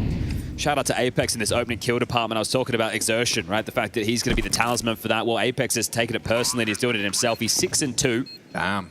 Rolling back the years. Yeah, Exertion is 4-4, so both in-game leaders finding those opening dents, but Apex with back-to-back, and especially those kills coming onto Exertion, the two of them really trying to figure out each other's movements, and here's that kill. Flames is able to remove, and that's the board wipe. So comfortable now, 10-6. But this is two hot starts in both halves. You've got both pistols, you've gone on runs. In the first half, it was 5 straight before MOUZ started to respond, and I think they were the ones who really picked up steam. Vitality put an end to that. As a partial comes in, Cyclone gets on the mic. You want to come up with as many ideas as you can in a round like this to see if you can snatch it away, and that's where you can start sowing those seeds of doubt, bring those frustrations back into the minds of Apex and co. I mean, if Apex continues to just be a sight opener, Vitality's woes likely won't continue. That was the opening, we just saw it there. Some good shooting on the rifle from ZywOo. A juicy little double. Nice! Nice! Well, I did good, I'm happy. He should be happy. He's doing very well right now, leading the charge for the boys. Okay, M4 for Spinks. Light upgrades for the rest. ZywOo across. Oh, he spots the boost. That information will be relayed. Yes, Spinks has provided an opening, but is there a punish from FlamZ? Looks like they've evaded, and he hasn't chosen to unload his mag into the smoke. The early info, and they've been able to evacuate, right? So you can't really capitalize off the back of that. This is going to be Apex having to call them into this. Had one M4. You set him up to succeed. And that's the engine alongside Apex down. 17-5, ZywOo. This could be the fight they're waiting for, though. MOUZ primed and ready. Zelex puts his head in the vice. MOUZ slams it shut. Trade attempt. Good work from Robs to remove Spinks after that. Backs were turned, and Brolin profits. You beautiful work on that. 5-7 takes out Flamesy. And Robs making no secret of where he's coming from. Surely MOUZ's round now. Robs can't hit ahead. Brolin can. Stunning from the super sub. And MOUZ, you talked about these strong starts. 5 in the first from Vitality, 4 in the second half, so just 1 round outside of these hot starts of Vitality. Will MOUZ continue to string them together here? Maybe Vitality get a little bit complacent after it feels like, okay, yeah, the job is done. This is as easy as we remember. And then they spring into action with this. 2 backs turned, and Brolin does extremely well on the 5-7. Surprised if it doesn't get nerfed after this major. Yeah. It's been like this for a while, but $500 and you can unleash Fury. ZywOo gets the AWP out, boosted up. Trying to see over the top of that smoke. Exertion in no man's land in mid. All exposed, and ZywOo adjusts. 18-5 as he provides an opening kill. Well, makes up for that last round, doesn't he? So now, advantage for Vitality to find the close and look for round number 11. Bomb grouped up over towards B, and it's Brolin on the balcony. Spinks to try and chip in from short. Brolin has to go huge again. He did it in the previous with the 5-7. Now he has that one-shot headshot at any range with the AK-47. Spinks has that smoke. He's in position to support him. Here comes the pressure. Brolin catches another with his back turned, and then Spinks will activate. Vitality in a lot of trouble now. Molly will force him back. Playing his life, that's important. The nade could do significant damage, does. Bowled over. Torji's rotated through, removes the Woo. It's Spinks next up to bat. Torji, what's that? Gets caught in the open doorway, but not ready for Spinks on bench. Apex again, not looking at his target. It's up to Robs in the clutch. Spinks is onto the USP and he's hit the headshot. That's softened him up. It's easy pickings for Zelex. Just his 6th frag, but a crucial frag from Zelex. Yeah, Robs gets that cleanly. You back him in for that 1v1 in that situation against the young gun. A couple of moments where his aim hasn't looked as pristine as normal. I can't believe how much damage Spinks did get done. And now that's consecutive, and that's with the opening kill. Rad sure it's just one player staying alive. 3rd tactical timeout called by Cycron, so he gets back on the mic and understands this is the point. We got him right where we want him, boys. Their money, it's in a bit of strife net right now, and Apex has bought in. I'd be interested to see if he retains this. There's 2,400 lost into the next. But again, a strong start and starting to peter off. It's not the conversation that we traditionally have with Vitality. Oh, this is a pistol-based team. These are the guys that pull out the bullshit when it's a 2v4. It's being made to work today, and just a full commit from Vitality. They could have pulled the plug after they got stuffed. That nade, it lures them in. They're looking in the wrong location. Great relocation there from Spinks, and then Zelex pressure on the young man to win that round out. But Spinks lets out Aurora, and they know they're right in this. It should become a 1-round gap. The fact that Apex is bringing an AK of his own design, right, this tells you he's feeling it right now. I think they all are. Will Apex get anything done? Nothing but a flash in his face. Fortunate for him, the Glock from Robs will enable him to retrieve the AK. Yeah, he was the only other man with armor. Ooh, Torji tracks the swing of Flamesy. There was multiple bodies on his screen though, and actually nearly exposed. Spinks goes down. It's hectic in middle. ZywOo and a Desert Eagle. Robs with the Kevlar. Maybe Torji's susceptible to this Deagle clearing. Up on the bricks, will mantle into ladder room. Trying to get out, trying to find a safe exit. It looks like he's found it. Spam does so much damage. Rob's dead though to Zelex. An important find at range. They left the bomb top middle. Neither of them picked it up, so ZywOo not even playing for the objective right now. He's going to hear the rotation through CT. And he wants the fight. Zelex versus ZywOo. Everything says Zelex should have this, and he does. Continuing to crush Vitality's spirits. 3 now consecutive from MOUZ. They're doing it again. Let's see if they can go for another run of 5. That'll put them in the lead here on their second half. Remember, Apex bought in with that AK. A couple of good kills there on the pistols, right? Trade work from Rops was on point with the Glock. ZywOo gets one on the Deagle. Gets a little bit sketchy there with that spam kill. But the buy, it's lacking right now for Vitality. Sure, they've shoved, but you've got a Tech-9 on Apex. You have any U2 on Rops. bomb on side, we're going over towards Palace on its own. Yeah, he's just realized he's got that and dropped it. And those are some of the problems that I look at, right? It's such a nothing situation, but it's not stuff that you normally see having to be considered for Vitality. It's normally second nature. That's normally kind of a stage 1, stage 2 kind of thing. You'll see those little missteps that shouldn't really add up to much. We're getting a util dumped from Mezzy. Ropz trying to profit from this distraction. He has got backs turned in the back lines for 1.5. Torji necessary. Stands his ground stairs.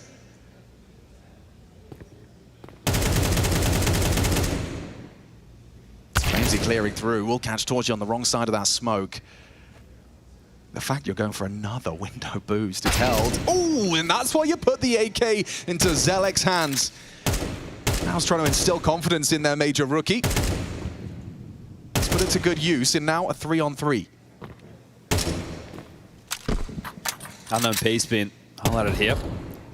Speaks the short defender tucked in tight. His support will come through Ticket as they evacuate jungle and window. And it looks like the gamble call is perfect. Reading the mind of Apex, unless he calls off this A play, he's starting to head over to join the pack. So that'll be 3 strong. Okay, that's the first step, being in the right place on the CT side. Yeah, it means the bomb won't go down either. Oh, okay. What's changed? The wind? Off they go. Just start running. Spinks, you got to do it all. Probably told him he could do it on his own or not. Straight through the box from Mezzy. Time. He can plant. Covered by the smoke. Hang on, Brolin can be disruptive here. Where's the covering fire? He's got to be getting that bomb planted. They're screaming at him. Brolin can take him off. Oh, the cover just in time. They can't find him through the box and the play is extended. Zelek's low in a 1 versus 2. Not happening. Mezzy makes sure of it. Mr. Merriman just in time. Extends play and secures 11 for Vitality. 2 most important kills from Mezzy right there. The fact that he finds Spinks, that's the way in. And then it's a tough one, isn't it? Ex-teammate, I guess. You know, he knows he likes to hide out behind the box. He's supposed to be the Joker. Crazy. Look at this. From okay. Found ya. Well, found ya. That had to happen. And this one as well. I mean, just madness. Nice, boys. Look at the buy for MOUZ now. Yeah, they like that one. They're happy with the Brit. All boosted up on Torji. That's the biggest weapon they've got to work with. It's just MP9s. This house is going to come crumbling down quickly for MOUZ if they can't respond here, and they're not in a strong spot to do so. High concentration of MOUZ towards this balcony. You can see all 3 of them. Yeah, well, they've said, hey, we'll just let the AWP roam over towards B, and if we're wrong, Torji, you can save if they head in towards this A site. We'll try and shut them down up close and personal. So slow and steady for Vitality into this one. They got the top mid control, and the bomb is going to be picked up in a second. Mezzy's also been left a little cash utility to have to work with for this set piece, and if they do continue in this motion, they will be walking into the stack. These SMGs, we know they can shred. The trap laid. But not for the MOUZ. For Vitality, Spinks has been spotted. Drops creeps, perfect. Has info where he was looking, trying to set someone up, but there's Brolin's SMG activating. Drops will pick up another on the stairs. Brolin doing such a good shift here for MOUZ. Finally found long range, not the weapon he would have liked for Zelek. And Torji was disconnected from all of this. I don't know he has the AWP. He sounds off, they're going to try and hunt him big time. If he just goes and cowers in a corner, allows this 40 seconds, it's about to begin to be the difference maker. He might get to use this into the following. And they're going to have 2400s. So the buy-in's going to look quite similar, right? SMGs, 5.7s. And this is about to be 12 for Vitality. Yeah, stringing 2 together. In the late stages of the map. Looks like he will be able to hold on to this. They're not hunting, they're not moving from the side. They don't want any chance into this, but that stack almost pays off. You see Ropz, he gets the kill on Spinks, and at that moment he sees they're lining up a flash. They're ready to get away with some type of a play, and he pauses. Apex just goes. For Ropz, he's noting, that's not one of the traditional A defenders here. We could be going into a trap. Apex confirms it with his presence.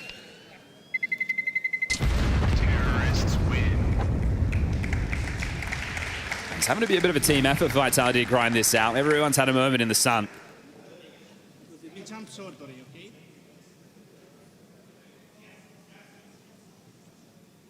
Torji, they're saying he's going to jump short. This is, again, Spinks just getting caught. Ropz does very well, right? They know where he is because he's found that first, and Brolin does his best work as well, but Flamesy secures it with the double.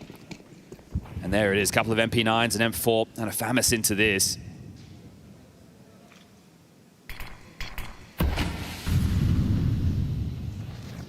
Vincere wants to go through the ramp smoke. Robs has got a lot of work to do. He's ready for it. The aggression met with resistance. Robs needs a second, removes exertion.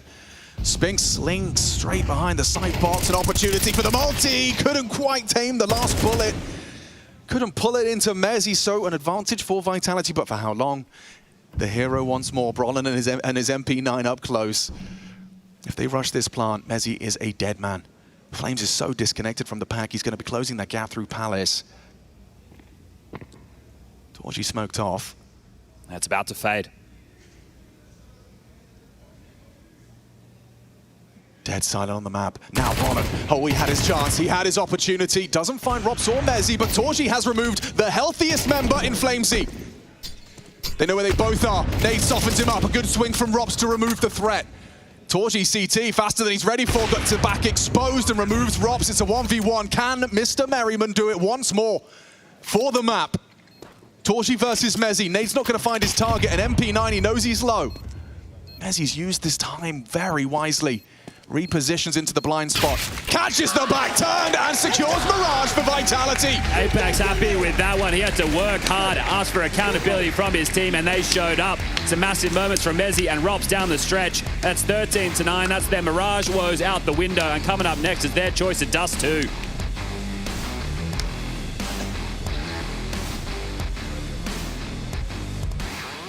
Yeah, Vitality might bend, but they do not break. Slow starts on both halves, costing MOUZ dearly. This might have been their map pick, but once again, Janko, it's Vitality to come up trumps with all the answers versus them. It feels like we're just rolling things back to 2025 again. Can't believe I'll say it, Freya, but I'm actually feeling a little bit bad for MOUZ because they put up a good fight. I mean, that was really tough, especially in the first half. They got 6 rounds, all 6 gun rounds. But that's because they started off being 5-0 down, you know, and Vitality built up such a huge economy. They were taking calculated risks on their CT side as well, so they would be saving right when the round didn't really go their way, and in the end had enough in the tank at 10-9 to really make the correct call and close out the game from that point on. And you also just really got about working for every single round when you play against Vitality. It's like, it's very rare that you get anything gifted when you play against them, and I think MOUZ, they had to work their way in on both sides, and I think I was most impressed by their T side. I think that is that great comeback from the 05. That was a good sign for them, but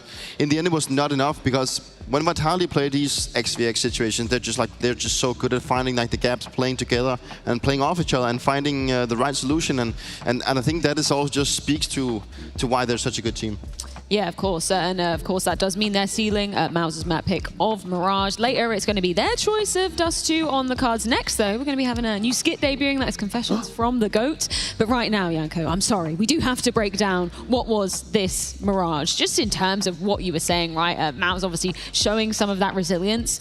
Do you think it's a mental side effect of having gone up against Vitality so many times that if you're Vitality, okay, they come back, but you feel like you have the confidence that you have all those answers? The problem is 4 out of the 5 players are still there, right? Brolin came back because of the roster lock, and then Zelex is the new one. So even though you have a new IGL, you're playing some different positions and everything, it's still at the back of your head. They still remember, right? So once you get to those close games, like that's where just Vitality has a huge mental edge, you know? And unfortunately for MOUZ, losing both halves at the start so badly, 5-0 down, 4-0 down, I mean, that's 9 out of the 13 rounds gone. So, so you just can't allow that with this lineup and the stand-in situation. You know, that's too much to overcome against Vitality. And then Vitality, they get away with a late one, Peter. It's round 20. What happened here? Yeah, the round 20 is also just again to show how good Vitality is in these 3-3s. And, you know, I think MOUZ actually already at this point, you know, they committed to this player. At 25 seconds, you've already committed to the A stack. You don't have time to go back to B. If there's a guy out B, you've already lost a round. So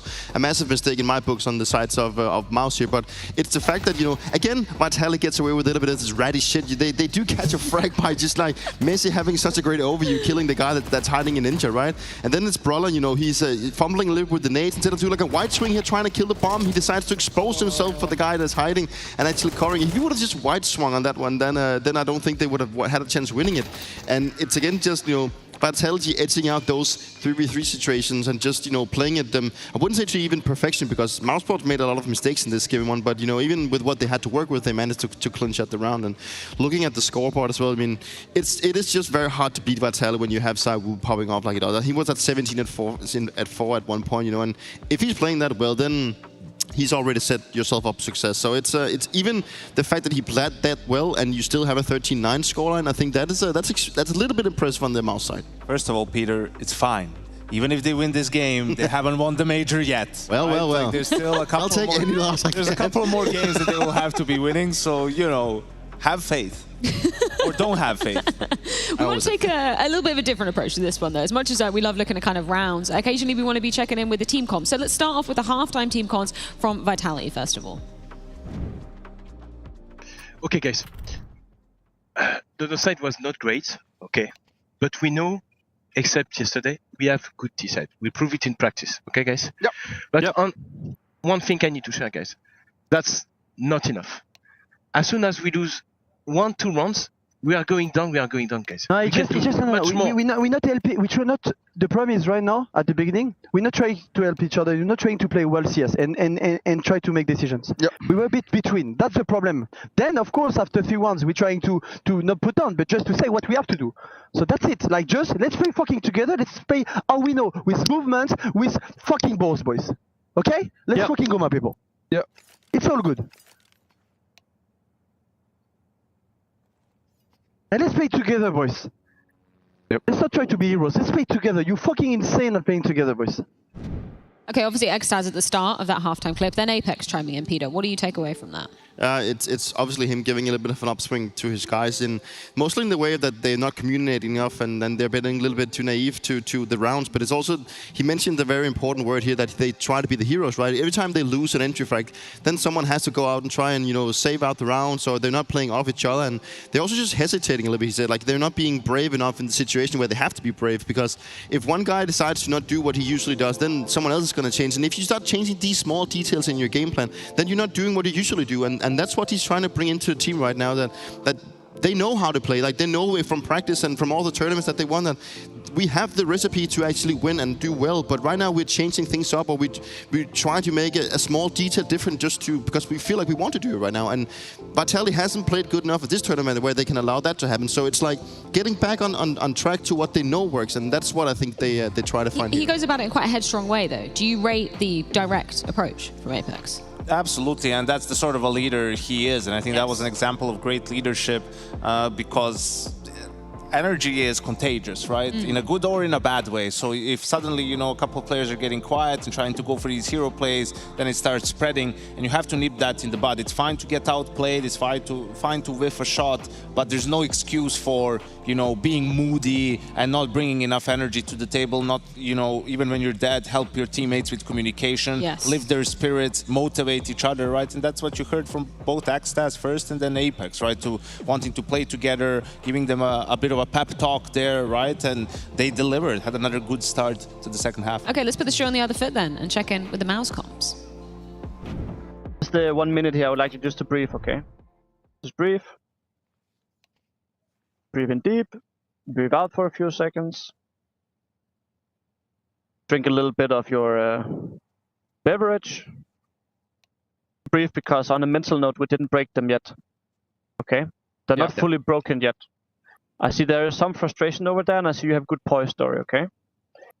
On a playing side, what I said, it's true. We need to make sure we're always playing as 5, okay? We're constantly active, constantly doing something, all of us. Then we will win the game. Bit of a different approach. Do you rate that? Serenity now. I think, listen, I have a lot of respect for Cyclone. I think he's a great coach, but I don't think you're in a position to talk about mentally breaking Vitality if you're MOUZ, right? Like, I get it that that's probably something they go through against any opponent in every game, reading stuff and all of that just to get the players to sort of reset mentally, perhaps. And they were the ones who had the upper hand to close out the half. So, the players should be feeling pretty confident at that point. And I think with how the matchup has gone, right? Like, don't talk about the mental, like, just focus on the CS, right? Like, keep it, like, to detail, go over the stuff that you have, like, just talk about how you're gonna play the game, right? Because I don't know what would have to happen in the next 5 games that these two teams play for MOUZ to have any sort of a mental edge against Vitality. I kind of like that. I mean, maybe not the way that he's doing it, but at least he's trying to, you know, at least put a little bit of focus on how the mental is, because Counter-Strike is a very mental game, and I think this matchup is a lot about mental. Like, we've talked about that they have had their struggles beating Vitality for a long time, and, you know, and he can sense there's a bit of frustration in the Vitality camp. You know, they want to use that to their advantage, and it's about, you know, staying true and keep focused on your objective. But, right, you know, if the details in-game is not good enough, then obviously you will not be winning. But I think the mental game in this specific matchup is so important that I think he feels like it's one of the most important aspects of the game, that he needs to chime his player in and say, like, guys, we know that we can beat this guy. Like, he needs to make sure that they keep believing in it, because if they don't believe it, they're definitely not going to be beat. And whilst I do kind of agree with you there, it's just funny that he focuses on the mental of Vitality, right? You think you'd be focusing a bit more inwardly on yourself, no? I mean, what's going to be the story coming on to this Dust 2 that we know is a bit of a bread and butter for Vitality? Also, Fred, if you say it out loud, then you acknowledge it's there. Just don't talk about it, you know? Just pretend it's like, you know, just talk about the game, you know? Yeah. But I think, no, that's still obviously a huge advantage for Vitality, really one-sided in this particular matchup. But the thing is, like Peter pointed out in that one round, like, voodoo things just start happening when MOUZ goes up against Vitality. I think the last or the second to last time they played, I mean, they lost to a Glock Eco on this map, right? Like, it's just things that don't happen to them against anyone else. In any scenario, they happen against Vitality. So it is mental at that point, and it's difficult seeing Vitality have a bad Dust 2 days in a row. Yeah, it's not something that we see often happening, but MOUZ still have an opportunity to upset one of their most fierce rivals. Dust 2 is coming your way very shortly indeed, but not before the new skit debuts. It's Goat Confessions coming your way.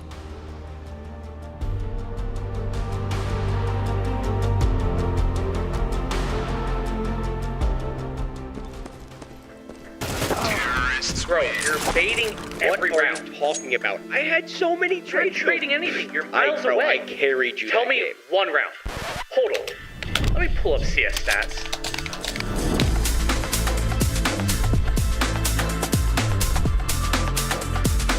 Oh, wait. My bad. You suck. Settle your debates. Search your profile on CS Stats and turn on tracking to see all your games.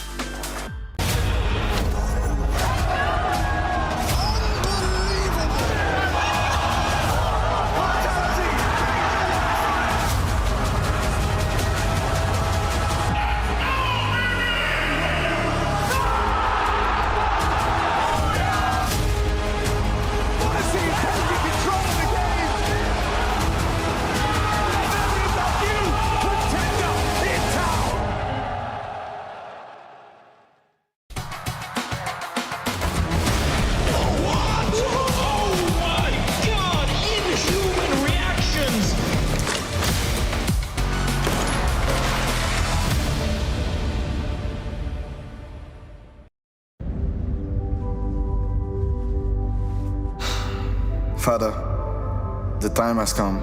I must finally confess. Yes. Counter-Strike isn't for me anymore. Like Hearthstone, Tarkov, any game. Like, it's really clear for me. I barely play CS. Never liked it in the first place. Like, I just can't help being cracked. I don't care who's number one. This GOAT conversation, I couldn't care less. Confess. I'm confessing, Father. I'm just a chill guy. This conversation is confidential. Confidential? You are saying like nothing is leaving this room?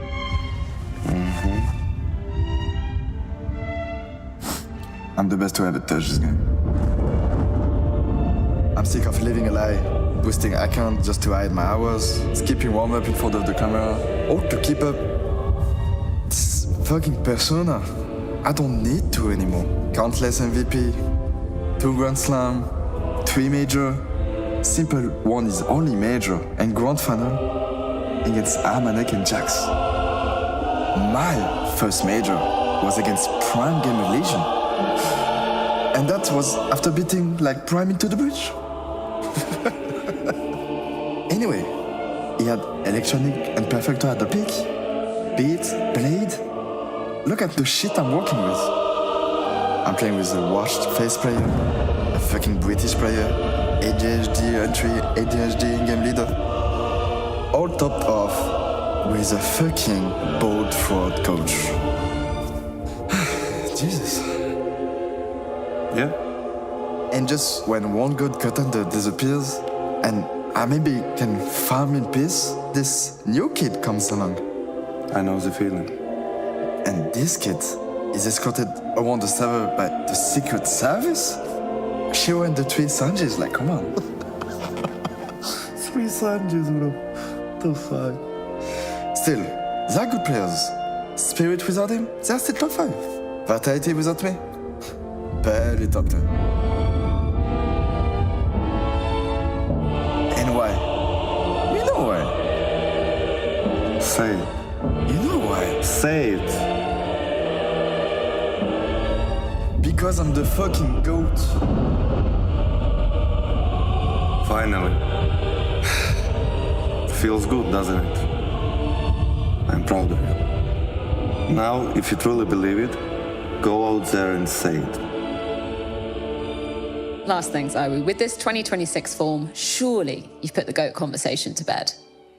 Yeah, to bed. I'm gonna head to bed, chilling, let the team prep, playing another game. Like, you know me, like, yeah.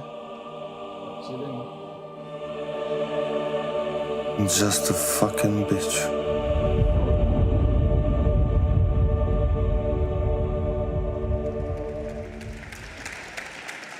Wow, I don't know if I've ever got chills from a skit before. That was great. Yeah, shout out to ESL one time. I don't know, that was just impeccable. And we're ready for our second map. Zaiwu in the server. And he's going up against MOUZ on Dust 2. The desk feels like this one's a shoe-in now, Chatty B. Mirage was the bumpy road. The fact that they've overcome MOUZ's pick. Presumably, MOUZ's Dust 2 track record not great versus Vitality's, which is the best in the game. This is Dust 2 for Vitality, right? If they're showing wobbles on this in the Major, then we've real got concerns. I think they should take the belt off right now and throw out a bit of a hiding. MOUZ had their chance. They were doing a great job in those gun rounds, but this one, it's going to be a tough way forward. Should be a Vitality 2-0. Inferno should not be required. Let's see if MOUZ have something else to say about things. And I don't care what Zaiwu says, I love that ADHD entry.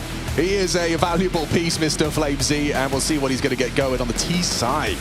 It's going to be a T side start, CT for MOUZ. Okay, well,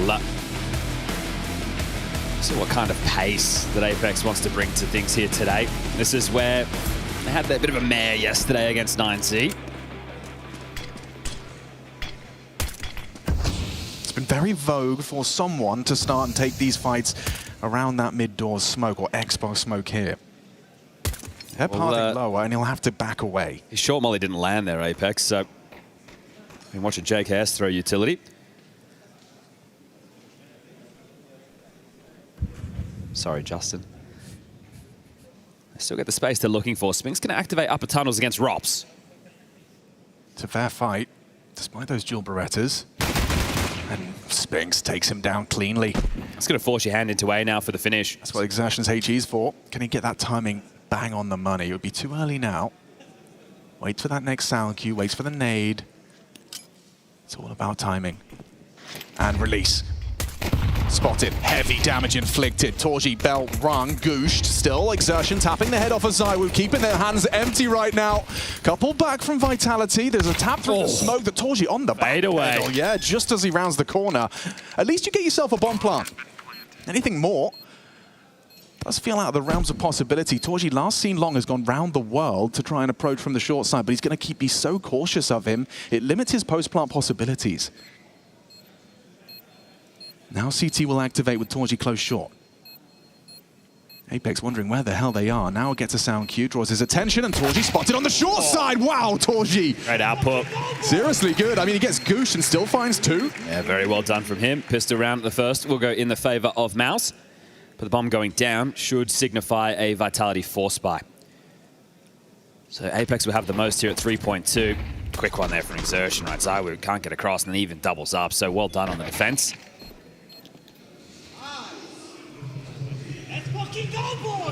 Torji trying to bring some energy into this one. So guns are being juggled. Khalil. Where's that going to end up? Zywo's thrown his Tech 9 and Goody's on the ground, so he ends up with one of the Galils. Nate's across. They want to avoid any scout damage early. And I know there's not one in play. Rifle heavy, it's just Brolin on the MP9, and he's already up close and personal towards long doors. Mezzi spotted that out. They're set up to open, right? They're not poking their head around middle at all, right? They're not patrolling cat, they're not trying to fight mid. They're playing for a B pot right now with this setup being highlighted by Spinks and Zelex.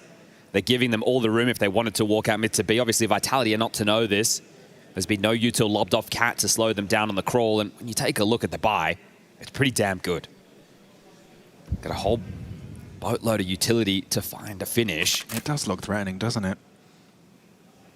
And converting second rounds has been a real discussion here at Cologne. 10-2 halves, 11-1, even 12-0s around these parts have definitely been a big uptick in Cologne, surprisingly. 40% compared to the rest of the season in those first halves of play. But today's been offering some good Counter-Strike.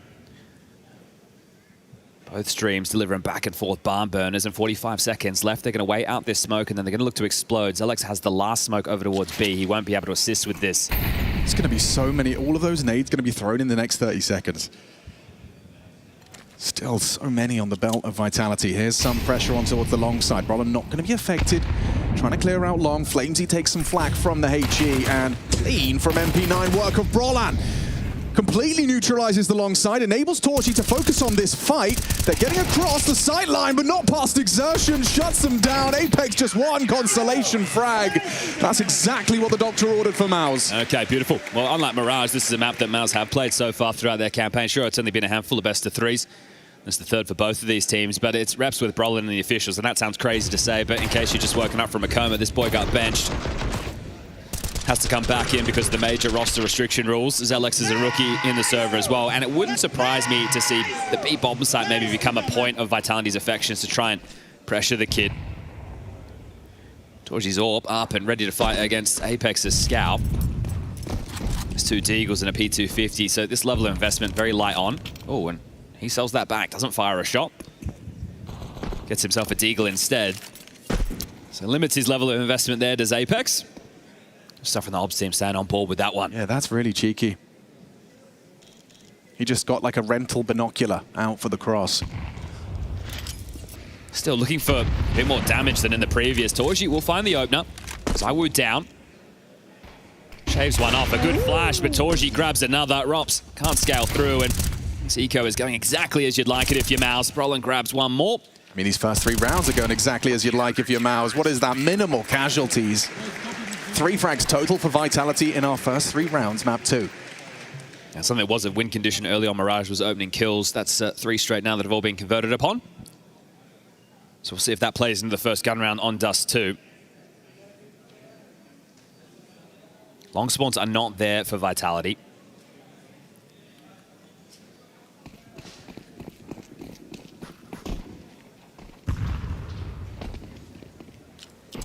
Torchy starts the AWP middle. We'll see how many times he wants to break the smoke to look for a fight. And they want a biff for mid control. 2 short, 2 mid. CTs are looking for some action. I think they're going to find it. Just a matter of time here.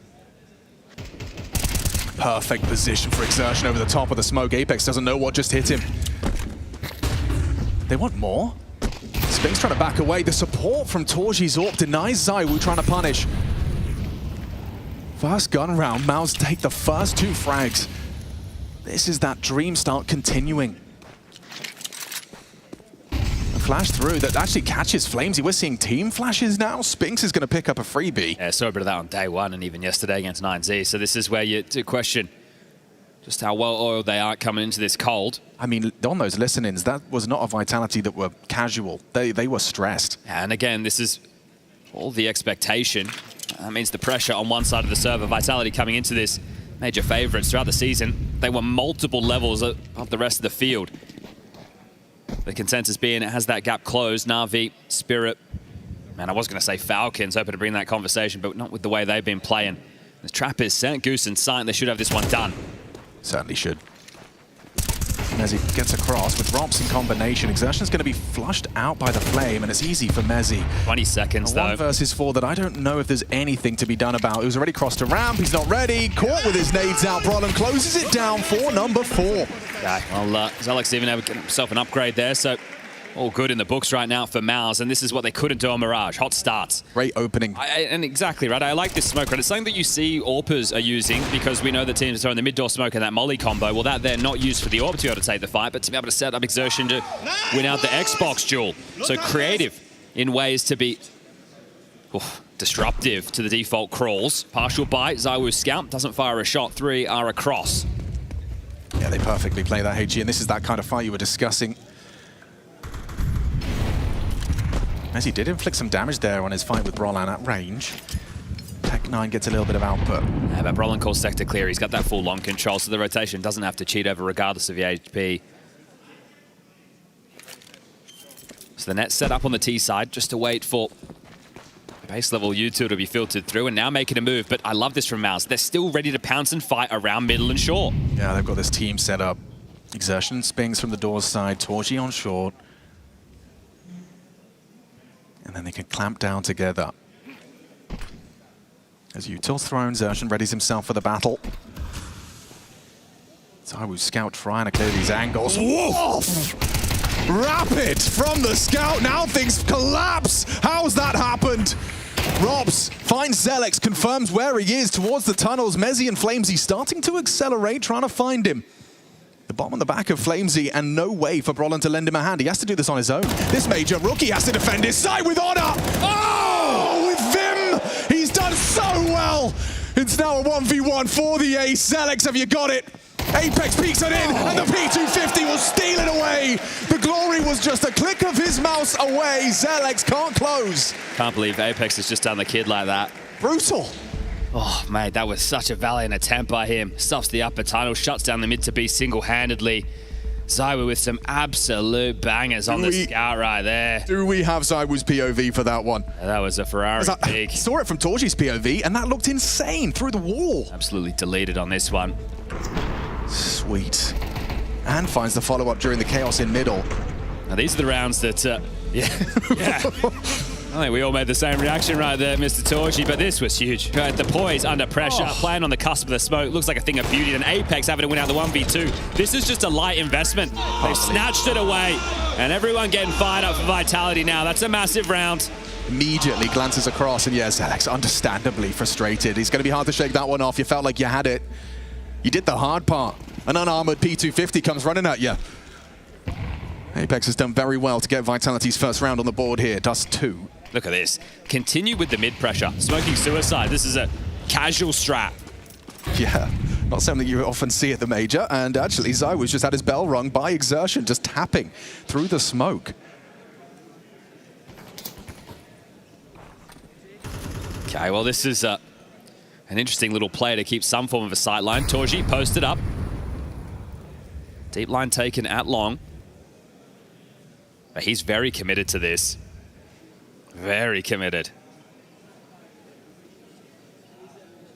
That's what he's waiting for. It's a ratty angle, and he gets dip away as well. No trade provided. The fact he's gone for the double dip, now he's booked. He should be a dead man. Can't hit the quick scope. Flamesy runs him down. Long seized for Vitality. They've still got that late piece in Robs, who's been slowly forging a path up short, blocked by the smoke for now. Yeah, no rotation, and they haven't pushed up a B either. They've just blocked it, so they might try and play down towards middle and see if they can catch him.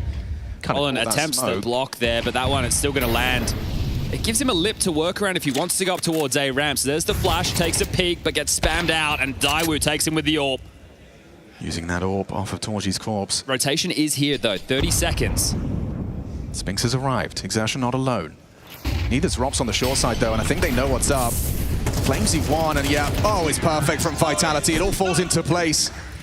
Oh, this is how quick it can come crumbling down, right? The fact that they lost to a light buy, that AWP gets retained. There's extra cash now splashed on the Vitality side, and then for MOUZ, they've had to fully reinvest. So right when they were starting to run for a 5-round haul of their own out the gates, they're now having to question their finances. I think Torgy's really going to be regretting that second attempt. I like the tenacity, though. The conversation being, boys, we rarely ever beat these guys. We don't have any pressure on us. Let's actually take some chances. And I didn't mind the fact he stuck around. He hits that.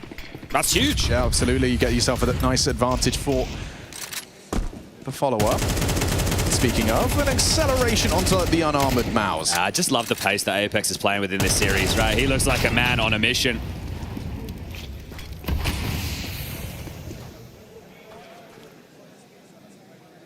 As is Spinks as he stops him at 3. I think right now, though, you can see, again, they just get the opening kills. They understand that MOUZ are the ones who have to make the move with the sheer advantage that you have at this point. You do just want to send in a probe, right? So Flamesy heads up long on his own. He goes down, he finds the rifle there. The rest of them are still in tunnels. Zawu can jaunt over and join them. As he tucks in pit, it's not really the focus right now. Tunnels, they are starting to clear out. Spinks unawares of the possibility, or potentially just ignoring it. He's going to get a fight in a second. Found ya. Zawu removes his head, and now the potency of the round goes with it. Yeah, they'll come running over. Rob's likely the first to this party as he should deal with the fight, and Exertion down. 3 to 4, 1 round gap. Guns will come back out. Zelex can drop the AWP immediately across to Torji.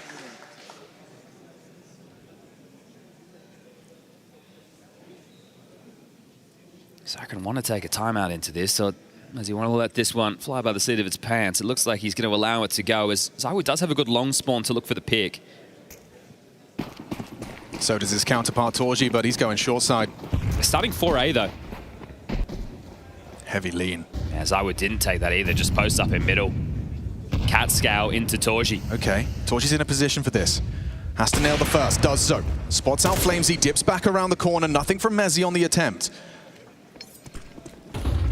Now this time he will value.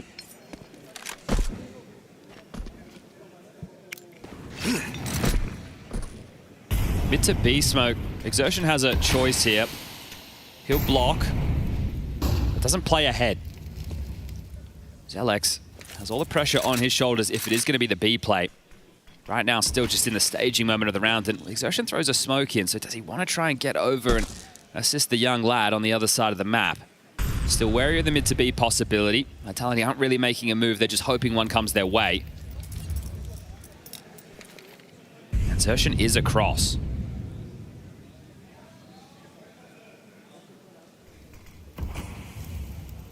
That's it for the U2, it's just a Sphinx flash.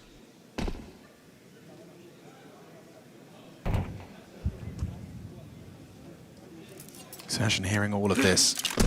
Zelex departs his sight to ensure Xerxin has help on this fight for the doors. 30 seconds and still Vitality hesitant to commit. Here it comes through the doors. Zelex will swing on the engagement, sweeps 2 under the rug. Should be round. That should be enough. Apex is going to scoop up the bomb. He's going to have to be the hero, though. The CT is not smoked. Your back will be presented if you try and take this fight with Zelex. Rops is in the B side, but Apex, oh my god, he's dead. That's round. Clean from MOUZ, converting off of the opening, and Zelex racking himself up an impactful triple. Good gamble. I liked it a lot, right? You had to play for something, and they decided to deal with the mid to B right there. Sure, that left a bit of a void, but Rops is not to know. He's way too late to this. And as soon as the bomb goes down out mid doors, that was it over right there, excuse me. Torji has been very active, right? Think about all the places he's been looking for these picks, breaking towards the mid doors. He's just been aggressive towards short there. He's been hanging around at long, so this is great. If Torji starts to feel it, you need your AWP on this map. 7 and 4 right now. Yeah, he's been making the plays happen.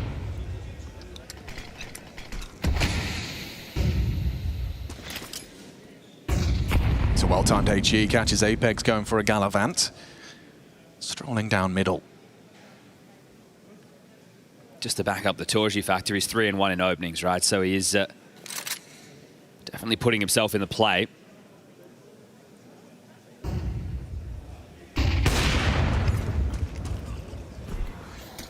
Information as to the AWP's location. Dear. Spinks gets an awkward fight, and actually a wallbang catches him on his way out the door. That's frustrating. Team Molly there, forcing your hand is probably not the choice he wanted to make.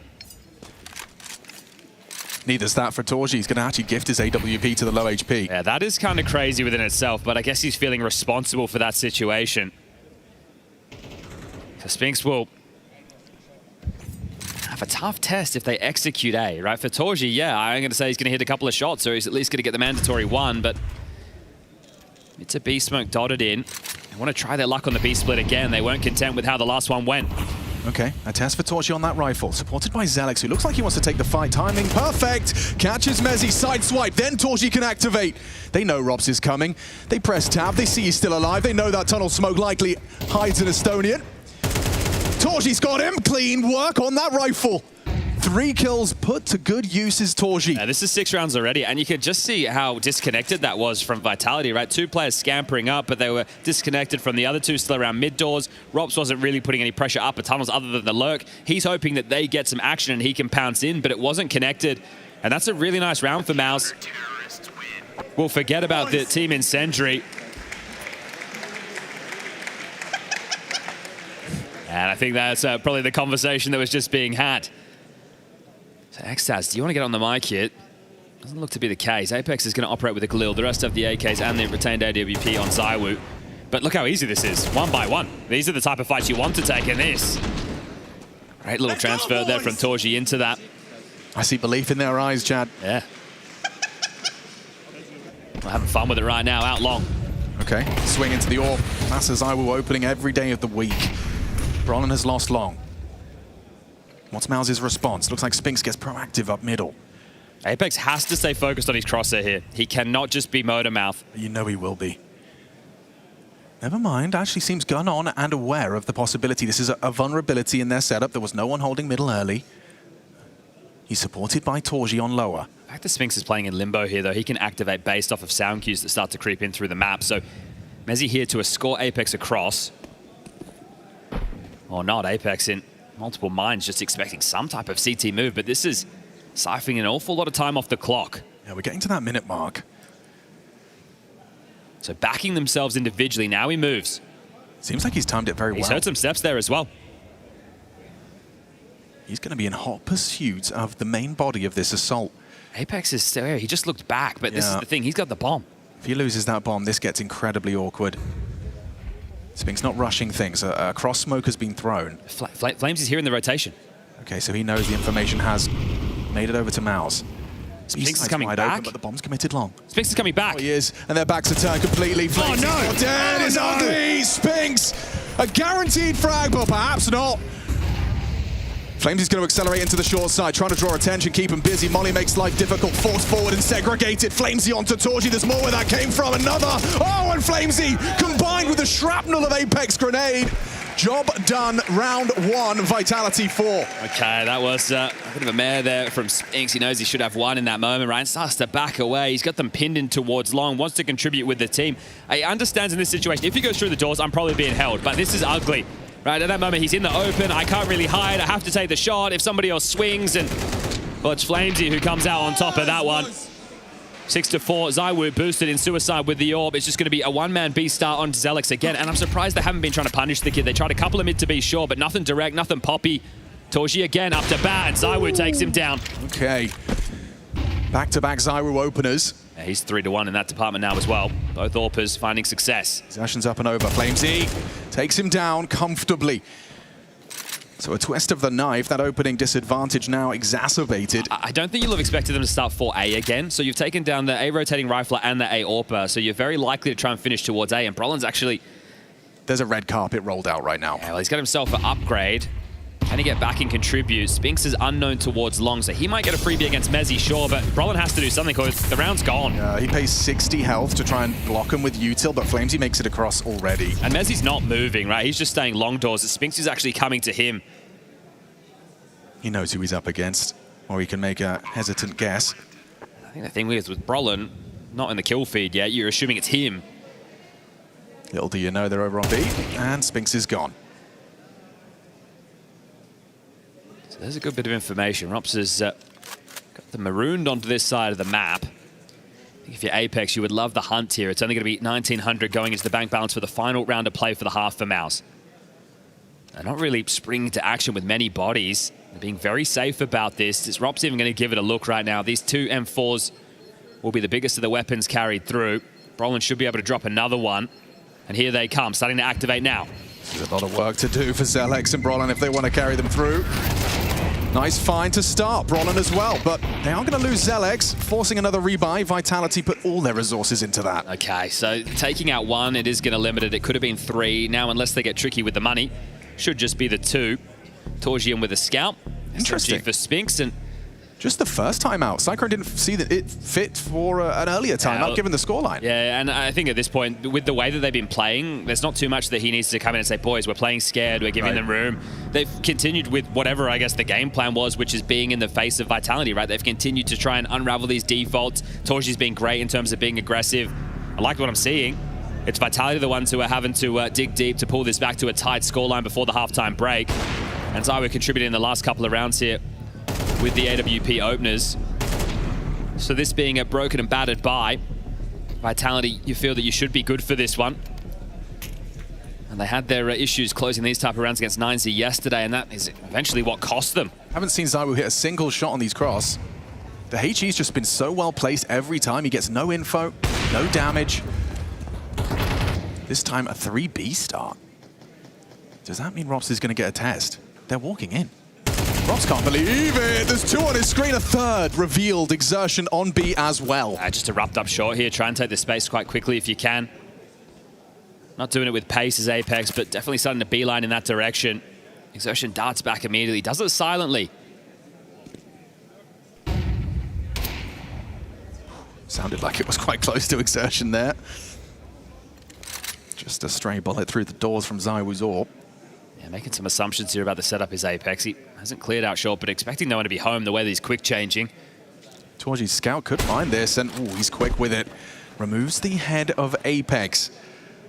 Looks like Flamesy's once again going to be that probe. The thing is, now that it is an equal game state, it gets a little bit tougher for him just to walk on his own. He could have been a beacon before, which would have made sense, but now that you're all tied up in this, you don't just want to go in and give away another death just like Apex did. Sure. Exertion between the sites will get back in time. Doors smoke. He could shut this down on his own. Will he be able to get ahead of it?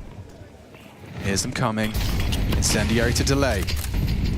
Smoke break, trying to catch the early commitment of Flames. He'll mantle up. Exertion tracks him with some damage. Eyes on this Brolin flash. It's the only way back in. Yeah, it has to be perfect. Flash pops. Zywoo misses his shot. Dips back. And still no bomb plant. Zywoo tasked with that. Wants to reload first. 14 seconds as he starts the plant. A boost erected. Unable to find the angle they were hoping for onto the big box. Oh! Okay, a wall bang into the legs of Exertion. At the top of that boost, he's clearing through the window as well, and Brolin baits the shot. Beautiful. Now MOUZ have that advantage. Can they really find a 7th here? Flames up close, 30 HP. They're going to double, maybe triple swing. He gets the first. Oh, he gets another. Mezzi closes it down. A hard 4-half all round. 6-6, dead even. Anybody's game.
there's the flash. That's going to catch Crims out. They're going to push on through.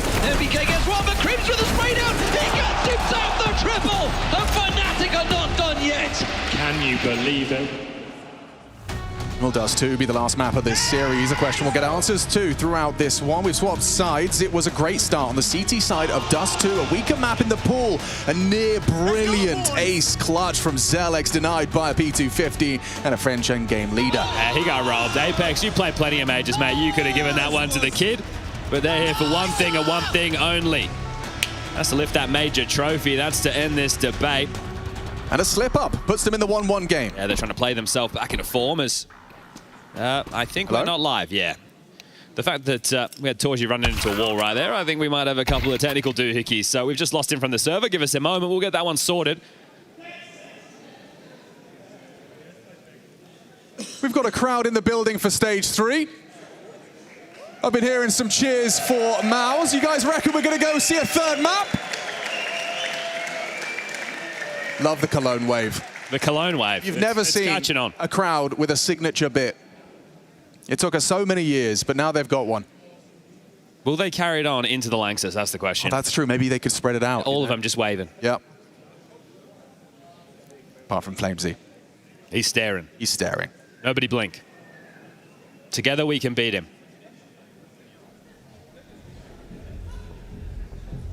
The nostril flare's a nice touch. He's good at this. Oh, okay. Well, never mind. Torji's back. That's a good sign. Well, the game's over. Well, will this game be over on Dust 2? I don't know, man. Well, at the moment, the pistols are 2-1, right? Both of the pistols going in the favor of Vitality on map number 1. We start this one off MOUZ with a pretty hot start, and again, it could have continued if it wasn't for Apex. Yeah. Having to really work hard. That was a light buy. ZywOo's scout was the thing that was the highlight of that one. And Torji's reaction to it was perfect. It's the same as everyone's. Got an armored P250 for Torji. Let's get this one started. Well, they're sticking with the same opening. Aggressive into lower tunnels. ZywOo and Robs, what a potent pairing to have to get past. Double stack. How's his pre-aim? Tested and destroyed. The quad pistol spray. Yeah, that's just spam and MOUZ 1 right there. It works out wonderfully. Already you're on the back foot if you're MOUZ. Well, one's away, the other's still committed. It's Robs. Confirms Torji's presence towards top mid with that P250, and now Mezzi's got a bit of a fight on his hands as well. Torji stands his ground, can't hit the second head onto ZywOo. Mezzi has to be careful here. Doesn't want to lose his sight. Might have to concede the plant and play the retake in his 4v2. You're right. Oh, Exertion's making a move. Through the smoke. They may not consider this. ZywOo is looking at the potential. You may as well wait for the fade now. Upper tunnels are being positioned. Smoke will fade. You win this fight. That'll be round. Should be set to collect. And ZywOo delivers. Beautiful. Closes it down. Quad kill and the pistol from ZywOo. A smile on his face. And a pistol next to Vitality's name. All right, well, we will be getting the MOUZ force with the bomb going down. Let's see what spawns they get and what Exertion wants to call.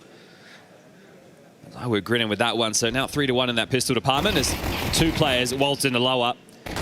They leave without their lives. Nice little setup there, and just keep moving, keep clicking. It's the master of the Julie shows us exactly why. Okay, well, Alex is going to get an AK-47 with Kevlar. Brolin in with a Galil, Torji with a Scout, but ZywOo, because of that hard work, he gets a second round AWP. Sheesh. And immediate damage from that Scout. Rob's tagged up on the cross. Oh, now ZywOo wants to pick. Yeah, he's going to try and return the favor with a more lethal version. Straight to the belly button. Oh, plucks the lint, and it's Torji that's tagged as well. They both hit shots there, so ZywOo and Torji exchanging bullets. The AWP now committed over towards B. He could be in trouble, Mezzi. They may be closer than he anticipates. They've got that strength in numbers. It's Zelex set up with this AK-47. It just exemplifies the amount of trust and faith MOUZ are putting in this young gun. Problem for the kid is he's doing it with just Kevlar. Good point. So 1 bullet to the head, and it'll be good night for him. They've been able to route up short. They're going to try and break through this. Flash, turn. He's such a good position, but Brolin's managed to catch him before he could return his crosshair stable. A dump of the util through the palm, swings off it, catches Torji doing that flashbang dance, and Spinks booked. Ooh, Brolin mantles up, nice double. Could lead to a plant, could lead to more. Ooh, perfect smoke, guises them completely. Could be a well-placed grenade if ZywOo nades this. Brolin and Spinks are in it to win it. Spinks posts his first. Brolin 3 kills deep, a fake. Maybe they're assuming Rob's with a reroute right here. He's not going to try and call the bluff and push the smoke. He's going to play this 1v2 the hard way. Yeah, with no kit as well, the time will be against him. That's a big round to lose for Vitality. After the celebrations of the pistol. He's worried right now about a flank on himself, but this is a real option for MOUZ just to play the bomb. They're not overcooking it. Yeah, and Brolin's individual form has been definitely something to be admired. Is he just calling this off? Nothing's coming his way. Is he going to try and get down into spawn, get the AWP? I'm not sure. He's not going for this at all, right? He doesn't have a kit. He doesn't have a chance. This round is won. MOUZ, you've been able to pull this one out, and that's even with the ZywOo opener. Brolin, he's going to try and grab that AWP, get it for Torji. There it is, picked up. Rops is actually going to allow this to happen. Bomb goes off. Brolin walks away the hero. He certainly is. I mean, we're going to have to see that one again. Mantling up through CT. Yeah, Flame's getting caught, right? The flash comes through. They're already pathing. Look at this pathing from him. Yeah, well, they have to take the fight. They don't have the utils to constrict them there. So taking some heads up duels, and Brolin getting frisky. Some beautiful counter-strike from him. And we're all tied up 7 apiece. Okay. Nice, bro. All right, well, now Torji has the AWP. Last time hit the tag on the scout. This time not on the AWP. So it's the save down 4 for Rops. Ooh, ZywOo didn't hit his Rollins out. He's feeling it. He is. He's ready. Ooh, and look at the aim on display. Pivots the flash. Nails the swinging FlameZ. Straight out of the round. Oh, they've completely rerouted right now. So grouping up towards the mid doors. Maybe it's just a B stack, and if they don't get what they're looking for, a save. I say that as Rops now cheats over to assist Apex over towards A, but it really has to be Rops. So this long space, all Mouses. Lower tunnels, that's all there's too. Zelex, careful now. Yeah, you don't want to step a toe out of line, do you? Your team have managed to give you that advantage. Oh, hang on, he's been tagged by the scout. Spotted on the jump up. Will react with a CT smoke. Apex flashing Robs in to confirm no one home. And those steps will have been heard. This long cross, they know what they're coming up against. Apex has only got a 570, unloads it. Doesn't find anything in that smoke. Mezzy onto Spinks, maybe flying MP9. Not a problem for Spinks. And he's had another one onto Apex, and Robs is a sitting duck. Zelex not messing around. He closes it down and secures a clean one for MOUZ. Okay, well, this is meant to be Vitality getting the job done on what has been one of their absolute best maps. But it's not that right now. Yeah, and it has felt a little bit ropey, right? I'm sure people at home are probably thinking, well, okay, it's just the group stage, but the ramifications from the upsets are going to echo into the playoff bracket and how it lands. So in a couple of days' time, when you see it take shape, don't be surprised if one side's a whole lot more stacked than the other. And if MOUZ are even able to win a map, that's something historically they've struggled to do in this head-to-head against Vitality. Never mind Dust 2. This is not going to be an easy way forward. But Vitality are going to have to play from behind. The eco in now. MOUZ should be set for this 9th, and they can make it a 2-round gap instead of just the 1, and that's come off of a force buy of their own thanks to Brolin. Like, is this going to be more Mirage, where it kind of was competitive to a point, and then Vitality stabilized and took it home? The biggest issues is going to be in their first gun rounds, right? They're not going to have that ZywOo AWP. Man-made mid-speed of this, so they try and clamp down on middle as a unit, but all 5 staying alive, and that's back-to-back rounds where that's the case. So building some cash now, MOUZ. They're in this. This isn't just a standard affair. I just mentioned no ZywOo AWP, right? So they're not going to be able to go toe-to-toe. Torji, who already has felt quite confident in a lot of the peaks he's been taking, will have a leg up in that department again. There's no kit, there's limited util. And this is the type of round that Vitality has to win. Otherwise, the map will get away from them damn quick.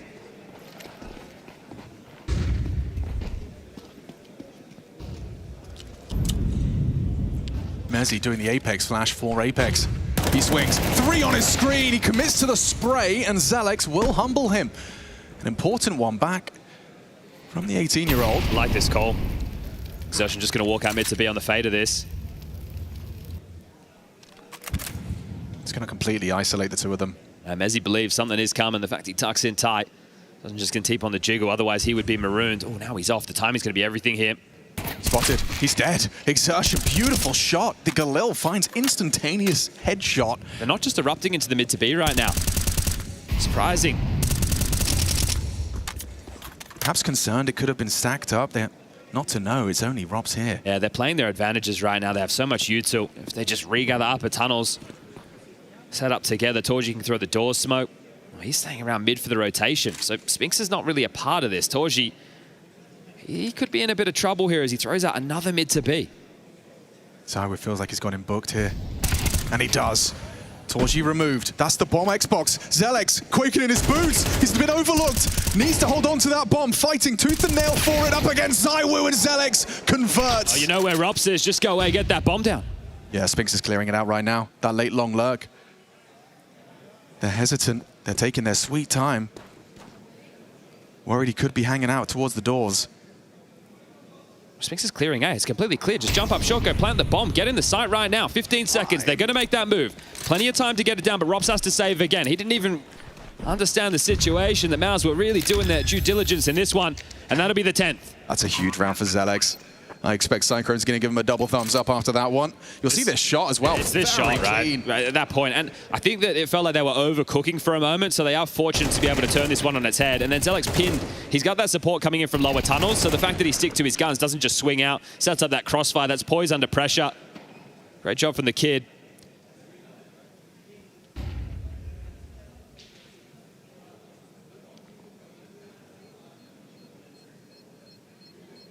Rops, it's going to be hard to hold on to this. Spinx is coming. And Spinx is taking you away. That is everything taken off the board. Money, not great at all for Vitality. Will have to be the partial. And I think considering like the disproportionate amount of pressure on one side of the server as the other, I don't agree with the desk sentiment that MOUZ can't mentally break Vitality, right? This is a team who aren't worried about MOUZ. They are worried about their major campaign and the sloppy Counter-Strike they're playing. I don't think it's a matter of the opponent. It's the fact that things aren't looking perfect, and that's what they've been playing pretty much all year long. And, you know, managing their schedule so that they were to peak at the right time. Are we not seeing that peak? Oh, these are the type of rounds when Vitality are playing their best Counter-Strike, they win. Yeah, sure. That's valid. Flamesy's burrowed forward towards the palm with an MP9. He's been spotted out. Attention drawn. Zelex nails it from the lower tunnels on his retreat. He's top of the scoreboard for MOUZ. This is polished from the kid. He hasn't been a part of these head-to-heads. When we're talking 11 and 2, don't bring him into the conversation. He's trying to make it 1 and 0.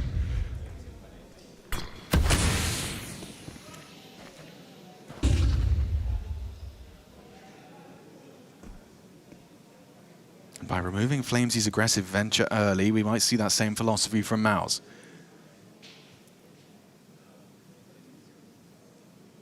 Mezzy scout. Oh, he needed that. Finds a headshot onto Brolan. If Torji can still get into pit, though, it's just going to limit those peaks. Apex starting to walk. Found a timing, but Zelex still ready. Trade there. AK to be picked up. That'll do a world of good. ZywOo equipped with the AK, no Kev. Spinx is going to play on this lurk. He's playing in the smoke. They're creeping up long. He's so disconnected, but he can still find impact if he finds Robs. Ooh, found by the 5-7, but now they're crossing. Now they need to play the numbers here. You have to let the bomb go down, allow Robs to come over and play the 3v2. I think he got info on ZywOo as well. His Molotov's going to delay that plant. That's really going to get hectic now. Torji doesn't want to plant in a compromised position, so he'll wait it out, fake it out, buys more and more time for Robs to close that gap. Supported by Exertion. MOUZ have that shot from Torji to equalize. He can't hit the follow-up. Robs is probing forward, but Torji on the uncrouch nails it. Exertion catches the walk. ZywOo looking for Torji and gets an AK bullet in his head instead. MOUZ are up to 11 and Xtaz calls an emergency meeting. Yeah, this is the point where they need to turn it on in this second half of play or the game's getting away from you. Reminder, they won the pistol, they lost the force, and now MOUZ have won 5 straight. You got to work for this major playoffs, and that's still best of 3s away. This is a 1-1 game. You're not sitting pretty looking for the Lanxess. You're just trying to put yourself in that position. So Vitality, you end up dropping this against MOUZ. How deep does the rabbit hole go? Lovely AWPing from Torji. Not deterred by this flick miss, just goes straight back for it. It has to keep fighting, right? So that's very well done. Zelex is bought in right now with a MAC-10. If they try and knock them out with pace here, this would be more of a set play. This doesn't have to be the investment. He's got 7.7k. So opting for the MAC-10, Zelex, he's going to try and make some room for the team on whatever the call is, and it looks like it's going to be a B play. 4 members of Vitality without helmets as well. Makes the MAC-10 all the more potent. They're just making this look like a default round, right? The fact that the AWP sounds off towards middle, there's a long smoke in to apply pressure. There's even a flash for good measure. They're hoping to keep everybody focused elsewhere while they set up this B pop. They're trying to go for that knockout blow. A test for Mezzi and Robs versus all 5 of MOUZ. It's a good pop position from Robs here, right? He should be able to sweep in as the U2 comes through. Mezzi can try and draw attention from backside. U2's in the sky. Mezzi sees this. Here comes. Robs primed and ready. Perfect off the flashbang. Mezzi the first got to contribute. It's Robs able for the double dip. Exertion puts him down. The bomb's been spotted on that radar, and with the door smoke up, we should be seeing a 2v3 in the post plant. And they just won one over towards A. This is not going to be easy for Apex, Flamesy, and Zywo on the retake. This gets more and more uncomfortable. At least the smoke's wonky. You get some vision towards the window. Is that where they want to channel you, though? Torji was hoping for that fight. Replenish on the doors. This is uncomfortable for Vitality. One flash, all they have. Post plant, big box tunnels. Exertion playing for the win. Here comes those flashbangs. Torji not affected, needs to track him. Nails Flamesy on the entrance. Apex tries to find the trade, but Torji rotting the clock. It's good from Exertion, heavy damage. No kit. They've got no kit and no chance. It's MOUZ up to 12. On Dust 2 no less versus their demon, the team they couldn't seem to beat here at the IEM Cologne Major, and looking to take it to that 3rd map. Money's in the mud right now. You just buy whatever you can here. I think just take the last timeout that you've got, have the conversation. Okay, MOUZ are going to do it. Giving them 30 seconds to try and collect themselves. Let's see if that comes back to haunt them. The game plan was hinted at with that first listening from Cyclone. It's a great little showing right now from these hungry Hungarians. They were at 17 and 17 apiece. Yeah, they got balls to be taking them down 12-7. Scrap together what you can, Vitality, but you got weaknesses all over your map pool right now. Reminder, this is a MOUZ with a future uncertain. They are here in the moment of the major. Rolling back in the server. They're making good on what they couldn't once upon a time. They are playing some lights out Counter-Strike right now. That's back-to-back rounds. One against a partial, one against a full buy. And that's after the B defense did more than they were asked for. Now, does it end here? Do we add another map in the L column? Torji rattles off a shot and away. Here's Apex. Tell me there's no cause for concern about the Vitality camp.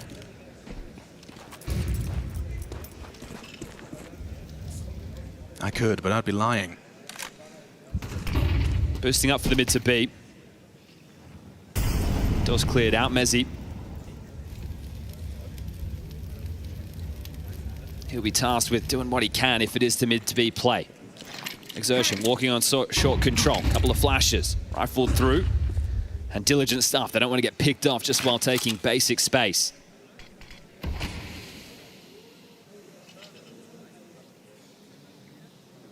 Zywo Goose. Apex ramp. Flamesy with an MP9 isn't going to be able to do anything from long to support this. And Spinks gets to play his own minigame on the other side of the map with his lurks. Robs is mid to B play. Nowhere. Apex was on the line. Now Mezzi needs to time this to perfection. Zalex has found Robs on B. Good one from Torji. That's the trade. B's open for business. And Torji's just racked up a double. Oh, Zywo couldn't handle the farmhouse. Exertion puts him in the dirt. MOUZ set to collect. A crazy win as well with a scoreline like this. Not even close. Unless Flamesy can piece this one together, finds himself the upgrade. 2 of them low. You've got to go. No kit, concerned about lurks. But MOUZ coming in with no pressure, up against all the pressure on the other side of the server, and that pressure is crushing Vitality. One back from Flamesy. Both of them now noted. He knows where they are. He'd need to hit the transfer. And Xerxen denies. That is dominance on Dust 2 against Vitality. A feather in their cap. We need 3. Damn, that's going to feel damn good. The fact that you do that with a force buy and then a run to close. Vitality went missing.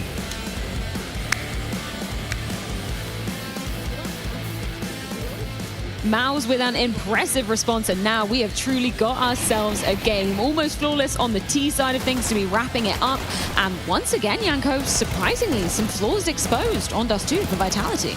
Yeah, I'm surprised Chad got confused there. Legacy and Nissim are on the B stream, but first time since Chengdu in November of last year that MOUZ has won a map against Vitality, and it was over a year ago the last time they beat them on Dust 2 in Blast Lisbon Grand Final, but that was just a great performance from them, having a good start in the first half and then also in the second. That force buy win really changed the complexity of this game, it felt like, and you can see how much it means to them.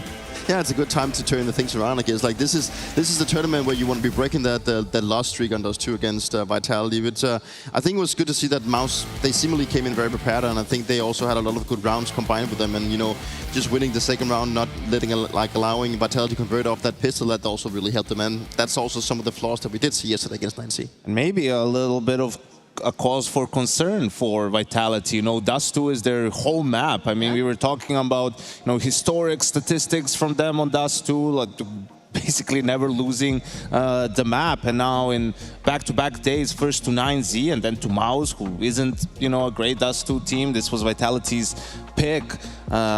Yeah, that's not a good sign for them moving forward in this tournament. You're totally correct. I was just taking a look at the stats as well, because it was Furt with a stand-in. Backup Blast Rivals obviously managed to take it off of him, but in the last 3 months, literally nobody else up until these past couple of days. And it's not just that, it's also they're winning like 13-3, 13-5. These games are not close, so for them to lose in such a one-sided manner is, yeah, as I said, a cause for concern. Well, let's have a look at how MOUZ got the job done then. You're totally right, Janko. Hot start coming out for them, which we didn't see happening on Mirage. You picked out round 4. Dupree, what have we got here? I just love when teams come prepared, and this is really a specific moment for the likes of MOUZ. And you see Exertion actually dropping a very fast smoke here on the cat, and it just speaks to me that this is a little bit of anti-threat from the like, you know, the practice room where they boost him up here, and he knows that there's probably a big chance that someone's going to be thinking, maybe I can sneak up an Apex. He completely takes the bait by thinking that there's not anyone there, and then you see the Torch also catching this guy, and a little bit of the issues that we see with Vitality. Flamesy catching his own teammates flash in the face when he needs to go out and trade, and from here on, you know, it's a MOUZ that picks up a very comfortable first buy round. And I always love when teams, they come in prepared. They come in with these small gimmicks, specifically when they're the underdog. If they can find like these small gimmicks where they can get a first kill or be a nuisance to their opponents, where they can catch them off guard and get themselves an advantage like that, that's very important, and that's exactly what I saw here. I thought one-way smokes were a thing of the past, but MOUZ found one, a nice little thing to whip out in the first gun round. Yeah, and that's especially impressive because for Vitality, not often do you see those kind of little issues coming to fruition. Obviously continues into the tail end of this first half as well. You got round 9, Dupree. What's going on here? Just another good example of very good team play from the side of MOUZ, and you can see that the rotation is actually stuck on A side, so there's only 2 guys defending the B bomb side, and if you're on the receiving end of a B split and you only have 2 players, you need to have really good coordination, and that's what they have right here. You have Celix and Torchy just, you know, doing a lot of ping pong, and I think the small detail here from the Vitality side, why they feel a little bit disconnected, is that Saiwu, he's very aware that there's a chance someone coming through CT spawn, so he doesn't cover window, which then allows Celix to go out and get that first kill, which then allows Torchy to play that ping pong with him. And once they've lost that first thrust, then it's relatively easy for MOUZ to do just pick up the pieces, and you know, it's just these small details. I don't know if it's like supposed to be that Saiwu's always just meant to cover window, because that is the one dangerous area that you need to be prepared for once you're splitting B. So MOUZ playing very good in that specific moment, but also a bit of a mistakes on the Vitality side. This is a round that just pisses Apex the hell off, right? Like, because they're all getting shot in the side as well. Like, no one is having an actual fight, and you have the right call. 5v2, as you pointed out, rotation was very far away, so just not looking as organized as we're used to seeing from Vitality on this map. Something else that would probably rub Apex the wrong way. I mean, you go into the second half, okay, Vitality, you win the pistol, and then what happens? Yeah. You win the pistol, and Zaiwu has an op already, right? And expecting that force buy, he finds the opening kill on Exertion, even gets a tag. But then again, you see here on the radar, it's a lean towards B with 3 players. Flamesy doesn't have enough time to get close to the smoke. Great timing here from MOUZ, and then just Brolan. Look at this. I mean, jumping down, finding the kill onto Mezzi, going back up, getting another one onto Apex, and that's a hugely important round to, you know, cut any sort of momentum away from the side of Vitality. And Brolan has just been so good for MOUZ. It feels like at the major, just in that player role, not having to in-game lead, and people forget, that he was pretty sick coming onto the scene with Fnatic. 100%. It really reminds me of the round that you brought in when we started talking that, they lost these 4v2 against 9C as well, where they seemingly seem to be in control, but then it just kind of slips out because they get surprised, because I don't think they expect Brollan to jump into CT spawn and be causing so much trouble, right? It's these plays that catches Vitality off right now, right? It also feels like, why are you, 5v4? You have to play 3B. Like, why don't you just play sort of standard? Or Zaibu has the op, just put him over on A, right? And he was all the way in headshot on B, just holding B tunnels. Like, maybe it's something they see and they know each other so well. Like, that's a tendency that MOUZ has in a 4v5. But, you're still taking a bit of a risk considering the man advantage situation, and they got punished for it. Yeah, shout out to Brollan for that one. Shout out to Zelix as well for holding his own, right? Dupree, you can probably attest to this as well. It's not easy when you're kind of a newcomer onto the tier 1 scene to be holding it up versus such a formidable opponent like Vitality. How was it for you 20 years ago when you were a young up-and-coming player? I don't even remember it, but it surely feels good, right? And he had a lot of impact. He almost had that round on B where he clutched out getting an ace when things looks the most dire, but a lot of good decisions making by him. And I think, he was very important for MOUZ coming back. And we don't know too much about, he started his career in MOUZ Sports Academy project, so he's also just getting, used to the whole thing and playing at a higher position. And it's actually, if I remember correctly, he was actually, praised by Torsi and brought in because of what he was talking with him about. And now the fact that he made it into the main team, whether it's going to be permanent or not, it's good for him to get a chance against the highest and the best teams in the world. And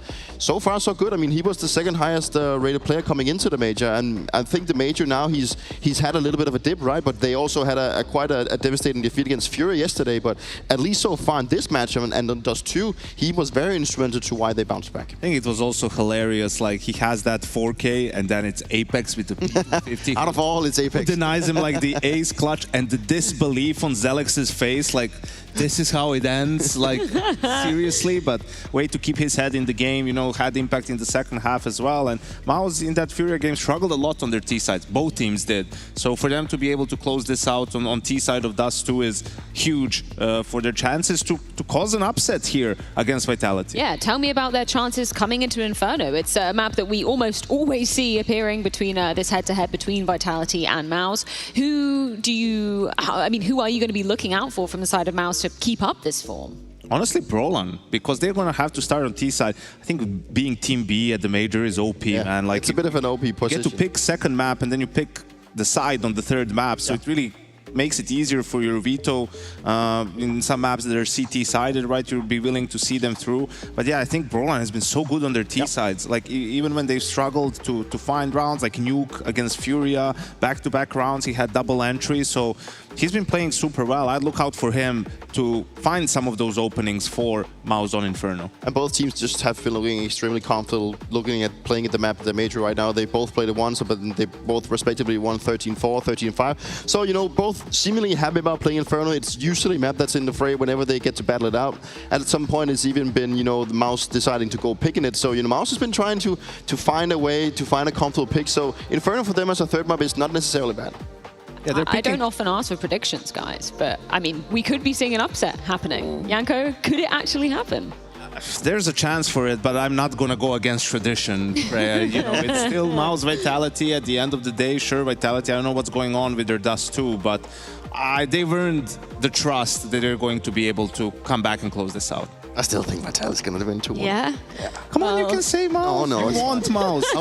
Be honest. I'll wait with it. Be honest. I'll wait with it in the playoffs. Okay, Only MOUZ time will tell. Thank you guys so much for your thoughts. We need to throw this one to a quick break before the action can restart again. MOUZ pushing Vitality to their limits on Dust 2 to equalize the scoreline, and that score will be settled on Inferno.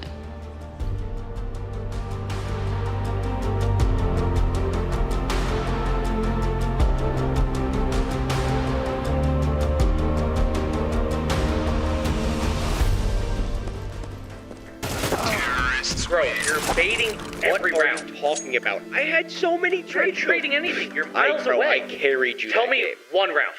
Hold on. Let me pull up CS stats.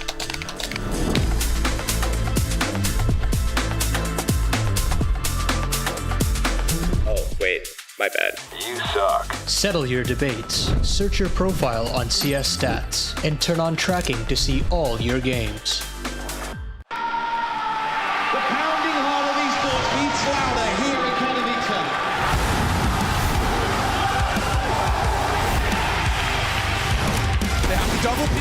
shot. Unbelievable. Something special to pull up this decoy, and that's exactly what happens. Got him, we are back.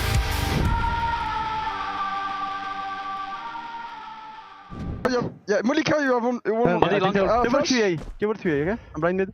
And be ready to go. K close to you short, boys. K really close short. Close short then. I need you, Robin. I will go after. Could be CT, I'm blind. They flash. Dead one. No, K close. Go close long, yes. Outside. Flashing. They broke. I flash CT. Go, Robin. Just, and a smoke. We mollied the box. One CT. The box. One more, just one. One more elevator. Nice, boys. Sick. Nice. Let's go! Guys, on the mental side, we are winning the game, okay? Keep it calm, still play with clarity. What we want to do is just make a trap that has another trap. Yeah. Also, boys, let's fucking, when we are in like good situation, you know, you have a timing, let's fucking go for it. Let's play with balls, okay? Yeah. I think on City side we play fucking good, okay? I want to continue that. And we lost some runs, but let's fucking step up on T side now. Yeah. Sorry, I think you are playing really good. You have good ideas. You too, bro. You too. What does a team in your position work on during the boot camp? Like, what is the focal point? You know, most teams come into a boot camp, they say we need to deepen our map pool, we need to add this map in. Some teams have come in and said we need to work on our T sides. We worked on cash already. Yeah? That's a good use of time, I would say. Yeah, you guys are well prepared for the next season. No, but like seriously, what do you guys go into? Is because there's no giant red flags that we see throughout the season, but you guys obviously always have a feeling, you know, no team ever feels perfect. Even when you're playing at your best, you always feel like there's something you can improve. So what is it for a team that hasn't had, that's been dominant for going on a year and a half, 2 years now? Well, I think that overall we, the staff and me first, we look up at the game we played and see that what was our weakest side on some maps. Like Nuke has been a disaster, and the last 2 events we played. So I actually worked during the event. I told you, like in Atlanta, that I found solutions, for example, for the game against FaZe, but that was too short term. So like working on side that we've been the weakest, working on maybe, I don't know, sometimes you see that you lose too many second round on T side, even though they are harder nowadays and you can lose it, but how can we have a step ahead? And always, for me, when we have this time coming up to an event, I always create new struts, new stuff, trying to see that, trying to have a step ahead of the team and creating something new that never been seen. Like for example, like, you know, everyone knows we play Ancient a bit, and even in Ancient, I'm trying to have a step ahead of the meta. that we don't play the map, but trying to be a step ahead, trying to find things that never been done and that people will be caught. And I think that's something that we are being good at, is trying to just work on the nice things and to see our weaknesses and to know how to work on them. That's something that I think not everyone know. Like, it's a luxury when we see like teams been struggling on a map for so long and they still struggle and they still struggle. That's something that we haven't done for a few year months. Sorry. So yeah, I think that's it. Like trying to have a step ahead, trying to have new strats. We had tons of new strats, to be honest, on maps, and it took a bit of time for us to do them well. A bit, but that's the way it is. The papers will be out. I bought a new phone for the new notes. The phone now. The phone is dead. The other one, too much data.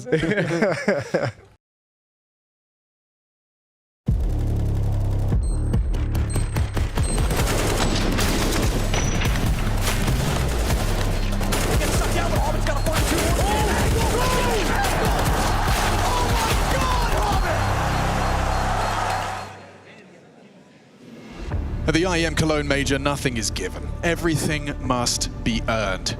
MOUZ defeated their nemesis on their home turf, does too, and now the Counter-Strike world watches as we see just how far MOUZ can take this. A staple in Counter-Strike Majors, Chad. Third map decider, Inferno. Vitality's mortality shown, and MOUZ mentality on top. I think yesterday everyone saw this head-to-head and thought, oh, okay, here we go again. 11-2, the head-to-head record. Well, this is a different look at MOUZ. They made the roster change, maybe a bit late. Brolin back in the server for the Major, but right now they are playing without that pressure. The question of this team's prowess in the server, that was never the problem. It was choking, it was stage games, it was going missing, it was taking on Vitality time and time again in some of the bigger matches, where right now, the bane of your existence, they're feeling the pressure. Bring on Inferno. The clash potential. I'm going to love to see more of this lurk game between Rops and Spinks, right? It is getting like a bit silly, but it's crazy. Simultaneously being fought. You've got these guys fighting Banana. And it gets hot and heavy. Nice one on the fadeaway. Mezzi's kept Vitality level. Oh, okay, Mezzi. He has been a beacon of light in the dark time for Vitality. Oh, that bomb on the back of Exertion, you can still head over towards A. Take a look at the radar. You can see that Rops is playing over towards Trash, so he's actually foregoing the side if they do want to try and finish through halls. But Spinks, by clearing out Boiler, looks like he'll group up with Exertion top mid. If Rops gets nothing done here, MOUZ are then favored for the pistol. It's been rough for Rops. Impact on this pistol gets a sound cue indication. Yeah, this is smart from him, not giving away the kill. He got the information for free. Oh, it gets a kill for free as well. Exertion was just rounding the corner. He times it to perfection. Spinks in the clutch. Slowed him down. This is nice. He should just go for the plant here, Spinks. Yeah, I think that's exactly what he's going to do. Does get that bomb planted. Extra cash in a round loss. But is it certain that it's a round loss? Rops groups up for the strength in numbers. He's trying to isolate these fights, and he does get a fair one up to Rops, but Rops closes it down. Impactful double out of Rops. I wouldn't be celebrating too hard if I'm Vitality just yet. It's this second round conversion that cost you on Dust too. Right now, Spinks, in-game leader's dream, going straight for that plant. Thank you very much, sir. Now we can have it a whole lot meatier. And you saw on the cams there, between the map break outside Apex, definitely had a lot to say. And a keen way to say it. So they do sweep this one under the rug, but right now this is the true challenge coming through. There's two Galils, Deagle, Tech 9, and a Mac 10 for Brolin. This is a map we have seen MOUZ play once to success throughout their road in Cologne so far. See if they can do it again and upset Vitality. Cast smoke here, so they could pop through this, right? It is crazy, but that's what you have to be wary of if you're this top Banana defense. The idea that they could just come piping through this. And Flamesy's going to call for a flash from Mezzi when he deems it necessary. They are going to hit B.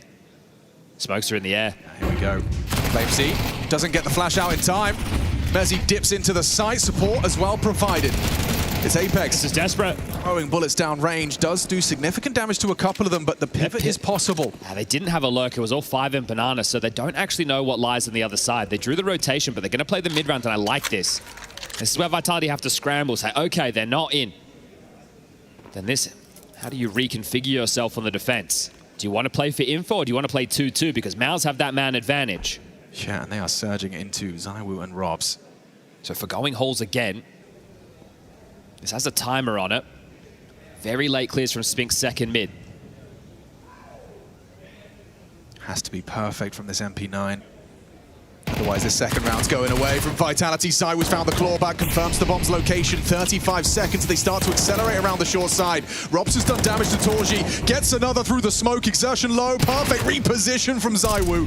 It looks like the second round is theirs. Just Torji to try and get a couple more kills. ZywOo denies 3 kills on the MP9. And there's the roll, right? There's the conversion. That's the basics. That's what's going to win you a major. Just being able to get past these second round forces. It'll be the eco now for MOUZ, and they kept that threatening. I love the way that was called. Gonna be a bit disappointed, but if Rops keeps cheekily taking you away from long side on the pistol, it was the timing. On this, it's a smoke spam. And that one leaves a mark. We got this whole season's worth of results to determine the expectations, but those expectations don't matter now. It's all about the Counter-Strike in the moment. And you're just seeing odd results all over the shop. I don't even have the best of one excuse in stage 3 anymore for any of these teams. No, sir. Brolin's just going for a timing deagle. Everyone's got themselves their favorite sidearm. See if they can get anything going.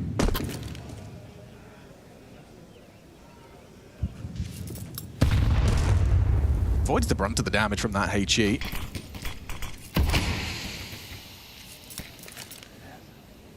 But Cyclone on the listen-ins has made it clear. Their objective is to break Vitality's mentality. And this is the thing, right? I think when you know that you can walk away from this major, and the future could be, well, anything with this roster. Brolin in an interview saying there's a chance I could stay. What does that mean? What does it look like in terms of the complexion? Is it this 5? Yeah, JL sitting there like, I did sign something, I'm pretty sure, I don't know. It's there on loan, so should be able to comb this up middle. ZywOo, there you go. Specky triple. FlamZ finishes it off with the cherry on top, and now the guns come out. As far as breaking their mental, it would have been that second round an opportunity. I think after getting that 4v5, you get that pick on FlamZ. The fact that ZywOo manages to deny you, that's going to bolster Vitality's confidence. Stakes here in case everyone is just tuning in. This is a 1-1 game. Winner will go to the 2-1 bucket, 1 best of 3 away from the Lanxess. Loser will have to battle back in consecutive days with the pressure at its highest. We're talking about pressure, we're talking about stress, right? The lack of focus, not doing what you'd normally do.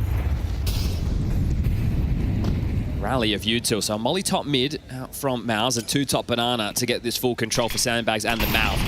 They'll throw back their own here on a timing and a nade caught. FlamZ committed to this. He's got all that util, cannot afford to go down, just starts to dump it.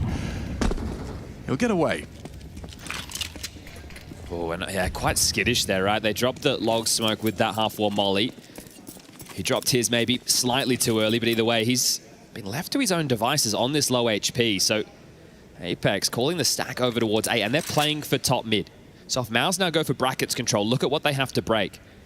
Rops in the pocket, ZywOo under porch, that commitment of Mezzi coming to join them now, and Apex, he'll deal with an Apps leak. It's Exertion's flash.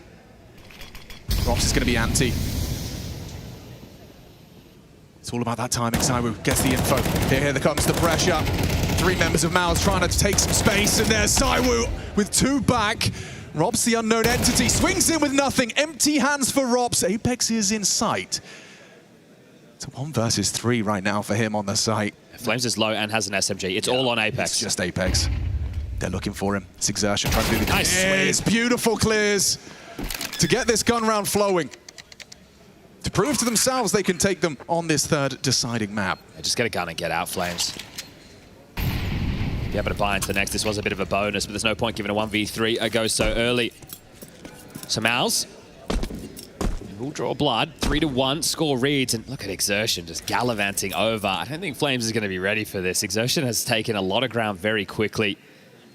Going to take a lot more liberties as the leader, this man. Flames has not got his hands on the mouse and keyboard. No, and he's not actually having a look either. So wanting to establish the T-side economy early as well makes a lot of sense. So bomb will go off. That will be notched on the board. ZywOo has been very sharp. I understand one of them was an eco bash, but those 2 shots right there as well, they're just these little spurts on the A4 burst to the dome. He's got money to bring out the orb, and he's going to equip that immediately. Torji actually could have done the same, so wanting to stay rifle heavy, but their openings right there were limiting mid swings with the top mid molly, and then 2 into banana quite quickly. They pivoted, the stack was in the right place. So Vitality there, they made the right call. This is what's frustrating for Apex. I made the right read, I called the team into the right place off the banana aggression, and we still lose out on the fights. ZywOo starts off with a decent spawn heading B. No extinguish. Ooh, still gets Exertion on his first aggress. ZywOo gets his 9th kill and first blood drawn in favor of Vitality. Oh, over the top. Yeah, you've lost your head. Apex gets an involuntary haircut from the Swede.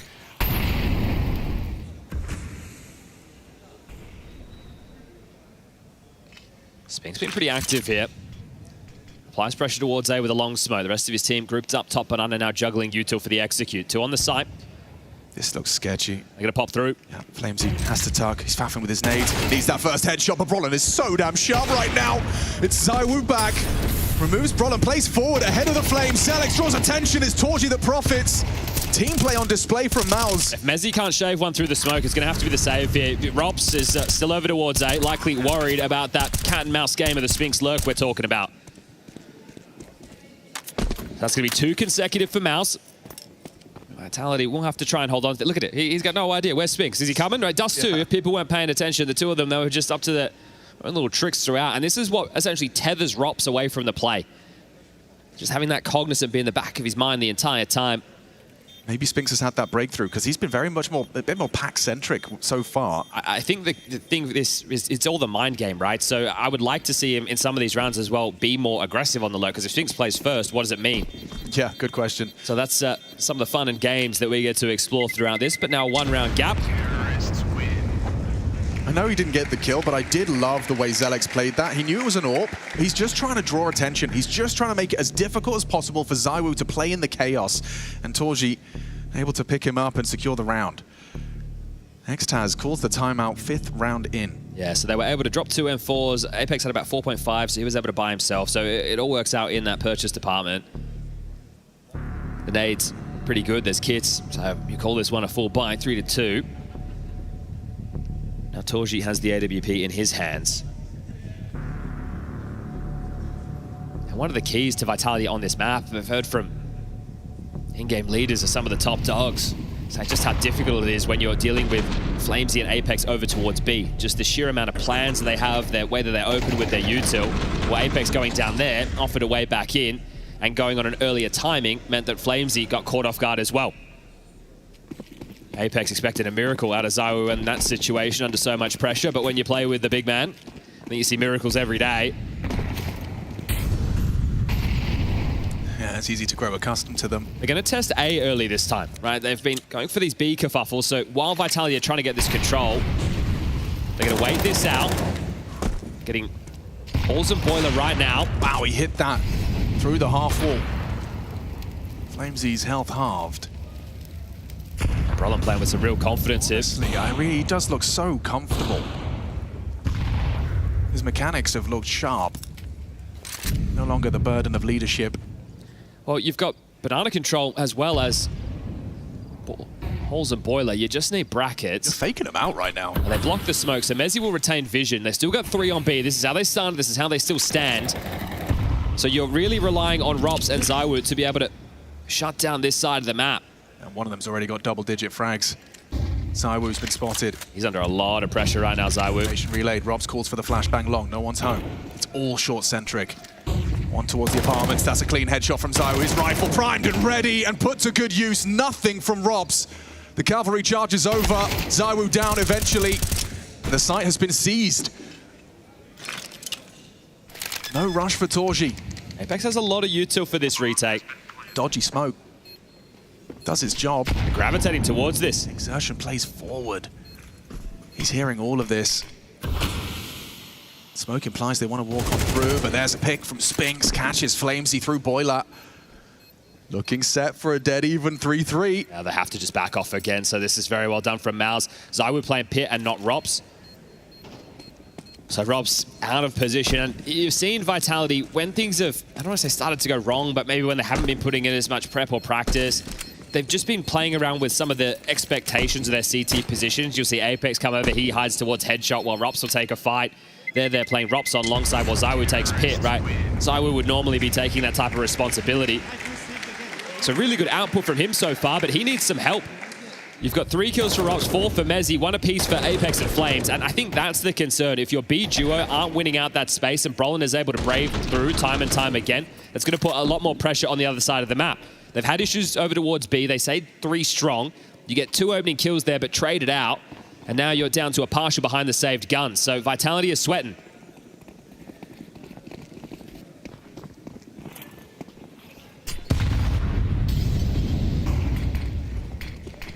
Again, they're trying this kind of barrel smoke. It didn't work out for the previous. Spinks in bedroom, might have a fight here on his hands. An armored 5-7 as he's throwing his Molotov. Perfectly timed from Robs. Read like a book. ZywOo could catch another. Zelex was lining up his smoke grenade. ZywOo is playing for that fight. But it's a big fight here on FlamZ. Oh, crouching around the corner. FlamZ felt like he should have had that. There's no go off of that. So they've drawn one back. They've tied it up 4-4. And it's actually Vitality who look to be rotating heavily towards B. Apex is chasing Ghost right now with some of these mid-rounds. They're just going to turn their attention towards long side. They could still shut this down. They're ahead of the smoke. ZywOo's Deeg and then Robs with the Robs is heading B.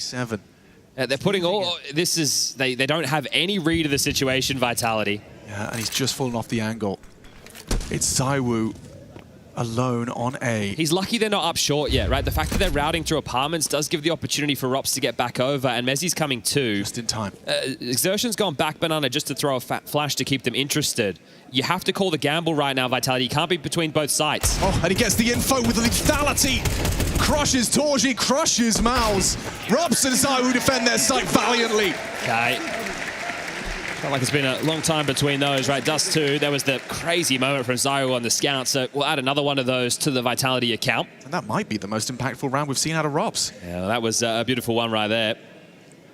But they were between two minds the entire time. Catches the timing here, very well done. Spinks just getting a face full of lead with the 5-7, and then some tidy shooting, this time just tapping away from Modo. Bang. Let's go, boys! He's a little multi-kill machine. Playing through this mid smoke, this is fast, this is an A-rush. Charging with the Mag-10. Mezzy, Rob's begging for help. Quick tap from the first AK, but that's the trade Zelix needed to provide. Nice transfer. Torji pulls him back into a 3-on-2, bomb loose. Gets the chance to scoop it up and pause. They can reset, they've done this so early. Crazy pace change, that's a shove into the middle of the table. Now, Mezzy saved them with a double there. Brolin and Torji together for this. Torji and Exertion, they were winning a bunch of these on Dust 2. Look how safe Zywoo was playing this. They have no idea. And he's going to get it just at the perfect moment. Trade from Brolin, but distracted. Apex erupts. That's now an eco, so he knows that was worth 2. 6 rounds on the table for free right now, and that's a crazy call, but I like it. Right? This is the flexibility that you're going to have. Something similar when we're talking about BetBoom. Right? Their roster woes put them in a scenario where they're kind of piecing things together in the event. We're seeing them grow. Well, MOUZ can do the same, right? They did get some boot camp time in with Brolin. This is the major after all. But still, some of the calls are going to be more out of the book, and I actually like it. I think that's at times maybe what MOUZ will have needed. So Zelix has actually invested upon to apply some pressure still with the Galil.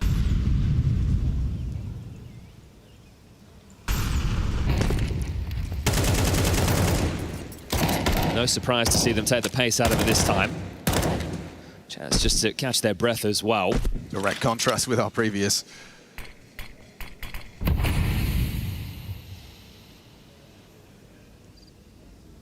Being quite stingy with their nades of Vitality as well. Yeah, well, if there's no pressure, what's the point? I think that this team is going to be one of the bravest in that regard.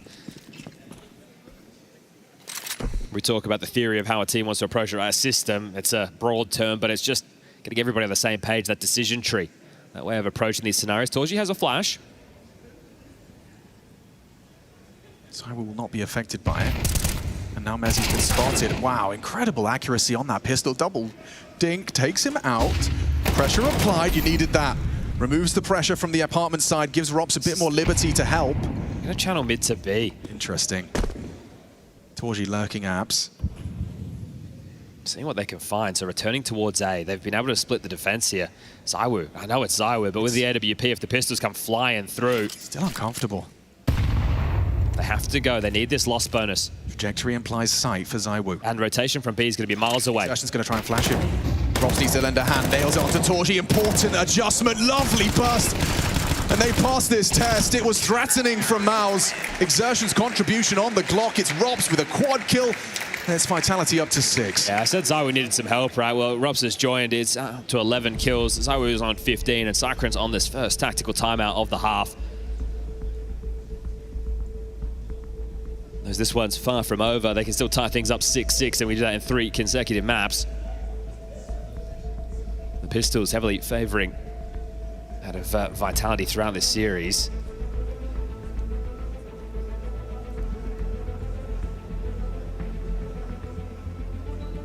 I think if I'm Cycron, I'm saying, well, in the way that we're approaching a lot of those earlier rifle rounds, it was actually okay. We tripped up against some pistols, fine, and then we tried something out of the box. I'll also give you the leash to do that. You need to be able to call your rounds if you're feeling it.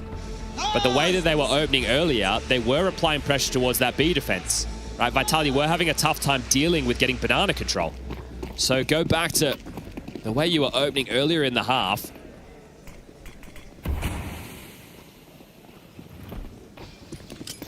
Whoa, they're going for the deep nades ramp. Not too bad for Exertion. Stomach's a little damage. They've also thrown this awkward T top banana block smoke on the run that you can see here just sitting in front of them. So that has stifled any of Vitality's progressions. They don't want to play ahead of it. What does it mean?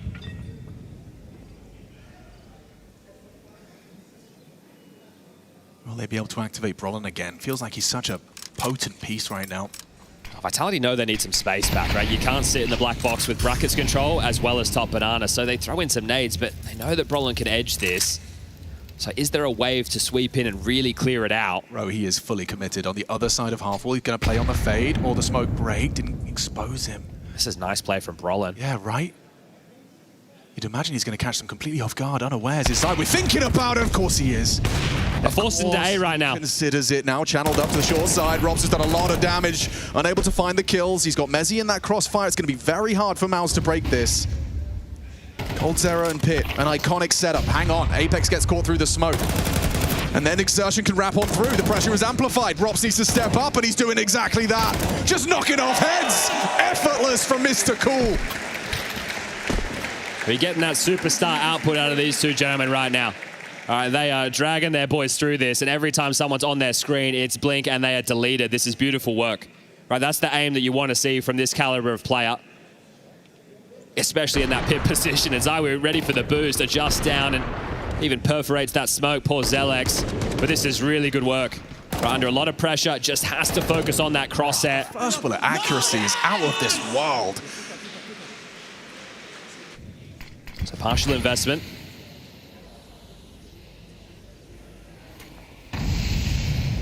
Spoon that one there, but will it cost them? It is just Apex and Flamesy over towards B. Between the two of these gentlemen, only 4 kills within the half. It's likely what's drawn ZywOo over. And Apex is going to juggle the nades. Okay. Well, it's an interesting approach. They've got the right understanding. Here they come. Okay, now Apex is going to deploy his util, calls for ZywOo back. Caught with his nades out. Caught with his nades out. Activate Flamesy for the double. Good to see a plant here. Going to do his best to stop it. Torchy's punching in that code now. Zelex overextending into the ruins, meets the M4 of Apex.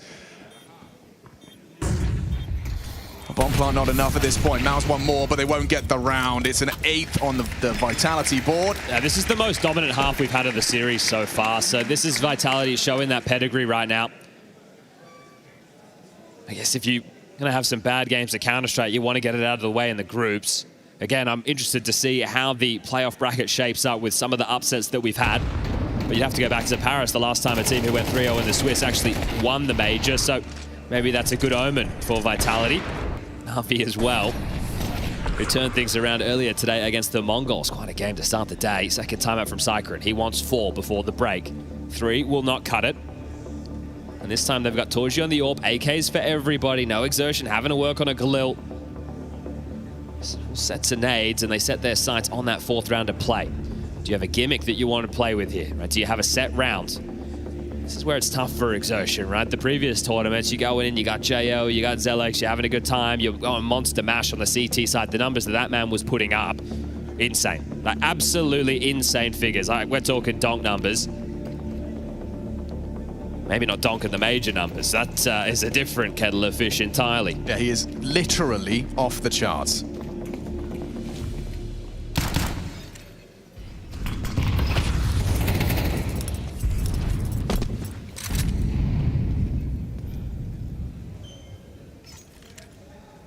And ZywOo partner up for their A defense, app-centric. It's Spinks they might want to try and disrupt here. This flash won't get them, but it does tell them what's coming.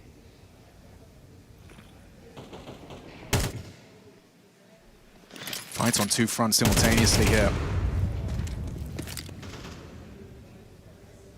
Torji joins Spinks boiler side, and they'll try and take some bracket space off of this.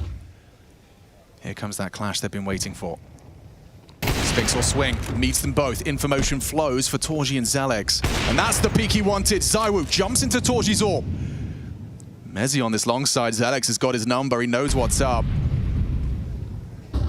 Perseverance, patience, and rewarded. Zelex, Brolan, everyone on MOUZ connecting. It's what Cyclone wanted off this timeout. A 4th round to work with. Prior to the swap of the sides, bombs moving back towards A. Oh, this could be problematic. Apex hedging over as well. Could get weird. Surely Torji has him dead to rights out apps. Think, right? His back is turned.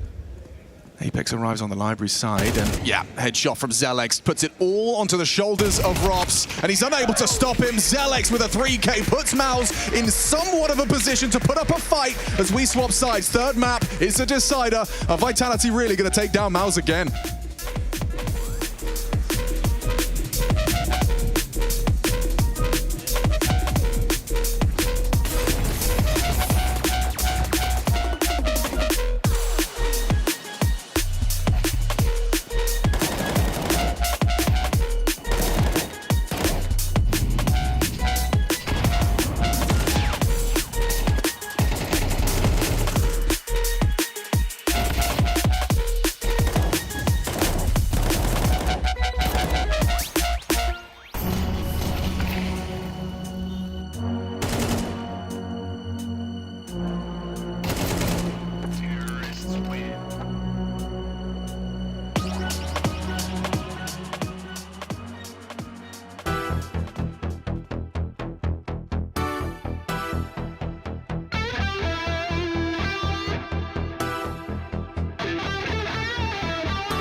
Stewie's on his own, but look at the time!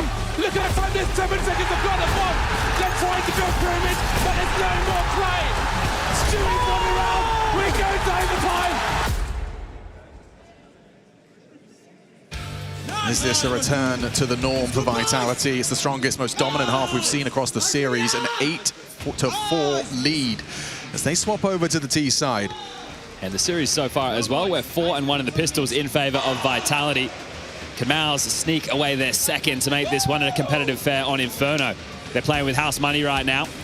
They put up a good face. Does it come to a close, or can you put your Bane away? Let's enjoy that we put ourselves on the third map. We love Counter-Strike and we also love these games. Yes, boys. Yeah? It's the last fucking half of the day, okay? Let's fucking put in the work. We love exactly these games. Yes, it's fucking CT side, boys. Exactly, CT side. We've seen plenty of strong CT sides across the Cologne major. A pistol would go a long way. I like this, right? They're not just giving Vitality the space for free. They are just taking quizzical glances. And, well, Torji does cop a goose for his troubles, but slows down the progressions of Vitality. It's a 4-man A stack. It's just going to be 1-man of Brolin over towards B. You can see here highlighted by the Obs team, this Forward stance. As he needs to be careful over on logs. Spots out Brawl on top banana. This is the util. Spots the shoulder, nails the head. One click. Spinks is dead. Now the nades come into play. Could just be short molly, moto molly. Sorry, short smoke, moto smoke, and a pit molly. Well, now you've been spotting out Zelix. They're trying to bait him in though. It's Torji that gets overlooked, now overwhelmed. Turns tail, needs help of exertion, does nail the first one, but now Flamesy's coming for you, needs to track the head, runs out of bullets, he's going for the knife kill! Apex steals it away, but that's Vitality's round! Gets hectic on the way in. Now 5-1 in the pistols if Vitality don't close from here. Yeah. I'll be very surprised. A shift was put in that first half by ZywOo and Robs. The superstars delivering in that fashion. Now it's a chance for the rest of them to stand up and be counted, and FlamesY does exactly that. Opening click. And then it gets sketchy. Exertion doing everything, and they're just having a duel in the middle of the site with knives out. A chuckle into a cheer. As we've got the first kill. FlamesY takes the fight on a Spinks, who is trying to leer down mid. Again, 4 strong on the A start, now becomes 3 with the opening incision.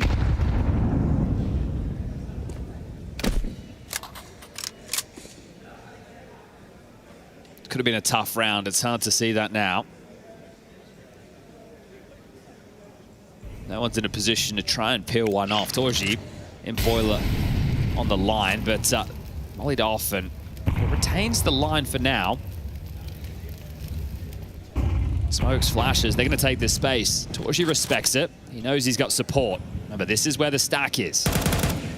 This is where the stack was. Comfortable, really. He needed Zelix to find something. That Deagle not best suited to the task, so path of least resistance found. I say that, there was an attempt at resistance, just not a single casualty. Yeah, path of least resistance made. Yeah. So exertion. Look, just doing some quick maths. That's 36 for ZywOo and Robs combined. Yep. 36 and 12. So they are putting in a shift, right? This is exactly what you'd want if you're Apex as well. Understand that this team doesn't have to win in this fashion. They have so many players with massive output. For me, FlamesY has been their second best player all year alongside ZywOo. No doubt. And he's found them openings in back-to-back rounds, and now, after the board is wiped, it is going to be an eco with just a couple of pistol upgrades. Here's that opener we may have missed. His feet just getting on the ground there with that MAC-10, and yeah, tough one for Torji. Absent long.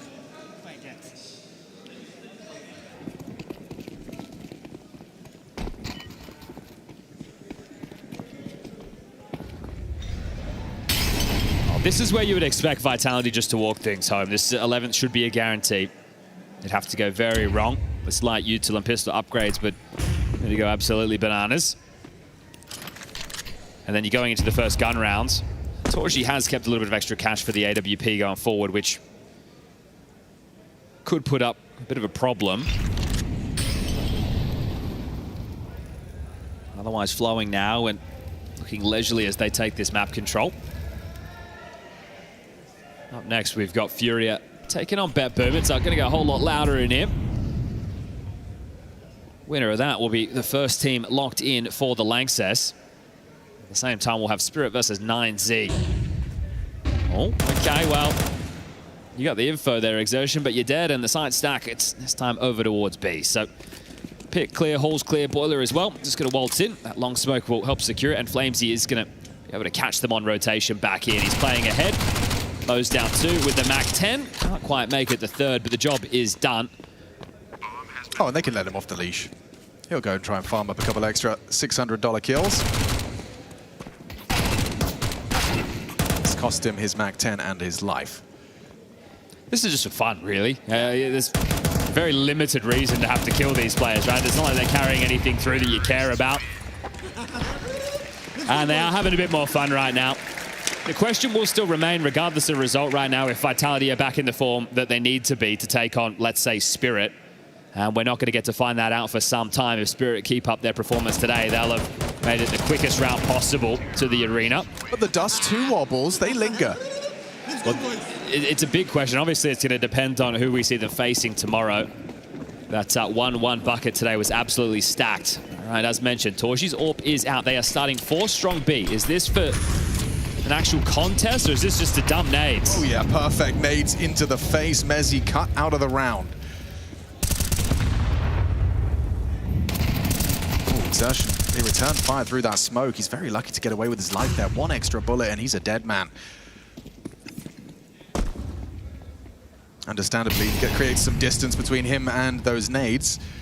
A bomb down T stairs will need to be picked up. Flames is coming back over now. Rops is selling a little bit of something over towards A with his presence. He's going to keep 3 players here. Spinks is going to be behind that smoke as it fades, though. It's a good job. He's forcing out U2. Oh! Brawling. And Xertion's low. Yeah, after that early spam from Apex, so he is in trouble.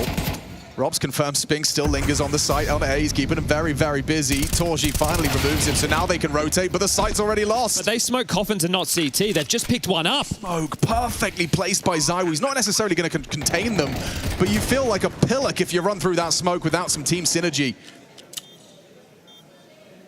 ZywOo calls banana clear. No need for that flashbang. Apex holds on to it for Flamesy's call. Had to respect the full 20 They don't have a kit. They can't get into this. There's 2, and he's picked that up. Right, he's picked that up there as pushing through. Okay, that's 12. Wow. Well, this is how I think everybody was expecting this series to go out the gate. So 12-4, the domination on display. Remember, 11-2 in the head-to-heads. Things have changed this time round with Zelex in the server, but the result looks like it's going to remain the same. 3 gun saves. ZywOo, Apex was just having a glance there to see if he could find anything on the hunt. And the final tactical timeout called.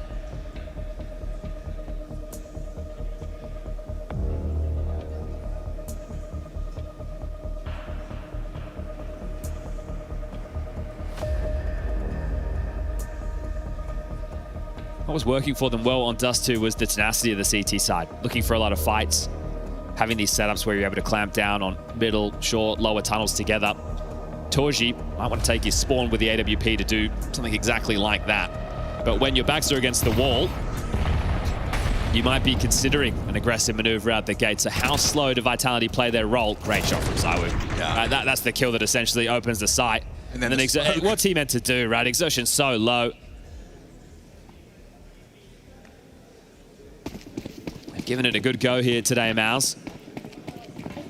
The fact you won Dust 2, the fact you pushed it to a 3rd, respect. But this Inferno is brutal. There you go, so he's taking his chances, but punished for it. Just like that, pops on up, tried his aggress. And ahead of this, ZywOo just wants to fight. Do you dare? Zelex does, swings into ZywOo's crosshair, Spinks to pick up the slack. They're advancing into Exertion and Spinks here on A. Looking to end it efficiently. That's a fight you got to win. Exertion still able to find Apex through that smoke for the trade. Smoke already broken and he can't find the kill. Mezzi can! A 3rd map that all will read Vitality. Dominance on display in that 3rd. They'll always have that Dust 2. But I think you're right, Chad. It will still read. This is a team MOUZ struggle to beat, even if the roster has changed, even if Brolin returns just for this major run. He's down, and it's a 13-4, a statement in the 3rd. That's the result everybody was expecting. For me, this conversation is about MOUZ and pushing that of Vitality. The fact they've gone the distance, major rookie in the server, that's impressive, and it continues to ask questions of Vitality and their form at the major. In victory, they'll take the W, they'll go to the 2-1 bucket, but questions still remain. What type of counter-strike do we see from them tomorrow? Can they deal with the woes that crept into their matchup yesterday against 9Z? But this was more of the Vitality we know and love. For MOUZ, a very familiar feeling. Again, the pressure was all on one side of the server. The fact that this one went the distance, maybe thought they were one step closer, but that is 12-2 in head-to-heads between these two teams from 2025 now into 2026. Zelex gets a first taste of what a punch in the mouth feels like from ZywOo and Rops. ZywOo 23 kills deep, 18 for Rops. Massive performance from the two of them right there, and necessary. They were tested, and those two stepped up with multis on that CT side. Not over for MOUZ, thrust down into that 1-2 bucket, and of course I feel like they've already made quite the statement that they're going to be able to fight their way to that last day of play, but it sounds like the interview's ready. Freya standing by. It is indeed. Congratulations, Flamesy. First of all, very decisive victory on that Inferno. Of course, I've got to ask about Dust 2, though. 2 losses in a row. What's the issue with Dust 2 at the moment? Well, I think we obviously a bit slow on the rotation. Sometimes it catches us off guard. I don't know if it's maybe a bit nerves from the major or it's I have no idea. But we're a bit slower on the rotations on things we're really good at.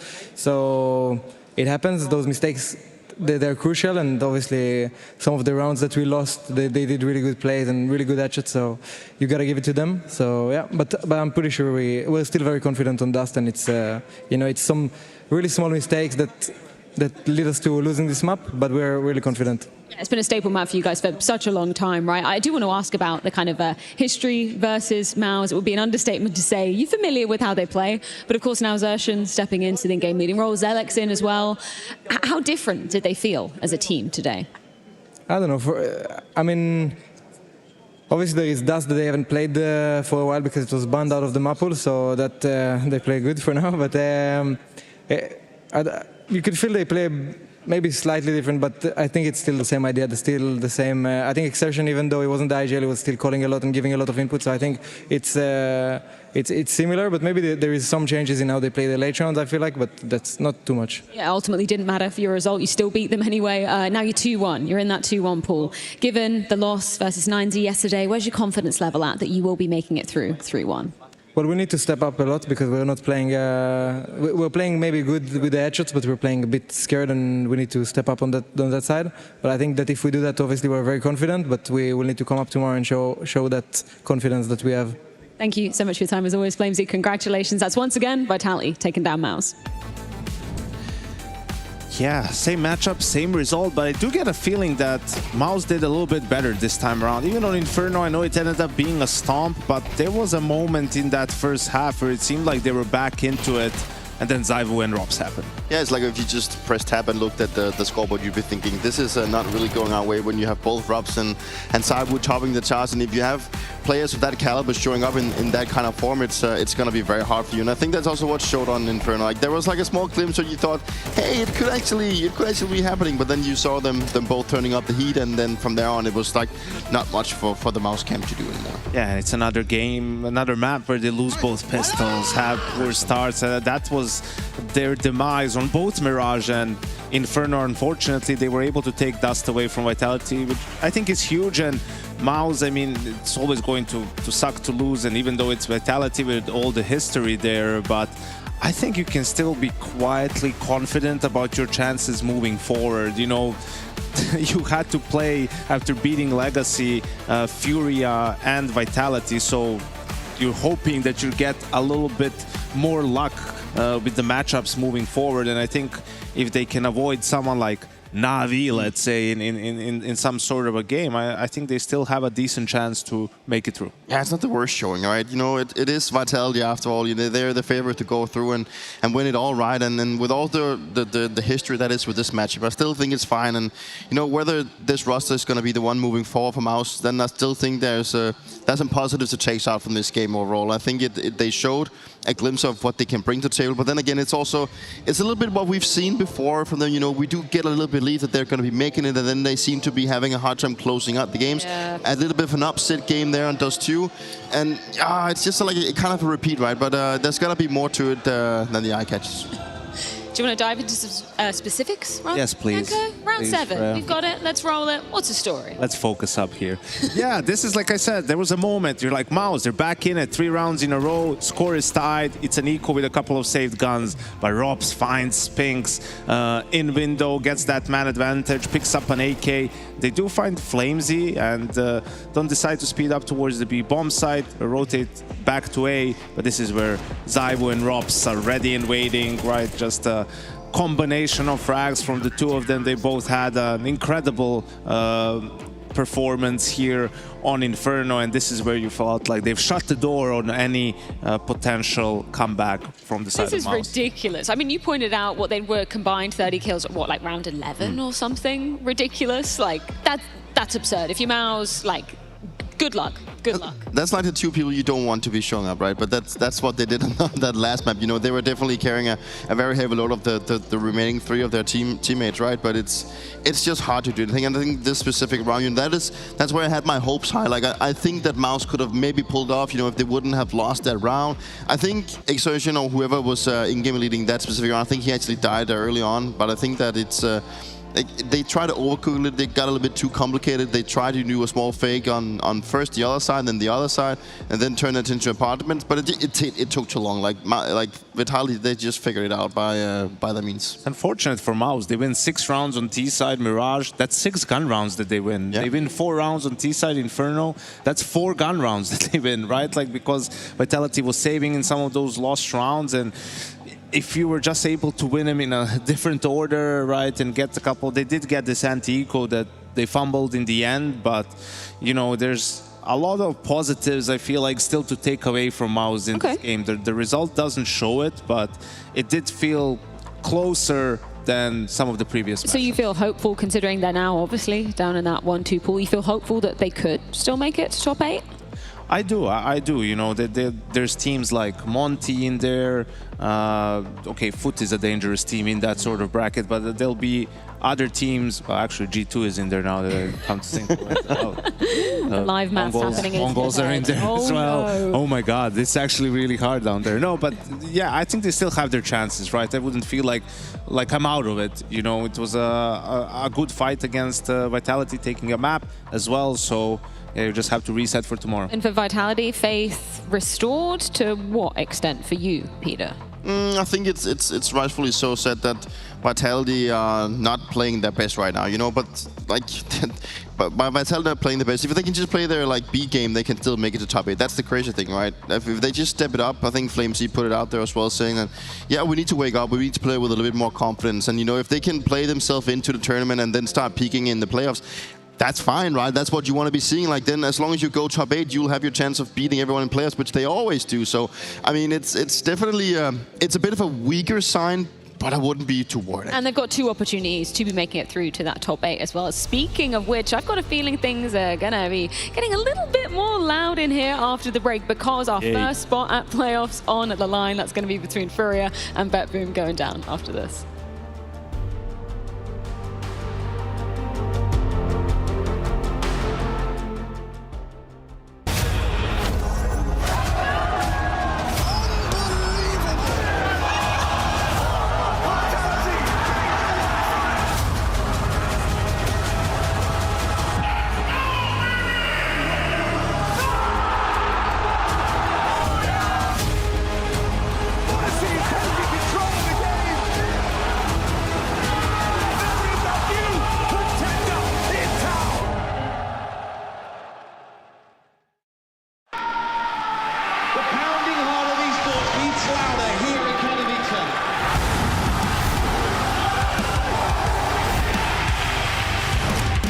Double peek, he's getting his shot.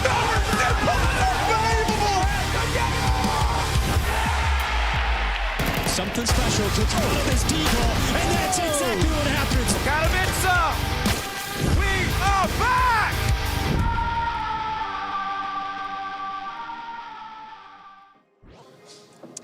2-0 matchup in front of us. Well, in front of FURIA, that is. Fallen right here comes into a matchup. 2 best-of-3s in Cologne so far. MOUZ and now the eliminated Bait. So tell me, Fallen, how are you feeling, buddy? 2-0 matchup. Hello, everyone. Feeling great. First opportunity to qualify now for the playoffs. The team's been playing well.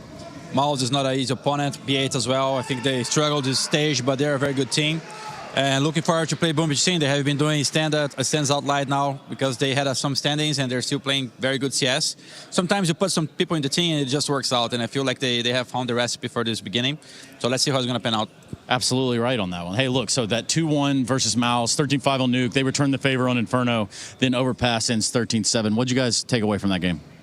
Which games are you talking about, sorry? Second? Talking about versus MOUZ. Oh, okay. It was a very great game. Both teams stomped the other team on their own picks. So it's kind of, I went to when we were in the break, I told Exertion, hey, I think we picked the wrong maps. It didn't work out.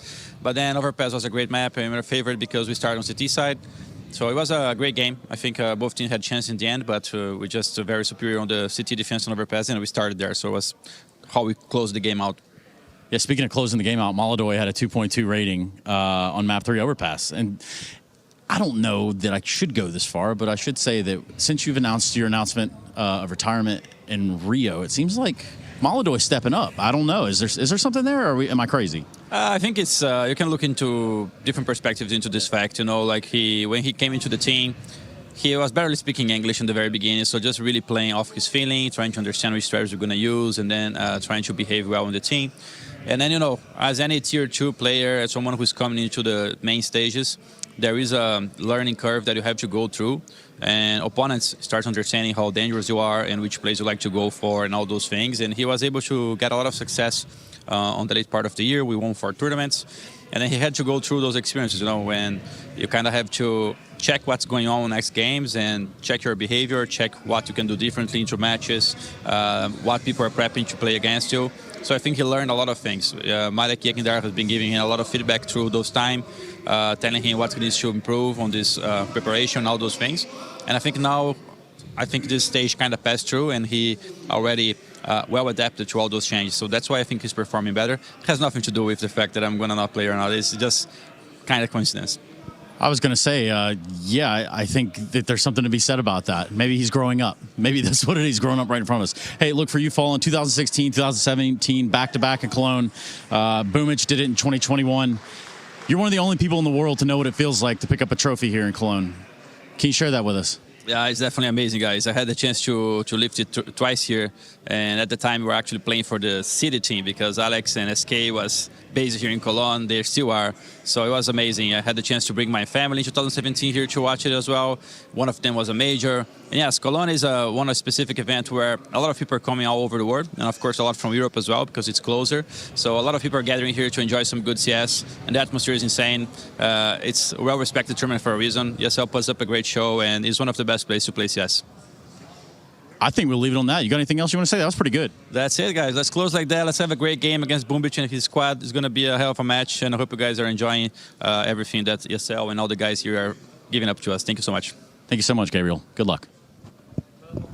The Intel Extreme Masters Cologne Major 2026 is brought to you by ESL in partnership with Intel, Acer Predator, DHL,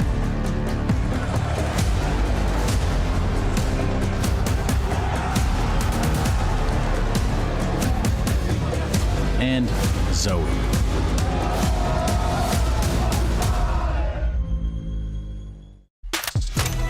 Oh wow, there's the first bomb frag. He could get a double. There's still 2 players left. They got no help on them. 13 and 3. Oh my goodness, how does he do this? How does he go do it again?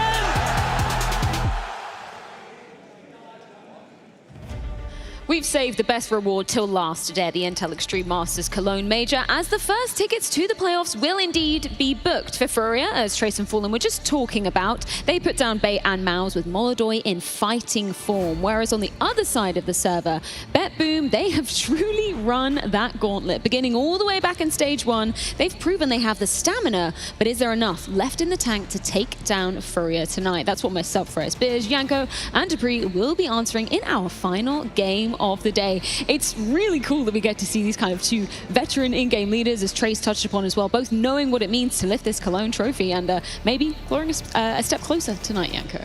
Yeah, definitely, but don't be deceived by the fact that these teams are in a 2-0 matchup. This might be their best chance to make the playoffs. Like we've said it, out there in the 2-1 bracket, it's brutal. You already have Vitality, Navi, Falcons are there, you know, potentially 9Z after tonight. So I think there's a lot on the line. Like, you know, in the back of your head, you will have more chances no matter what, but this is probably your best chance of getting into the Lanxess. And for BetBoom, when we saw them competing yesterday, Dupree, of course, they did manage to take down that said Falcons to put them in that bracket, of course, which was pretty surprising, to say the least, right? Super surprising, and I think that was the whole story for them coming to stage 3, that, hey, they haven't really been tested, and then they started up beating MongolZ, and then we're like, okay, now they go up against Falcons, that's going to be an even bigger test, right? And then they also seemingly beat them, and it wasn't because it was like any super well-thought game plan. It was just simple, good, well-thought Counter-Strike, and BOOM just had a very nice game plan. They played out some really good mid-rounds, but also their executes are just really good.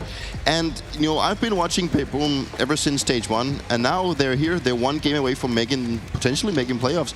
And I just can't count them out, because I feel like what they have been showing, they have just been showing some really good Counter-Strike compared to a lot of the other teams. And if they can beat Falcons, they surely also can beat FURIA. It's crazy how much they're vibing, you know, in terms of it's nothing mega complex in their game. I'm not saying it's like super simple either, but it's a lot just players stepping up, delivering, playing with a ton of confidence, very little hesitation in their game, you know. They're just feeling, okay, let's go for this info play. They go for it. Maybe it works, maybe it doesn't. Worst case, they get that info, right, and are able to keep making plays, keep making moves. They have a great rifling core. Boomage is also doing a good job fragging from that IGL position, and I think him plus Fierce have done such an incredible job, you know, having to deal with all these stand-ins, standing in for different positions to still have like a pretty decent floor when it comes to how they approach their T side, right? They're able to make adjustments even during these games, right? And just always find ways to win rounds. I think you're totally right, Janko. Dilides was one of those names that was standing out from the page yesterday. Dupree, which is obviously very impressive when you're looking at a major rookie too. Yeah, finally time he gets some airtime, because we've talked about Boomage and MongolZ and also been talking about Flammers, and now it's time to talk a little about Dilides, because his stats as a rookie coming into the major is looking pretty good. You know, it's obviously not something that jumps the page like Donk or Saiwu, but he's also the anchor of the team, and he just gets so much work done. He's such a stable player. Whenever he gets tagged, he's good at keeping himself alive. He's good at playing the positions where he's maybe sometimes gets 2 up, even in this position, getting the 3-1 coming out of hot. It just seems like a guy that is very stable, and he's had the majority of his career was in 9 Pandas, which was a Russian team that didn't really have the biggest impact on the international scene. When he seemingly joined BetBoom back in July 25, he's been part of the rise of this team, and even though that he's also been hit by the visa issues, he's a stable part of this team, and it's good to see that regardless of all the issues they have, and even that he maybe have different team players, it's good to see that he has an anchor just steps up, because it's so important to have an anchor that is stable as he is. Let's put our eyes on the other side of the equation then. FURIA, as Trace obviously said, taking down MOUZ. Yesterday, you wanted to focus on Overpass round 14. Why? Yeah, because they had problems with their T side, and in this round, you first look at the buy, it was weird for MOUZ, like very limited utility. Brolan doesn't buy head armor. Torji goes for an HE over a smoke. So Brolan goes for an early peak monster. Could have really used your head armor here, buddy, because MongolZ is just going to take his head off with the Galil, and then in the 5v4, they take their time. That's the thing about Fallen and his calling style. It's a lot of patience required. They go back to A, use some flashes to get a bit of ground, throw this lurk smoke, which denies vision to MOUZ, denies them info, makes them a bit paranoid. Now the molly as well to clear the close. They're signaling an A hit here in a 5v4, right? And Yekindar and Yuri are going to commit even more to this. Yekindar with the Tech 9, Yuri with the Galil, right? Try to make some chaos. Now it's 30 seconds left, and you can see once they have contact what that does to the remaining MOUZ players. They start making the rotation over to A. B is open for business. That last smoke saved on K-Serato exactly for this, to not having to really fight the Heaven players, get the bomb down. MongolZ finds exertion, and then in the 3v3 scenario, Yuri coming in with the dagger from behind, working that A bomb site, and such a beautifully put together round from FURIA, and a crucial moment, right? Forced by after losing pistol. I know you look at it, you're like, it's like a big lead, they would have won anyway. No, they wouldn't. Like, their T-sides were not great for the most part, so this was really important for them yesterday, and we see that they come in with the Overpass pick yet again. Going to have to start on that T side of things as well, with BetBoom picking CT. The rest of the maps, Janko, does it make sense? I was hoping maybe Anubis pick for BetBoom, because FURIA hasn't played it in a while, but they go for Dust too because they've had a lot of success on the map recently. And I like the Overpass pick from FURIA. BetBoom hasn't played it with this lineup, hasn't played it, I don't think, in Atlanta either, as well as here. So you really get to test them and how good they are on this map. Well, either way, we've got BetBoom and FURIA ready to descend upon at this very stage. Time to see who will claim the first spot in the LANXESS. Shines, now just a game away from those playoffs. Kisarado's trying to piece it together. He's got a chance. Third one, no! Of course! Yakindar trying to play it to perfection, will do exactly that. Oh, closes with the triple. Yakindar on this AK finds the next three. 1v2 boxed in. Torch is going to finish the job. It's another low HP clutch for FURIA. Slight opportunity here. He's got a Galil and he's got a MongolZ.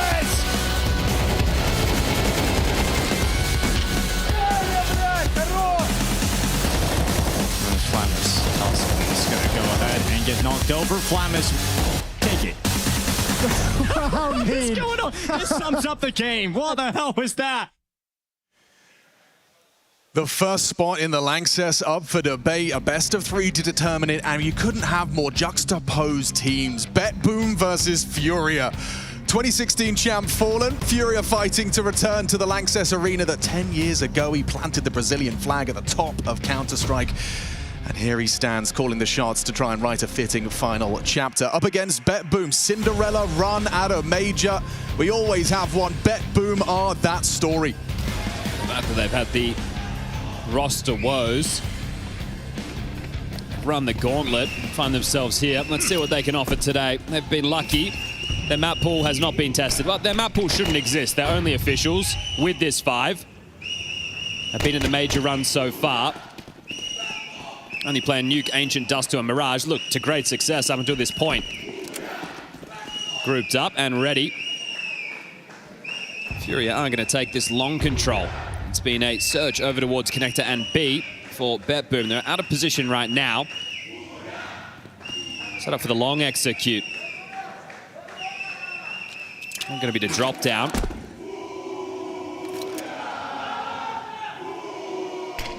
Well, that's gone deep. Yeah, that hasn't landed perfectly.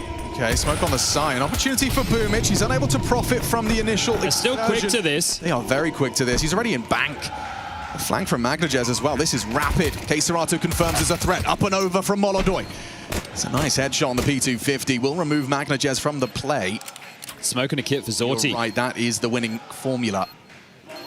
Flamus is so close. Oh, now they worked it out. They spot him out on Dicebox and actually hit the goosh, so just 1 HP for him. FURIA going to burst in. That flash catch is still full and able to provide a headshot onto Dilladez. They're smoking the bomb down, boys. This is going to get awkward now. Zorti's going to get on that defuse. That 5-second countdown starts. They spam away. Removed. It's Molodoi and Yakinda to wrap it up. Put a bow on it. Okay, so opening kill there. That was nice from Molodoi up and over there, but still a little bit dicey. Execute's not perfect. Rotation there from BetBoom, and they even had the package for the defuse. Pistols have definitely not been boost up team play, man. And Molodoi's been in fine form, but yeah, BetBoom haven't been winning out on a lot of their pistols. It's below 50%. Played a truckload of maps so far in their campaign here, 15. So learning on the job with this 5, and I'm calling it high-level pugging. And then you got Flamus, just a talent that's burned bright. Yeah, alongside of MongolZ, right? Those two, the heavy hitters. At the rifling core, it's Dilladez coming in at number 3. And you got Zorti and Boomich, so the AWP and the in-game leader. Now there's an eco stack over towards long. The guns will be coming out in the next. MongolZ, some damage on the first bullet, gets away, and Kisarato monitors the long push. They'll clamp down on this. Kisarato and Molodoi combining and dealing with this one with ease. I think what makes it impressive from Flamus as well is these are unfamiliar positions, you know, he's just slotting in, doing some of the dirty jobs he's less familiar with, and he's still been able to find output. I think there's credit to a player that can do that. Same for Dilladez too. He's not playing, they've even moved positions around mid-tournament on certain maps. So that's what I mean by high-level pugging. Everybody kind of have to plug the gaps where necessary if things are working or not. They've been 100% on Nuke. They played that 4 times. 100% on Ancient. They played that 3. 80% on Dust too. That's 5 times. And then Mirage. That's been not the trouble ground for this team. But just 4 maps. and you've gone all the way from stage 1, stage 2, and now one best of 3 away from the arena at the major. Most unexpected season, I agree, Boomage. Let's see how they handle the first guns. Nate just shy of the mark there. Could have catch Boomage on the jump just after he landed. So going through the standard 3-1-1. This is classic for Overpass on the T side. You've got your action pack. It's MongolZ, Yakinda, and Fallen.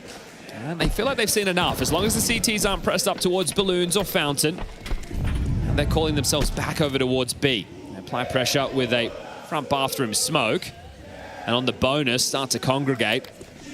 And just picking up the extra nades before they can get this one really singing into action. Rotation away highlighted. They're just too strong on the site right now. Diladez and Flammes. Big test for them. Flammes' smoke will channel them though, but it's a little late. Yakinda's already taken off ahead. Make it 2. Beautiful from Yakinda. That is how you start off with a bang. Oh, they're going to be able to scoop up those CT rifles. Just a breach into the site. They had no indication. And this is it, right? They don't have an official as a team on this map. Yes, you're going to see them exploited today. So this is going to be a 3-0 start, and it's the dream start for FURIA. See if they can get the lion's share of their T-side rounds out of the way off the pistol with the conversions. You flick through some of the key stat lines for BetBoom throughout this run. They've been good in opening kills. They've been very good in multi-kills, good in the 5v4s. But then after that, it starts to fall off, right? This isn't a team that we're looking at with great util usage. Their trading has also been pretty average, and so was their 4v5s. Fallen, is he going to take any more away? He's up close and does. Head explodes on MongolZ, just Zordy staying alive. So we'll be the partial behind this saved gun, and this is a great start. Sid will be happy with this.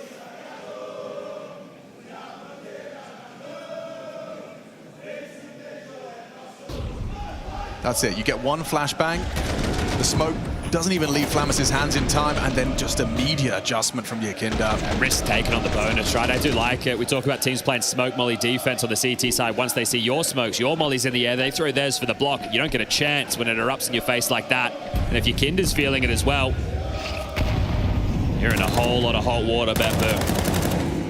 For me, FURIA are heavy favorites in this one, even with wobbles throughout the season.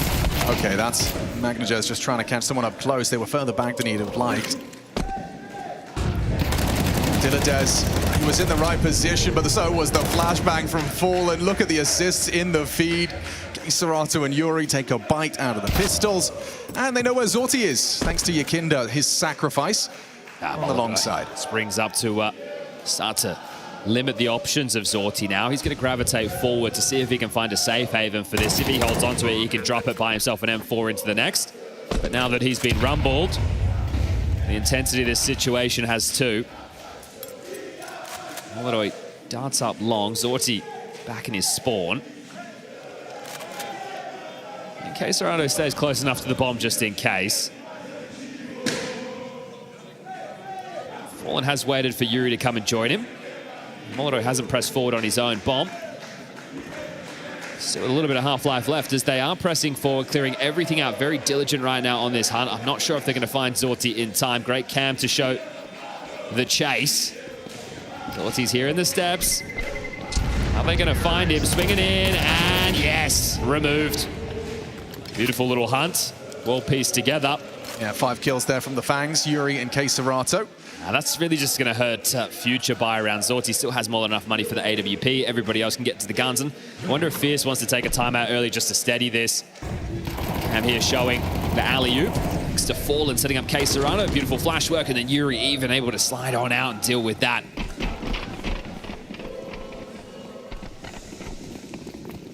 Early short extinguished smoke thrown out by Fallen, so you're going to see a surge from Serato to take short space.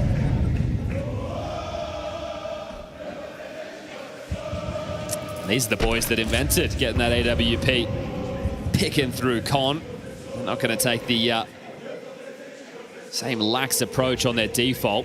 This time we're dealing with a 2-1-2. Forward presence on the radar of MongolZ is key for me. If he can find a moment to activate.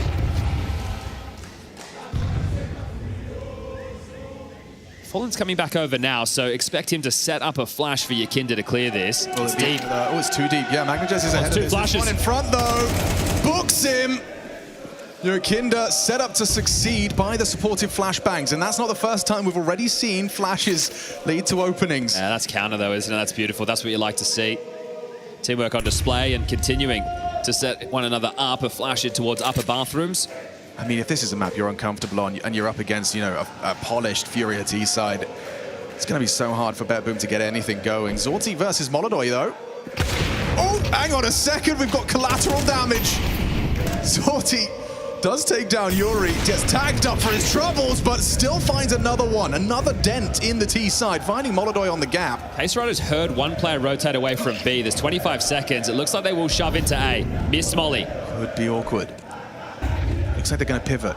Fallen takes the bomb. They see if Yokinda can find any impact here. Confirm that there's a second man on the site. Doesn't know about Boomage. Smoke fading. Okay, Dilladez, you've got a lot of work to do on this pillar. Gets a nice one onto Serato. Is repositioned. Keeps hiding. Fallen chasing him down. Just enough time, but here comes Farmers. He's won the round for BetBoom. Dips away. Nothing Yokinda can do. And we have the first BetBoom round. They're not going to stop FURIA easily, but that's the start. I didn't think that a player walking in front of MongolZ there would be the costly factor of the round, but it was. That's a kill otherwise. So this one does allow BetBoom to get on the board. That's a frag. Yeah. And that is it. 99 kill damage. in that circumstance. So a bit frustrating for MongolZ early. Zorti makes the dent. Can they make it consecutive? That's the big deal, right? Stringing them together.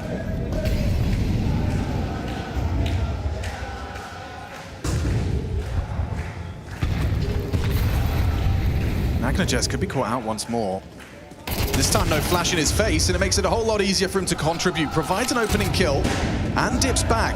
It's exactly what you want to see from a dynamic CT side. MongolZ gets one, but done. Lammers makes it so. That's the type of game you want to play if you're BetBoom. Now, if we're able to just strike from all different angles when the chaos ensues, that's nice. Let's not just ice out, jump spot, sight. We want to win the round early. You do not want to give FURIA a chance to work their defaults. And that's tough, right? It's not easy to do, especially with how diligent they've been on the util so far. Hey, Serrano, this is going to be a very tough fight. 2 to break on the right side. He's capable, though. Flamus is 2. That's his second kill. An important contribution, but removing Serato now. Attention drawn towards that long side. You've got Fallen walking up on the wall. On his own, a straight 1v1 duel. Zorti in a position to try and lend a hand from sight. I wouldn't be surprised to see them save here, Alex. I understand it looks like they're set up and ready to activate if something comes their way, but I think they're playing the long game right now. 4 rounds T-side overpass already. Pretty damn good. 1 or 2 added to that tally before the halftime break is great, and it will just be a lengthy save. Yeah, this is overpass. Yuri's got 8 grand in the bank. That's a very nice, with the AWP on his back as well. Might soften the blow of these 2 consecutive from BetBoom. Yeah, it needs to complement the way the cash is out for Serato, MongolZ, and Yokinda now. So this one's understandable. Dilladez, can you get yourself into a rifle upgrade? Looks like he's going to do so over towards across the tunnel in a moment. Yeah, it does get himself an AK, so that's going to be nice for Dilladez. Okay, staying composed to BetBoom. So how many does that missed shot? That's not a missed shot, is it? Well, an absorb shot from MongolZ. Yeah, a man that got away. It's crazy. How many consecutive will that allow? So Sid actually feeling it necessary to get on the mic, and this isn't to give Fallen a chance. He feels like there's something he's seen here to contribute to the conversation with. So Sid very vocal with this. Gives Fierce a chance on the other side of the server. We've heard in earlier check-ins throughout the event him saying to these boys, listen, we're not a team who's been together for 7 years and discussed every single possible outcome. So they need to play to their strengths, which is their individual ability. An interesting takeaway from Boomage's interview with HLTV was just saying there were some questions about like system and setup and the players' responsibilities. Boomage is like, I don't know, that's not my job, ask Fierce. So there is certainly, you know, he is a voice of authority in the ranks, albeit with this high-level pug as we're framing it. So he's going to start the AWP over towards B this round. So going to set him up for a pick. Posts up for the potential scale of maybe a MongolZ or...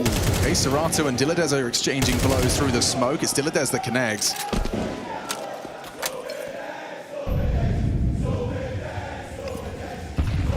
This one will completely trounced the finances of FURIA. 2,400 into the next will have to be a partial buy, and that's not taking into consideration the saves. MongolZ understands the rotation of Boomich and Flammus is coming over. They're just going to park Zorti on B, so they don't have the sight lines of Zorti's AWP on A. They're going to have to play a rifle-centric setup together in the bathrooms. Sure, this doesn't give them the early warning sign, but it does mean that they can stack this site a little bit more confidently. Dillides is also starting to cheat over for a close rotation from ABC.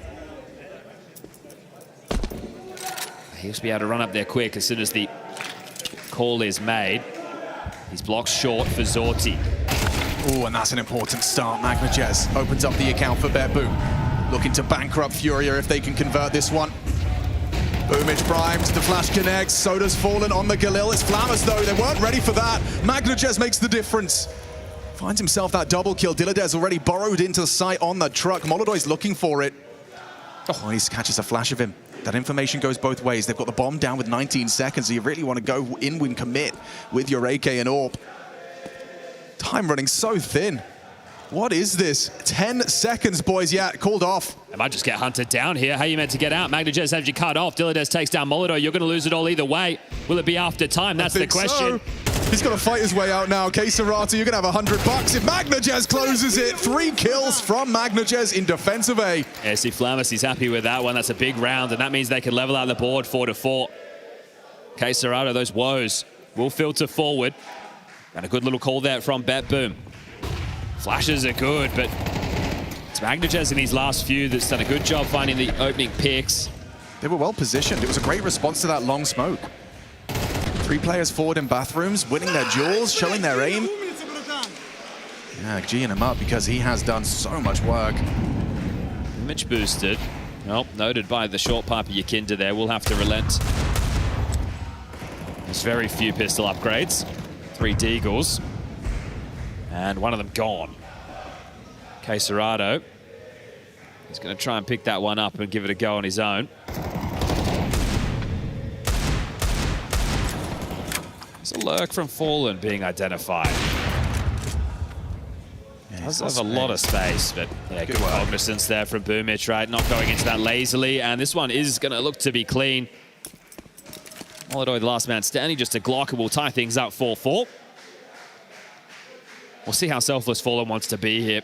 KSerrato got himself into that trouble. We'll see if he wants to drop him across an AK-47 and maybe take a Galil or a Tech-9 for his troubles. But MongolZ will have his AWP, and looking determined is Boomich. Both in-game leaders have won Cologne before, but Boomich was just coming out of the pandemic. That was a high-end special. And he still describes this as the most unexpected season of his career. Well, I think with the up and downs that you've had with the players in the server, right, it is really of no surprise. Yeah, your roster's just unpredictable. That's different to what you'd expected to turn up to the major with. And yet here you stand. 1 best of 3. Away from the playoffs, being the first team as well. I think if you're able to be competitive in this map and get your individuals warmed up, which is already looking pretty good at the early stages, CT side Overpass, when you go into the maps that you're more comfortable on, that you played a lot of at the major so far, that's when it can become anybody's game. I think at this point... Take a moment to breathe a little bit, connect, use extra seconds to connect a little more to the ideas, to understand and connect better, blend things better. We can just punish them with the ideas that we have. We're playing good. Okay, so that was early. That was after round 7. Coach Sid. Fallen will not be giving KSerrato the rifle. MongolZ should have Yuri dead to rights. Yeah, jumped up to try and avoid the spray. MongolZ again on an opening. Cop the teammate there. He's going forward. Fallen booked as well. MongolZ, the multi-master. Oh! Takes the head off of MongolZ. Man's not done. He wants more. Yakinda's next up at the chopping block, and quick adjustment cost him all of his health. Snuffs him out eventually, but when you deal with MongolZ, up comes Flammus. Yeah, you picked up the AWP. Maybe you get one. Nice back from KSerrato. Puts MongolZ's AWP to good use. Oh, it's a clown staircase right now. They're just going to keep on coming. 2 more burrowed in as Boomich searches. If you go down, Yakinda.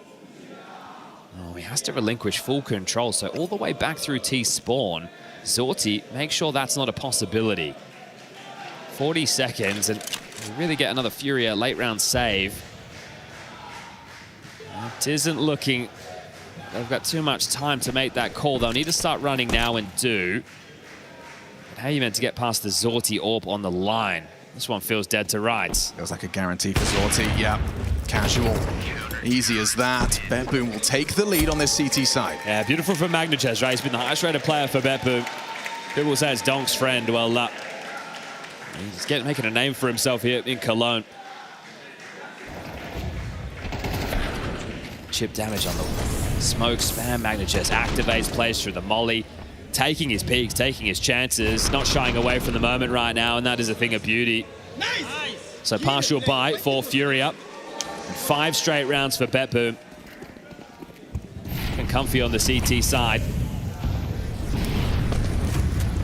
You can't trip over your shoelaces against the Tech Knights. Flamus doesn't intend to. He's going to throw his hat in the ring for an opening. Just swings the short pipe. Takes Cesarato out of the round.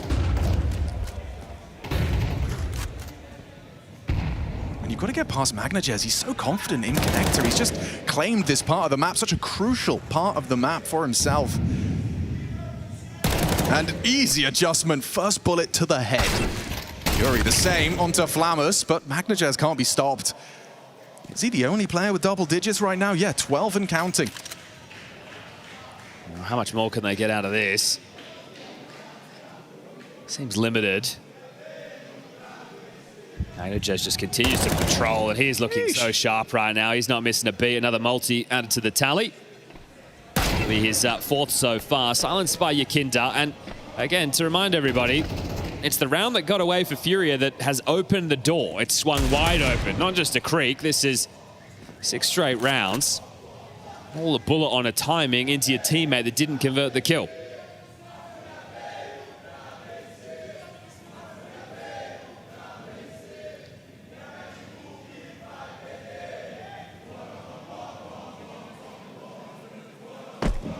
Yakinda makes the sound cue and goes, all right, well, I'm just going to hold that W key. Smoke lands. Unwinnable situation. Diladez and Boomich confirm it, and that'll be that. 6-4, 2-round gap.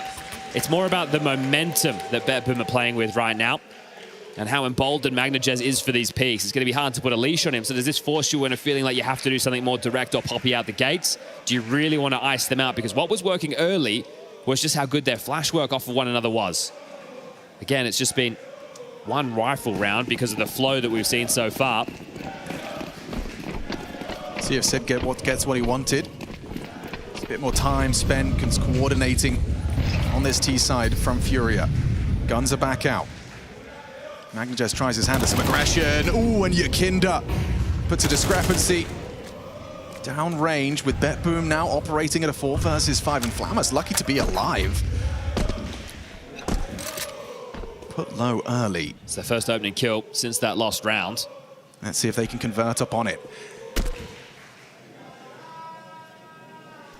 5T rounds is a healthy haul. But they're staying proactive here. Boom requests the boost, could catch Yuri for that clawback. You overextend. You don't anticipate this position, and suddenly it's back to the 4-on-4. He did. Flashes him off the line. Information at least 2 minimum. Ooh, and Flamus caught just on the stray. HE just enough damage on the 1 HP. Zorti's playing some combat AWP position here. Is he going to back away in time? Starts to recede. As pressure's applied monster, you can see this util from Cesarato trying to keep boots planted. Boomich and Diladez will commit. Oh, the flash work again on display. Yakinda's found Diladez. Oh, and he's found another in combination with Cesarato. Zorti was looking like he's in the right place there. I thought the bomb was heading A, now back to B because they've cleared it out. Those two have done so much heavy lifting. And they are going to take this away, but it doesn't matter. Take a look at the left-hand side of your screen. There's just so much cash. So Zorti tries you might. Give it a good go. You will be able to buy in the final round of the half. He is surrounded. I think the hunt for FURIA is just more about their peace of mind than anything. Did a good job getting away with this early.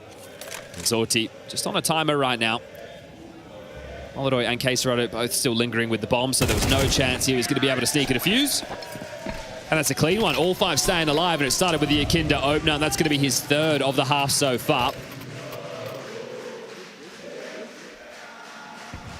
And he only just gets away with it.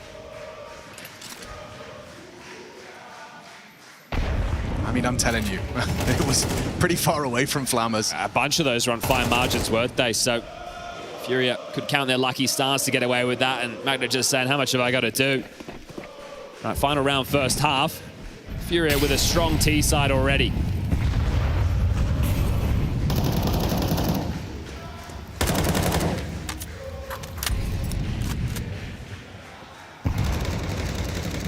Manos partners up with Diladez, proactive on the short side. Yeah, bringing in double orbs, so MongolZ loves to test his hand at it. He's peeking in. Yeah. Leg shot hits. The last time that happened, it all went horribly wrong. It did go pear-shaped. Yakinda is going to use that smoke to par in. Now he actually just slinks through, so he's taking a timing right now after the AWP has been noted. Power position for Diladez. K-Serato's unprepared for that, so that is going to be a BetBoom opening. Wallbang nearly found return.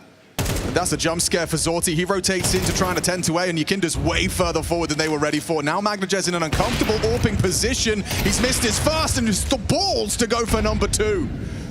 Removing Yuri through the smoke. Fallen. Oh, gets a boatload of info. He gets Wallbang down to 5, gets his Molotov out. He's trapped. Bomb on the back of Molodoi. Yakinda's on A site. Fallen's in con, trying to keep them all from rotating. And they don't know exactly where MongolZ is. Yeah, he's the unknown entity. Fallen saw the other two. And he goes for some combat AWP. Close of the gap. Yakinda spotted. Oh no! MongolZ! 25. How is he doing this?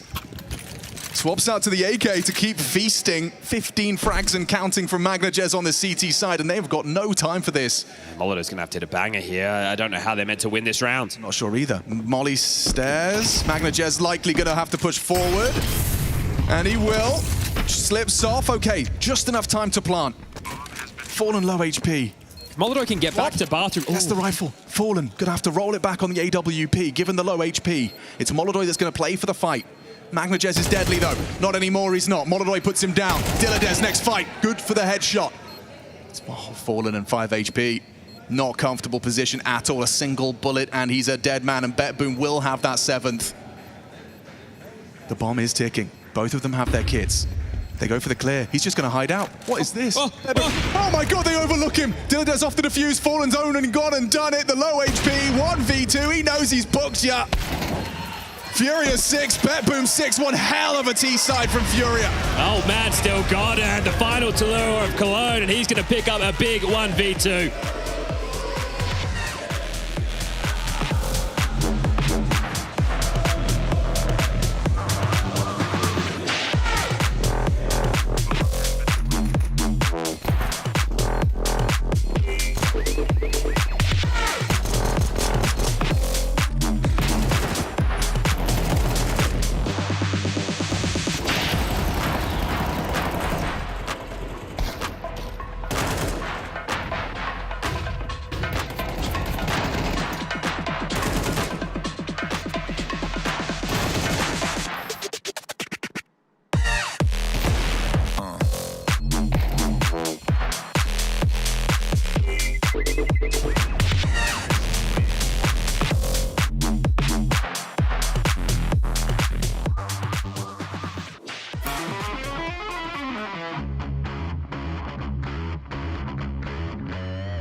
BetBoom's map pool being tested Overpass, the first of this best of 3 for a spot in the playoffs.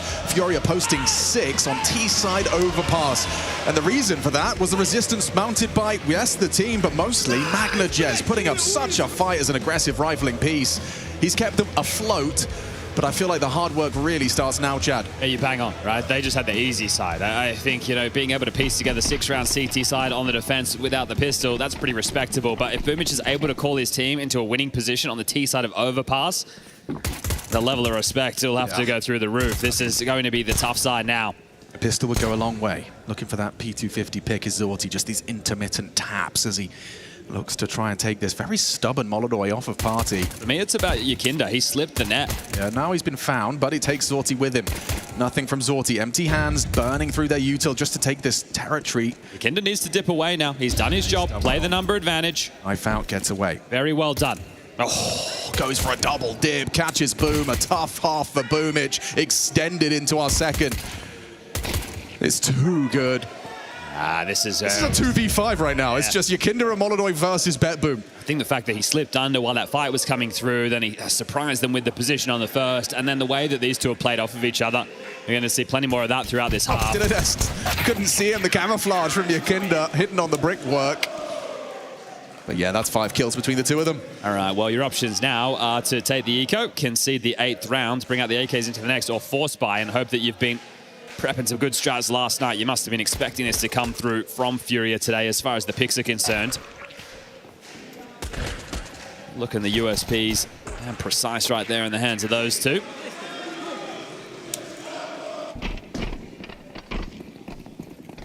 Fallen in his interview gave a lot of respect to BetBoom. How could you not? The fact you got a stage 1 team vying for that spot in the playoffs at the 2-0 mark. Yeah, taking scalps. Some of the bigger ones being the Mongols, Falcons in this stage. But before that, toppling Monty, M80, Gamer Legion a couple of times, Liquid, Gaming Gladiators. That last one you can forget about, but their only loss so far has been to Spirit. Which you could justify. Everyone's losing to Spirit right now. Yeah. It's a little bit of something from Flammers.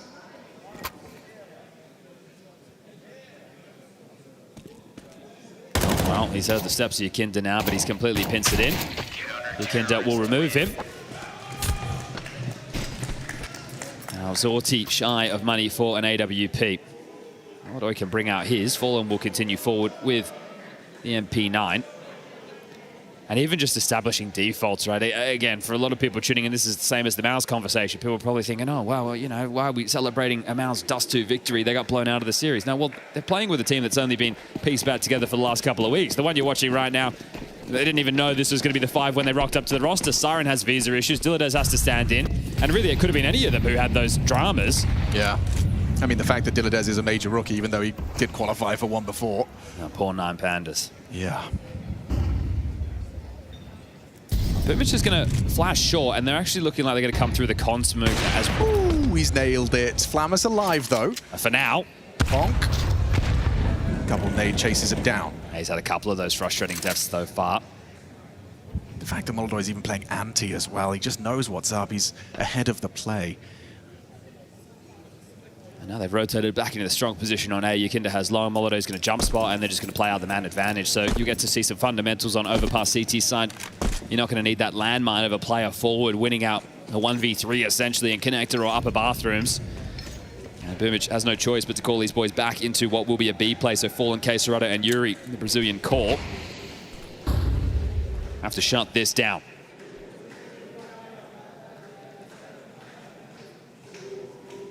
Fallen's going to be boosted up here, so he'll be able to hold himself in this position. Oh, okay, never mind. He slipped off. A little bit trickier than it looks. This is crazy. That is audacious. Fallen gets a lot of info off of that. He takes down the bomb 30 carrier. seconds. They're coming in. Okay, Cerato's primed and ready. Spots the shadow, starts to pre-fire, and has found both. A clean shutdown. The CT rounds are really flowing now. Good find from Zorti. And 1 versus 4 goes 3, but it's just so hard to envision a way he breaks this. Baiting orb shots, Yuri not giving him the fight he wants. Yakinda is, though. Not stand and deliver. Kinder's having a great map right now, 17 and 9. putting up numbers, and that's what you'd hope, right? Because the rifling position he plays on A, if he's feeling it on the CT or the T sides, he can make so much room. And he did a good job of that on the T side. Now continuing that campaign now to close things down. It will be another partial buy for BetBoom. 10, looking like it should be on the docket. A tracks down Flamus, and then K-Star this double under pressure. The second one's a thing of beauty. See Zordy, he knows where all three are, at least has a good idea, right? He's trying to bait on the shots under pressure, under time, just having to use his individual prowess in the AK. Made down the back pocket of Boom, who you mentioned is having a tough go of things, 1-11. And this is that Yakinda impact we could be seeing once more. 2 walk through the grey screen, and he takes 2 for their troubles. Zorty, got to get past the AWP, and he can't. Oh, MongolZ unable to track the movements of Flamus. Well, job's done on the round again. This is just play back in the fundamentals, but MongolZ wants to spear one more. And now it's just Dilladez sauntering into his demise. Thanks for coming. The series really starts the next map of play, in my opinion. Still have FURIA as the favorites, but for BetBoom, it's going to be a task too tall to topple on Overpass.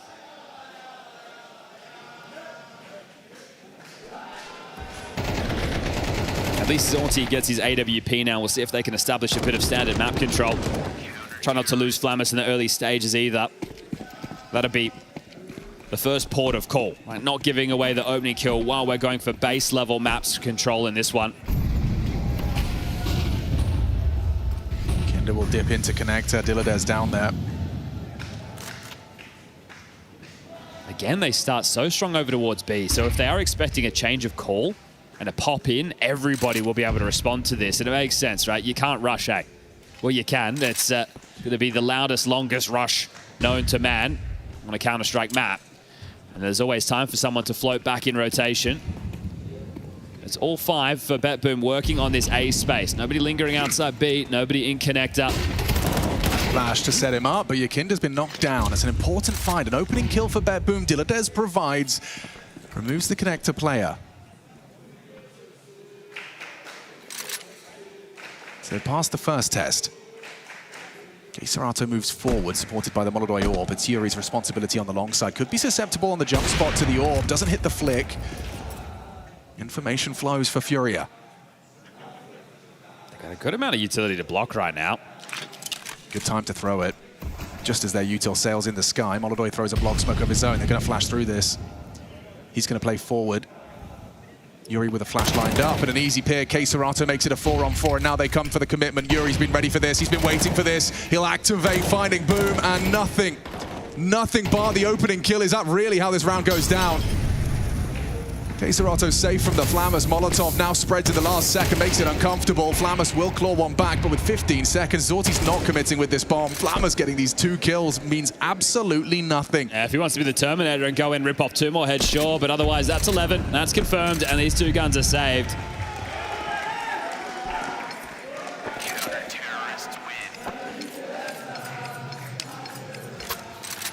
BetBoom, first tactical timeout. And if I'm fierce, I'm just saying, boys, let's not let the frustrations crop up now. This was always going to be a tall task. It was always going to be difficult. We've got these saved guns. Let's just buy behind them. We'll give it our best go. You're not going to see an AWP again if you don't do that right now.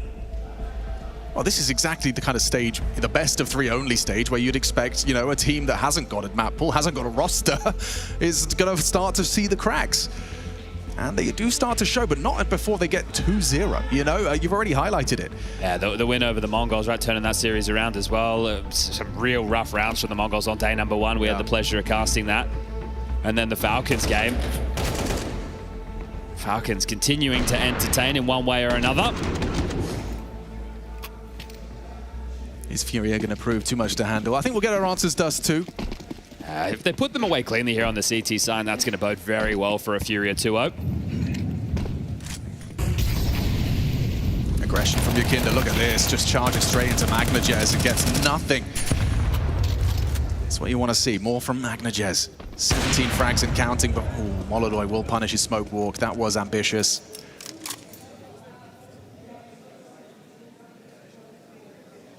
Thought he might have found a gap, but Yakinda had help. Again, you have to take your plays here. It's not going to be perfect CS for BetBoom. They're hoping that they can catch a FURIA that's been struggling on Dust 2 as of late. 4 straight losses up next. sure it's something they've worked on. Yuri's got his work cut out for him, hasn't he? Oh, the support here, fallen in backyard. Means the rotation of K-Serrano is going to be 3 strong again. Yeah, too much for him to handle. Now the AWP. This is where they can just feast. Nice defensive smoke. All back AWPing. K-Serrano on the truck side. They hit the freeze. Flamus in the smoke. Boomage trained on truck. They're really going to rotate back.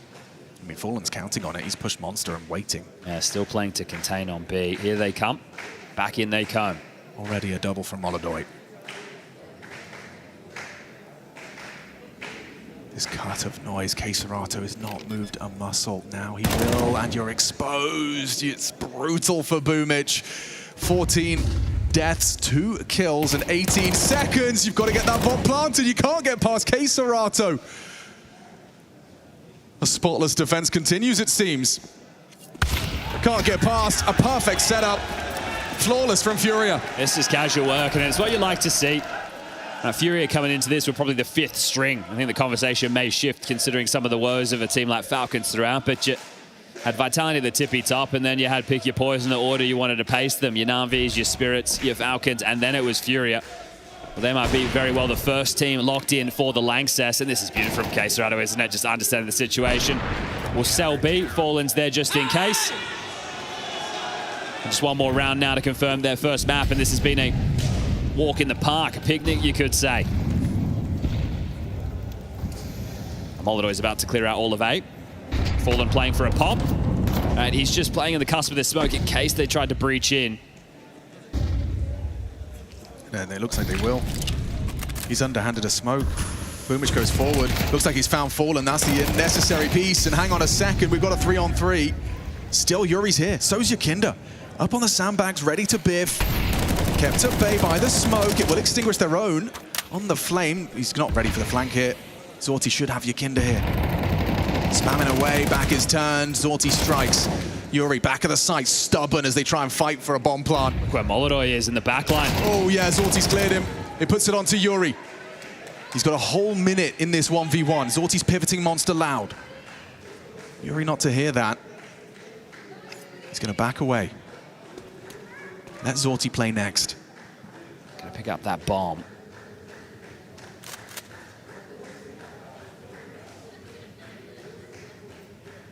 Zorti. Oh dear, down to 15. A nice headshot from Yuri. Looking to keep this as a spotless CT run. One more bullet will do it. Still has to retrieve that bomb. Will do so on Yuri's reload. But at 15 HP, it's really stacked against him now. We'll have to path back safe across bridge to get that bomb planted. Yuri waits for the sound cue. A fake from Zorti. Now goes for his commitment. Yuri will walk in. He's a dead man. Absolutely booked, isn't he? You can see where you are, can see your shadow, and take you down through the box. A flawless CT Hall overpass, a vulnerability exploited. FURIA 1 map up and 1 map away from the Lanxess Arena. A class on display on their own map choice for BetBoom. What can you expect?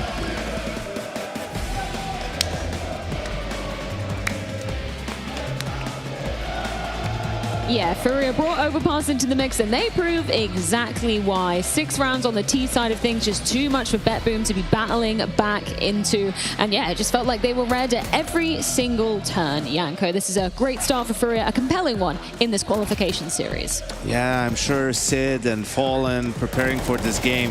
They can't keep getting away with it. No one is picking Overpass against them, right? And for a team with a stand-in, it's one of the more difficult maps to play, right? Your default just has to be super strong on your T side, and low-key, these are 2 of the best CT side teams so far in stage 3 of the major, right? So for FURIA to go for a map like Overpass tells you how much confidence they have in their T side here. And also confidence I think they need also moving forward. You know, it's a good sign to tell to Spirit. Is also a very good sign to tell to Vitality, because it's the map. It is those type of maps that's gonna be in the fray if they're ever gonna be meeting in the playoffs. And it's just nice to see that for once, like one of their favorites, just like clinch out your own mapping, play it with a bit of confidence, have a good start, then just close out the maps. Something that the likes of Falcons haven't really been showing so far.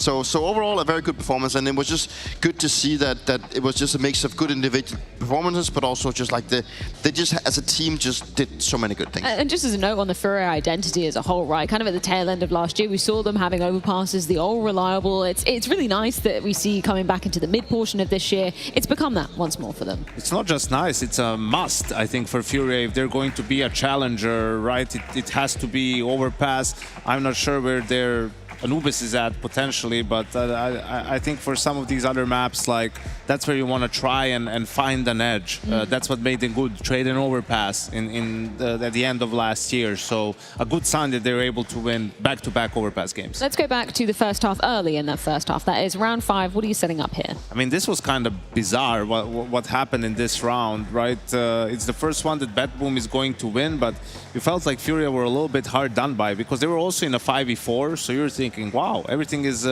going great for them at this point in time, right? So they open up just default flash play. MongolZ a very brave position, but look here with MongolZ.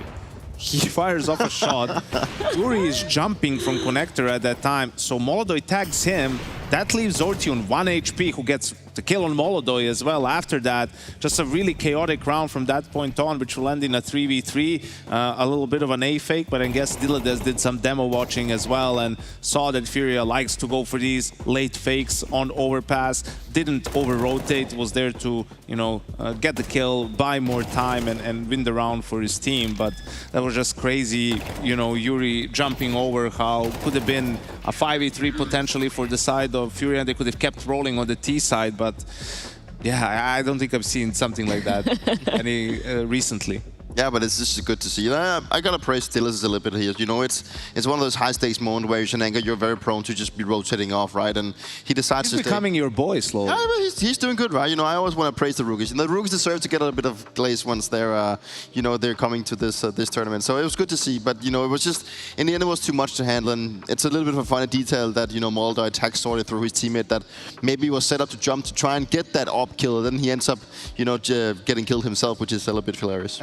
You could tell, sorry, in the second half, like the problem for BetBoom was really in the mid round where FURIA would go for an information play, like, and they were doing some good stacks. FURIA as well, we were talking about their one of the best CT side teams in this phase. Like, it was just too much for them to adjust to, right? And to handle, and understandable considering it was Overpass. Let's maybe get an example of that on CT side for the side of FURIA. You got round 15 to pre. What's this one? I do, but it's just, I think that this one is just like a little bit of a gimmicky play, right? You know, it is the 4B start that is, you know, a very classic one for the beat, and the boost as well to try and get all the info here. Like, you have actually MongolZ boosted to try and get the info of the short play, and he tags him through the wall and doesn't quite get the kill, but it is that utility, you know, he punishes with the utility, and then the fall-in play here is quite hilarious because probably before this he was actually trying to be boosted in the corner, which was very fun, but then he decides to just rush out through the smoke here, and people would probably be thinking, why is Fallen just randomly rushing out through Monster through smoke? That's pretty stupid, right? But you know, with the time in the round,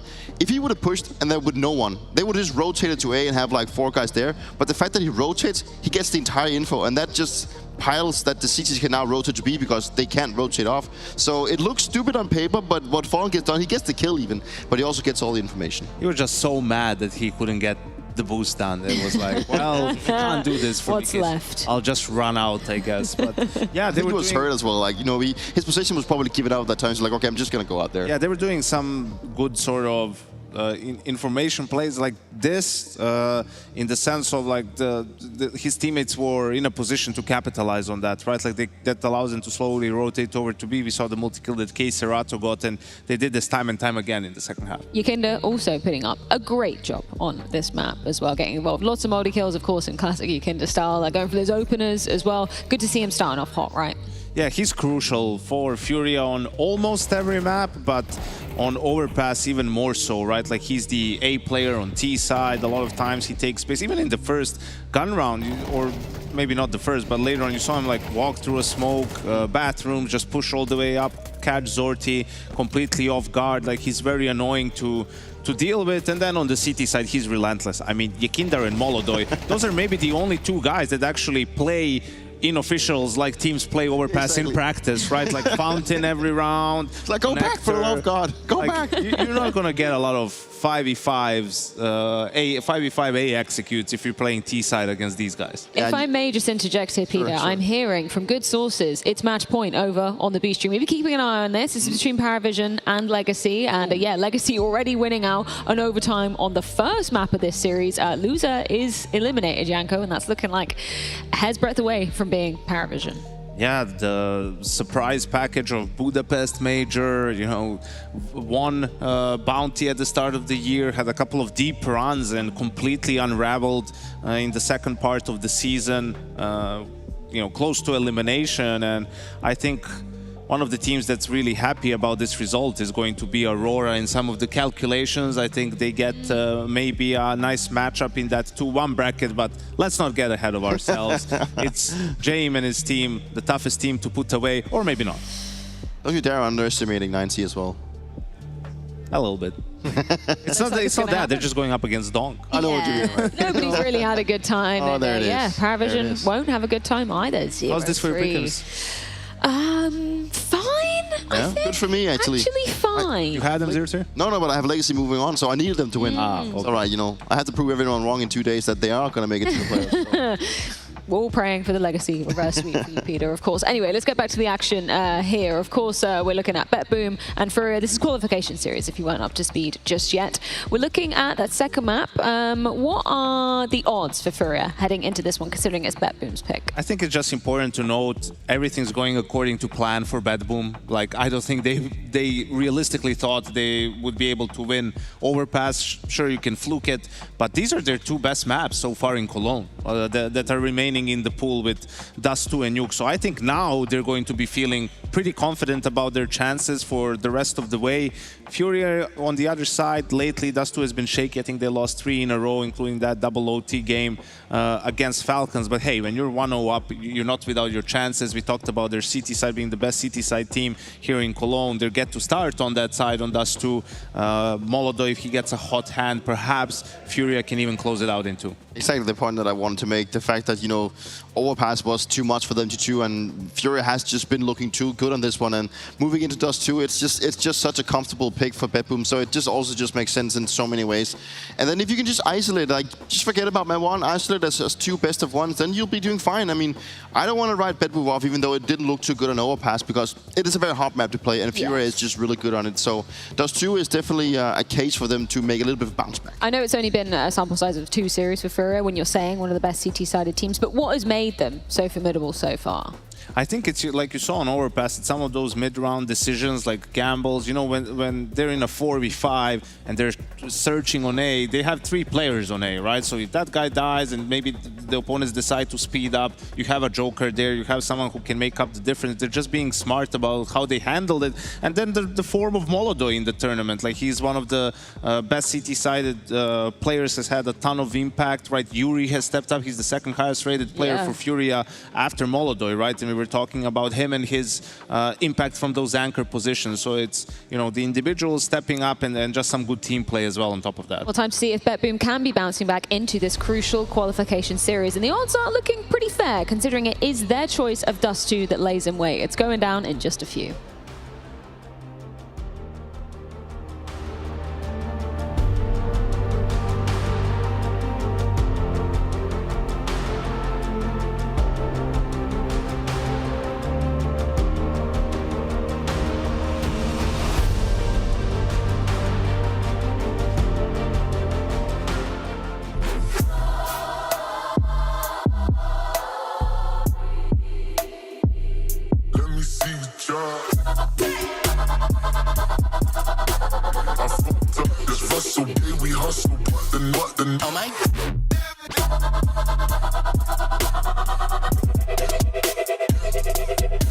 The best of Counter-Strike 2. Available now on shop.esl.com. Bro, you're baiting every round talking about, I had so many trades. You're trading anything. You're miles away. I carried you. Tell me one round. Hold on. Let me pull up CS stats.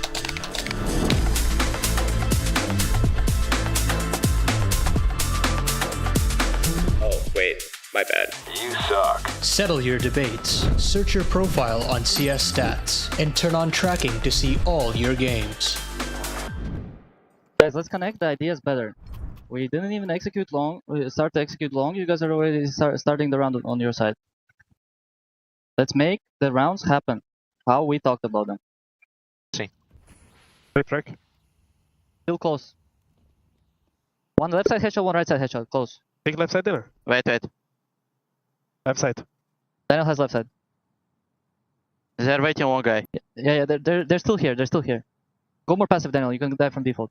Yeah, like this. Close headshot. Still left side headshot. Fallen is gonna be A. Left side and right side. Planting. Up holding me. I'll flash over you in 2. Flash you over truck right now. Boom. Left side headshot 1. And long out there. Long one. Side. I'm rushing counter. Left side headshot. Left side headshot, that's one. I don't see banana. Don't peek. Don't peek. Nice round, guys. Let's go into here, right? Father, I have a problem. An addiction. I can't stop myself. The Cathedral of Counter-Strike, and it's full of sinners. But speak openly. Then I shall. I know nothing about Counter-Strike. Fear not. Your colleagues doesn't know much either. But what if I call an ace a pentakill? Or even worse, a deagle a sheriff? All will be forgotten. But just remember, that mic is always on. That one time, Father. Wild players. I never thought they'd do me like that. Tread carefully, James. If that happened to you at Blast, only God knows what can happen to you here. Believe me. Believe me? Addiction is not easy to overcome. I've been trying not to tweet about my weight loss journey for quite some time. But isn't 3 hours too long? The devil's pool is strong. Yes, Father. He sits heavily on my shoulder, whispering in my ear. Give them what they want. Give them another hot take.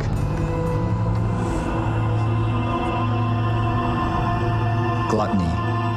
The worst of all my sins. I've taken the ESL bag. I've taken the HLTV org bag.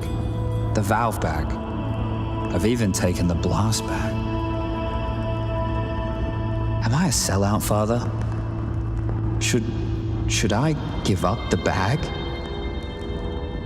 Fool. I'm sorry, Father. I really am. Never give up the bag. Father? Here. Please. Thank you, Father. Psalm, if you ever need me, you can always reach out to me at sponsorships@fallinggear.com.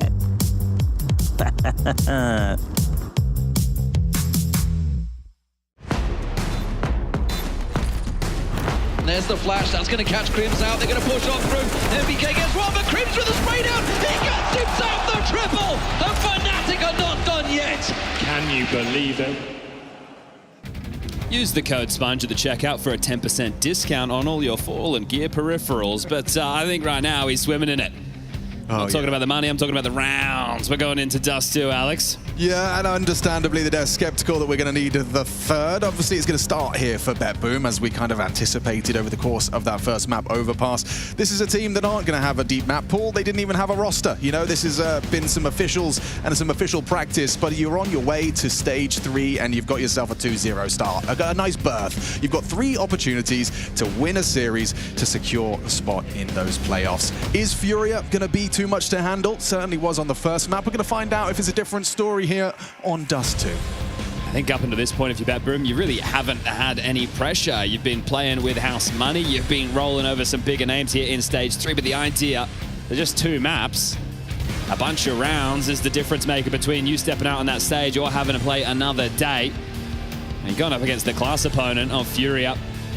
And they've decided to start on the CT side for BetBoom. This has been one of their poisons in the best possible sense. They've been using this all throughout. Flash over, Queserado caught. Yeah, completely booked. Hang on, Fallen puts 2 down. Instantaneous deletion on the USP taps. He spots the shoulder of Zorti. There's util from Boom and gets blinded off. Ducks under the Fallen bullet. More on. Oh, more from Fallen! He is a man determined to get back to that Lanxess. And he puts his best foot forward. He had the support of Queserado. We had Yakinda. He's done it on his own. That's to be 3 from 3 in the pistol department. Oladoy wanted 1, and he might leave with 2.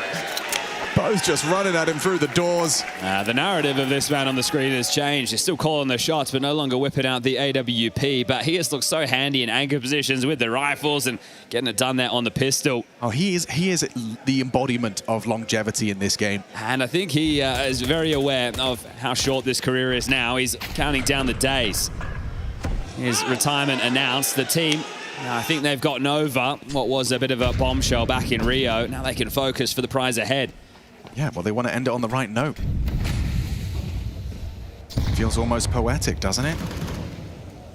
2016, major champion. That trophy still in game for Fallen, and now 10 years on, 2026. They're looking to pick it up. A spot in the Lanxess once more. With the sharpest tools in Brazil. So don't get the bomb across that. Okay. Rugby toss. They'll be punching the digits there. Zordi's going to love that extra cash being splashed as the AWP. They'll scamper in, but mission successful. BetBoom should be happy with that. So BetBoom have been loving some dust. They only lost it once to MongolZ, and that was a 13-11 game that they were trying to piece back together. But they've got wins over Gaming Gladiators, Liquid, M80, and Monty. FURIA, obviously the biggest name of that list. I think one of the keys there is, as far as the distribution of 1 rounds, it's almost 70% on the CT side. So that leaves us just around the 30% mark on that T side. So understandably wanting to start there. Yeah, so FURIA, if they can put up a massive CT side themselves, to expect BetBoom to be able to respond with the pressure that has manifested and always will. You can tell yourself, that doesn't matter, we're just here to have a good time. Throwing home some upsets. Oh, there's an extinguish. Oh, actually, it did burn. They're going to push straight into upper tunnels. They're going to biff this. Yeah. There's a massive brawl. They are poised and ready, but this is going to be a round-determining brawl. Who peeks first? Who makes that first move? MongolZ escorting them in. He does find one onto Zorti. It's Queserado that puts together the multi-kill before Boomage could stop him. MongolZ still on site. Looks like MagnaJez is just going to surge forward. He gets info on 2. Hits them with the flashbang, doesn't hit them with the AWP bullet. Fallen's miles away from this. Yakinda with the first man on the scene. Fallen's going to have to retake with the MP9. Likely to go through, I was going to say tunnels. He's going to join Yakinda. So bomb goes down. Kept at bay by the incendiary. Fallen has a flash to set up Yakinda. That means that Max is going to go in on his own. That smoke fading now towards the doors. Hard work done. Bomb ticking. MagnaJez big box noted. Yakinda wants to try and time this well. MagnaJez taking some damage, strafes on in. An opportunity for that headshot onto MagnaJez. He's taking his sweet time. Boomage doesn't know. Boomage has no idea. Yakinda just sits, he waits, he strikes for that 3-0. That's beautiful, right? Just out the gates there, calling that upper tunnels crunch. Just walking into the den, and BetBoom gets shredded limb from limb. The fact that they get in, they get the bomb down, it does give them the money to be competitive into this next round of play. And do they really want to shove? Yeah, well, this is premeditated. Don't let these boys get away with the beat pops. We'll be ahead of it. That molly was great towards the big box there from Yakinda. Fallen does well, and you can just see the determination on this man's face right here, right now. They bought in again. There was the option for the partial. You can see why I mean. It's 4 Galils, just 1 AK, no Zorti AWP. Oh, straight through the incendiary. MagnaJez wants to pleat forward. Maybe closer than they expect. Already tunks on Xbox early. Flash connecting. Yakinda's already taken all of this space long. Hearing the steps too, so a good amount of information flows that there are some dilly-dallers still back a cat. And they want to test him. Yeah, he should be comfortable if they do return to long. It looks like Flamus is heading that way. Easy for Yakinda, anticipating the second. Knows Dilades could be there, and now just backs away as he unloads his magazine, throws out the HE to punish. That hurts. Around us to change now. They were hoping to split A. Now they're forced into the mid to B. Serato and Yuri away on that side of the map. Covered by the smoke. Serato gets that info, now blocked on the door side. BetBoom just constantly chasing their tail at this point. Kept at bay by the util, supportive util from Fallen to delay. Boom is completely backing away. We're trying to commit to the bomb B. Yakinda's found a nice tap. Activates long. Yuri ready for MongolZ. Serato in a box. Now bails himself out. Catches MongolZ on the window side. Boom swings to his demise. It's Yuri combining. Solid defense from FURIA. Just so nimble. And the fact that they're playing off of each other so well in a bit more pressure situations. Nice shot. This round, nothing in it for Diladez. Yakinda in the tunnels. He'll have to find his way forward, and with only 12 seconds left, he should be going down without too much more of a fight. Spam through, dealt with there, and they are running with rounds. Fallen knows that they can get this done in 2. They're keeping it casual. Yeah, this time the bomb doesn't go down. That means BetBoom are going to have to take the partial, and for them, they have kind of just been running with the momentum of their individuals. Right? I still think it's been good calling, good team play. But as the CT signs as the opening kills and just being able to shut rounds down through sheer force of will. Yeah, they got the mechanics. Well, there's something with this, right? It's a different level of intensity coming in Dust 2 as to what we saw on Overpass. They know that this is the business map, as it were. You're really seeing the polish in FURIA's play. Everything seems to be really synergistic, playing off of one another, getting the info, really making life miserable for BetBoom. And taking necessary chances. This is a risk. Yakinda just playing forward, does disrupt, but quick from Zorti to put him down. So AK available. There's a couple of sets of Kev going around to wield that. So picked up now by Diladez. Still Serato, Yuri beat. Fallen burrows in deep on long, and MongolZ gets to just slow down this short crawl. You don't expect much more to come of this. 1 kill's nice, but remember, it is just a partial investment.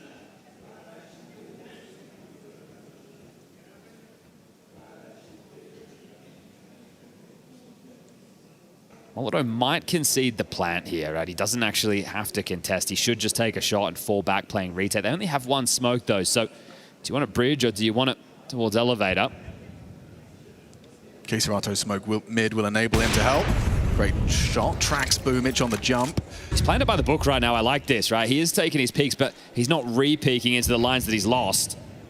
And he's gotten another onto Flammus just because he saw his teammate make it across. And now the flank is enabled. Easy shots, easy pickings.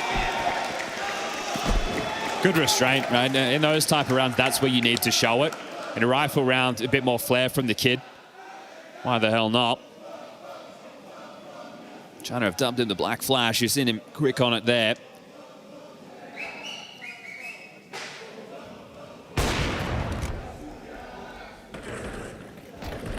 We might forget, but going into Budapest, I think FURIA had our attention. A nice little run of events at the tail end of 2025, and we were thinking, okay, we got a challenger. The major didn't really unfold the way that they were hoping for. So looking to have a do-over here in Cologne. Players like Apex said this one's extra special. A major and Cologne wrapped into one neat bundle. Some players go their whole career without seeing the Lanxess Arena.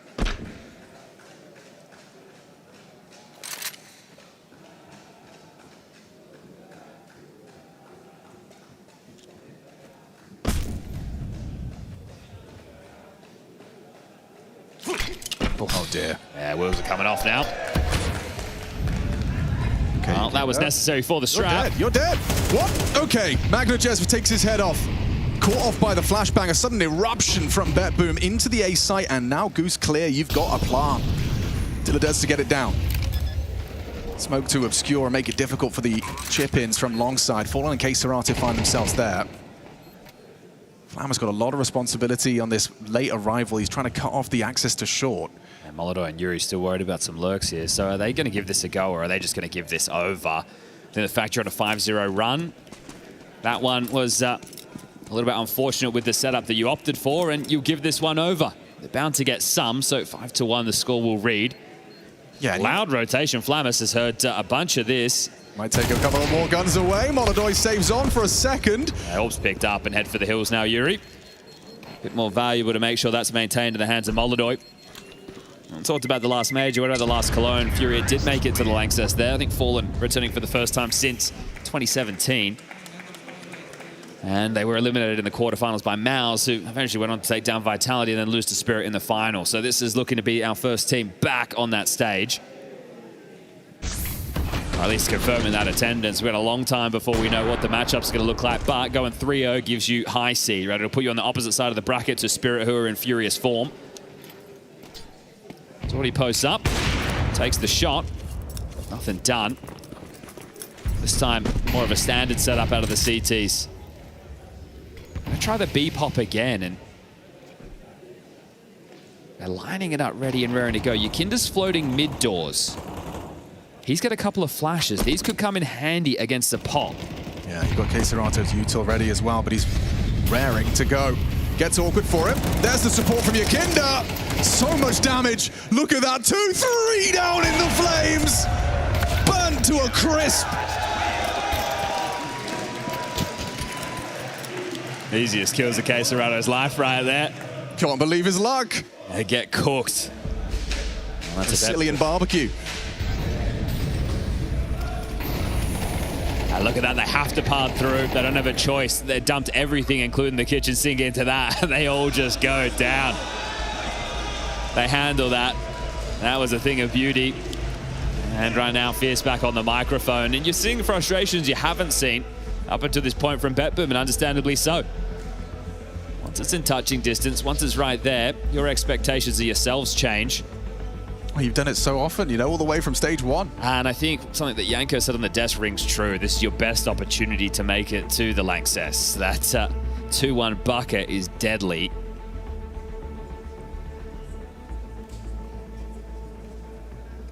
You're going to need more than one T round. Zorti making a play. He's looking for his rival AWP, but MongolZ nowhere to be seen. And just tracking the regular picks, but nothing offered yet. Straight down the guts of middle. God, that is some aggressive rolling from Zorti. Well, you can see what the timeout was for. Hey, boys, let's play with our balls. Yeah. And not the fun kind. Oh, you nearly lost Dilladez on the mantle up. Xbox, they are grouped. It's a 4-1 division of labor. Flamus on the long side makes his presence known with a spam. If they can set up this execute quickly, they can catch Yakinda off with the timing. Yeah, he's still pathing back. He's going to hear this. Incendiary late. They're already pathing into the site. Going to call for MongolZ's help on the cross. Can he do it once more? Turns the first flash. Nice. Incendiary to make life miserable. Second, thrown over. They've made progress, and he's dead. Boomich makes it so. Bomb getting planted.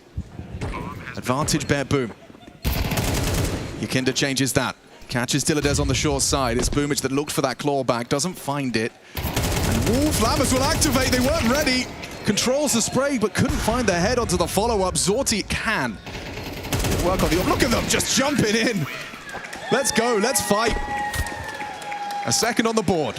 I'm sure there's a few more words in that timeout, but that's essentially the sentiment, right? Yes. Let's get stuck in. So twice, Yakinda's side, what he's responsible for, has hemorrhaged around. One, he got caught out of position. This time, out of position in a different way. And that's thanks to Zorti. Scuttle that HE, play off the smoke, take the space quickly, and you just jump up, execute, keep it simple, stupid. That's the method that's got you your second. One more, you can break the bank balance of FURIA, and we have to have a bit of a conversation about what their buy looks like coming into the next.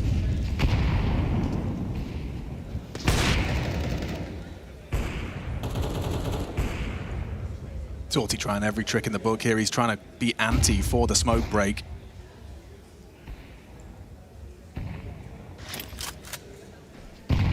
Yakinda there just playing to harass as they get the Xbox control to mantle up short. MongolZ has a forward line, so that's how they've opted to deal with this. And they've gone for this Keserado play with Fallen towards long again, so they've hedged for a couple of things within this CT setup. Bomb still in T-spawn. Flamus responsible. It does look like they want to turn this into a mid to B. So the thought process being, okay, they're going to show weakness towards short, so they might play stronger A. Which they were to a degree, maybe not in the setup that was hoped for. Crisscross smokes, Yakinda tasked with this. Nobody can really connect with him from A to assist. This is really, what's a fake? Okay, they're going mid to A through the CT smoke and up short. Fallen gonna have a lot of work to do here. Eats the first flash. Break and go. Start to flood into the site. It's MongolZ they're looking for, and it's MongolZ that's found Boomage. Dilladez necessary trade. MagnaJez gets nothing with his lurk CT. Fallen cleared by Dilladez. Bomb gets planted. Flammus provides it. They weren't expecting the long player to still be active. Oh no! KScerato couldn't finish his meal. Did damage onto Zorti. Now Yakinda can swing on in. Yuri CT. Audible. Both on site. Boosting. Okay, they're ready for this. Zorti didn't see it. Side swipe, loses his head. Now up to Dilladez. He knows where they both are. Can he deliver? They're going to double swing and needs the double headshot. Oh! Dilladez delivers. Quad kill in the round. Saves BetBoom and puts a third on the board. 2 consecutive rounds on a must-win map. Big grin on the kid's face right there. That's a massive round, and that's where the finances do come into conversation for FURIA. KScerato, who was that loose piece, they played him towards long. He should have had that one dead to right. Zorti snatches it away. It's well pieced together in the 2v2, but Dilladez delivers. That's the major rookie taking the money away from FURIA. And right now we're fighting again. MagnaJez opening kill onto Yakinda in lower. MongolZ is also being tanked over towards the mid doors. So a chance for BetBoom to stabilize. Remember, they do their better work on the CT side. So if they can get 5 rounds on this T-Hall, they're in it to win it.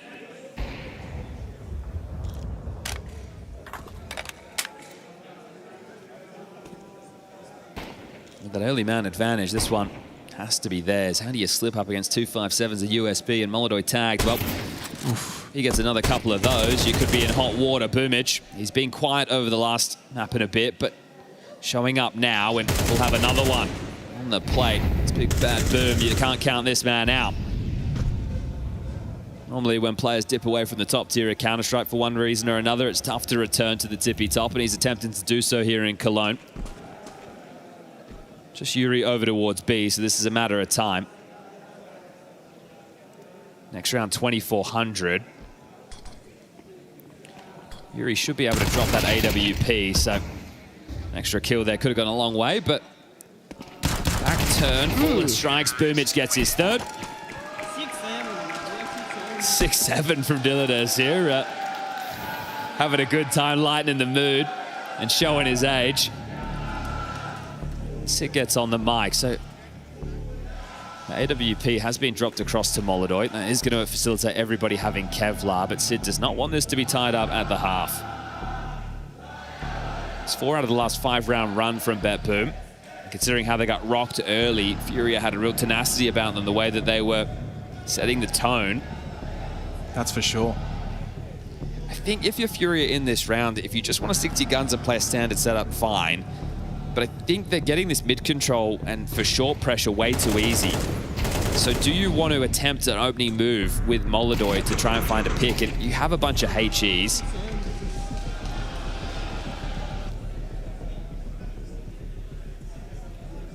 MongolZ's spawn, it's not great for long. It was the best mid spawn possible. And I like the fact that I thought they were going to start him towards short. They are, just after he smokes long for Fallen. Fallen now is going to have company primed and ready to spurt out long. Yeah, they're coming for the Professor. He's going to run real fast. He has to concede the space, will underhand the smoke to block. It's not a perfect smoke either. Yeah, exploitable. Just trying to ward them away from that pit control. That's the spam he was looking for. Gets Dilladez low, but Flammus is going to punish him on the reload. You need MongolZ to provide the cover. Flammus takes their heads off. Double trouble. Yakinda eats the flash, still finds one back. They're crossing. He'll drop. Exchanging territory now. His utility is dumped and the bomb makes its way across. It's MagnaJez on the warpath. KScerato finds him on the mantle up. Smoke's obscuring everything. Zorti's just trying to survey over the top. Oh! KScerato and Yakinda both side by side. KScerato does avenge. Safe from the flame. Here's one on site. Masks his presence. Flammus hidden out behind the car. KScerato's got a good idea that that's a possibility. Here's that bomb plant going down. Oh, he sees the head. The patience from KScerato on that box.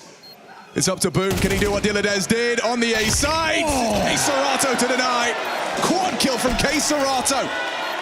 A lot of responders on the scene very early there with that pressure. He played that so well. It was really just Keiserato and Yakinda defending that for the longest time. Yuri was still worried about a potential lurk or something over towards B.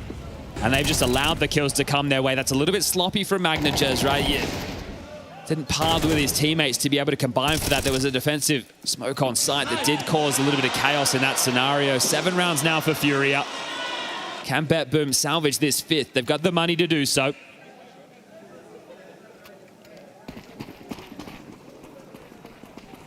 Naughty with the decoy on the boost. And leg shot onto Keiserato. We got boosts on boosts. MongolZ set up to try and catch their progressions lower tunnels.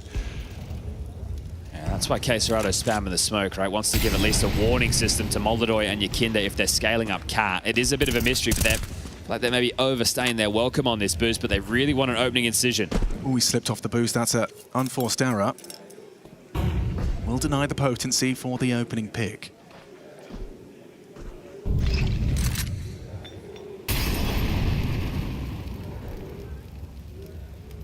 Mid-door smoke has been lobbed in from A, so that'll block them in the choke for now.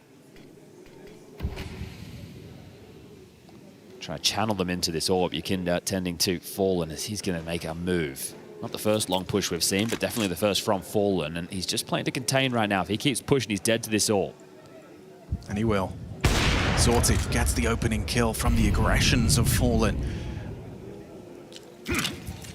Gonna try and sell something. MongolZ is drawn back to plug that gap. That's gonna put so much pressure on this beast. Yeah, Keiserato's got a lot of work to do for sure. Dumping util, running out mid boomage with Flammus on the side, applying pressure. They seem unprepared for this. The 2 Fangs of Furia versus the whole BetBoom squad. 25 seconds. They're outside. Zorti finds his second contribution, takes down Yuri. Keiserato, don't forget, leg shot, softened up. Diladez closes it down. MongolZ, an unwinnable round. And okay, Cinderella, she's got a hand, she's got her brass knuckles on. The FURIA have the glass jaw.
Listen quick to what I say. I only say it once, no time to play. When it's face to face and I'm in the game, I'm a different beast in a different state of mind. Cause I took my time and I stuck with the grind. Now the gold is mine, while you're getting left behind. Don't call me son, but watch me shine. One shot is all I had to make it all back.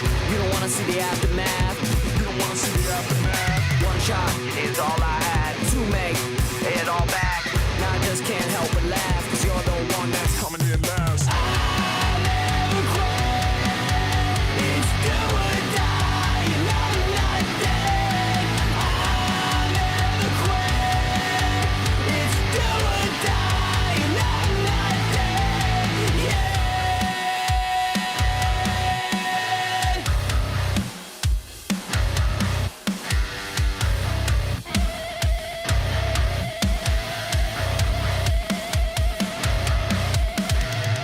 Every time I hop up on stage, gotta get loose, let out my rage. Spent so much time in that cage, about to break out and go insane. Who wanna get it? Step to me, better bring a medic. Doubted me and I ain't forget it. Didn't start this, but watch me end it. One shot is all I had to make it all back. You don't wanna see the aftermath.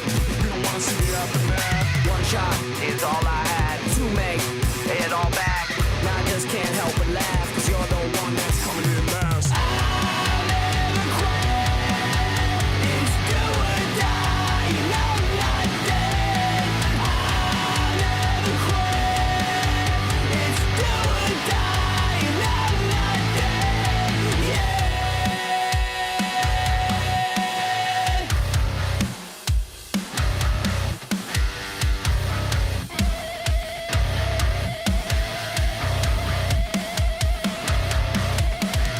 I'll never quit. It's do or die, you know I'm not dead. I'll never quit. What? Oh my god! Inhuman reactions!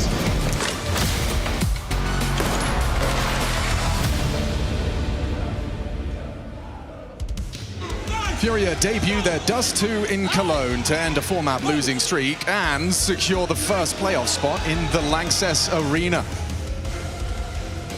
BetBoom rocking 5 with FURIA 7 on the CT side. Is 7 enough, Mr. Birch? This is it, BetBoom. This has been their home map throughout Cologne so far, and they do their better work on the defense, so they've given themselves enough to work with. FURIA would love to put those Dust 2 woes against the likes of Falcons, FaZe, and Spirit behind them. It's a team that I don't think anyone expected to make it this deep. BetBoom, they've been impressing. Not out of the competition off the back of this, but it will get a whole lot harder from here on out. The pressure will mount game after game. So can they force this to the third of Nuke? Or are we done here? The pistol will determine an awful lot. Looking to go 4 for 4 in that column is FURIA. Fallen's got his flashes out. Manager Zanti. Yeah, he's going to have an opportunity to feast on the Jaw Berettas. Perfect start. MongolZ, however, catches Zorti the supportive piece, and he'll back away just in time from that second flash. He's played it well, and MongolZ had a great series, at least on Overpass. He started strong. Dilladez doesn't find it hard to track on the back. The fact that Managers has come back. Cheeky. Means he's going to maintain the fact that he knows that this is not the mid to B. So Dilladez, from outside the site, is going to have to hit some bangers here. These Glocks will spring to action and make room for MongolZ's P250. Yeah, Fallen leading that charge, being the squirmy bait. K-Serato, the hard hitter. Boom just flashes the way back in. This flank from MongolZ, if it goes down, so will the rounds. Such a good angle. MongolZ will clear it. No, he won't overlook the possibility for the deeper line. MongolZ, wow. Hits another one. We're 4 in the rounds here. I think K-Serato will take it away. Bullet in the back of the head. Boomich goes down. And that's 8. It's tantalizingly close now for FURIA. Yeah, BetBoom, do you shove? Or do you take the eco? Well, no investments coming through. Seems telling of one of the two. And that was it right there. Dilladez has to hit a kill or two in that situation. MongolZ was on the slight off angle. MongolZ doesn't peer in. That's the same intensity we saw from Fallen in the early stages of that first half of play. They know that it can be easy if you get it done in 2. MongolZ in a lower here in the steps. It's a B rush. Running into the USP stack. Make sure you clear your bricks. Dilladez manages to find output. So does Zorti. Couple of kills on your USP round, not too bad. You can pick up the best of what has fallen. Boomich, can you grab another one just to keep the pressure on? Very unlikely, attempting the retake in through window, and now that he's noted, it won't be long for this world. Damage done on to K-Serato, but he's going to grab a quad kill. On a healthy haul of frags for K-Serato here on Dust 2. Zorti can glass cannon here. MongolZ will not have his AWP. K-Serato has a great long spawn. Yeah, bang on though, 18 and 6. We'll see if he wants to use it, and they can really start.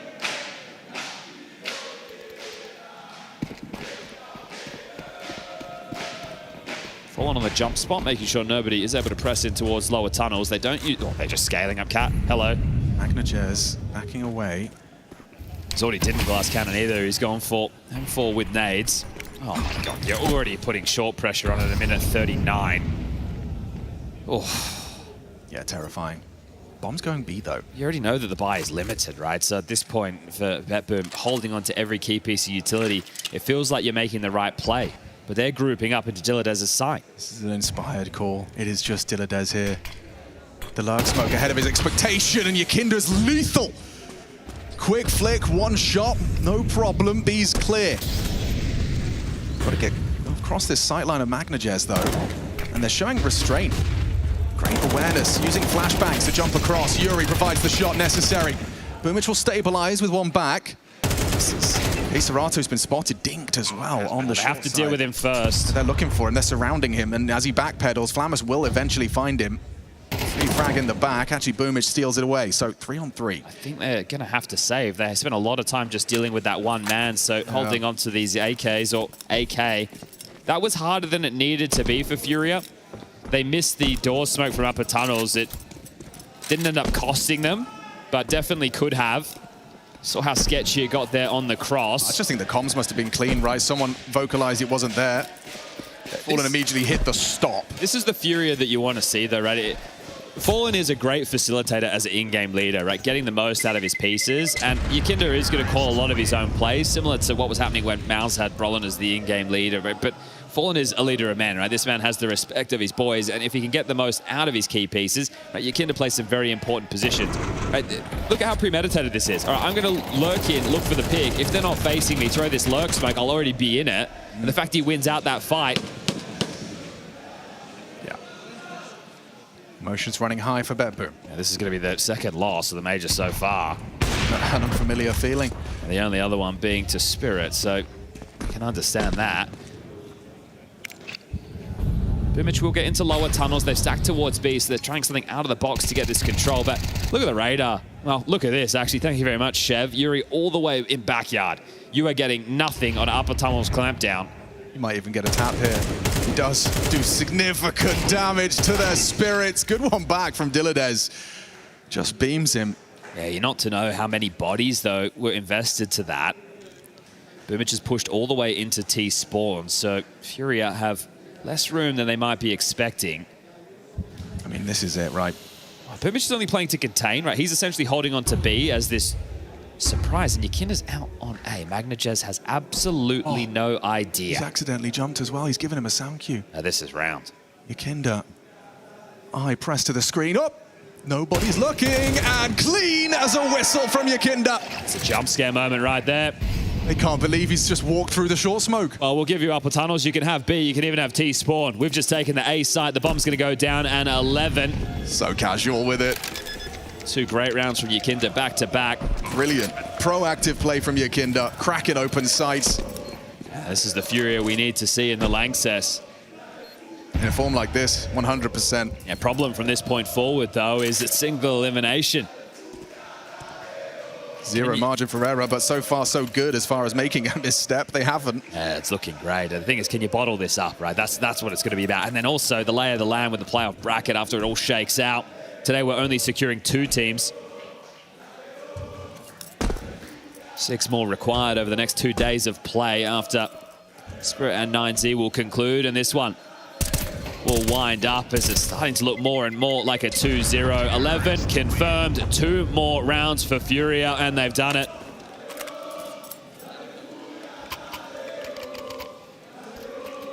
All right, well, some guns carried across shore, and that was that misstep on the jump right there, giving away the sound cue.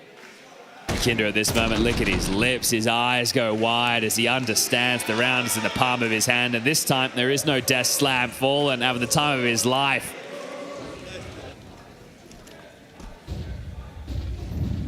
Yakinda now over towards long. He has full control, and BetBoom are giving it to him. Missed opportunity for Zorti to make an opening incision, and again, Yakinda just striding around. How's he always got so much space? I think in this moment, you can just do a, well it's not going to be 4 or 5, is it? But second time, not the charm either. If you just wanted to play through long, right, you get this AWP in pit, you execute. Boys. They are completely discombobulated. The fact that this hasn't happened earlier is what is the most impressive part about BetBoom. Somewhat of a collapse, because that pressure feels real for the first time. Reality sets in. We are 1 best of 3 away from the playoffs of the Cologne Major. FURIA have put them through their paces today. Oh no. It's just dropped off. Dropped. It was silent. Not bad. Still not good enough thanks to Yakinda's entry prowess. Can't steal it as out of the round. Yuri here to cut those rotations from Boomich and Flamus if they're lazy. That's big from MongolZ. Round defining, especially now Yuri's been dinged, finished off by Flamus. No chance at this one for MongolZ. I think FURIA overcomplicated this one. I think they were trying to be tricky with the rotations. MongolZ will just have to hold on to this AWP. Make sure that they can't pick that one up for Zorti. But yeah, if they had just grouped up and looked for the finish together, especially after the way this round had kicked off, I feel that would have been the method required, but overcomplicating it. MongolZ with a beautiful round 3-piece for him. And BetBoom. They'll break their silence on this CT side. It has to be the first of many to work back up this mountain. 5-round gap. This is how his round started. Put to half health, and this is that great output on the double. 2 headshots on the spray. He just moved off the toolbox as well, right? I think. Right. So Sid gets on the mic, and this could just be to reassure the team. In terms of their approach so far, they did just trip up. He's aware that if they lose this, 1900 into the next, the bank balance starting to run thin already. It's residual cash for KSCERATO and Yakinda at the high end, and they're only talking about the 1.6 and 1.5 after Yakinda is bought in with a little bit more. So that does mean light buy territory. So far, you've got the heavy hitters of KSCERATO and Yakinda doing a whole lot of heavy lifting. MongolZ contributing as well on the AWP. It would need to be a real return to form from some of these BetBoom individuals to claw this back. Yeah, is the first CT round the sign of things to come? Can they stabilize? Will FURIA capitulate, or is that just a small bump on their path to the Lanxess Arena?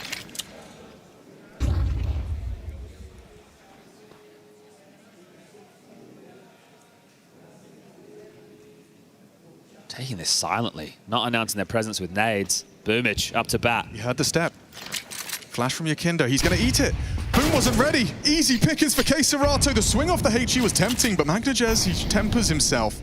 Well, you know that's the A rotating rifler right there, so how does that factor into the finish?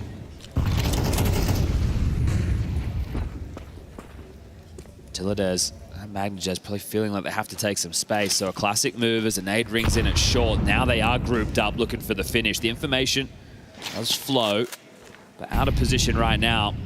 MongolZ and Tillides have to make a bit of a move, and they don't know it. The map's still a mystery. You're throwing nades to block short, but you don't have any certainty right now. Flamus has blocked them. Here they come. Flamus. Oh, a beautiful double. Strings together, takes down 2 of the hard hitters. MongolZ catching rotations of Tillides, a pivot available. MongolZ can disrupt, but he's given it away. MongolZ's stolen it away. There's more required. Fallen hears this action on CT. Flamus mantling up as well, trying to find something. Jumping through. Has he got another? MongolZ does. Taking BetBoom down a piece at a time. Just Zorti. He's worried about B, and he's just been booked by Yuri. Of course he is. The fact that they've absolutely wiped the board on rotation, you're thinking, how on earth are they walking into our site? And there's that reality check. Deep flash, Boomich, blind, hard, clear. MongolZ bows them out after the Flamus double. This one onto MongolZ off the info. That's what you want from the Kazakh. He did it all himself in those mid doors. Final rounds, CZ, MP9, FAMAS, and a couple of M4s starting 4 long.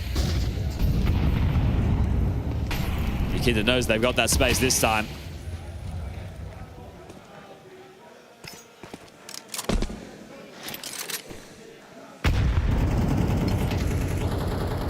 Light damage done to Flamus. Playing anti-pop through the smoke. They're still staying 4 strong on A. It's just Tillides over towards B. MongolZ tucks in tight with the MP9.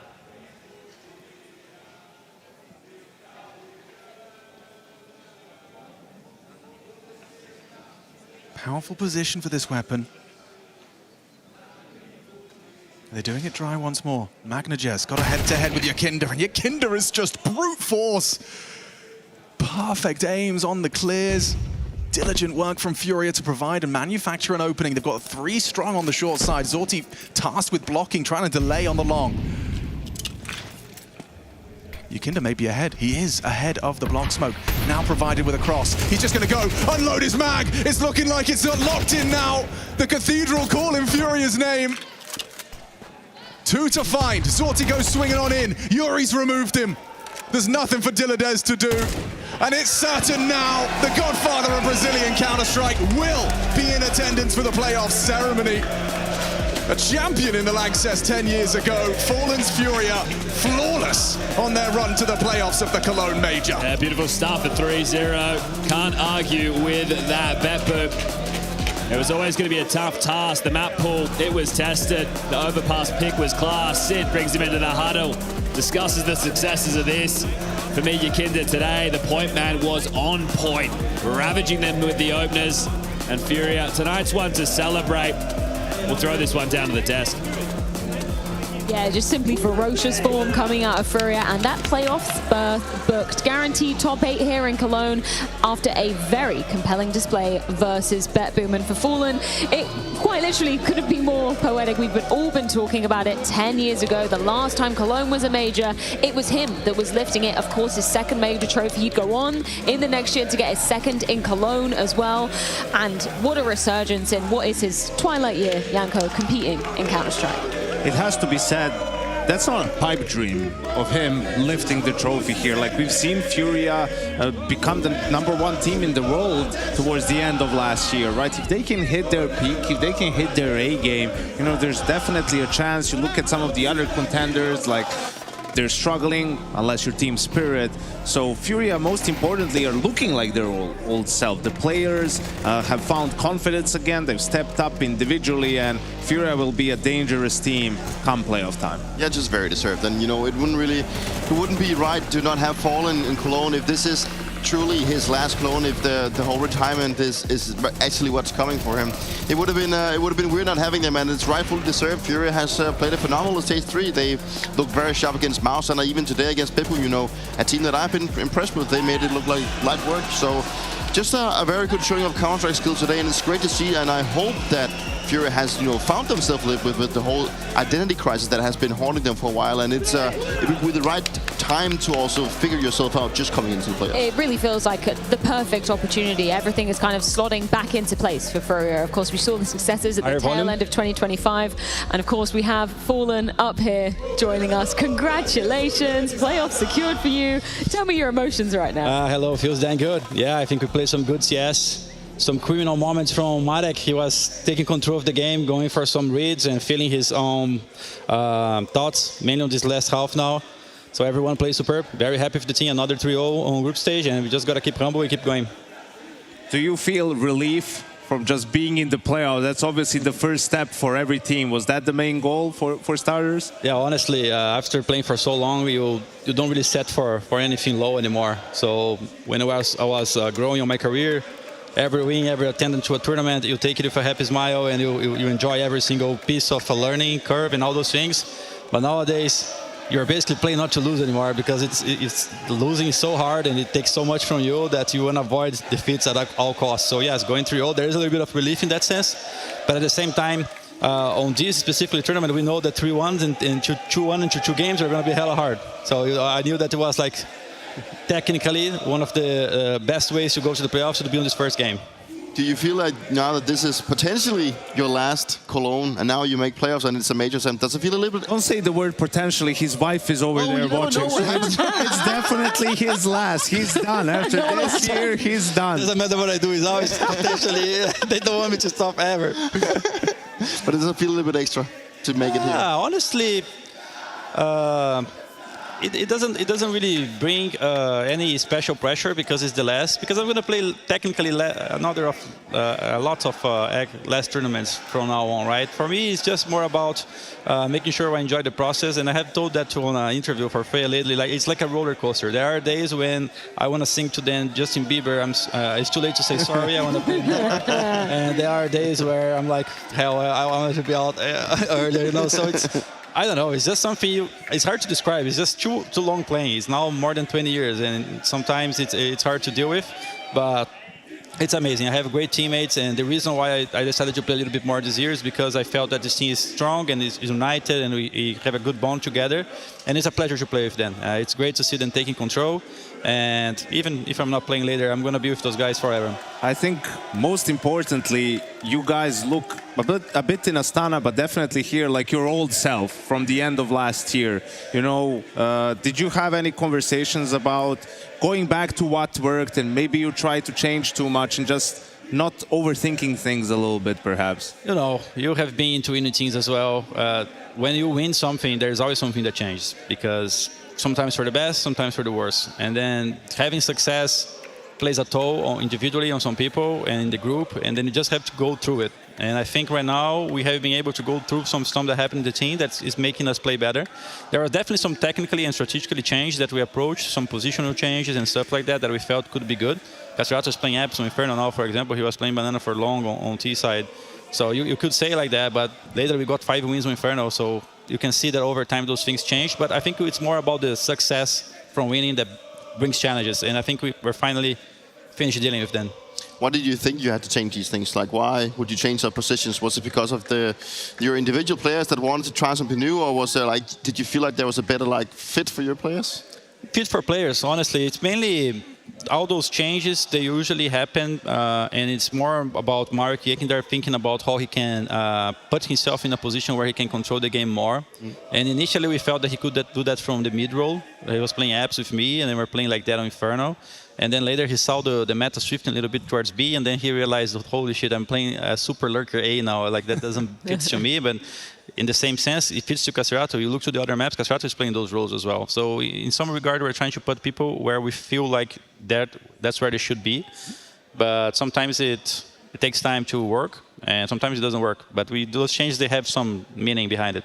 Fallen, I know this game versus BetBoom was done and dusted pretty quickly, but Janko does have a moment he wants to bring up with you. Well, you bring up Yekinder. You're playing with a lot of great players in your career, but Yekinder does feel a little bit unique in just the way he plays and the way he takes initiative. And I think we saw some of your reactions after this round. It's Yuri's holding B from spawn, right? It's going to get a little bit of a trade, gets the info, and then Yekinder goes to work. So what were the comms like in this round?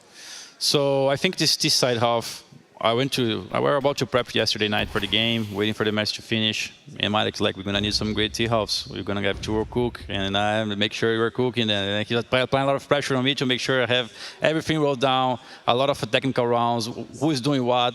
And then he comes to the game, and he's like literally taking control of 2 gun rounds that we have in the match. And I was telling him, bro, if you're going to do all those things, then don't put the pressure. Don't make me work. Me, right? And then he said, yeah, but you have to do it because you never know when I'm going to be feeling it. How is an answer, bro? He's definitely one of the most special players I worked with. He's very good mindset working, very good team player. Applies a good pressure into the team in the sense where he wants everyone working hard, and he wants to make sure that everyone is putting effort. This is important to have someone with this leadership in the team as well. So yeah, he's a complete package, bro. I love playing with him. He's a very good player, and it fits well as well with my way of calling, because he could have died short as well, right? Yeah. Then you cannot say anything, right? You have to live and die for the Warriors. Yeah. I kind of want to ask you, like you've got your own crowd cheering for you here in the small arena, I guess you could say here. How much does it mean to you guys that you also have people cheering for you just in the small arena we're in right now? Yeah, definitely. It means a lot. We have a lot of support from the Brazilian fans mostly. Now that we have Kazakh fans as well. It's crazy there in Astana. We have the Latvian fans because of Marek. And it's great. They're coming to the tournament. They add a little bit of a special atmosphere to the tournament.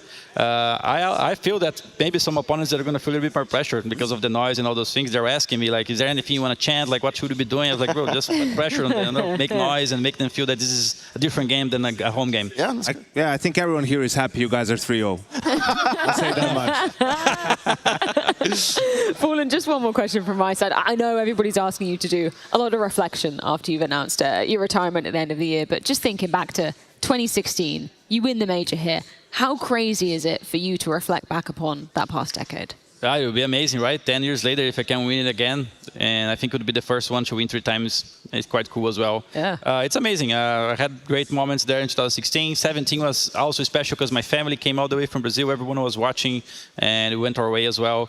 So it would be amazing. It would be a dream coming true right now. I think I still have some things to chase on Counter-Strike, but not many, like Grand Slams and all those things. But whatever comes next, I'm happy. I'll take anything.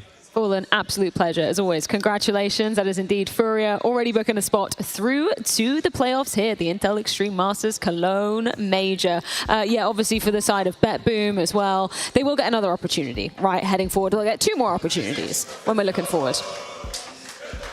Yeah, absolutely. But we were prefacing, you could hear it even from Fallen talking about it, right? He understands that 2-1 bracket, it's going to be rough. Like, there's going to be a lot of good teams in there. And then even if you go all the way to the 2-2 bracket, still it's going to be hard. And if you get to 2, we always talk about, it's not the same if you're in the 2-2 bracket, have to bring 2-0.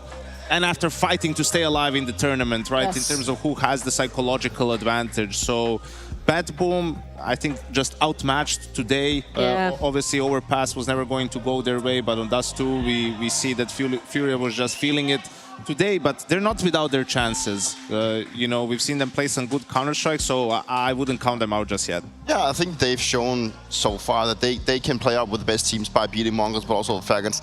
Today, they just never really got the ball rolling. Everything didn't really sync for them, and that's just what happens, right? You know, they also played against a team that seemed very prepared for them. So FURIA rightfully so going through 3-0, and I think it's also, that's very important for them moving forward, also to keep up that momentum and the confidence moving into the playoff. So, but we do have some spicy matchups tomorrow in the 2-1 break. That is for sure. Yeah, gonna have to see how that one falls between Spirit and 90. That's the other qualification series going down simultaneously on the B stream. But yeah, I mean, for BetBoom just moving forward, I think it was kind of the shocker of Dust 2, right? It didn't really seem like they were awake. Obviously, props to FURIA for taking full advantage of that. But yeah, you're totally right. Things are gonna get tougher here on out. Yeah, they found ways to win rounds like we talked about, but just the bad starts as well, not winning pistols. You know, always have to start from behind and claw your way back against teams like FURIA, who are super experienced, super disciplined. You know, they're not going to give away guns unnecessarily. Going to have to win gun round after gun round, and that's just something that's maybe too tall of a task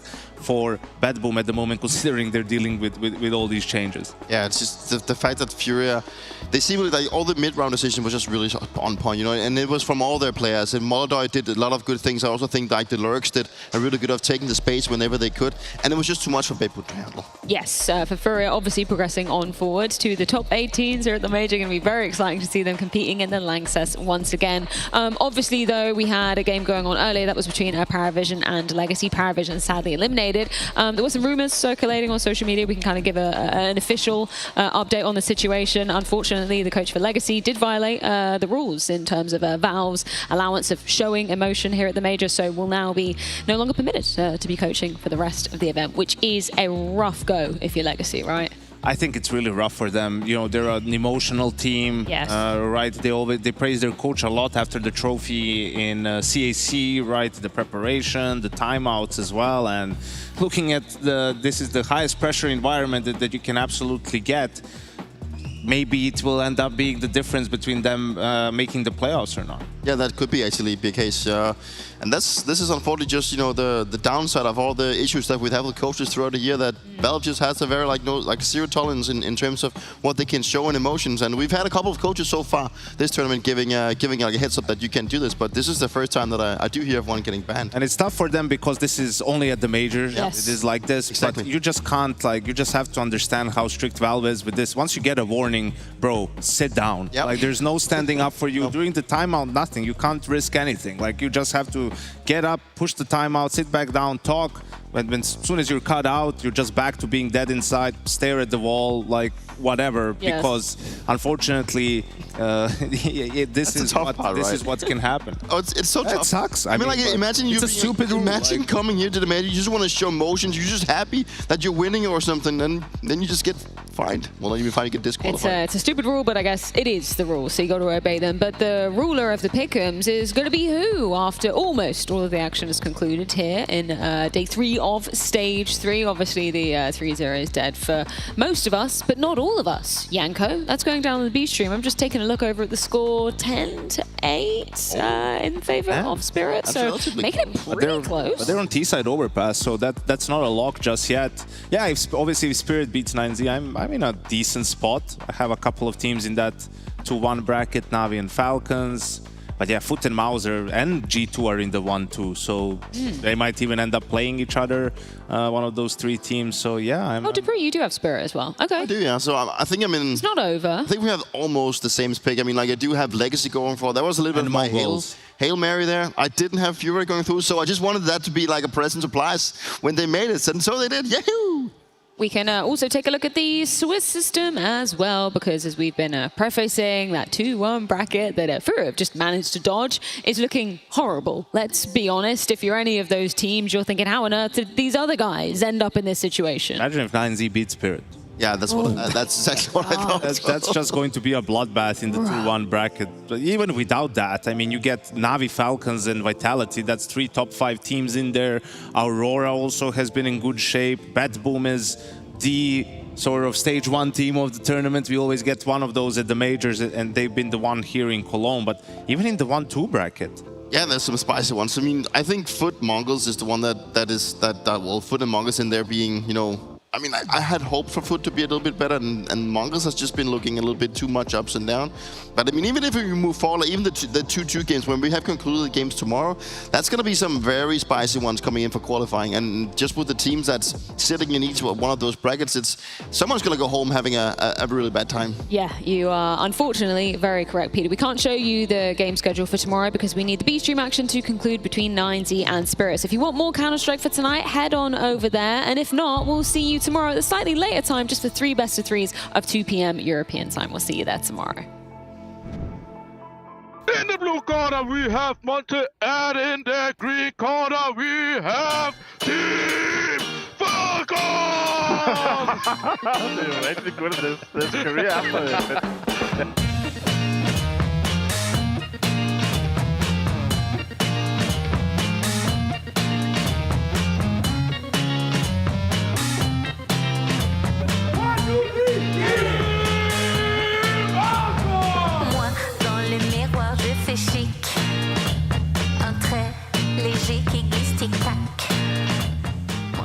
How's his pre-aim? Tested and destroyed. Down. Can't hit the second head onto ZywOo. Should be set to collect. And ZywOo delivers. Beautiful. Closes it down. Quad kill and the pistol from ZywOo. A smile on his face. And a pistol next to Vitality's name. Walked under him. But Melchanok didn't realise he was running into him on the wall.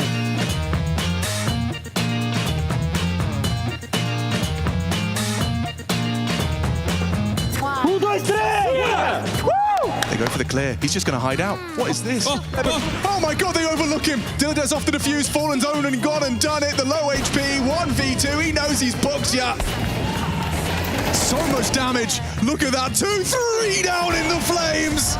Him and Lato striking in tandem as Legacy complete their comeback.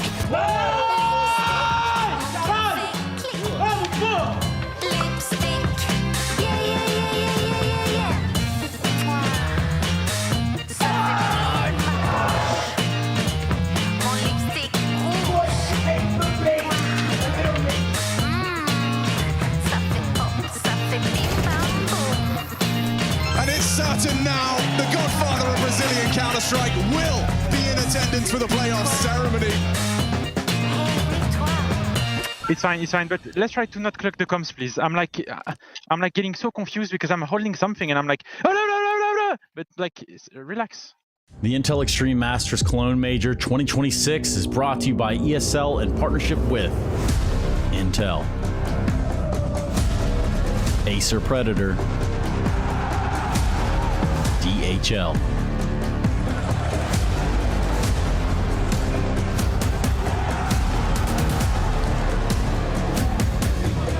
and Zoe.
hustle, but the oh my.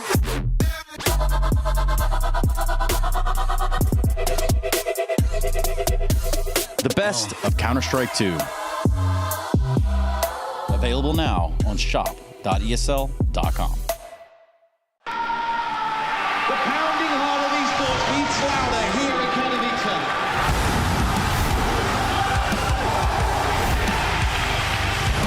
They have to double peek. He's getting his shot. Unbelievable! Something special to throw this decoy, and that's exactly what happens. Katowice! We are back!